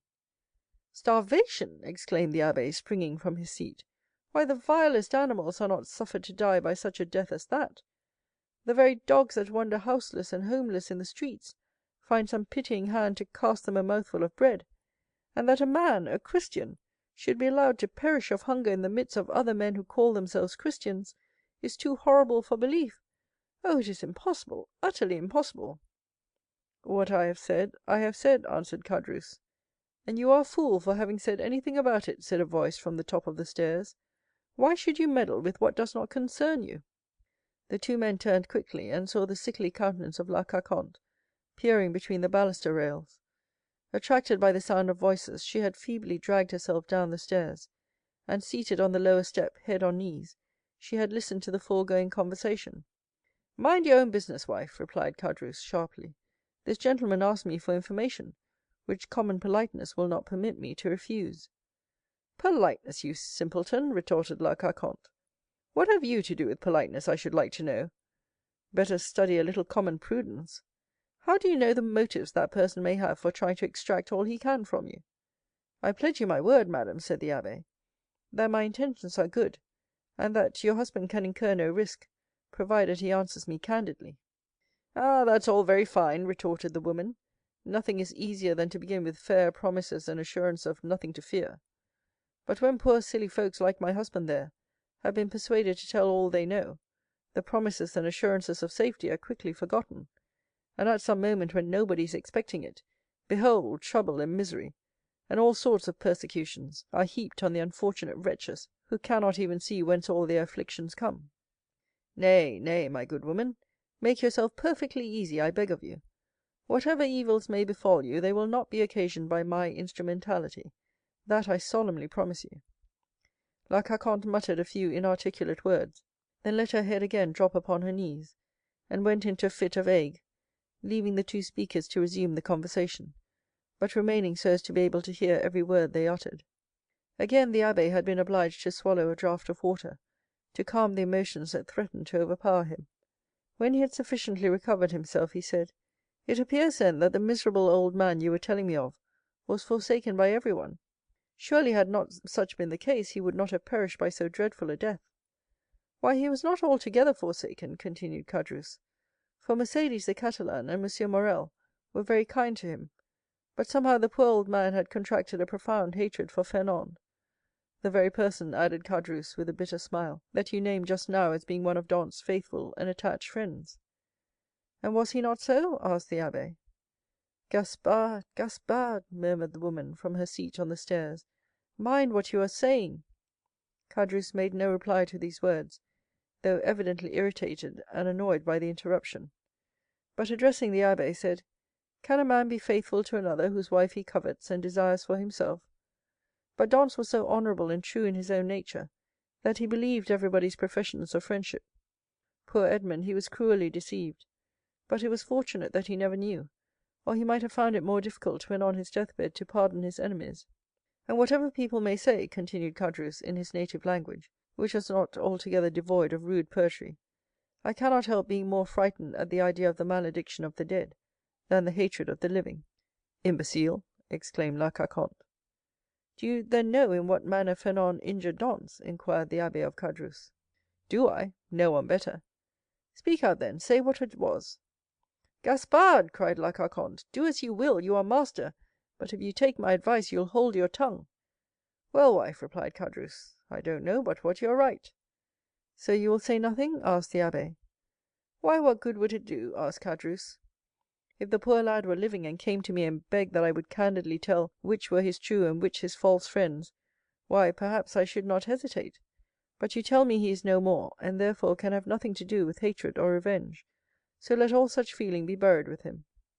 "You prefer, then," said the abbé, "that I should bestow on men you say are false and treacherous the reward intended for faithful friendship?" "That is true enough," returned Caderousse. "You say truly the gift of poor Edmond was not meant for such traitors as Fernand and Danglars. Besides, what would it be to them? No more than a drop of water in the ocean." "Remember," chimed in La Carconte, "those two could crush you at a single blow." "How so?" inquired the abbé. "Are these persons then so rich and powerful? Do you not know their history?" "I do not. Pray relate it to me." Caderousse seemed to reflect for a few moments, and said, "No, truly, it would take up too much time." "Well, my good friend," returned the abbé, in a tone that indicated utter indifference on his part, "you are at liberty either to speak or be silent, just as you please. For my own part, I respect your scruples and admire your sentiments. So let the matter end. I shall do my duty as conscientiously as I can, and fulfill my promise to the dying man. My first business will be to dispose of this diamond." So saying, the abbé again drew the small box from his pocket, opened it, and contrived to hold it in such a light that a bright flash of brilliant hues passed before the dazzled gaze of Caderousse. "Wife, wife," cried he, in a hoarse voice, "come here." "Diamond!" exclaimed La Carconte, rising and descending to the chamber with a tolerably firm step. "What diamond are you talking about?" "Why, did you not hear all we said?" inquired Caderousse. "It is a beautiful diamond left by poor Edmond Dantès, to be sold, and the money divided between his father, Mercédès, his betrothed bride, Fernand, Danglars, and myself. The jewel is worth at least 50,000 francs." "Oh, what a magnificent jewel!" cried the astonished woman. "The fifth part of the profits from this stone belongs to us, then, does it not?" asked Caderousse. "It does," replied the abbé, "with the addition of an equal division of that part intended for the elder Dantès, which I believe myself at liberty to divide equally with the 4 survivors." "And why among us 4?" inquired Caderousse. "As being the friends Edmond esteemed most faithful and devoted to him." "I don't call those friends who betray and ruin you," murmured the wife in her turn, in a low, muttering voice. "Of course not," rejoined Caderousse quickly. "No more do I, and that was what I was observing to this gentleman just now. I said I looked upon it as a sacrilegious profanation to reward treachery, perhaps crime." "Remember," answered the abbé calmly, as he replaced the jewel and its case in the pocket of his cassock, "it is your fault, not mine, that I do so. You will have the goodness to furnish me with the address of both Fernand and Danglars, in order that I may execute Edmond's last wishes." The agitation of Caderousse became extreme, and large drops of perspiration rolled from his heated brow. As he saw the abbé rise from his seat and go towards the door, as though to ascertain if his horse was sufficiently refreshed to continue his journey, Caderousse and his wife exchanged looks of deep meaning. "There, you see, wife," said the former, "this splendid diamond might all be ours if we chose. Do you believe it? Why, surely a man of his holy profession would not deceive us." "Well," replied La Carconte, "do as you like. For my part, I wash my hands of the affair." So saying, she once more climbed the staircase leading to her chamber, her body convulsed with chills, and her teeth rattling in her head, in spite of the intense heat of the weather. Arrived at the top stairs, she turned round, and called out in a warning tone to her husband, "Gaspard, consider well what you are about to do." "I have both reflected and decided," answered he. La Carconte then entered her chamber, the flooring of which creaked beneath her heavy uncertain tread, as she proceeded towards her armchair, into which she fell as though exhausted. "Well," asked the abbé, as he returned to the apartment below, "what have you made up your mind to do?" "To tell you all I know," was the reply. "I certainly think you act wisely in so doing," said the priest. "The story." "First, sir," said Caderousse, "you must make me a promise." "What is that?" inquired the abbé. "Why, if you ever make use of the details I am about to give you, that you will never let anyone know that it was I who supplied them. For the persons of whom I am about to talk are rich and powerful, and if they only laid the tips of their fingers on me, I should break to pieces like glass." "Make yourself easy, my friend," replied the abbé. "I am a priest, and confessions die in my breast. Recollect, our only desire is to carry out in a fitting manner the last wishes of our friend. Speak, then, without reserve, as without hatred. Tell the truth, the whole truth. I do not know, never may know, the persons of whom you are about to speak. Besides, I am an Italian, and not a Frenchman, and belong to God, and not to man. And I shall shortly retire to my convent, which I have only quitted to fulfill the last wishes of a dying man." This positive assurance seemed to give Caderousse a little courage. "Well, then, under these circumstances," said Caderousse, I even believe I ought to undeceive you as to the friendship which poor Edmond thought so sincere and unquestionable." "Begin with his father, if you please," said the abbé. "Edmond talked to me a great deal about the old man, for whom he had the deepest love." "The history is a sad one, sir," said Caderousse, shaking his head. "Perhaps you know all the earlier part of it?" "Yes," answered the abbé. "Edmond related to me everything until the moment when he was arrested in a small cabaret close to Marseilles." "At La Réserve? Oh, yes, I can see it all before me this moment. Was it not his betrothal feast?" "It was, and the feast that began so gaily had a very sorrowful ending. A police commissary, followed by 4 soldiers, entered, and Dantès was arrested." "Yes, and up to this point I know all," said the priest. "Dantès himself only knew that which personally concerned him, for he never beheld again the 5 persons I have named to you, or heard mention of any one of them." "Well, when Dantès was arrested, M. Morrel hastened to obtain the particulars, and they were very sad. The old man returned alone to his home, folded up his wedding suit with tears in his eyes, and paced up and down his chamber the whole day, and would not go to bed at all, for I was underneath him and heard him walking the whole night. And for myself, I assure you I could not sleep either, for the grief of the poor father gave me great uneasiness, and every step he took went to my heart, as really as if his foot had pressed against my breast." The next day Mercédès came to implore the protection of M. de Villefort. She did not obtain it, however, and went to visit the old man. When she saw him so miserable and heartbroken, having passed a sleepless night, and not touched food since the previous day, she wished him to go with her that she might take care of him, but the old man would not consent.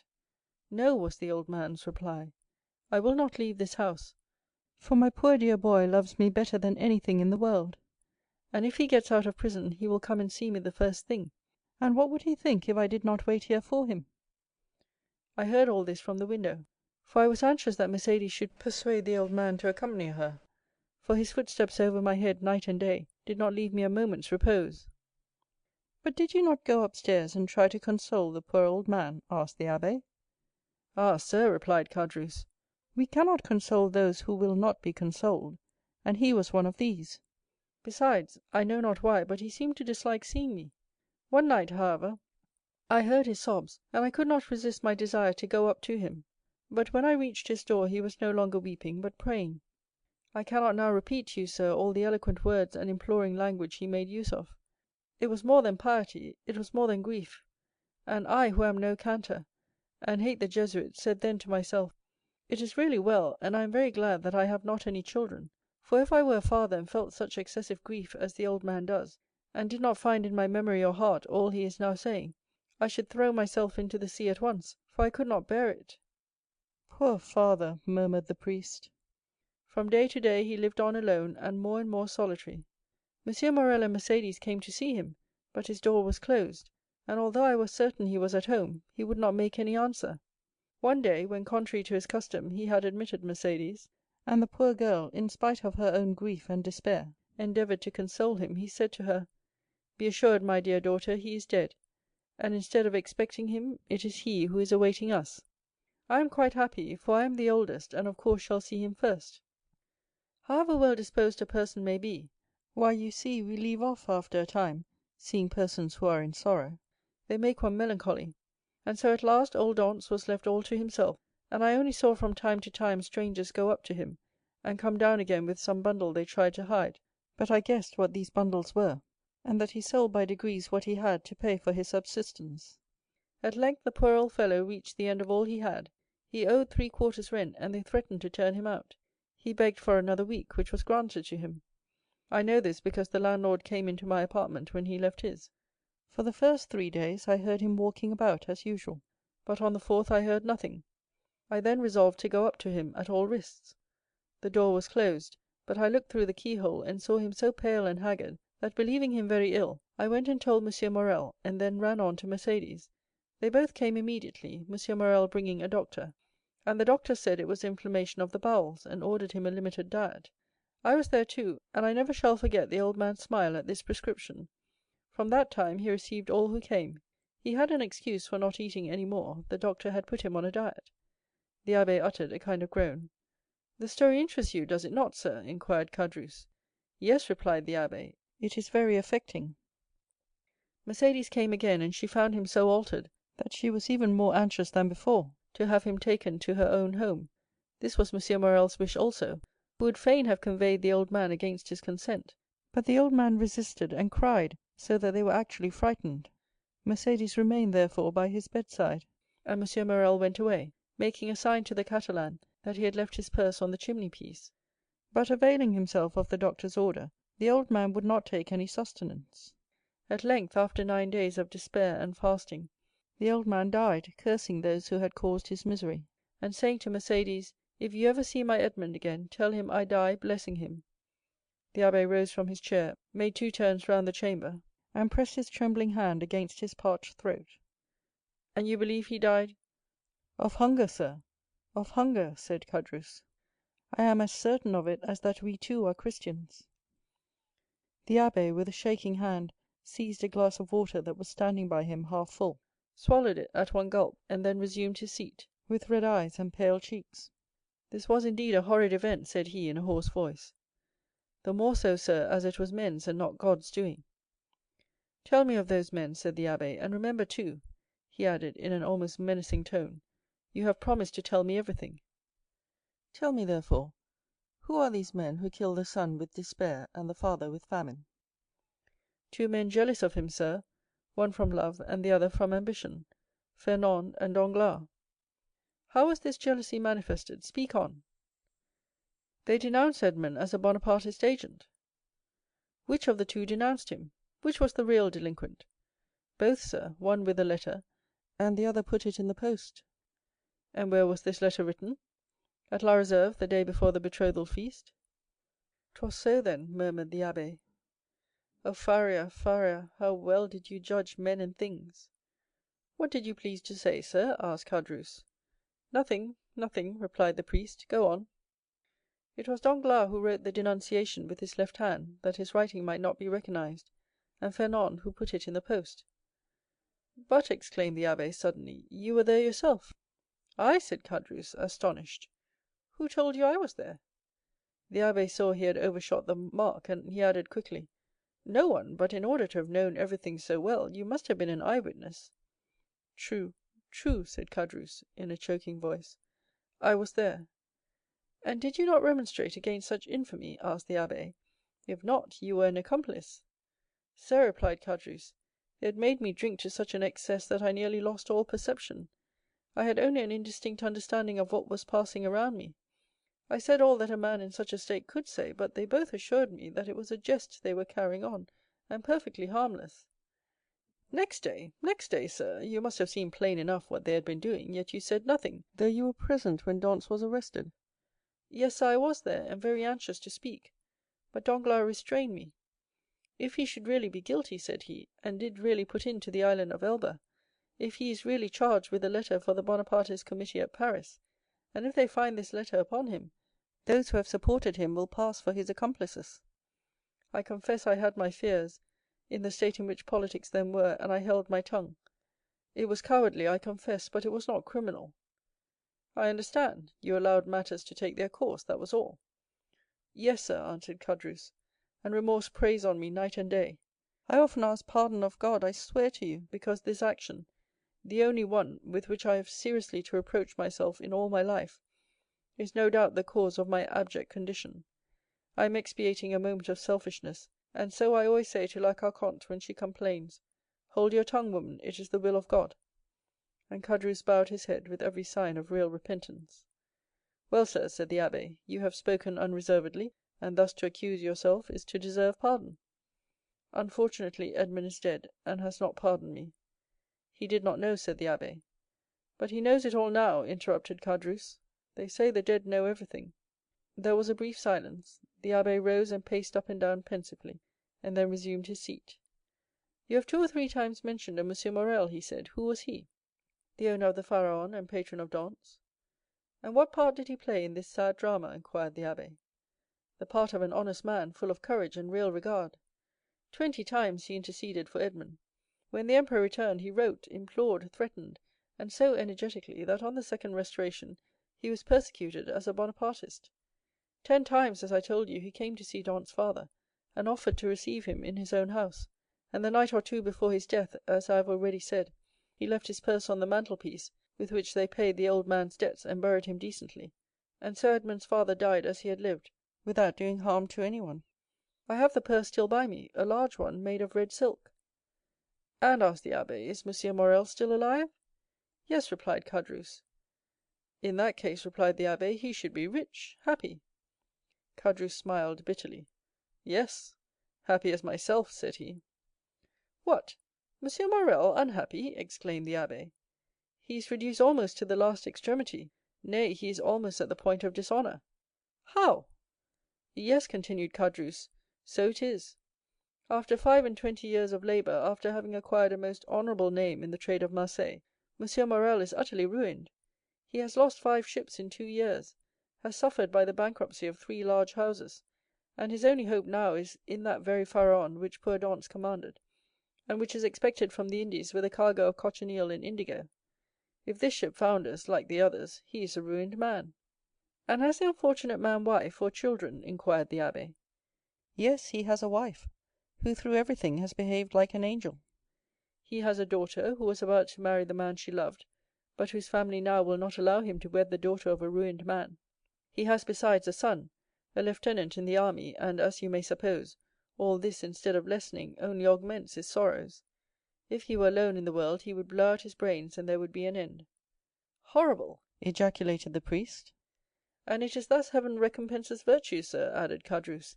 "You see, I, who never did a bad action, but that I have told you of, am in destitution, with my poor wife dying of fever before my very eyes, and I unable to do anything in the world for her. I shall die of hunger, as old Dantès did, while Fernand and Danglars are rolling in wealth." "How is that?" "Because their deeds have brought them good fortune, while honest men have been reduced to misery." "What has become of Danglars, the instigator, and therefore the most guilty?" "What has become of him? Why, he left Marseilles, and was taken, on the recommendation of M. Morrel, who did not know his crime, as cashier into a Spanish bank. During the war with Spain he was employed in the commissariat of the French army, and made a fortune. Then with that money he speculated in the funds, and trebled or quadrupled his capital. And having first married his banker's daughter, who left him a widower, he has married a second time, a widow, a Madame de Nargonne, daughter of M. de Servieux, the king's chamberlain, who is in high favor at court. He is a millionaire, and they have made him a baron, and now he is the Baron Danglars, with a fine residence in the Rue de Mont Blanc, with 10 horses in his stables, 6 footmen in his antechamber, and I know not how many millions in his strong box." "Ah," said the abbé in a peculiar tone, "he is happy." "Happy? Who can answer for that? Happiness or unhappiness is the secret known but to oneself and the walls. Walls have ears but no tongue. But if a large fortune produces happiness, Danglars is happy." "And Fernand?" "Fernand? Why, much the same story." "But how could a poor Catalan fisher boy, without education or resources, make a fortune? I confess this staggers me." "And it has staggered everybody. There must have been in his life some strange secret that no one knows. But then, by what visible steps has he attained this high fortune or high position?" "Both, sir; he has both fortune and position, both." "This must be impossible." "It would seem so, but listen, and you will understand. Some days before the return of the emperor, Fernand was drafted. The Bourbons left him quietly enough at the Catalans, but Napoleon returned, a special levy was made, and Fernand was compelled to join. I went too, but as I was older than Fernand, and had just married my poor wife, I was only sent to the coast. Fernand was enrolled in the active troop, went to the frontier with his regiment, and was at the battle of Ligny. The night after that battle, he was sentry at the door of a general who carried on a secret correspondence with the enemy. That same night the general was to go over to the English. He proposed to Fernand to accompany him. Fernand agreed to do so, deserted his post, and followed the general. Fernand would have been court-martialed if Napoleon had remained on the throne, but his action was rewarded by the Bourbons. He returned to France with the epaulet of sub-lieutenant, and as the protection of the general, who is in the highest favour, was accorded to him, he was a captain in 1823 during the Spanish War, that is to say, at the time when Danglars made his early speculations. Fernand was a Spaniard, and being sent to Spain to ascertain the feeling of his fellow countrymen, found Danglars there, got on very intimate terms with him, won over the support of the royalists at the capital and in the provinces, received promises and made pledges on his own part, guided his regiment by paths known to himself alone through the mountain gorges which were held by the royalists, and in fact rendered such services in this brief campaign that, after the taking of Trocadero, he was made colonel, and received the title of count and the cross of an officer of the Legion of Honor. "Destiny, destiny," murmured the abbé. Yes, but listen, this was not all. The war with Spain being ended, Fernand's career was checked by the long peace which seemed likely to endure throughout Europe. Greece only had risen against Turkey, and had begun her war of independence. All eyes were turned towards Athens. It was the fashion to pity and support the Greeks. The French government, without protecting them openly, as you know, gave countenance to volunteer assistance. Fernand sought and obtained leave to go and serve in Greece, still having his name kept on the army roll. Some time after, it was stated that the Comte de Morcerf, this was the name he bore, had entered the service of Ali Pasha with the rank of instructor general. Ali Pasha was killed, as you know, but before he died, he recompensed the services of Fernand by leaving him a considerable sum, with which he returned to France, when he was gazetted lieutenant general. "So that now?" inquired the abbé. "So that now," continued Caderousse, "he owns a magnificent house, No. 27 Rue du Helder, Paris." The abbé opened his mouth, hesitated for a moment, then making an effort at self-control, he said, "And Mercédès, they tell me that she has disappeared." "Disappeared," said Caderousse. "Yes, as the sun disappears, to rise the next day with still more splendor." "Has she made a fortune also?" inquired the abbé with an ironical smile. "Mercédès is at this moment one of the greatest ladies in Paris," replied Caderousse. "Go on," said the abbé. "It seems as if I were listening to the story of a dream. But I have seen things so extraordinary that what you tell me seems less astonishing than it otherwise might." Mercédès was at first in the deepest despair at the blow which deprived her of Edmond. I have told you of her attempts to propitiate M. de Villefort, her devotion to the elder Dantès. In the midst of her despair, a new affliction overtook her. This was the departure of Fernand whose crime she did not know, and whom she regarded as her brother. Fernand went, and Mercédès remained alone. 3 months passed, and still she wept. No news of Edmond, no news of Fernand, no companionship save that of an old man who was dying with despair. One evening, after a day of accustomed vigil at the angle of 2 roads leading to Marseilles from the Catalans, she returned to her home more depressed than ever. Suddenly she heard a step she knew, turned anxiously around, the door opened, and Fernand, dressed in the uniform of a sub-lieutenant, stood before her. It was not the one she wished for most, but it seemed as if a part of her past life had returned to her. Mercédès seized Fernand's hands with a transport which he took for love, but which was only joy at being no longer alone in the world, and seeing at last a friend after long hours of solitary sorrow. And then, it must be confessed, Fernand had never been hated; he was only not precisely loved. Another possessed all Mercédès' heart; that other was absent, had disappeared, perhaps was dead. At this last thought, Mercédès burst into a flood of tears and wrung her hands in agony. But the thought, which she had always repelled before, when it was suggested to her by another, came now in full force upon her mind. And then, too, old Dantès incessantly said to her, "Our Edmond is dead; if he were not, he would return to us."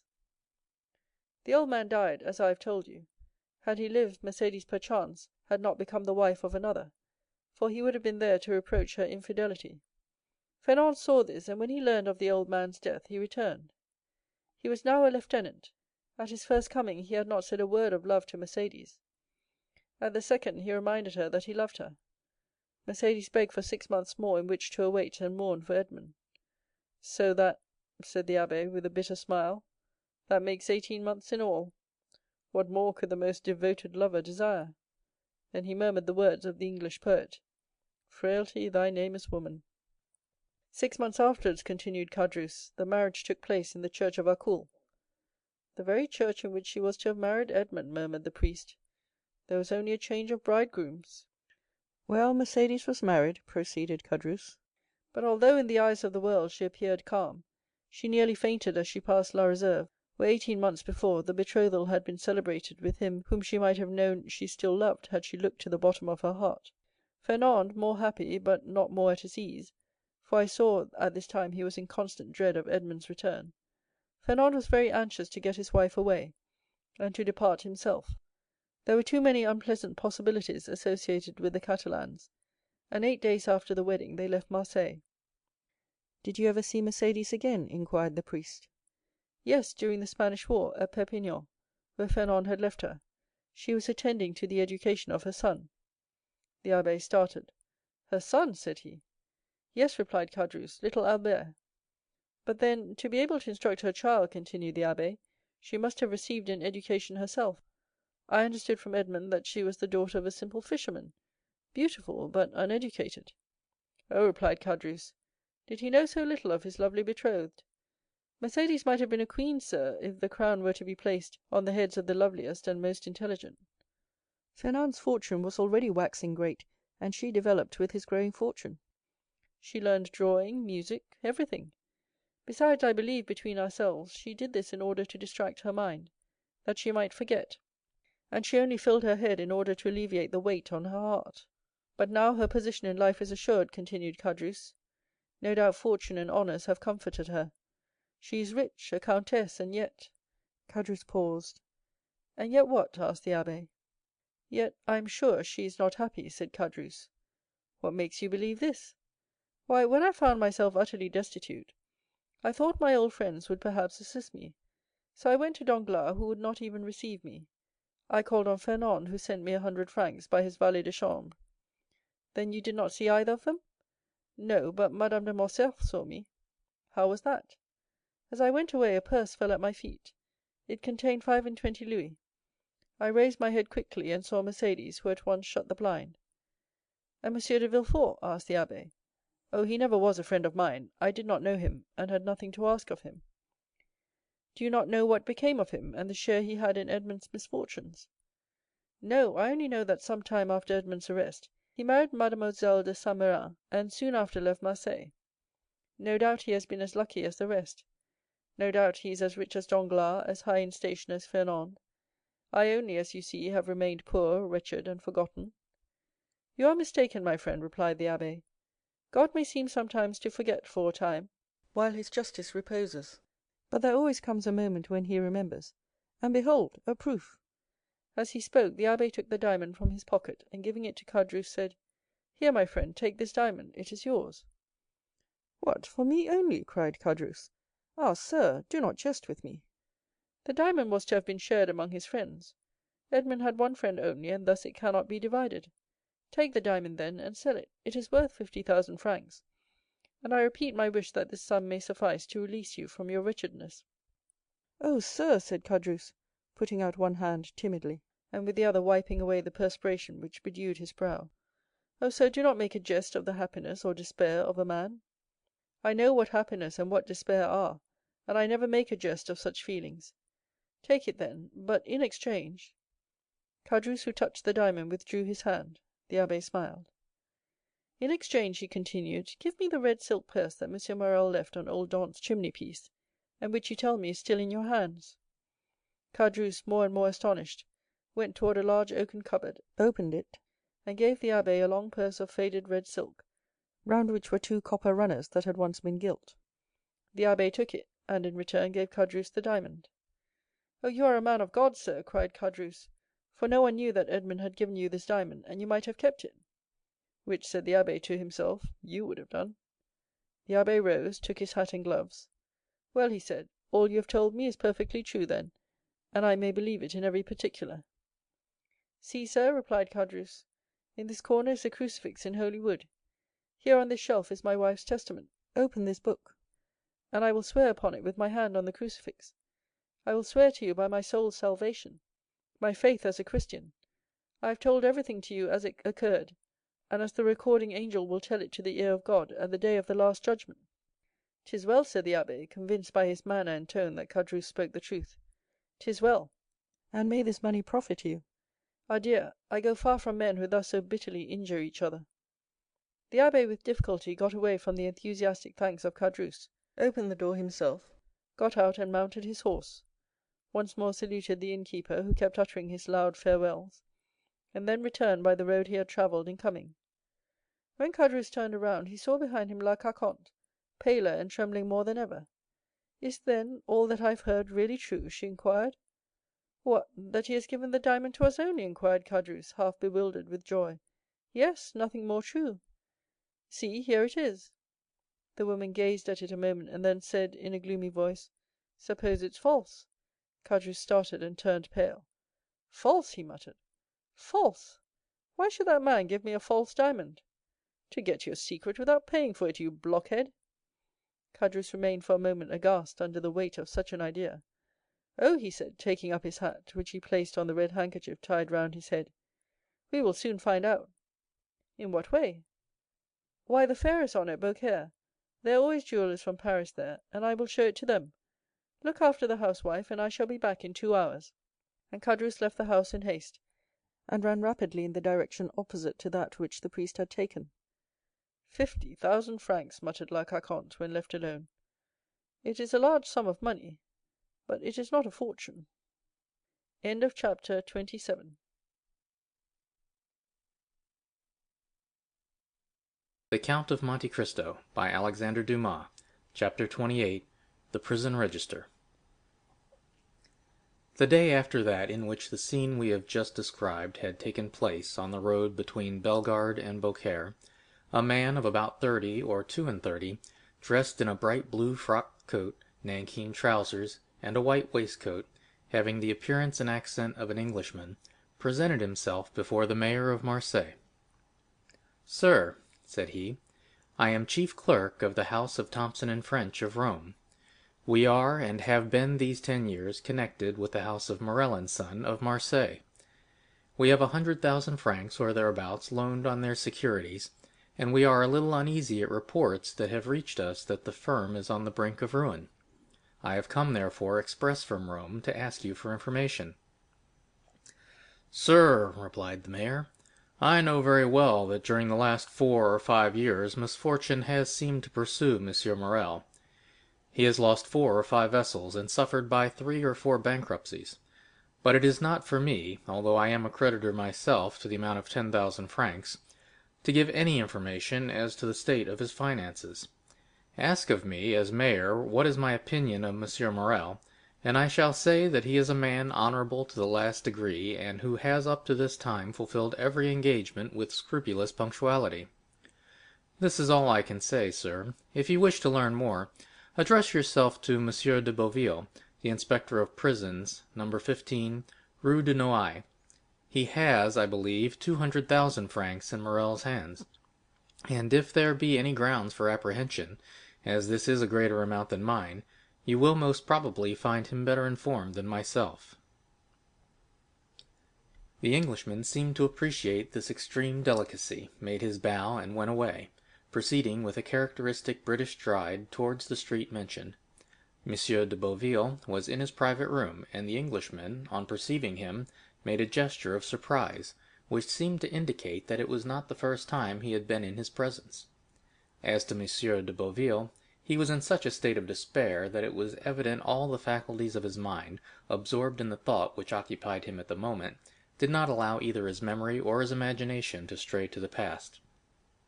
The Englishman, with the coolness of his nation, addressed him in terms nearly similar to those with which he had accosted the mayor of Marseilles.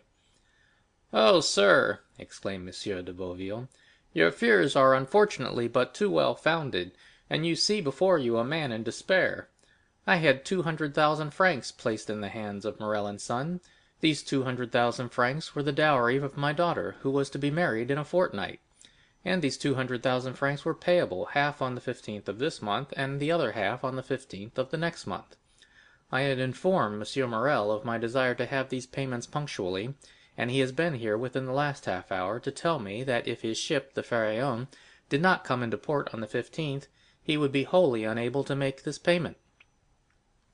"But," said the Englishman, "this looks very much like a suspension of payment." "It looks more like bankruptcy," exclaimed M. de Beauville despairingly.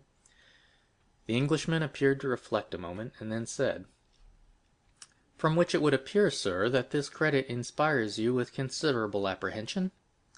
To tell you the truth, I consider it lost." "Well, then, I will buy it of you." "You?" "Yes, I."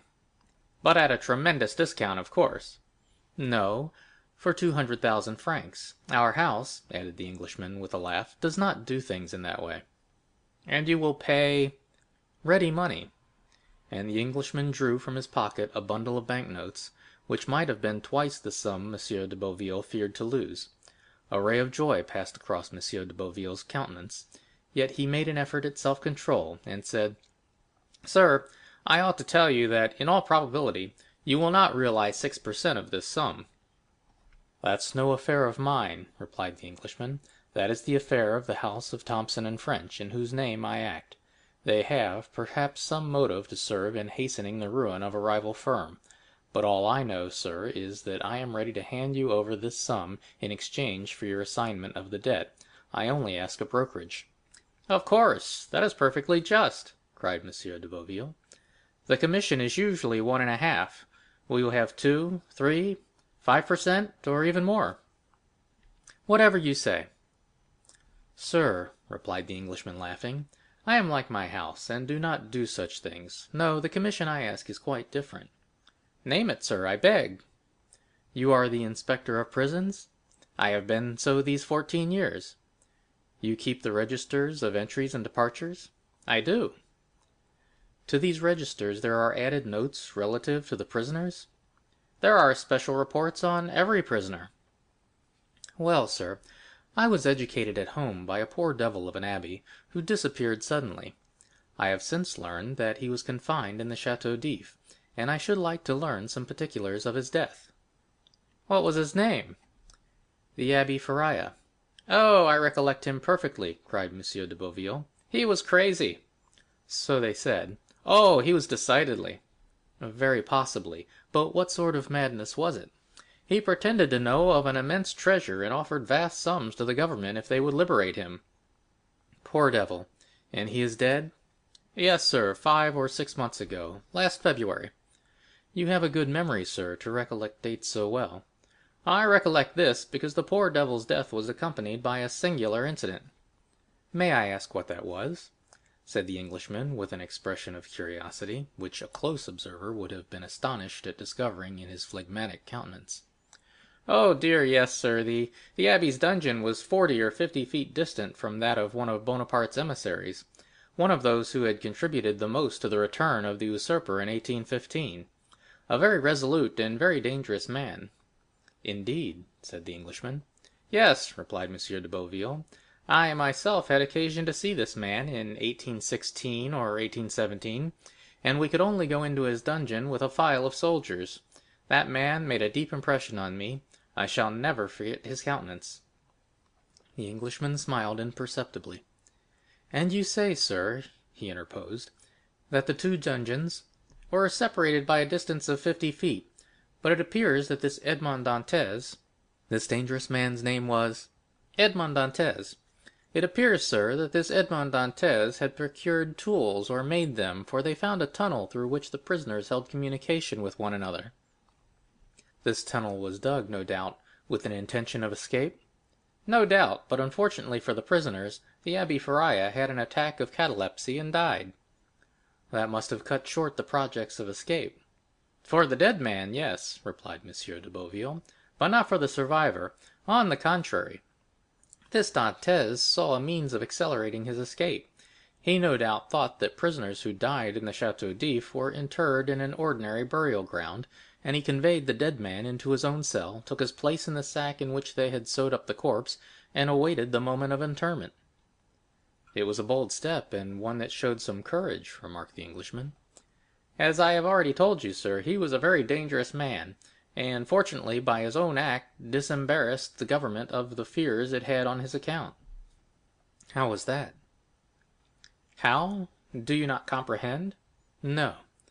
"The Château d'If has no cemetery, and they simply throw the dead into the sea after fastening a 36-pound cannonball to their feet."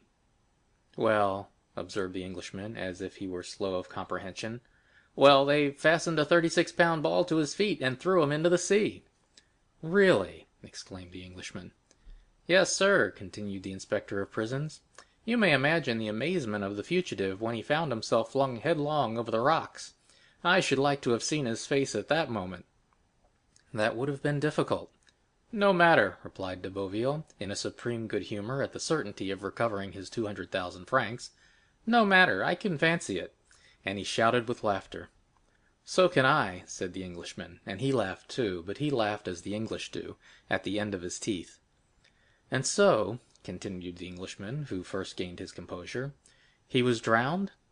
"Unquestionably." "So that the governor got rid of the dangerous and the crazy prisoner at the same time?" "Precisely." "But some official document was drawn up as to this affair, I suppose?" inquired the Englishman.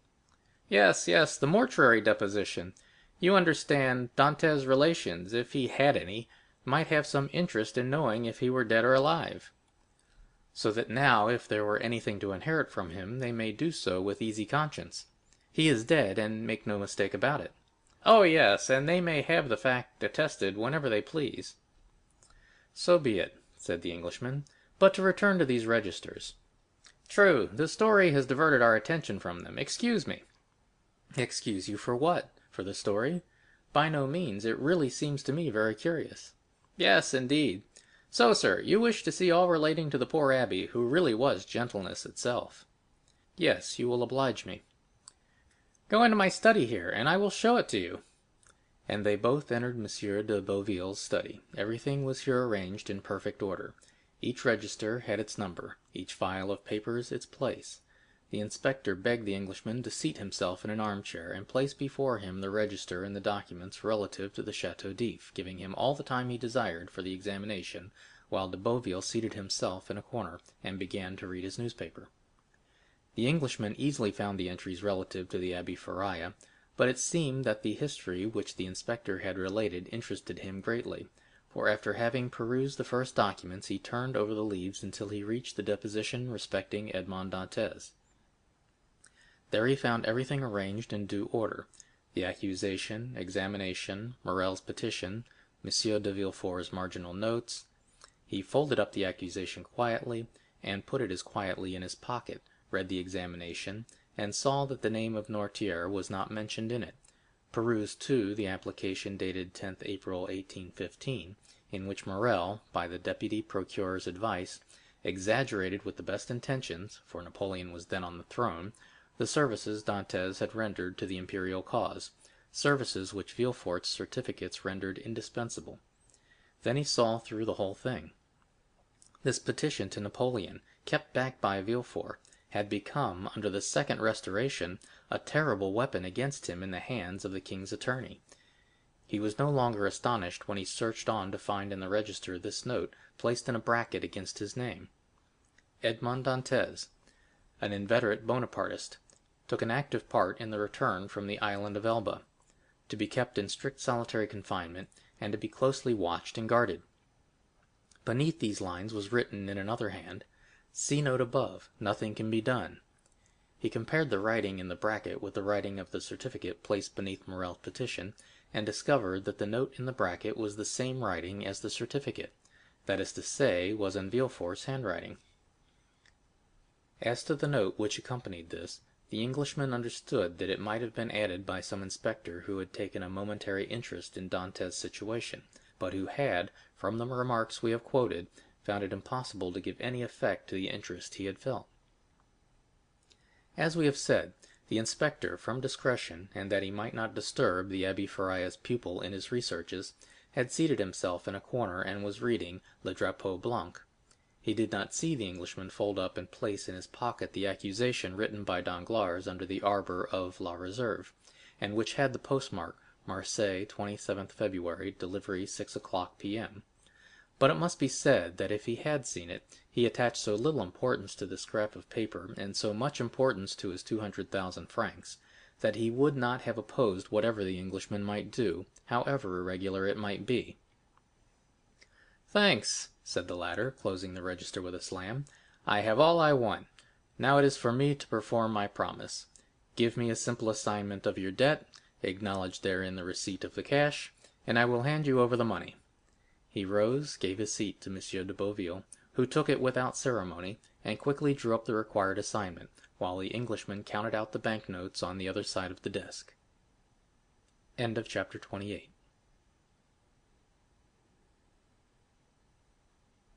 Anyone who had quitted Marseilles a few years previously, well acquainted with the interior of Morrel's warehouse, and had returned at this date, would have found a great change. Instead of that air of life, of comfort, and of happiness that permeates a flourishing and prosperous business establishment, instead of merry faces at the windows, busy clerks hurrying to and fro in the long corridors, instead of the court, filled with bales of goods, re-echoing with the cries and the jokes of porters, one would have immediately perceived all aspect of sadness and gloom. Out of all the numerous clerks that used to fill the deserted corridor and the empty office, but two remained. One was a young man of 3 or 4 and 20, who was in love with M. Morrel's daughter, and had remained with him in spite of the efforts of his friends to induce him to withdraw. The other was an old, one-eyed cashier called Cocles, or Cacaille, a nickname given him by the young men who used to throng this vast, now almost deserted beehive, and which had so completely replaced his real name that he would not, in all probability, have replied to anyone who addressed him by it. Cocles remained in M. Morrel's service, and a most singular change had taken place in his position. He had, at the same time, risen to the rank of cashier, and sunk to the rank of a servant. He was, however, the same Cocles, good, patient, devoted, but inflexible on the subject of arithmetic, the only point on which he would have stood firm against the world, even against M. Morrel, and strong in the multiplication table, which he had at his fingers' ends, no matter what scheme or what trap was laid to catch him. In the midst of the disasters that befell the house, Cocles was the only one unmoved. But this did not arise from want of affection. On the contrary, from a firm conviction. Like the rats that one by one forsake the doomed ship, even before the vessel weighs anchor, so all the numerous clerks had, by degrees, deserted the office and the warehouse. Cocles had seen them go without thinking of inquiring the cause of their departure. Everything was, as we have said, a question of arithmetic to Cocles, and during 20 years he had always seen all payments made with such exactitude that it seemed as impossible to him that the house should stop payment as it would to a miller that the river that had so long turned his mill should cease to flow. Nothing had, as yet, occurred to shake Cocles' belief. The last month's payment had been made with the most scrupulous exactitude. Cocles had detected an overbalance of 14 sous in his cash, and the same evening he had brought them to M. Morrel, who, with a melancholy smile, threw them into an almost well was, while Cocles, by the aid of a key he possessed, opened a door in the corner of a landing place on the second staircase, conducted the stranger into an antechamber, opened a second door, which he closed behind him, and, having left the clerk of the house of Thomson and French alone, returned and signed to him that he could enter. The Englishman entered, and found Morrel seated at a table, turning over the formidable columns of his ledger, which contained the list of his liabilities. At the sight of the stranger, M. Morrel closed the ledger, arose, and offered a seat to the stranger, and, when he had seen him seated, resumed his own chair. 14 years had changed the worthy merchant, who, in his 36th year at the opening of this history, was now in his 50th. His hair had turned white. Time and sorrow had ploughed deep furrows on his brow, and his look, once so firm and penetrating, was now irresolute and wandering, as if he feared being forced to fix his attention on some particular thought or person. The Englishman looked at him with an air of curiosity, evidently mingled with interest. "Monsieur," said Morrel, whose uneasiness was increased by this examination, "you wish to speak to me?" "Yes, monsieur. You are aware from whom I come?" "The house of Thomson and French. At least, so my cashier tells me." "He has told you rightly. The house of Thomson and French has 300,000 or 400,000 francs to pay this month in France, and knowing your strict punctuality, have collected all the bills bearing your signature, and charged me as they become due to present them, and to employ the money otherwise." Morrel sighed deeply, and passed his hand over his forehead, which was covered with perspiration. "So then, sir," said Morrel, "you hold bills of mine?" "Yes, and for a considerable sum." "What is the amount?" asked Morrel, with a voice he strove to render firm. "Here is," said the Englishman, taking a quantity of papers from his pocket, "an assignment of 200,000 francs to our house by M. de Beauville, the inspector of prisons, to whom they are due. You acknowledge, of course, that you owe this sum to him?" "Yes, he placed the money in my hands at 4.5% nearly 5 years ago." "When are you to pay?" "Half the 15th of this month, half the 15th of next." "Just so. And now here are 32,500 francs, payable shortly. They are all signed by you, and assigned to our house by the holders." "I recognize them," said Morrel, whose face was suffused, as he thought that for the first time in his life he would be unable to honor his own signature. "Is that all?" "No. I have for the end of the month these bills which have been assigned to us by the house of Pascal and the house of Wild and Turner of Marseilles, amounting to nearly 55,000 francs. In all, 287,500 francs. It is impossible to describe what Morrel suffered during this enumeration. 287,500 francs, repeated he. "Yes, sir," replied the Englishman. "I will not," continued he, after a moment's silence, "conceal from you that while your probity and exactitude up to this moment are universally acknowledged, yet the report is current in Marseilles that you are not able to meet your liabilities." At this almost brutal speech Morrel turned deathly pale. "Sir," said he, "up to this time, and it is now more than 24 years since I received the direction of this house from my father, who had himself conducted it for 35 years, never has anything bearing the signature of Morrel and Son been dishonored." "I know that," replied the Englishman, "but as a man of honor should answer another, tell me fairly, shall you pay these with the same punctuality?" Morrel shuddered and looked at the man, who spoke with more assurance than he had hitherto shown. "To questions frankly put," said he, "a straightforward answer should be given. Yes, I shall pay if, as I hope, my vessel arrives safely. For its arrival will again procure me the credit which the numerous accidents of which I have been the victim has deprived me. But if the Pharaon should be lost, and this last resource be gone—" The poor man's eyes filled with tears. "Well," said the other, "if this last resource fail you?" "Well," returned Morrel, "it is a cruel thing to be forced to say, but, already used to misfortune, I must habituate myself to shame. I fear I shall be forced to suspend payment." "Have you no friends who could assist you?" Morrel smiled mournfully. "In business, sir," said he, "one has no friends, only correspondents." "It is true," murmured the Englishman. "Then you have but one hope." "But one." "The last?" "The last."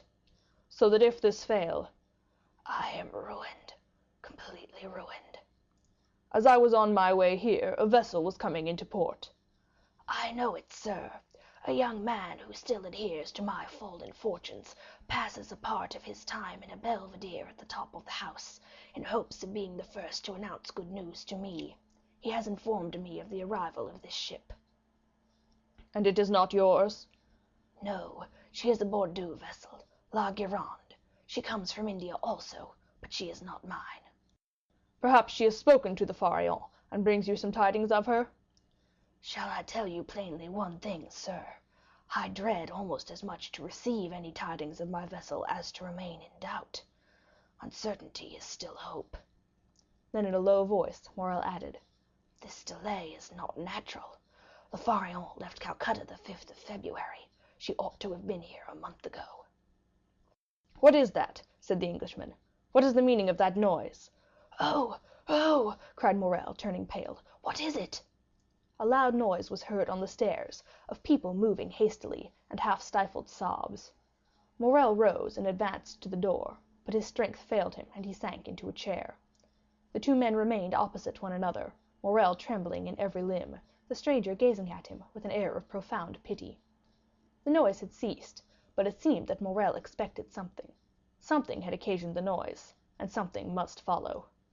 The stranger fancied he heard footsteps on the stairs, and that the footsteps, which were those of several persons, stopped at the door.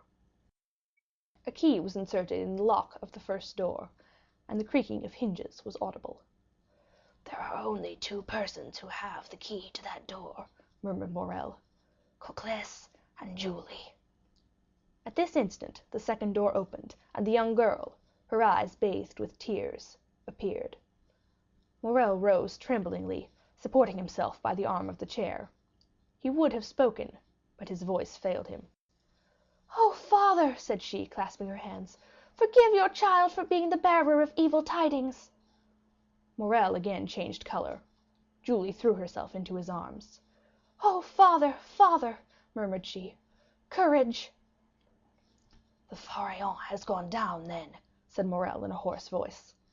The young girl did not speak, but she made an affirmative sign with her head as she lay on her father's breast. "And the crew?" asked Morrel. "Saved," said the girl, "saved by the crew of the vessel that has just entered the harbor." Morrel raised his 2 hands to heaven with an expression of resignation and sublime gratitude. "Thanks, my God," said he. "At least thou strikest but me alone." A tear moistened the eye of the phlegmatic Englishman. Come in," said Morrel, "for I presume you are all at the door." Scarcely had he uttered those words than Madame Morrel entered, weeping bitterly. Emmanuel followed her, and in the antechamber were visible the rough faces of 7 or 8 half-naked sailors. At the sight of these men, the Englishman started and advanced a step, then restrained himself, and retired into the furthest and most obscure corner of the apartment. Madame Morrel sat down by her husband, and took one of his hands in hers. Julie still lay with her head on his shoulder. Emmanuel stood in the center of the chamber, and seemed to form the link between Morrel's family and the sailors at the door. "How did this happen?" said Morrel. "Draw near, Penelon," said the young man, "and tell us all about it." An old seaman, bronzed by the tropical sun, advanced, twirling the remains of a tarpaulin between his hands. "Good day, Monsieur Morrel," said he, as if he had just quitted Marseilles the previous evening, and had just returned from Aix or Toulon. "Good day, Penelon," returned Morrel, who could not refrain from smiling through his tears. "Where is the captain?" "The captain, Monsieur Morrel, he has stayed behind sick at Palma, but please God it won't be much, and you will see him in a few days, all alive and hearty." "Well, now tell your story, Penelon." Penelon rolled his quid in his cheek, placed his hand before his mouth, turned his head, and sent a long jet of tobacco juice into the antechamber, advanced his foot, balanced himself, and began. "You see, Monsieur Morrel," said he, "we were somewhere between Cape Blanc and Cape Boyador, sailing with a fair breeze, south-southwest after a week's calm, when Captain Gaimard comes up to me, I was at the helm, I should tell you, and says, 'Penelon, what do you think of those clouds coming up over there?' I was just then looking at them myself. What do I think, Captain? Why, I think that they are rising faster than they have any business to do, and that they would not be so black if they didn't mean mischief." "That's my opinion too," says the captain, "and I'll take precautions accordingly. We are carrying too much canvas. Avast there, all hands, take in the studding sails and lower the flying jib." It was time, the squall was on us, and the vessel began to heel. "Ah," says the captain, "we still have too much canvas set. All hands lower the mainsail." 5 minutes after, it was down, and we sailed under mizzen topsails and topgallant sails. "Well, Penelon," says the captain, "what makes you shake your head?" "Why," I says, "I still think you've got too much on." "I think you're right," answered he. "We shall have a gale." "A gale? More than that, we shall have a tempest, or I don't know what's what. You could see the wind coming like the dust in Montredon. Lucky the captain understood his business." "Take in 2 reefs in the topsails," cried the captain. "Let go the bowlines, haul the brace, lower the topgallant sails, haul out the reef tackles on the yards." "That was not enough for those latitudes," said the Englishman. "I should have taken 4 reefs in the topsails, and furled the smanker."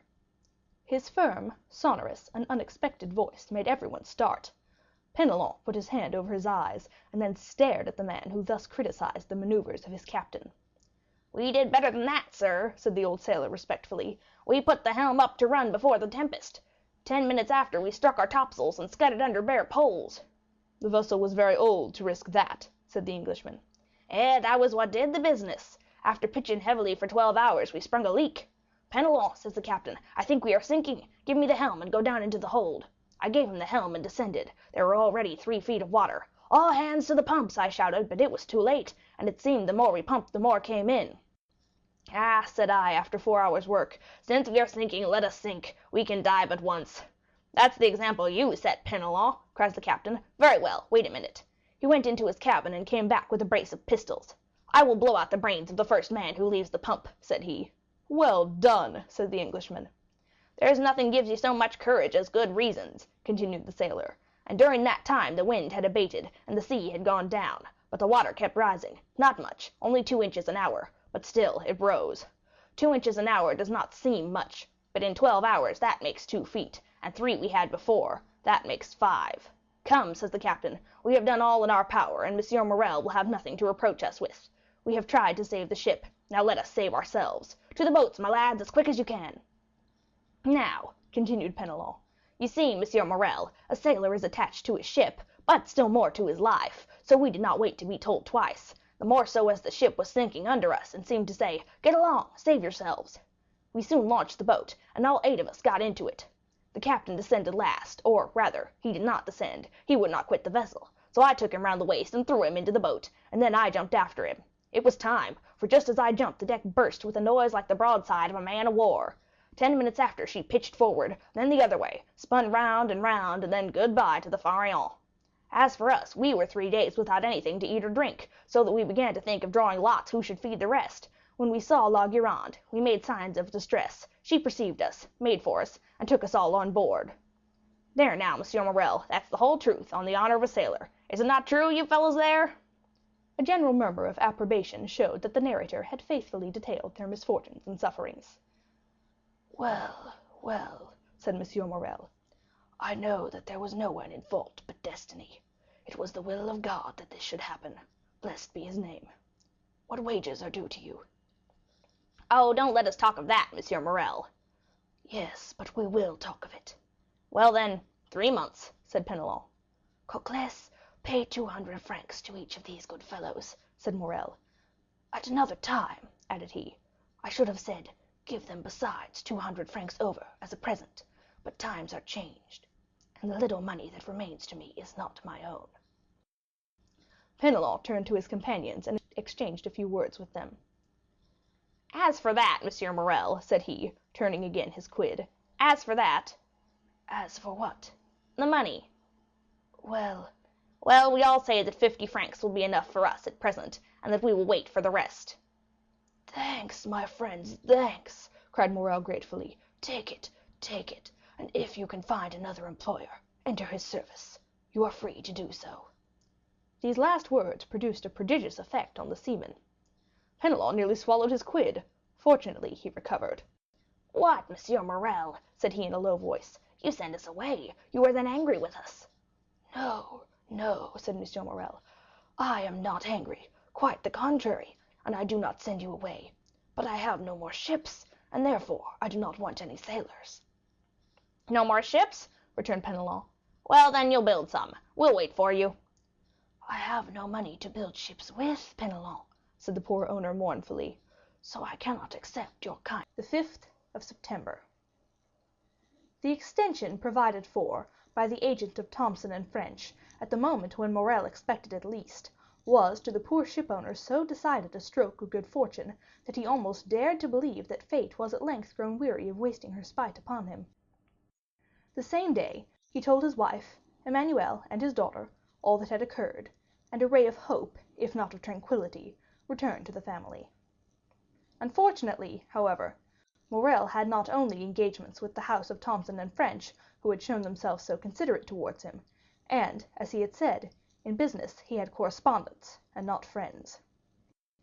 When he thought the matter over, he could by no means account for this generous conduct on the part of Thomson and French towards him, and could only attribute it to some such selfish argument as this: "We had better help a man who owes us nearly 300,000 francs, and have those 300,000 francs at the end of 3 months, than hasten his ruin and get only 6 or 8% of our money back again."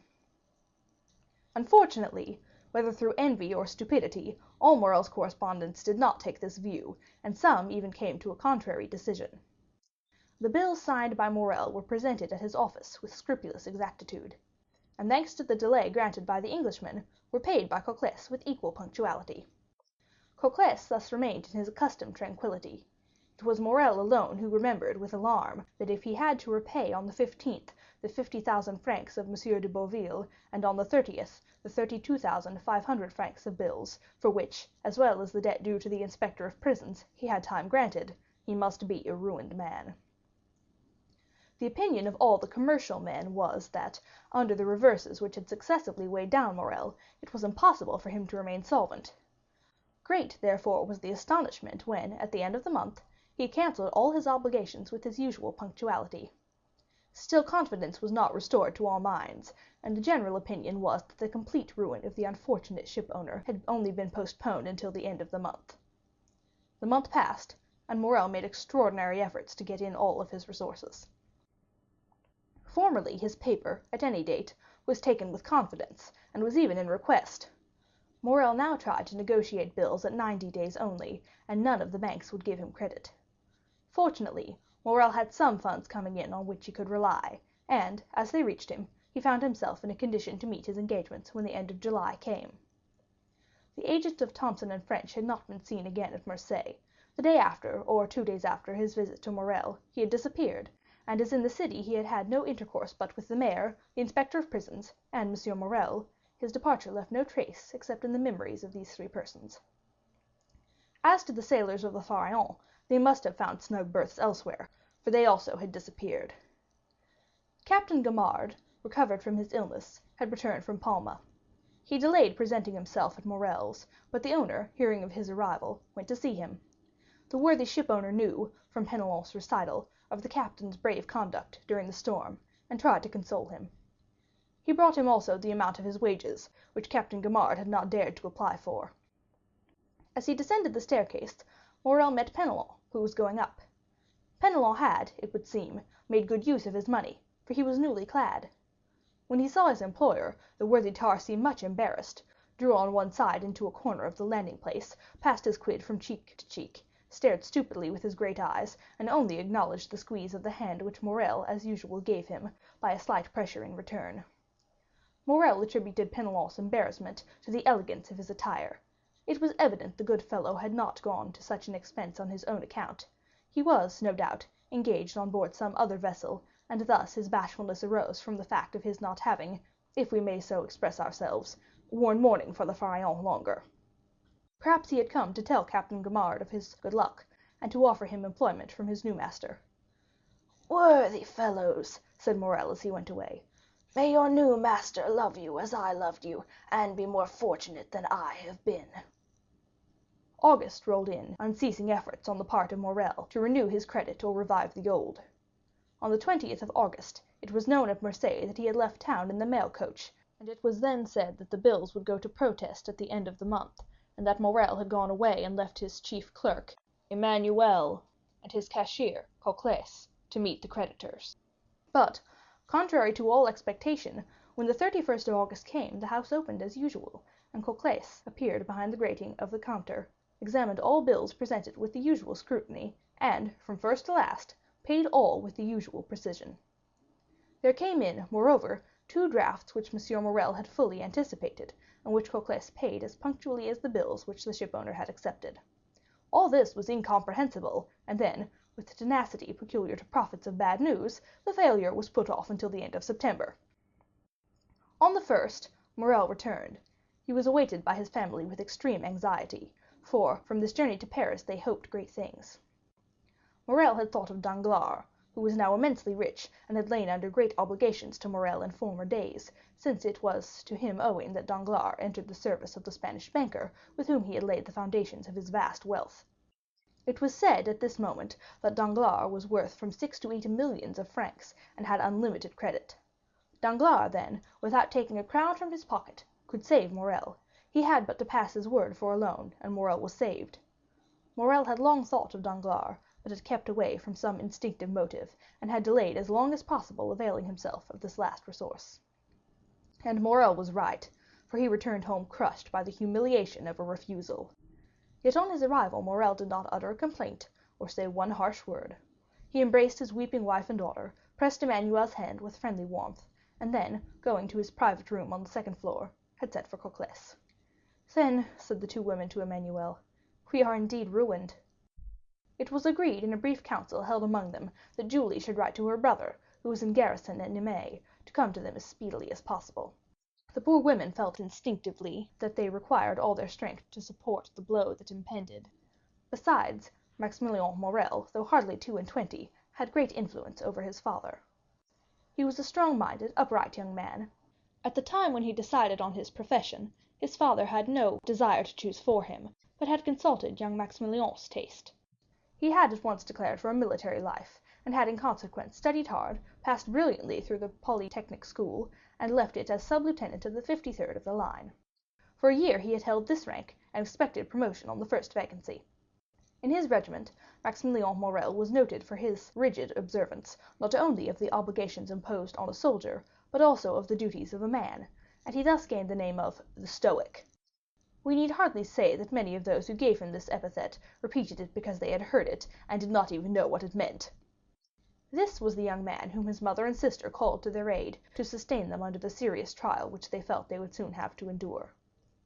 They had not mistaken the gravity of the event, for the evening after Morrel had entered his private office with Cocles, Julie saw the latter leave it pale, trembling, and his features betraying the utmost consternation. She would have questioned him as he passed her by, but the worthy creature hastened down the stairs with unusual precipitation, and only raised his hands to heaven and exclaimed, "Oh, mademoiselle, mademoiselle, what a dreadful misfortune! Who could ever have believed it?" A moment afterward, Julie saw him go upstairs carrying 2 or 3 heavy ledgers, a portfolio, and a bag of money. Morrel examined the ledgers, opened the portfolio, and counted the money. All his funds amounted to 6,000 or 8,000 francs, his bills receivable up to the 5th to 4,000 or 5,000, which, making the best of everything, gave him 14,000 francs to meet debts amounting to 287,500 francs. He had not even the means for making a possible settlement on account. However, when Morrel went down to his dinner, he appeared very calm. This calmness was more alarming to the 2 women than the deepest dejection would have been. After dinner Morrel usually went out, and used to take his coffee at the Phocéen Club and read the Semaphore. This day he did not leave the house, but returned to his office. As to Cocles, he seemed completely bewildered. For part of the day he went into the courtyard, seated himself on a stone with his head bare and exposed to the blazing sun. Emmanuel tried to comfort the women, but his eloquence faltered. The young man was too well acquainted with the business of the house not to feel a great catastrophe hung over the Morrel family. Night came. The 2 women watched, hoping that when he left his room Morrel would come to them, but they heard him pass before their door, and trying to conceal the noise of his footsteps. They listened. He went into his sleeping room, and fastened the door inside. Madame Morrel sent her daughter to bed, and half an hour after Julie had retired, she rose, took off her shoes, and went stealthily along the passage, to see through the keyhole what her husband was doing. In the passage she saw a retreating shadow. It was Julie, who, uneasy herself, had anticipated her mother. The young lady went toward Madame Morrel. "He is writing," she said. They understood each other without speaking. Madame Morrel looked again through the keyhole. Morrel was writing, but Madame Morrel remarked what her daughter had not observed, that her husband was writing on stamped paper. The terrible idea that he was writing his will flashed across her. She shuddered, and yet had no strength to utter a word.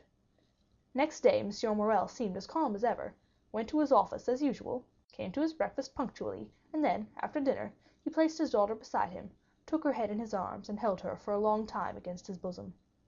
In the evening, Julie told her mother that although he was apparently so calm, she had noticed that her father's heart beat violently. The next 2 days passed in much the same way. On the evening of the 4th of September, M. Morrel asked his daughter for the key of his study. Julie trembled at this request, which seemed to her of bad omen.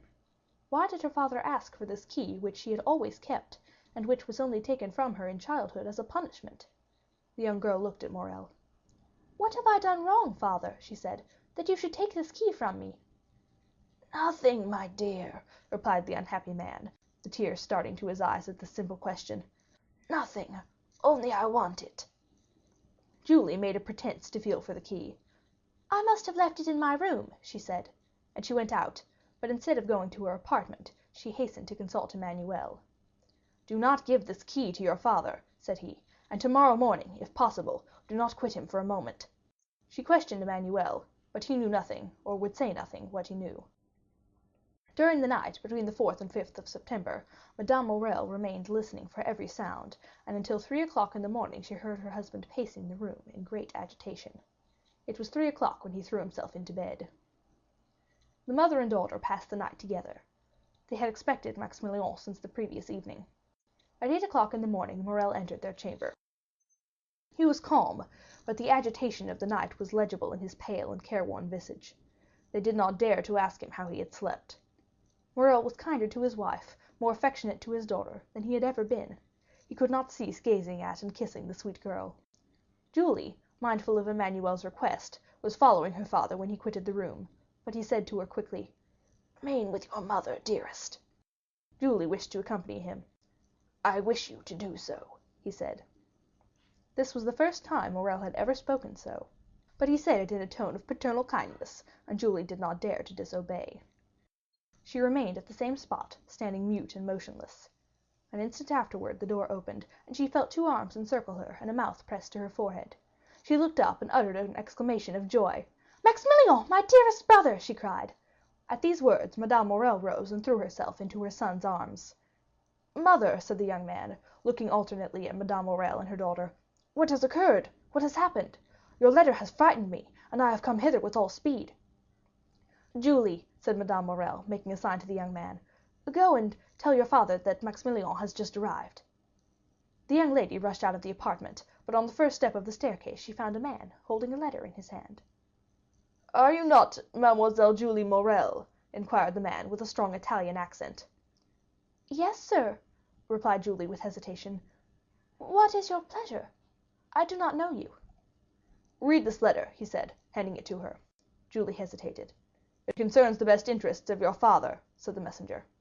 The young girl hastily took the letter from him. She opened it quickly and read: "Go this moment to the Allées des Melons. Enter the house number 15. Ask the porter for the key of the room on the 5th floor. Enter the apartment.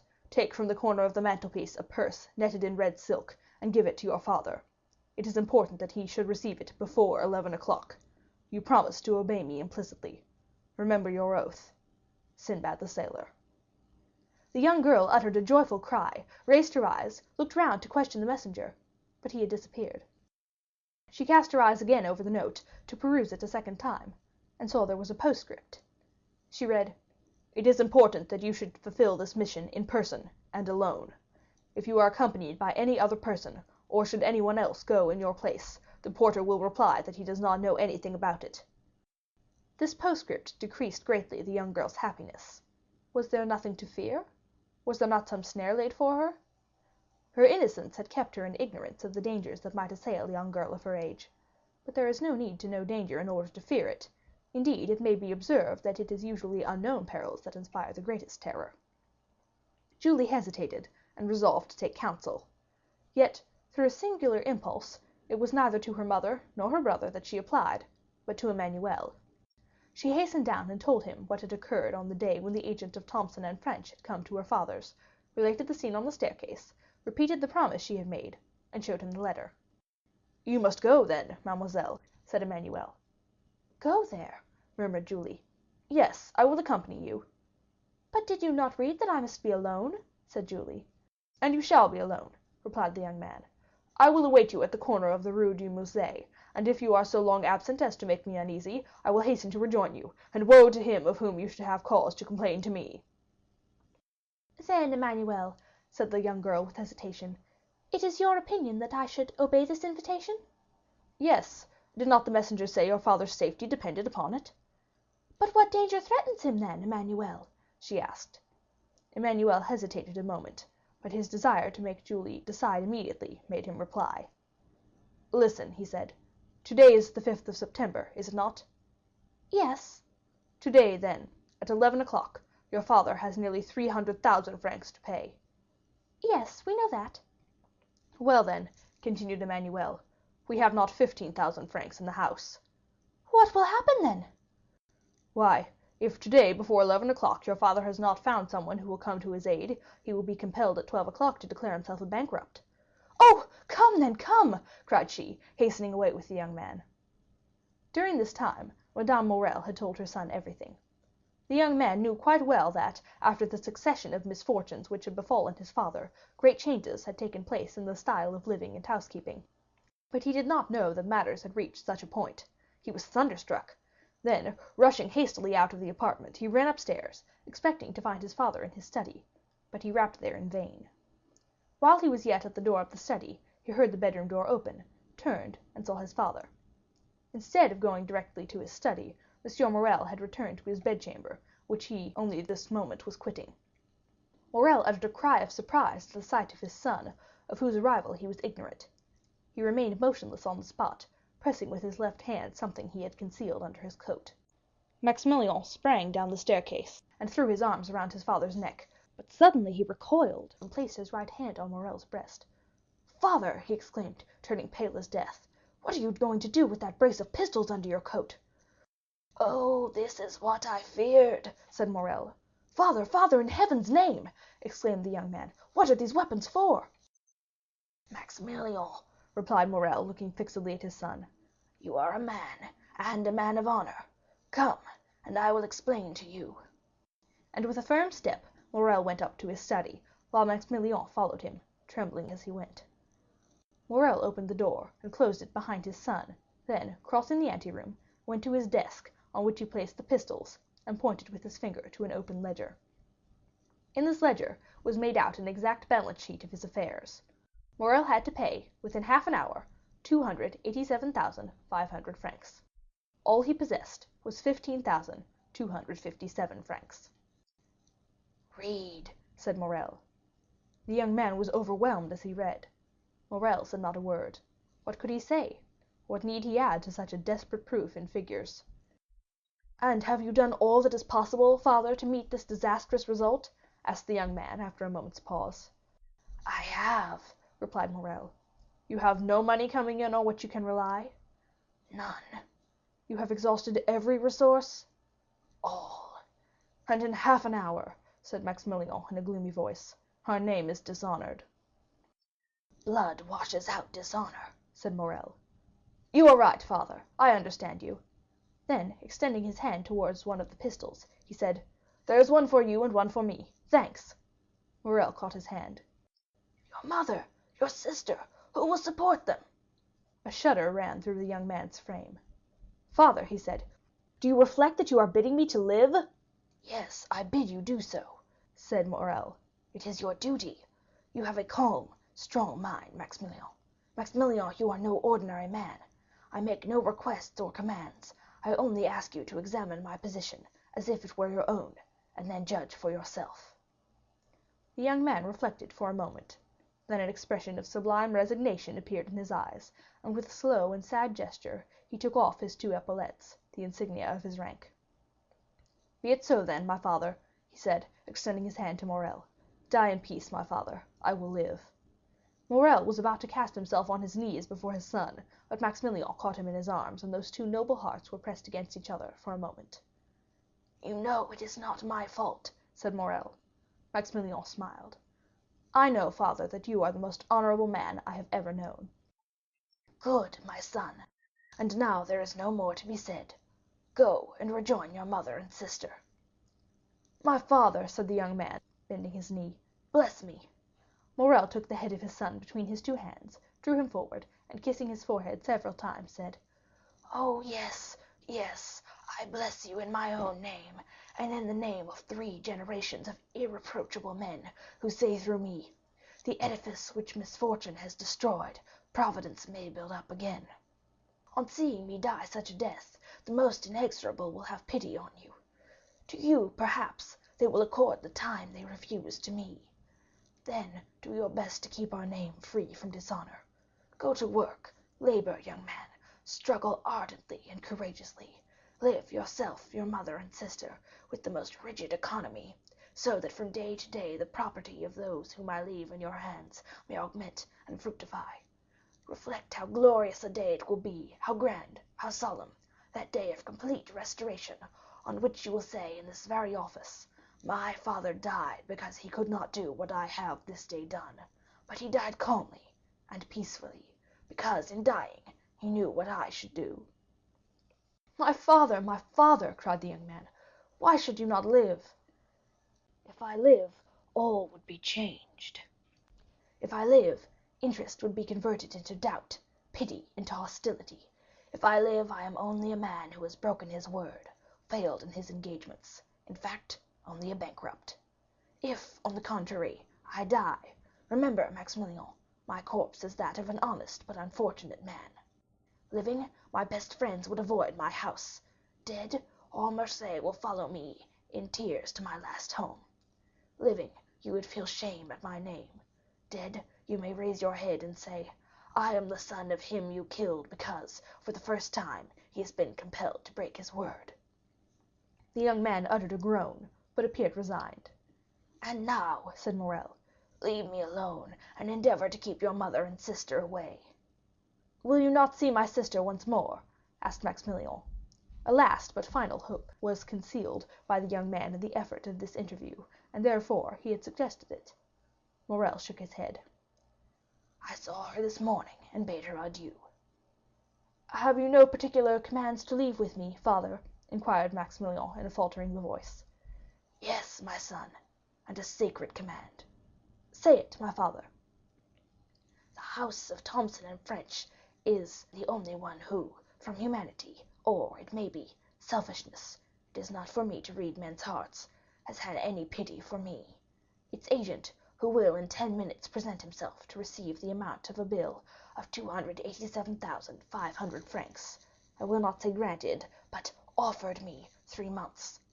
Let this house be the first repaid, my son, and respect this man. Father, I will, said Maximilian. And now, once more, adieu, said Morrel. Go, leave me. I would be alone. You will find my will in the secretary in my bedroom. The young man remained standing and motionless, having but the force of will and not the power of execution. Hear me, Maximilian, said his father. Suppose I was a soldier like you, and ordered to carry a certain redoubt, and you knew I must be killed in the assault. Would you say to me, as you have said now, Go, father, for you are dishonored by delay, and death is preferable to shame? Yes, yes, said the young man. Yes. And once again embracing his father with convulsive pressure, he said, Be it so, my father. And he rushed out of the study. When his son had left him, Morrel remained an instant standing with his eyes fixed on the door. Then, putting forth his arm, he pulled the bell. After a moment's interval, Cocles appeared. It was no longer the same man. The fearful revelations of the last 3 days had crushed him. This thought, the house of Morrel is about to stop payment, bent him to the earth more than 20 years could otherwise have done. My worthy Cocles, said Morrel in a tone impossible to describe, do you remain in the antechamber? When the gentleman who came 3 months ago, the agent of Thomson and French, arrives, announce his arrival to me. Cocles made no reply. He made a sign with his head, went into the anteroom, and seated himself. Morrel fell back in his chair, his eyes fixed on the clock. There were 7 minutes left. That was all. The hand moved on with incredible rapidity. He seemed to see its motion. What passed in the mind of this man at the supreme moment of his agony cannot be told in words. He was still comparatively young. He was surrounded by the loving care of a devoted family, but he had convinced himself, by a course of reasoning, illogical perhaps, yet certainly plausible, that he must separate himself from all he held dear in the world, even life itself. To form the slightest idea of his feelings, one must have seen his face with its expression of enforced resignation and its tear-moistened eyes raised to heaven. The minute hand moved on. The pistols were loaded. He stretched forth his hand, took one up, and murmured his daughter's name. Then he laid it down, seized his pen, and wrote a few words. It seemed to him as if he had not taken a sufficient farewell of his beloved daughter. Then he turned again to the clock, counting time now not by minutes, but by seconds. He took up the deadly weapon, his lips parted and his eyes fixed on the clock, and then shuddered at the click of the trigger as he cocked the pistol. At this moment of mortal anguish, the cold sweat came forth upon his brow, a pang stronger than death clutched at his heartstrings. He heard the door of the staircase creak on its hinges. The clock gave its warning to strike 11. The door of his study opened. Morrel did not turn round. He expected these words of Cocles. The agent of Thomson and French. He placed the muzzle of the pistol between his teeth. Suddenly he heard a cry. It was his daughter's voice. He turned and saw Julie. The pistol fell from his hands. "My father!" cried the young girl, out of breath and half dead with joy. "Saved! You are saved!" And she threw herself into his arms, holding in her extended hand a red netted silk purse. "Saved, my child!" said Morrel. "What do you mean?" "Yes, saved! Saved! See, see!" said the young girl. Morrel took the purse and started as he did so, for a vague remembrance reminded him that it had once belonged to himself. At one end was the receipted bill for the 287,000 francs, and at the other was a diamond as large as a hazelnut, with these words on a small slip of parchment: "Julie's dowry." Morrel passed his hand over his brow. It seemed to him a dream. At this moment the clock struck 11. He felt as if each stroke of the hammer fell upon his heart. "Explain, my child," he said, "explain. Where did you find this purse?" "In the house in the Allée des Melons, number 15, on the corner of a mantelpiece, in a small room on the 5th floor." "But," cried Morrel, "this purse is not yours." Julie handed her father the letter she had received that morning. "And did you go alone?" asked Morrel, after he had read it. "Emmanuel accompanied me, father. He was to have waited for me at the corner of the Rue des Musées, but, strange to say, he was not there when I returned." "Monsieur Morrel!" exclaimed a voice on the stairs. "Monsieur Morrel!" "It is his voice," said Julie. At this moment Emmanuel entered, his countenance full of animation and joy. "The Pharaon!" he cried, "the Pharaon!" "What, the Pharaon? Are you mad, Emmanuel? You know the vessel is lost." "The Pharaon, sir, they signal the Pharaon. The Pharaon is entering the harbor." Morrel fell back in his chair. His strength was failing him. His understanding, weakened by such events, refused to comprehend such incredible, unheard of, fabulous facts. But his son came in. "Father," cried Maximilian, "how could you say the Pharaon was lost? The lookout has signaled her, and they say she is now coming into port." "My dear friends," said Morrel, "if this be so, it must be a miracle of heaven. Impossible, impossible!" But what was real, and not less incredible, was the purse he held in his hand, the acceptance receipted, the splendid diamond. "Ah, sir," exclaimed Cocles, "what can it mean? The Pharaon!" "Come, dear ones," said Morrel, rising from his seat, "let us go and see, and heaven have pity upon us if it be false intelligence." They all went out, and on the stairs met Madame Morrel, who had been afraid to go up into the study. In a moment they were at the Canebière. There was a crowd on the pier. All the crowd gave way before Morrel. "The Pharaon! The Pharaon!" said every voice. And, wonderful to see, in front of the tower of Saint Jean was a ship bearing on her stern these words, printed in white letters: "The Pharaon, Morrel and Son, of Marseilles." She was the exact duplicate of the other Pharaon, and loaded, as that had been, with cochineal and indigo. She cast anchor, clewed up sail, and on the deck was Captain Gaumard giving orders, and good old Penelon making signals to Monsieur Morrel. To doubt any longer was impossible. There was the evidence of the senses, and 10,000 persons had come to corroborate the testimony. As Morrel and his son embraced on the pierhead, in the presence and amid the applause of the whole city witnessing this event, a man, with his face half covered by a black beard, and who, concealed behind the sentry box, watched the scene with delight, uttered these words in a low tone: "Be happy, noble heart. Be blessed for all the good thou hast done and wilt do hereafter, and let my gratitude remain in obscurity, like your good deeds." And with a smile expressive of supreme content, he left his hiding place, and without being observed, descended one of the flights of steps provided for debarkation, and hailing 3 times, shouted, "Jacopo, Jacopo, Jacopo." Then a launch came to shore, took him on board, and conveyed him to a yacht splendidly fitted up, on whose deck he sprung with the activity of a sailor. Thence he once looked again towards Morrel, who, weeping with joy, was shaking hands most cordially with all the crowd around him, and thanking with a look the unknown benefactor whom he seemed to be seeking in the skies. "And now," said the unknown, "farewell kindness, humanity, and gratitude. Farewell to all the feelings that expand the heart. I have been heaven's substitute to recompense the good. Now let the God of vengeance yield to me his power to punish the wicked." At these words he gave a signal, and, as if only awaiting this signal, the yacht instantly put out to sea. Chapter 30.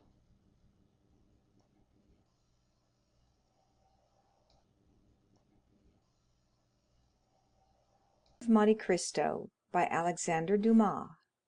Chapter 31. Italy. Sinbad the Sailor. Towards the beginning of the year 1838, two young men belonging to the first society of Paris, the Vicomte Albert de Morcerf and the Baron Franz d'Épinay, were at Florence. They had agreed to see the Carnival at Rome that year, and that Franz, who for the last 3 or 4 years had inhabited Italy, should act as cicerone to Albert. As it is no inconsiderable affair to spend the Carnival at Rome, especially when you have no great desire to sleep on the Piazza del Popolo or the Campo Vaccino, they wrote to Signor Pastrini, the proprietor of the Hôtel de Londres, Piazza di Spagna, to reserve comfortable apartments for them. Signor Pastrini replied that he had only 2 rooms and a parlour on the 3rd floor, which he offered at the low charge of a louis per diem. They accepted his offer, but wishing to make the best use of the time that was left, Albert started for Naples. As for Franz, he remained at Florence, and after having passed a few days in exploring the paradise of the Cascine, and spending 2 or 3 evenings at the houses of the Florentine nobility, he took a fancy into his head, having already visited Corsica, the cradle of Bonaparte, to visit Elba, the waiting place of Napoleon. One evening he cast off the painter of a sailboat from the iron ring that secured it to the dock at Leghorn, wrapped himself in his coat and lay down, and said to the crew, "To the island of Elba."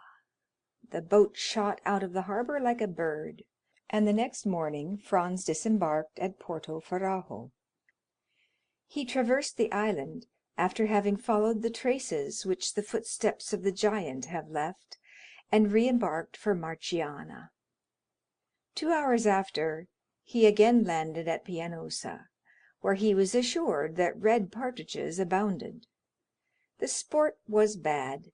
Franz only succeeded in killing a few partridges, and, like every unsuccessful sportsman, he returned to the boat very much out of temper. "Ah, if your excellency chose," said the captain, "you might have capital sport." "Where?" "Do you see that island?" continued the captain, pointing to a conical pile rising from the indigo sea. "Well, what is this island?" "The island of Monte Cristo." "But I have no permission to shoot over this island." "Your excellency does not require permit, for the island is uninhabited." "Ah, indeed," said the young man, "a desert island in the midst of the Mediterranean must be a curiosity." "It is very natural. This island is a mass of rocks, and does not contain an acre of land capable of cultivation." "To whom does this island belong?" "To Tuscany." "What game shall I find there?" "Thousands of wild goats." "Who live upon the stones, I suppose?" said Franz with an incredulous smile. "No, but by browsing the shrubs and trees that grow out of the crevices of the rocks." "Where can I sleep?" "On shore in the grottos, or on board in your cloak. Besides, if your excellency pleases, we can leave as soon as you like. We can sail as well by night as by day, and if the wind drops, we can use our oars." As Franz had sufficient time, and his apartments at Rome were not yet available, he accepted the proposition. Upon his answer in the affirmative, the sailors exchanged a few words together in a low tone. "Well," asked he, "what now? Is there any difficulty in the way?" "No," replied the captain, "but we must warn your excellency that the island is an infected port." "What do you mean?" "Monte Cristo, although uninhabited, yet serves occasionally as a refuge for the smugglers and pirates who come from Corsica, Sardinia, and Africa, and if it becomes known that we have been there, we shall have to perform quarantine for 6 days on our return to Leghorn." The deuce! That puts a different face on the matter. 6 days! Why, that's as long as the Almighty took to make the world. Too long a wait, too long. But who will say your Excellency has been to Monte Cristo?" "Oh, I shall not," cried Franz. "Nor I," chorused the sailors. "Then steer for Monte Cristo." The captain gave his orders, the helm was put up, and the boat was soon sailing in the direction of the island. Franz waited until all was in order, and when the sail was filled, and the 4 sailors had taken their places, 3 forward and 1 at the helm, he resumed the conversation. "Gaetano," said he to the captain, "you tell me Monte Cristo serves as a refuge for pirates, who are, it seems to me, a very different kind of game from the goats." "Yes, your Excellency, and it is true." "I knew there were smugglers, but I thought that since the capture of Algiers and the destruction of the Regency, pirates existed only in the romances of Cooper and Captain Marryat." "Your Excellency is mistaken.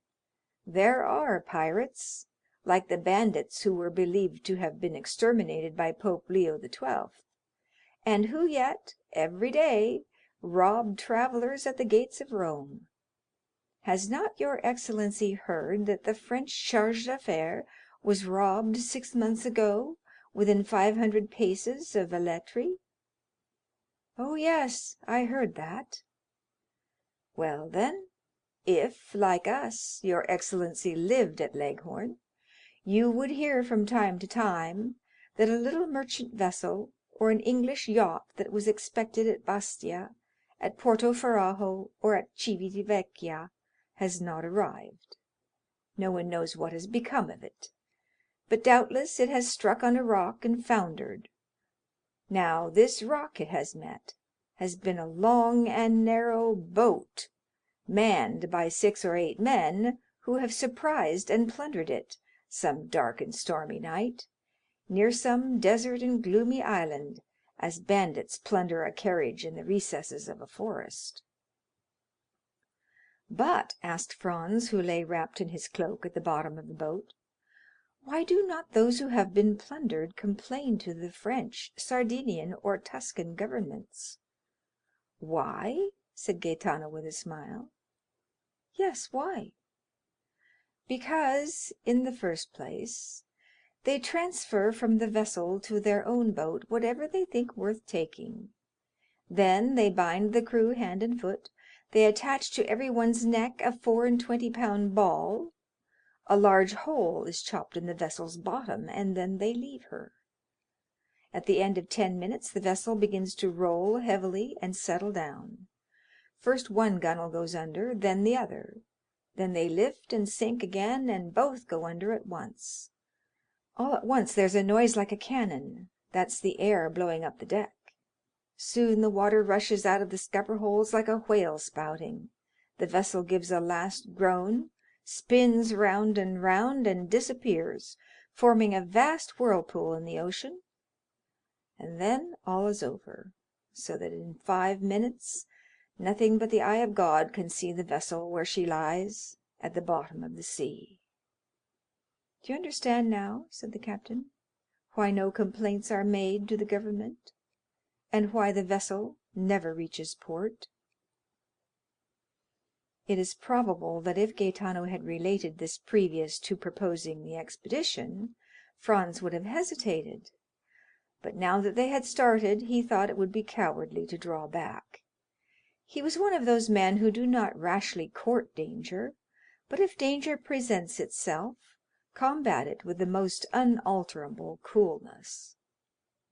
Calm and resolute, he treated any peril as he would an adversary in a duel, calculated its probable method of approach, retreated, if at all, as a point of strategy and not from cowardice, was quick to see an opening for attack, and won victory at a single thrust. "Bah!" said he, "I have travelled through Sicily and Calabria. I have sailed 2 months in the archipelago, and yet I never saw even the shadow of a bandit or a pirate." "I did not tell your excellency this to deter you from your project," replied Gaetano, "but you questioned me, and I have answered, that's all." "Yes, and your conversation is most interesting, and as I wish to enjoy it as long as possible, steer for Monte Cristo." The wind blew strongly, the boat made 6 or 7 knots an hour, and they were rapidly reaching the end of their voyage. As they drew near, the island seemed to lift from the sea, and the air was so clear that they could already distinguish the rocks heaped on one another like cannon balls in an arsenal, with green bushes and trees growing in the crevices. As for the sailors, although they appeared perfectly tranquil, yet it was evident that they were on the alert, and that they carefully watched the glassy surface over which they were sailing, and on which a few fishing boats, with their white sails, were alone visible. They were within 15 miles of Monte Cristo when the sun began to set behind Corsica, whose mountains appeared against the sky, showing their rugged peaks in bold relief. This mass of rock, like the giant Adamastor, rose dead ahead, a formidable barrier, and intercepting the light that gilded its massive peaks, so that the voyagers were in shadow. Little by little the shadow rose higher, and seemed to drive before it the last rays of the expiring day. At last the reflection rested on the summit of the mountain, where it paused an instant, like the fiery crest of a volcano. Then gloom gradually covered the summit, as it had covered the base, and the island now only appeared to be a gray mountain that grew continually darker. Half an hour after, the night was quite dark. Fortunately, the mariners were used to these latitudes, and knew every rock in the Tuscan archipelago, for in the midst of this obscurity Franz was not without uneasiness. Corsica had long since disappeared, and Monte Cristo itself was invisible, but the sailors seemed, like the lynx, to see in the dark, and the pilot who steered did not evince the slightest hesitation. An hour had passed since the sun had set, when Franz fancied he saw, at a quarter of a mile to the left, a dark mass, but he could not precisely make out what it was, and fearing to excite the mirth of the sailors by mistaking a floating cloud for land, he remained silent. Suddenly a great light appeared on the strand. Land might resemble a cloud, but the fire was not a meteor. "What is this light?" asked he. "Hush!" said the captain. "It is a fire." "But you told me the island was uninhabited." "I said there were no fixed habitations on it, but I said also that it served sometimes as a harbor for smugglers." "And for pirates?"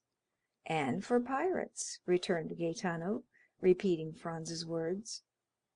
"It is for that reason I have given orders to pass the island, for, as you see, the fire is behind us." "But this fire," continued Franz, "it seems to me rather reassuring than otherwise. Men who did not wish to be seen would not light a fire." "Oh, that goes for nothing," said Gaetano. "If you can guess the position of the island in the darkness, you will see that the fire cannot be seen from the side or from Pianosa, but only from the sea. You think, then, this fire indicates the presence of unpleasant neighbors?" "That is what we must find out," returned Gaetano, fixing his eyes on this terrestrial star. "How can you find out?" "You shall see." Gaetano consulted with his companions, and after 5 minutes' discussion, a maneuver was executed which caused the vessel to tack about. They returned the way they had come, and in a few minutes the fire disappeared, hidden by an elevation of land. The pilot again changed the course of the boat, which rapidly approached the island, and was soon within 50 paces of it. Gaetano lowered the sail, and the boat came to rest. All this was done in silence, and from the moment that their course was changed, not a word was spoken. Gaetano, who had proposed the expedition, had taken all the responsibility on himself. The 4 sailors fixed their eyes on him while they got out their oars and held themselves in readiness to row away, which, thanks to the darkness, would not be difficult. As for Franz, he examined his arms with the utmost coolness. He had 2 double-barreled guns and a rifle. He loaded them, looked at the priming, and waited quietly. During this time the captain had thrown off his vest and shirt and secured his trousers round his waist. His feet were naked, so he had no shoes and stockings to take off. After these preparations he placed his finger on his lips, and lowering himself noiselessly into the sea, swam towards the shore with such precaution that it was impossible to hear the slightest sound. He could only be traced by the phosphorescent line in his wake. This track soon disappeared. It was evident that he had touched the shore. Everyone on board remained motionless for half an hour, when the same luminous track was again observed, and the swimmer was soon on board. "Well?" exclaimed Franz and the sailors in unison. "They are Spanish smugglers," said he. "They have with them 2 Corsican bandits." "And what are these Corsican bandits doing here with Spanish smugglers?" "Alas," returned the captain with an accent of the most profound pity, "we ought always to help one another. Very often the bandits are hard pressed by gendarmes or carbineers. Well, they see a vessel and good fellows like us on board, they come and demand hospitality of us. You can't refuse help to a poor hunted devil. We receive them, and for greater security we stand out to sea. This costs us nothing, and saves the life, or at least the liberty, of a fellow creature, who on the first occasion returns the service by pointing out some safe spot where we can land our goods without interruption." "Ah," said Franz, "then you are a smuggler occasionally, Gaetano?" "Your excellency, we must live somehow," returned the other, smiling impenetrably. "Then you know the men who are now on Monte Cristo?" "Oh, yes; we sailors are like Freemasons, and recognize each other by signs." "And do you think we have nothing to fear if we land?" "Nothing at all. Smugglers are not thieves." "But these 2 Corsican bandits," said Franz, calculating the chances of peril. "It is not their fault that they are bandits, but that of the authorities." "How so?" "Because they are pursued for having made a stiff, as if it was not in a Corsican's nature to revenge himself." "What do you mean by having made a stiff? Having assassinated a man?" said Franz, continuing his investigation. "I mean that they have killed an enemy, which is a very different thing," returned the captain. "Well," said the young man, "let us demand hospitality of these smugglers and bandits. Do you think they will grant it?" "Without doubt." "How many are they?" "4, and the 2 bandits make 6." "Just our number, so that if they prove troublesome we shall be able to hold them in check. So, for the last time, steer to Monte Cristo." "Yes, but your excellency will permit us to take all due precautions." "By all means, be as wise as Nestor and as prudent as Ulysses." "I do more than permit, I exhort you." "Silence, then," said Gaetano. Everyone obeyed. For a man who, like Franz, viewed his position in its true light, it was a grave one. He was alone in the darkness with sailors whom he did not know, and who had no reason to be devoted to him, who knew that he had several thousand francs in his belt, and who had often examined his weapons, which were very beautiful, if not with envy, at least with curiosity. On the other hand, he was about to land, without any other escort than these men, on an island which had indeed a very religious name, but which did not seem to Franz likely to afford him much hospitality, thanks to the smugglers and bandits. The history of the scuttled vessels, which had appeared improbable during the day, seemed very probable at night, placed as he was between two possible sources of danger. He kept his eye on the crew and his gun in his hand. The sailors had again hoisted sail, and the vessel was once more cleaving the waves. Through the darkness, Franz, whose eyes were now more accustomed to it, could see the looming shore along which the boat was sailing, and then, as they rounded a rocky point, he saw the fire more brilliant than ever, and about it 5 or 6 persons seated. The blaze illumined the sea for 100 paces around. Gaetano skirted the light, carefully keeping the boat in the shadow. Then, when they were opposite the fire, he steered to the center of the circle, singing a fishing song, of which his companions sung the chorus. At the first words of the song, the men seated round the fire arose and approached the landing place, their eyes fixed on the boat, evidently seeking to know who the newcomers were, and what were their intentions. They soon appeared satisfied, and returned, with the exception of one who remained at the shore, to their fire, at which the carcass of a goat was roasting. When the boat was within 20 paces of shore, the man on the beach, who carried a carbine, presented arms after the manner of a sentinel, and cried, "Who comes there?" in Sardinian. Franz coolly cocked both barrels. Gaetano then exchanged a few words with this man which the traveller did not understand, but which evidently concerned him. "Will your excellency give your name, or remain incognito?" asked the captain. "My name must rest unknown. Merely say I am a Frenchman travelling for pleasure." As soon as Gaetano had transmitted this answer, the sentinel gave an order to one of the men seated round the fire, who rose and disappeared among the rocks. Not a word was spoken, everyone seemed occupied, Franz with his disembarkment, the sailors with their sails, the smugglers with their goat. But in the midst of all this carelessness, it was evident that they mutually observed each other. The man who had disappeared returned suddenly on the opposite side to that by which he had left. He made a sign with his head to the sentinel, who, turning to the boat, said, "S'accommodi."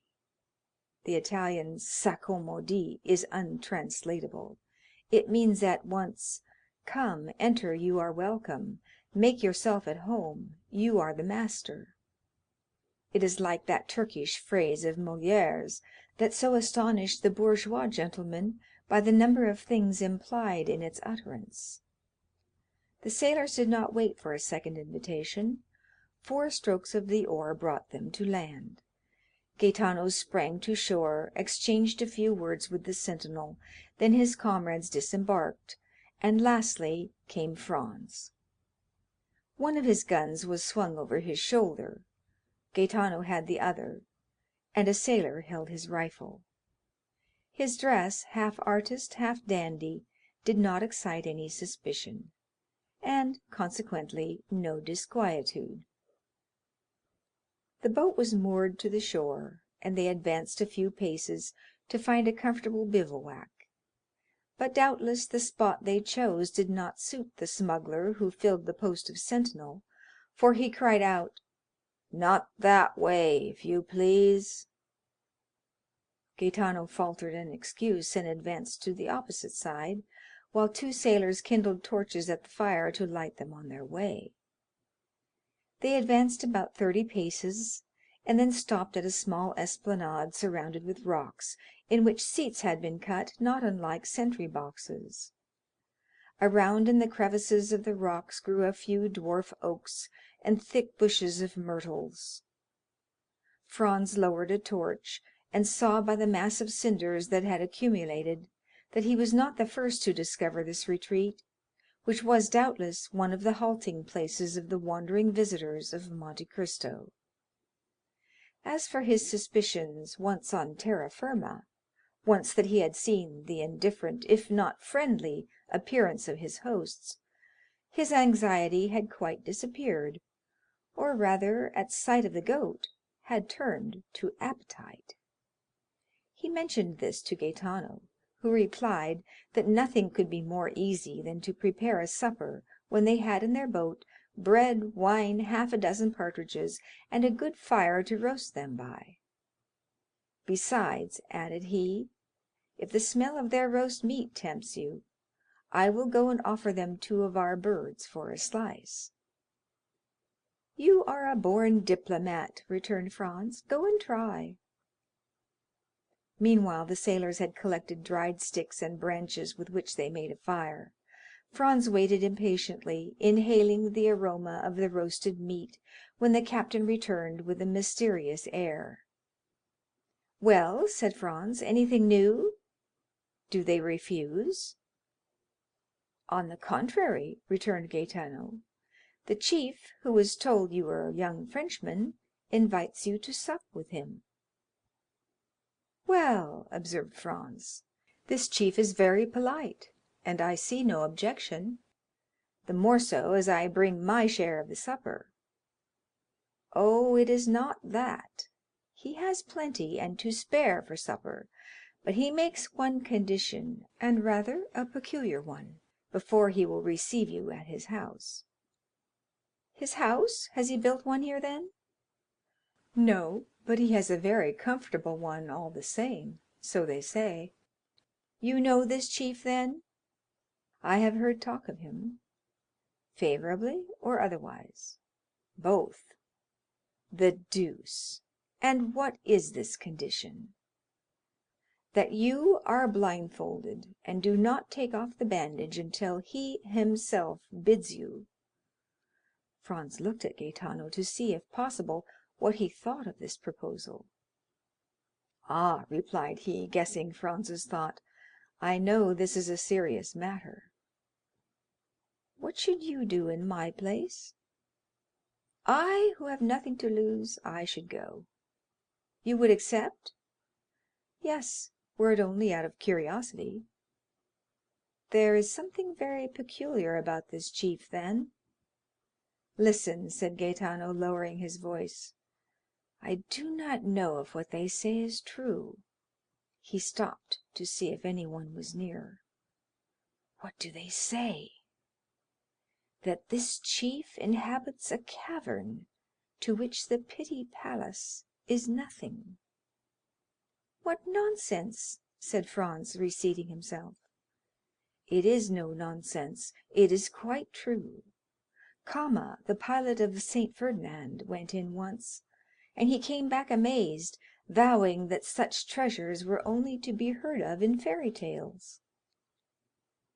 "Do you know," observed Franz, "that with such stories you make me think of Ali Baba's enchanted cavern.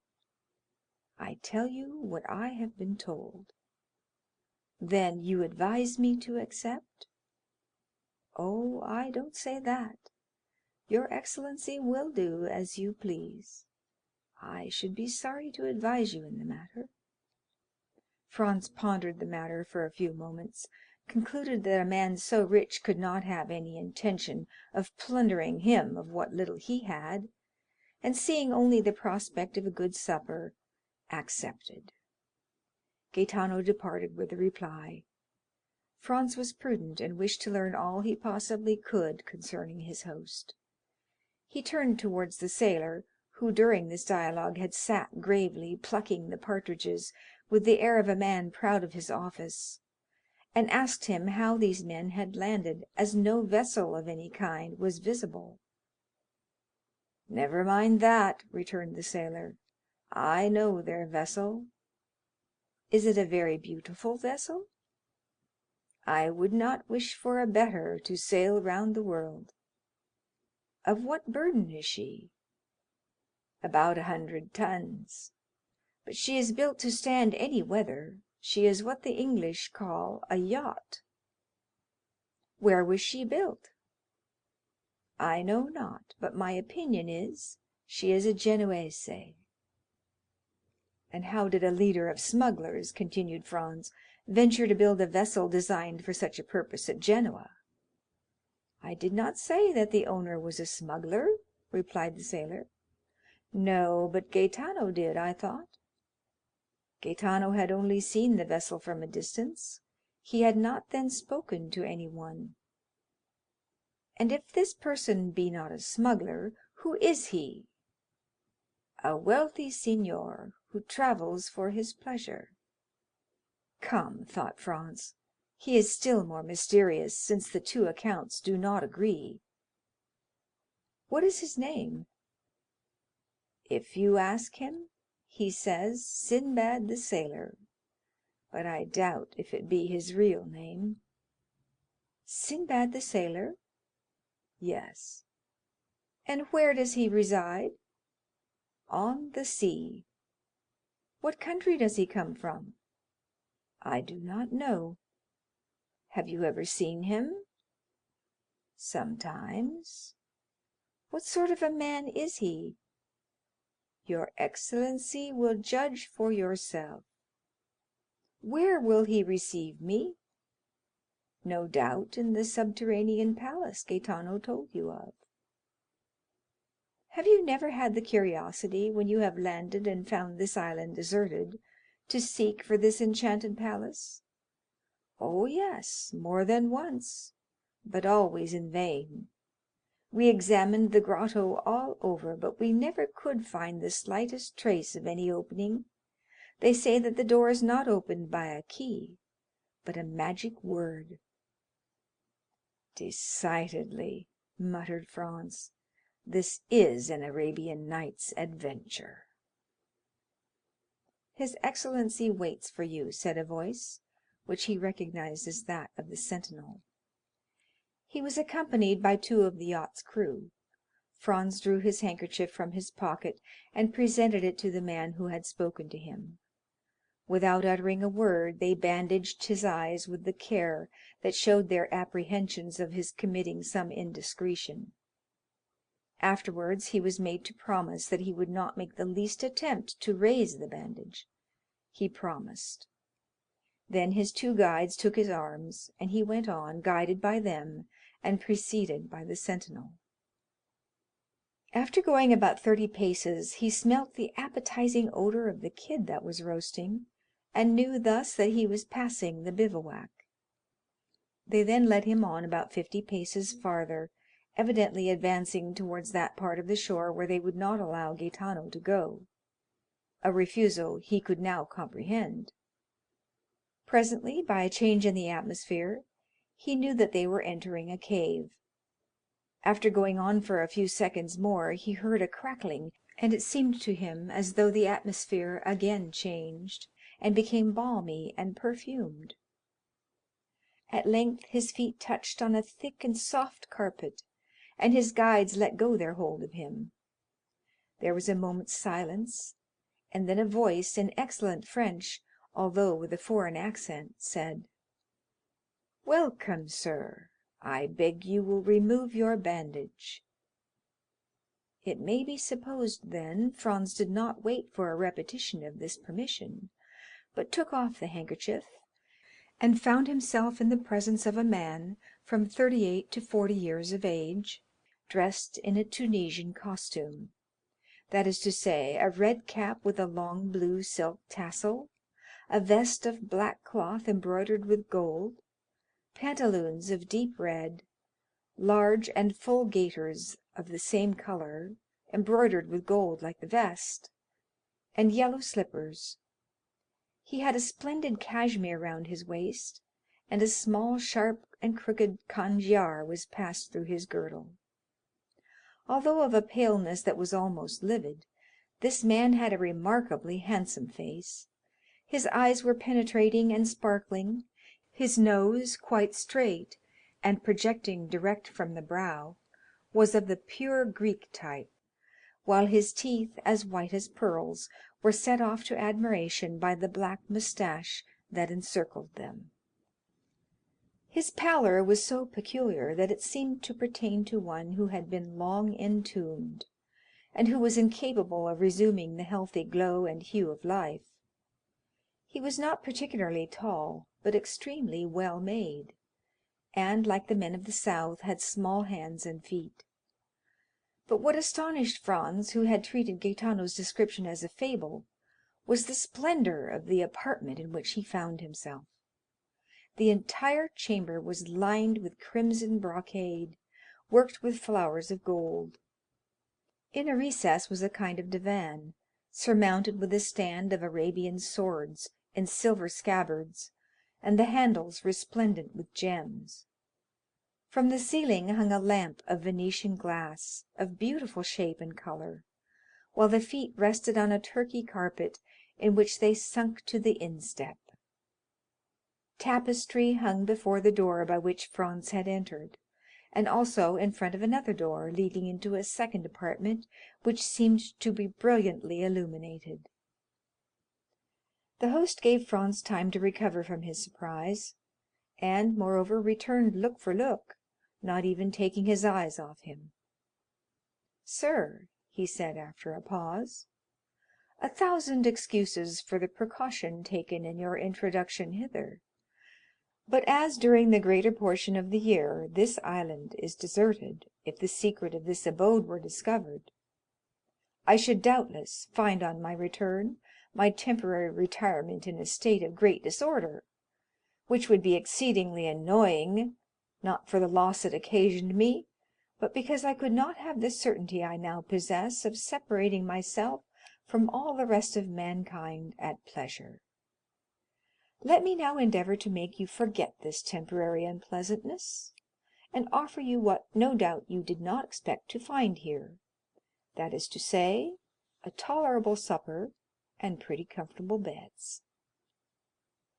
"Ma foi, my dear sir," replied Franz, "make no apologies.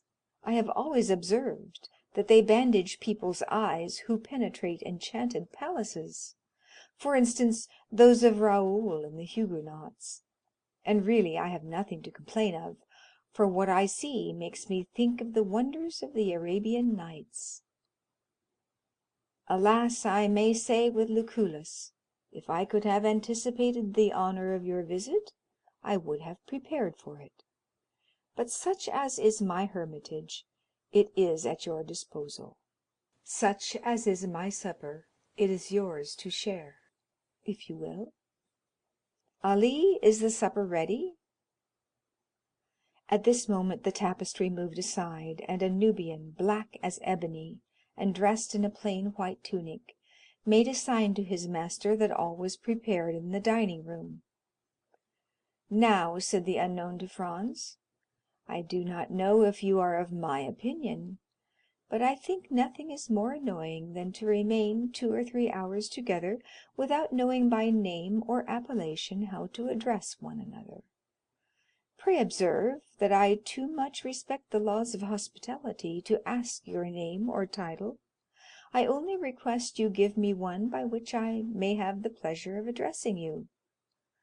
As for myself, that I may put you at your ease, I tell you that I am generally called Sinbad the Sailor."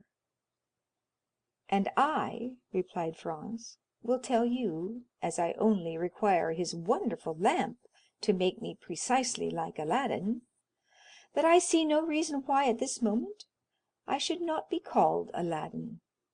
That will keep us from going away from the East, whither I am tempted to think I have been conveyed by some good genius." "Well, then, Signor Aladdin," replied the singular Amphitryon, "you heard our repast announced. Will you now take the trouble to enter the dining room, your humble servant going first to show the way?" At these words, moving aside the tapestry, Sinbad preceded his guest. Franz now looked upon another scene of enchantment. The table was splendidly covered, and once convinced of this important point, he cast his eyes around him. The dining room was scarcely less striking than the room he had just left. It was entirely of marble, with antique bas reliefs of priceless value, and at the four corners of this apartment, which was oblong, were four magnificent statues having baskets in their hands. These baskets contained four pyramids of most splendid fruit. There were Sicily pineapples, pomegranates from Malaga, oranges from the Balearic Isles, peaches from France, and dates from Tunis. The supper consisted of a roast pheasant garnished with Corsican blackbirds, a boar's ham with jelly, a quarter of a kid with tartar sauce, a glorious turbot, and a gigantic lobster. Between these large dishes were smaller ones containing various dainties. The dishes were of silver, and the plates of Japanese china. Franz rubbed his eyes in order to assure himself that this was not a dream. Ali alone was present to wait at table, and acquitted himself so admirably that the guest complimented his host thereupon. "Yes," replied he, while he did the honors of the supper with much ease and grace. "Yes, he is a poor devil who is much devoted to me, and does all he can to prove it.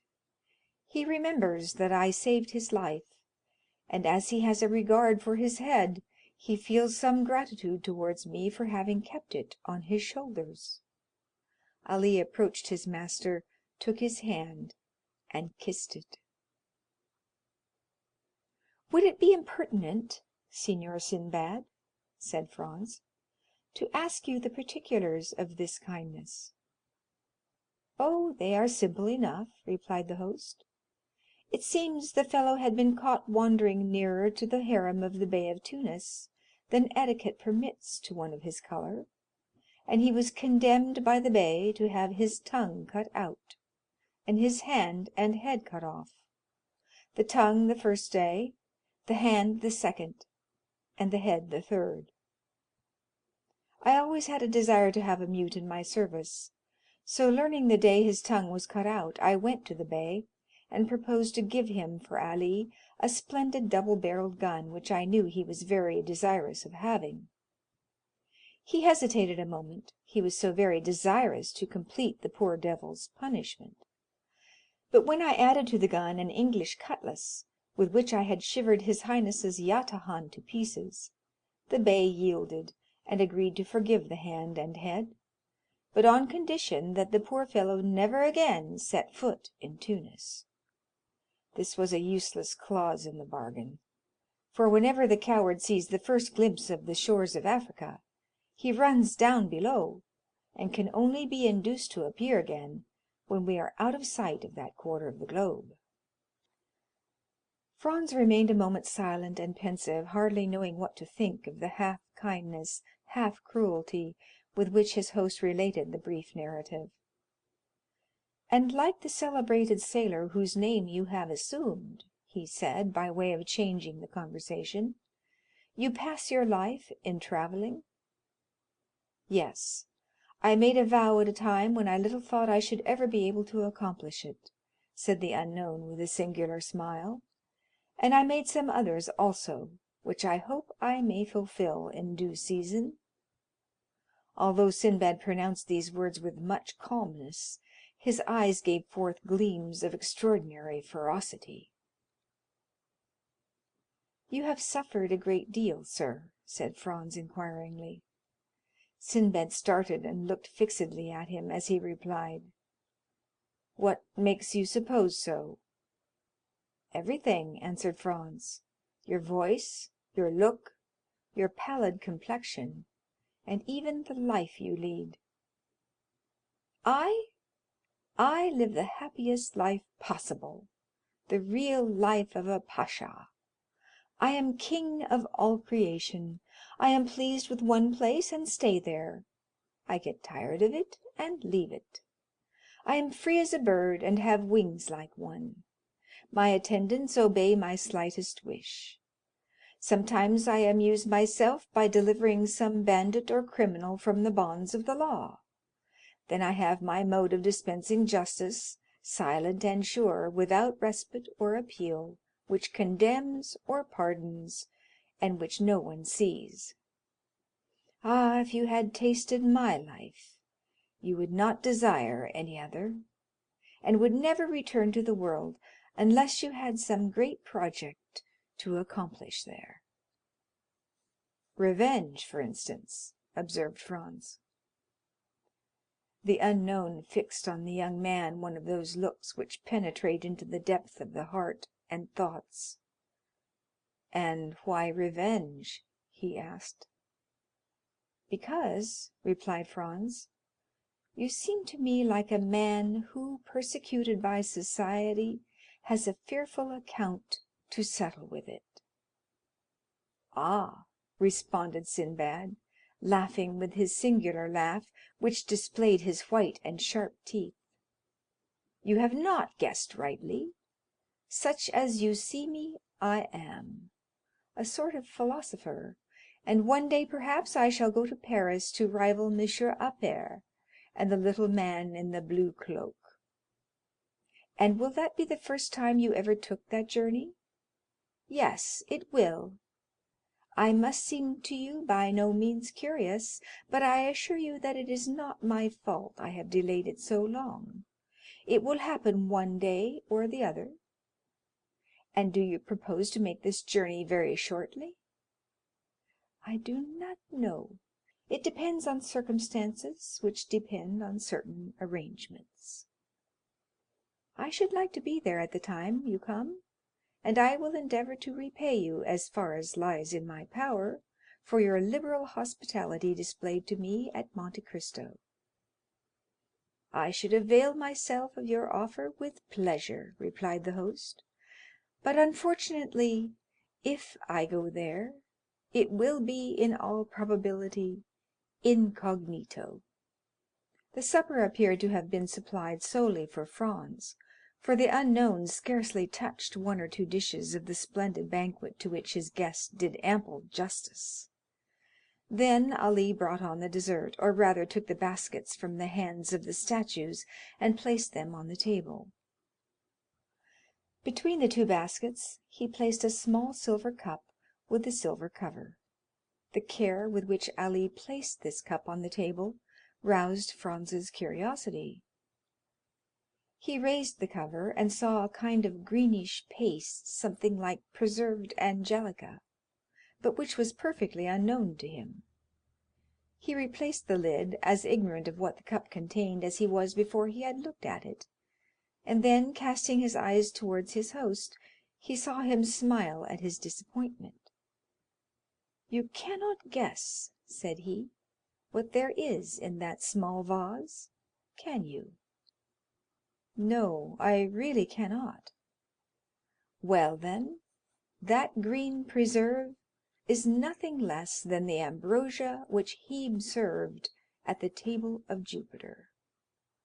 "But," replied Franz, "this ambrosia, no doubt, in passing through mortal hands, has lost its heavenly appellation and assumed a human name.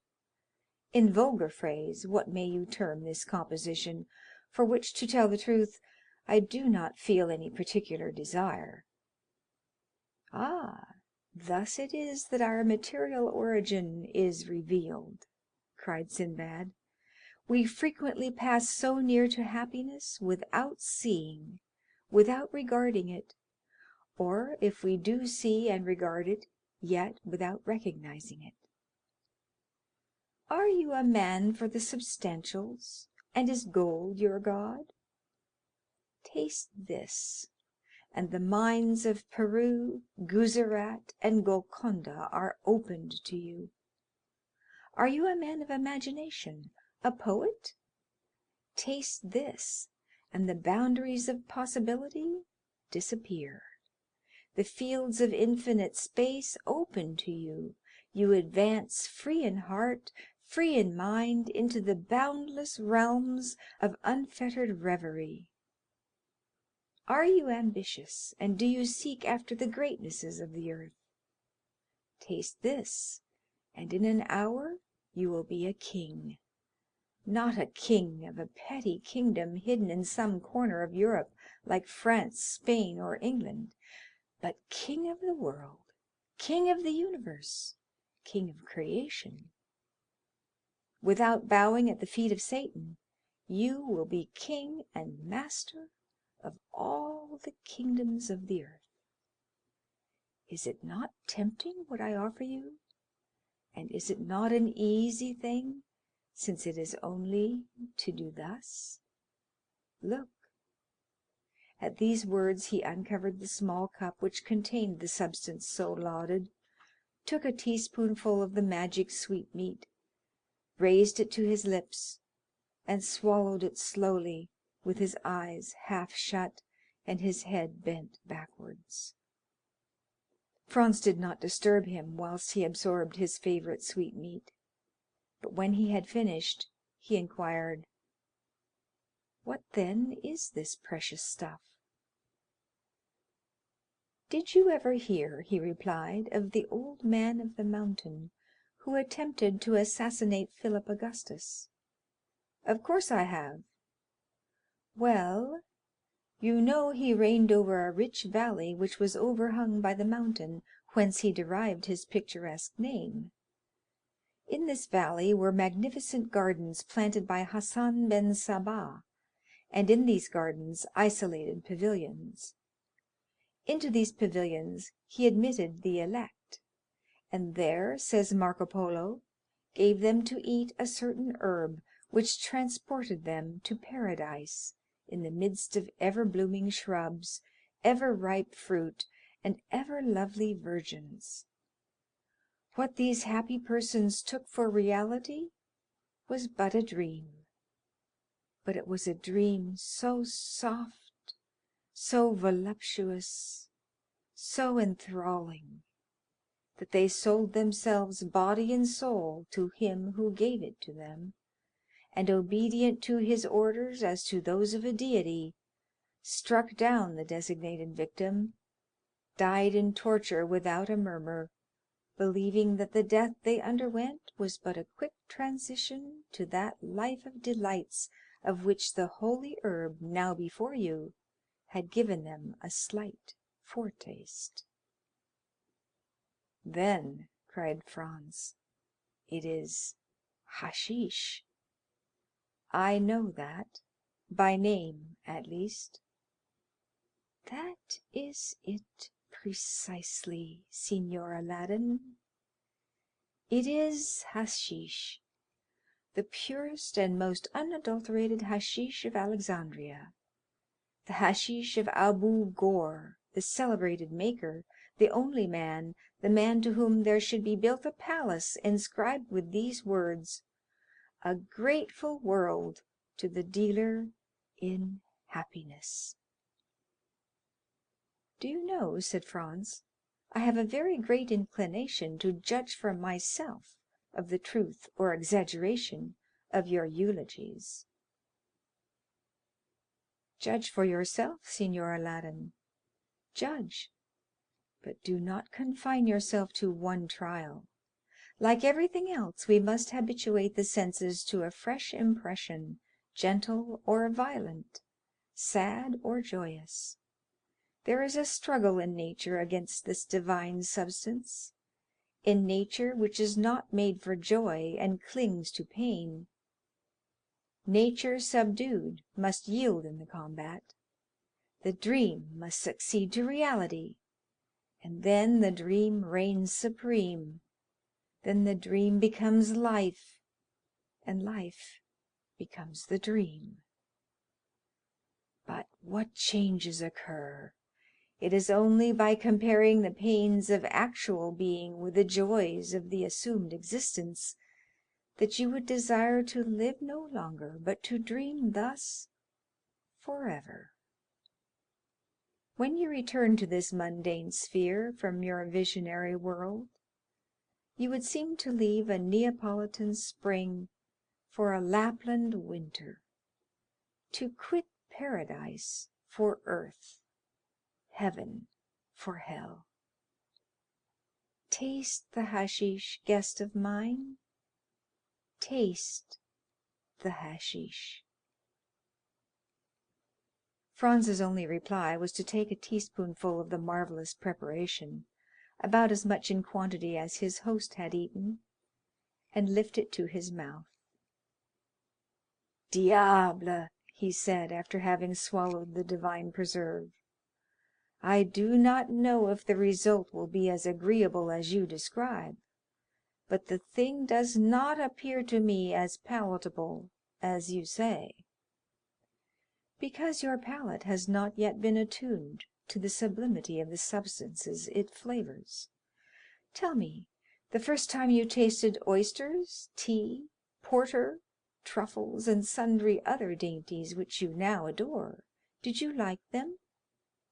Could you comprehend how the Romans stuffed their pheasants with asafoetida, and the Chinese eat swallows' nests? No? Well, it is the same with hashish.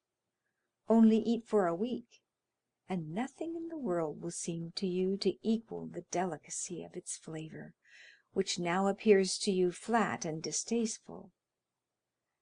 Let us now go into the adjoining chamber, which is your apartment, and Ali will bring us coffee and pipes. They both arose, and while he who called himself Sinbad, and whom we have occasionally named so, that we might, like his guest, have some title by which to distinguish him, gave some orders to the servant, Franz entered still another apartment. It was simply yet richly furnished. It was round, and a large divan completely encircled it. Divan, walls, ceiling, floor, were all covered with magnificent skins as soft and downy as the richest carpets. There were heavy-maned lion skins from Atlas, striped tiger skins from Bengal, panther skins from the Cape, spotted beautifully like those that appeared to Dante, bear skins from Siberia, fox skins from Norway, and so on. And all these skins were strewn in profusion one on the other, so that it seemed like walking over the most mossy turf or reclining on the most luxurious bed. Both laid themselves down on the divan. Chibouks with jasmine tubes and amber mouthpieces were within reach, and all prepared so that there was no need to smoke the same pipe twice. Each of them took one, which Ali lighted, and then retired to prepare the coffee. There was a moment's silence, during which Sinbad gave himself up to thoughts that seemed to occupy him incessantly, even in the midst of his conversation, and Franz abandoned himself to that mute reverie into which we always sink when smoking excellent tobacco, which seems to remove with its fume all the troubles of the mind, and to give the smoker in exchange all the visions of the soul. Ali brought in the coffee. "How do you take it?" inquired the unknown. "In the French or Turkish style? Strong or weak? Sugar or none? Cool or boiling? As you please. It is ready in all ways." "I will take it in the Turkish style," replied Franz. "And you are right," said his host. "It shows you have a tendency for an Oriental life. Ah, those Orientals! They are the only men who know how to live. As for me," he added, with one of those singular smiles which did not escape the young man, "when I have completed my affairs in Paris, I shall go and die in the East, and should you wish to see me again, you must seek me at Cairo, Bagdad, or Ispahan." "Ma foi," said Franz, "it would be the easiest thing in the world, for I feel eagle's wings springing out at my shoulders, and with those wings I could make a tour of the world in 24 hours." Ah, yes, the hashish is beginning its work. Well, unfurl your wings and fly into superhuman regions. Fear nothing, there is a watch over you, and if your wings, like those of Icarus, melt before the sun, we are here to ease your fall." He then said something in Arabic to Ali, who made a sign of obedience and withdrew, but not to any distance. As to Franz, a strange transformation had taken place in him. All the bodily fatigue of the day, all the preoccupation of mind which the events of the evening had brought on, disappeared as they do at the first approach of sleep, when we are still sufficiently conscious to be aware of the coming of slumber. His body seemed to acquire an airy lightness, his perception brightened in a remarkable manner, his senses seemed to redouble their power, the horizon continued to expand. But it was not the gloomy horizon of vague alarms, and which he had seen before he slept, but a blue, transparent, unbounded horizon, with all the blue of the ocean, all the spangles of the sun, all the perfumes of the summer breeze. Then, in the midst of the songs of his sailors, songs so clear and sonorous that they would have made a divine harmony had their notes been taken down, he saw the island of Monte Cristo, no longer as a threatening rock in the midst of the waves, but as an oasis in the desert.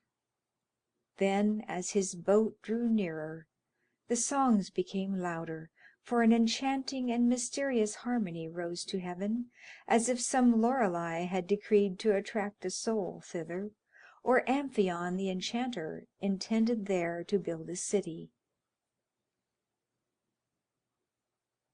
At length the boat touched the shore, but without effort, without shock, as lips touch lips, and he entered the grotto amidst continued strains of most delicious melody.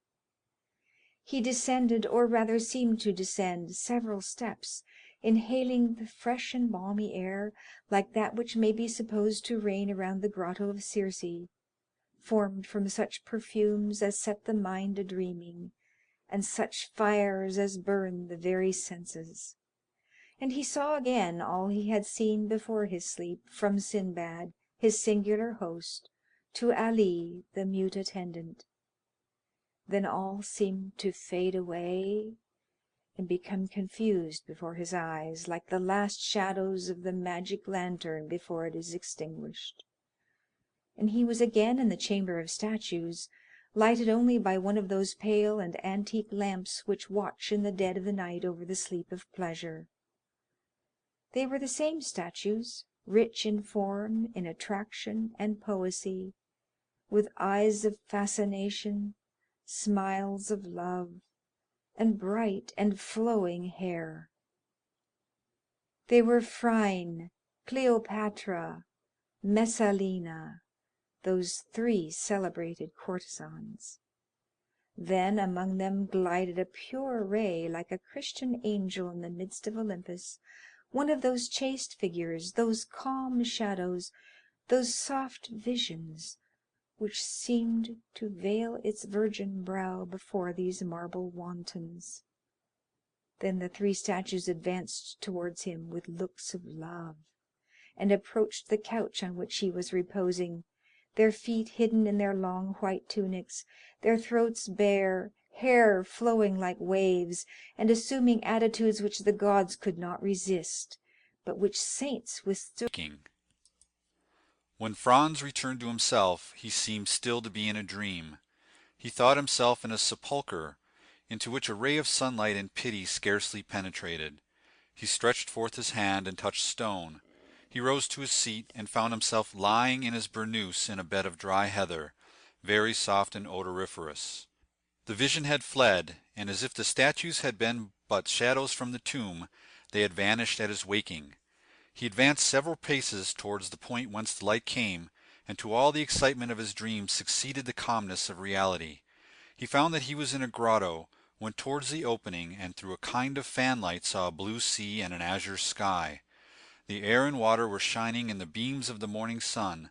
On the shore the sailors were sitting, chatting and laughing, and at 10 yards from them the boat was at anchor, undulating gracefully on the water. There for some time he enjoyed the fresh breeze which played on his brow, and listened to the dash of the waves on the beach, that left against the rocks a lace of foam as white as silver. He was for some time without reflection or thought for the divine charm which is in the things of nature, especially after a fantastic dream. Then gradually his view of the outer world, so calm, so pure, so grand, reminded him of the elusiveness of his vision, and once more awakened memory.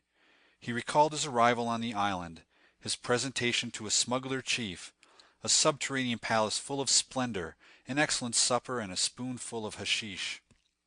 It seemed, however, even in the very face of open day, that at least a year had elapsed since all these things had passed, so deep was the impression made in the mind by the dream, and so strong a hold it had taken on his imagination. Thus every now and then he saw in fancy amid the sailors, seated on a rock or undulating in the vessel, one of the shadows which had shared his dream with looks and kisses. Otherwise his head was perfectly clear, and his body refreshed. He was free from the slightest headache. On the contrary, he felt a certain degree of lightness, a faculty for absorbing the pure air, and enjoying the bright sunshine more vividly than ever. He went gaily up to the sailors, who rose as soon as they perceived him, and the patron, accosting him, said, "The Signor Sinbad has left his compliments for your Excellency, and desires us to express the regret he feels at not being able to make his leave in person, but he trusts you will excuse him, as very important business calls him to Malaga." "So, then, Gaetano," said Franz, "this is then all reality. There exists a man who has received me in this island, entertained me right royally, and has departed while I was asleep. He exists as certainly as you may see his small yacht with all her sails spread, and if you will use your glass, you will, in all probability, recognize your host in the midst of his crew." So saying, Gaetano pointed in a direction in which a small vessel was making sail towards the southern point of Corsica. Franz adjusted his telescope and directed it towards the yacht. Gaetano was not mistaken. At the stern the mysterious stranger was standing up looking towards the shore, and holding a spyglass in his hand. He was attired as he had been on the previous evening, and waved his pocket handkerchief to his guest in token of adieu. Franz returned the salute by shaking his handkerchief as an exchange of signals.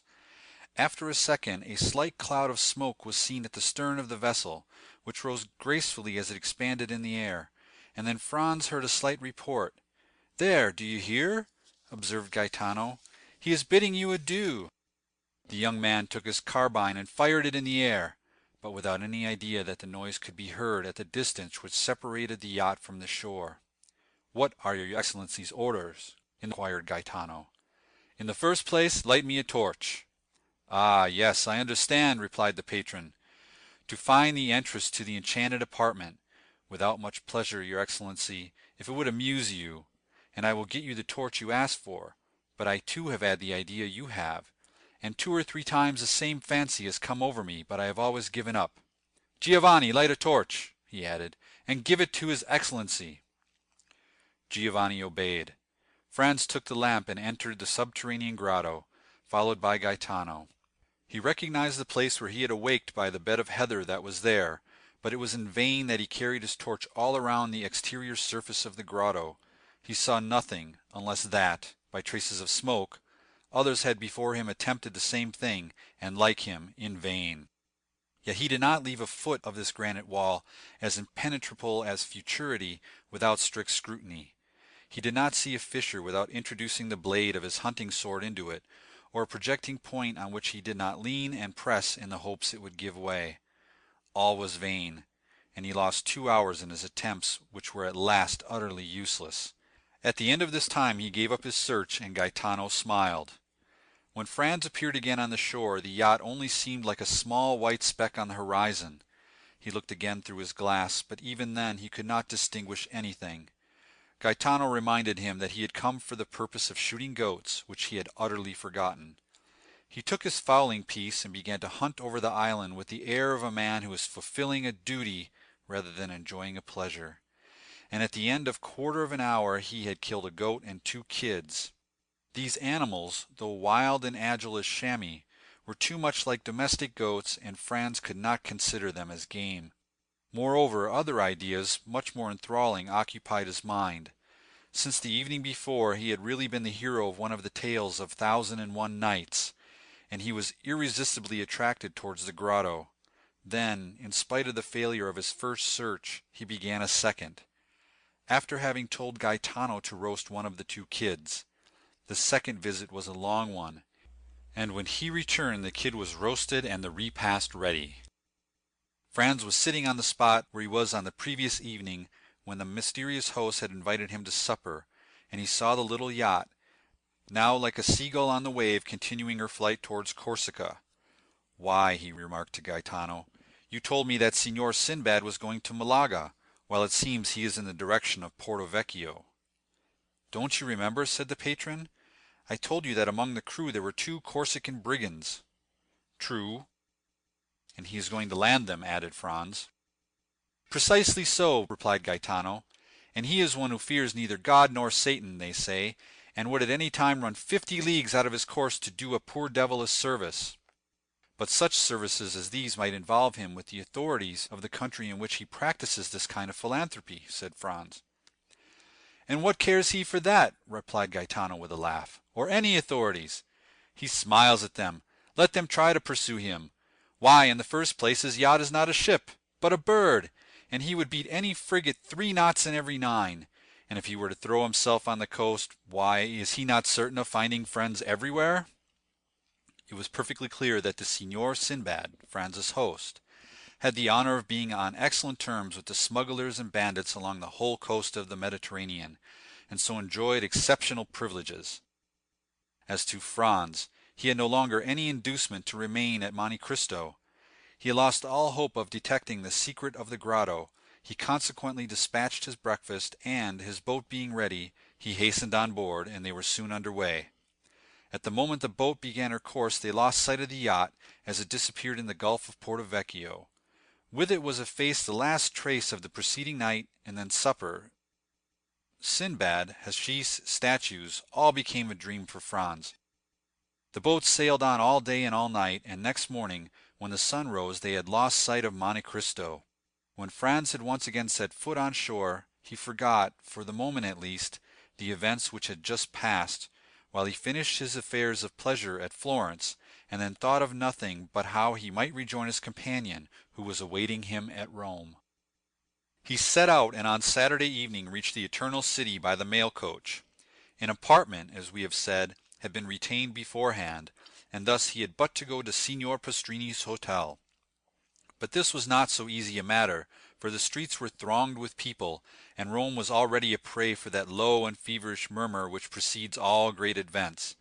And at Rome there are 4 great events in every year: the Carnival, Holy Week, Corpus Christi, and the Feast of St. Peter. All the rest of the year the city is in that state of dull apathy, between life and death, which renders it similar to a kind of station between this world and the next, a sublime spot, a resting place full of poetry and character, and at which Franz had already halted 5 or 6 times, and at each time found it more marvelous and striking. At last he made his way through the mob, which was continually increasing and getting more and more turbulent, and reached the hotel. On his first inquiry he was told, with the impertinence peculiar to hired hackney coachmen and innkeepers with their houses full, that there was no room for him at the Hotel de Londres. Then he sent his card to Signor Pastrini, and asked for Albert de Morcerf.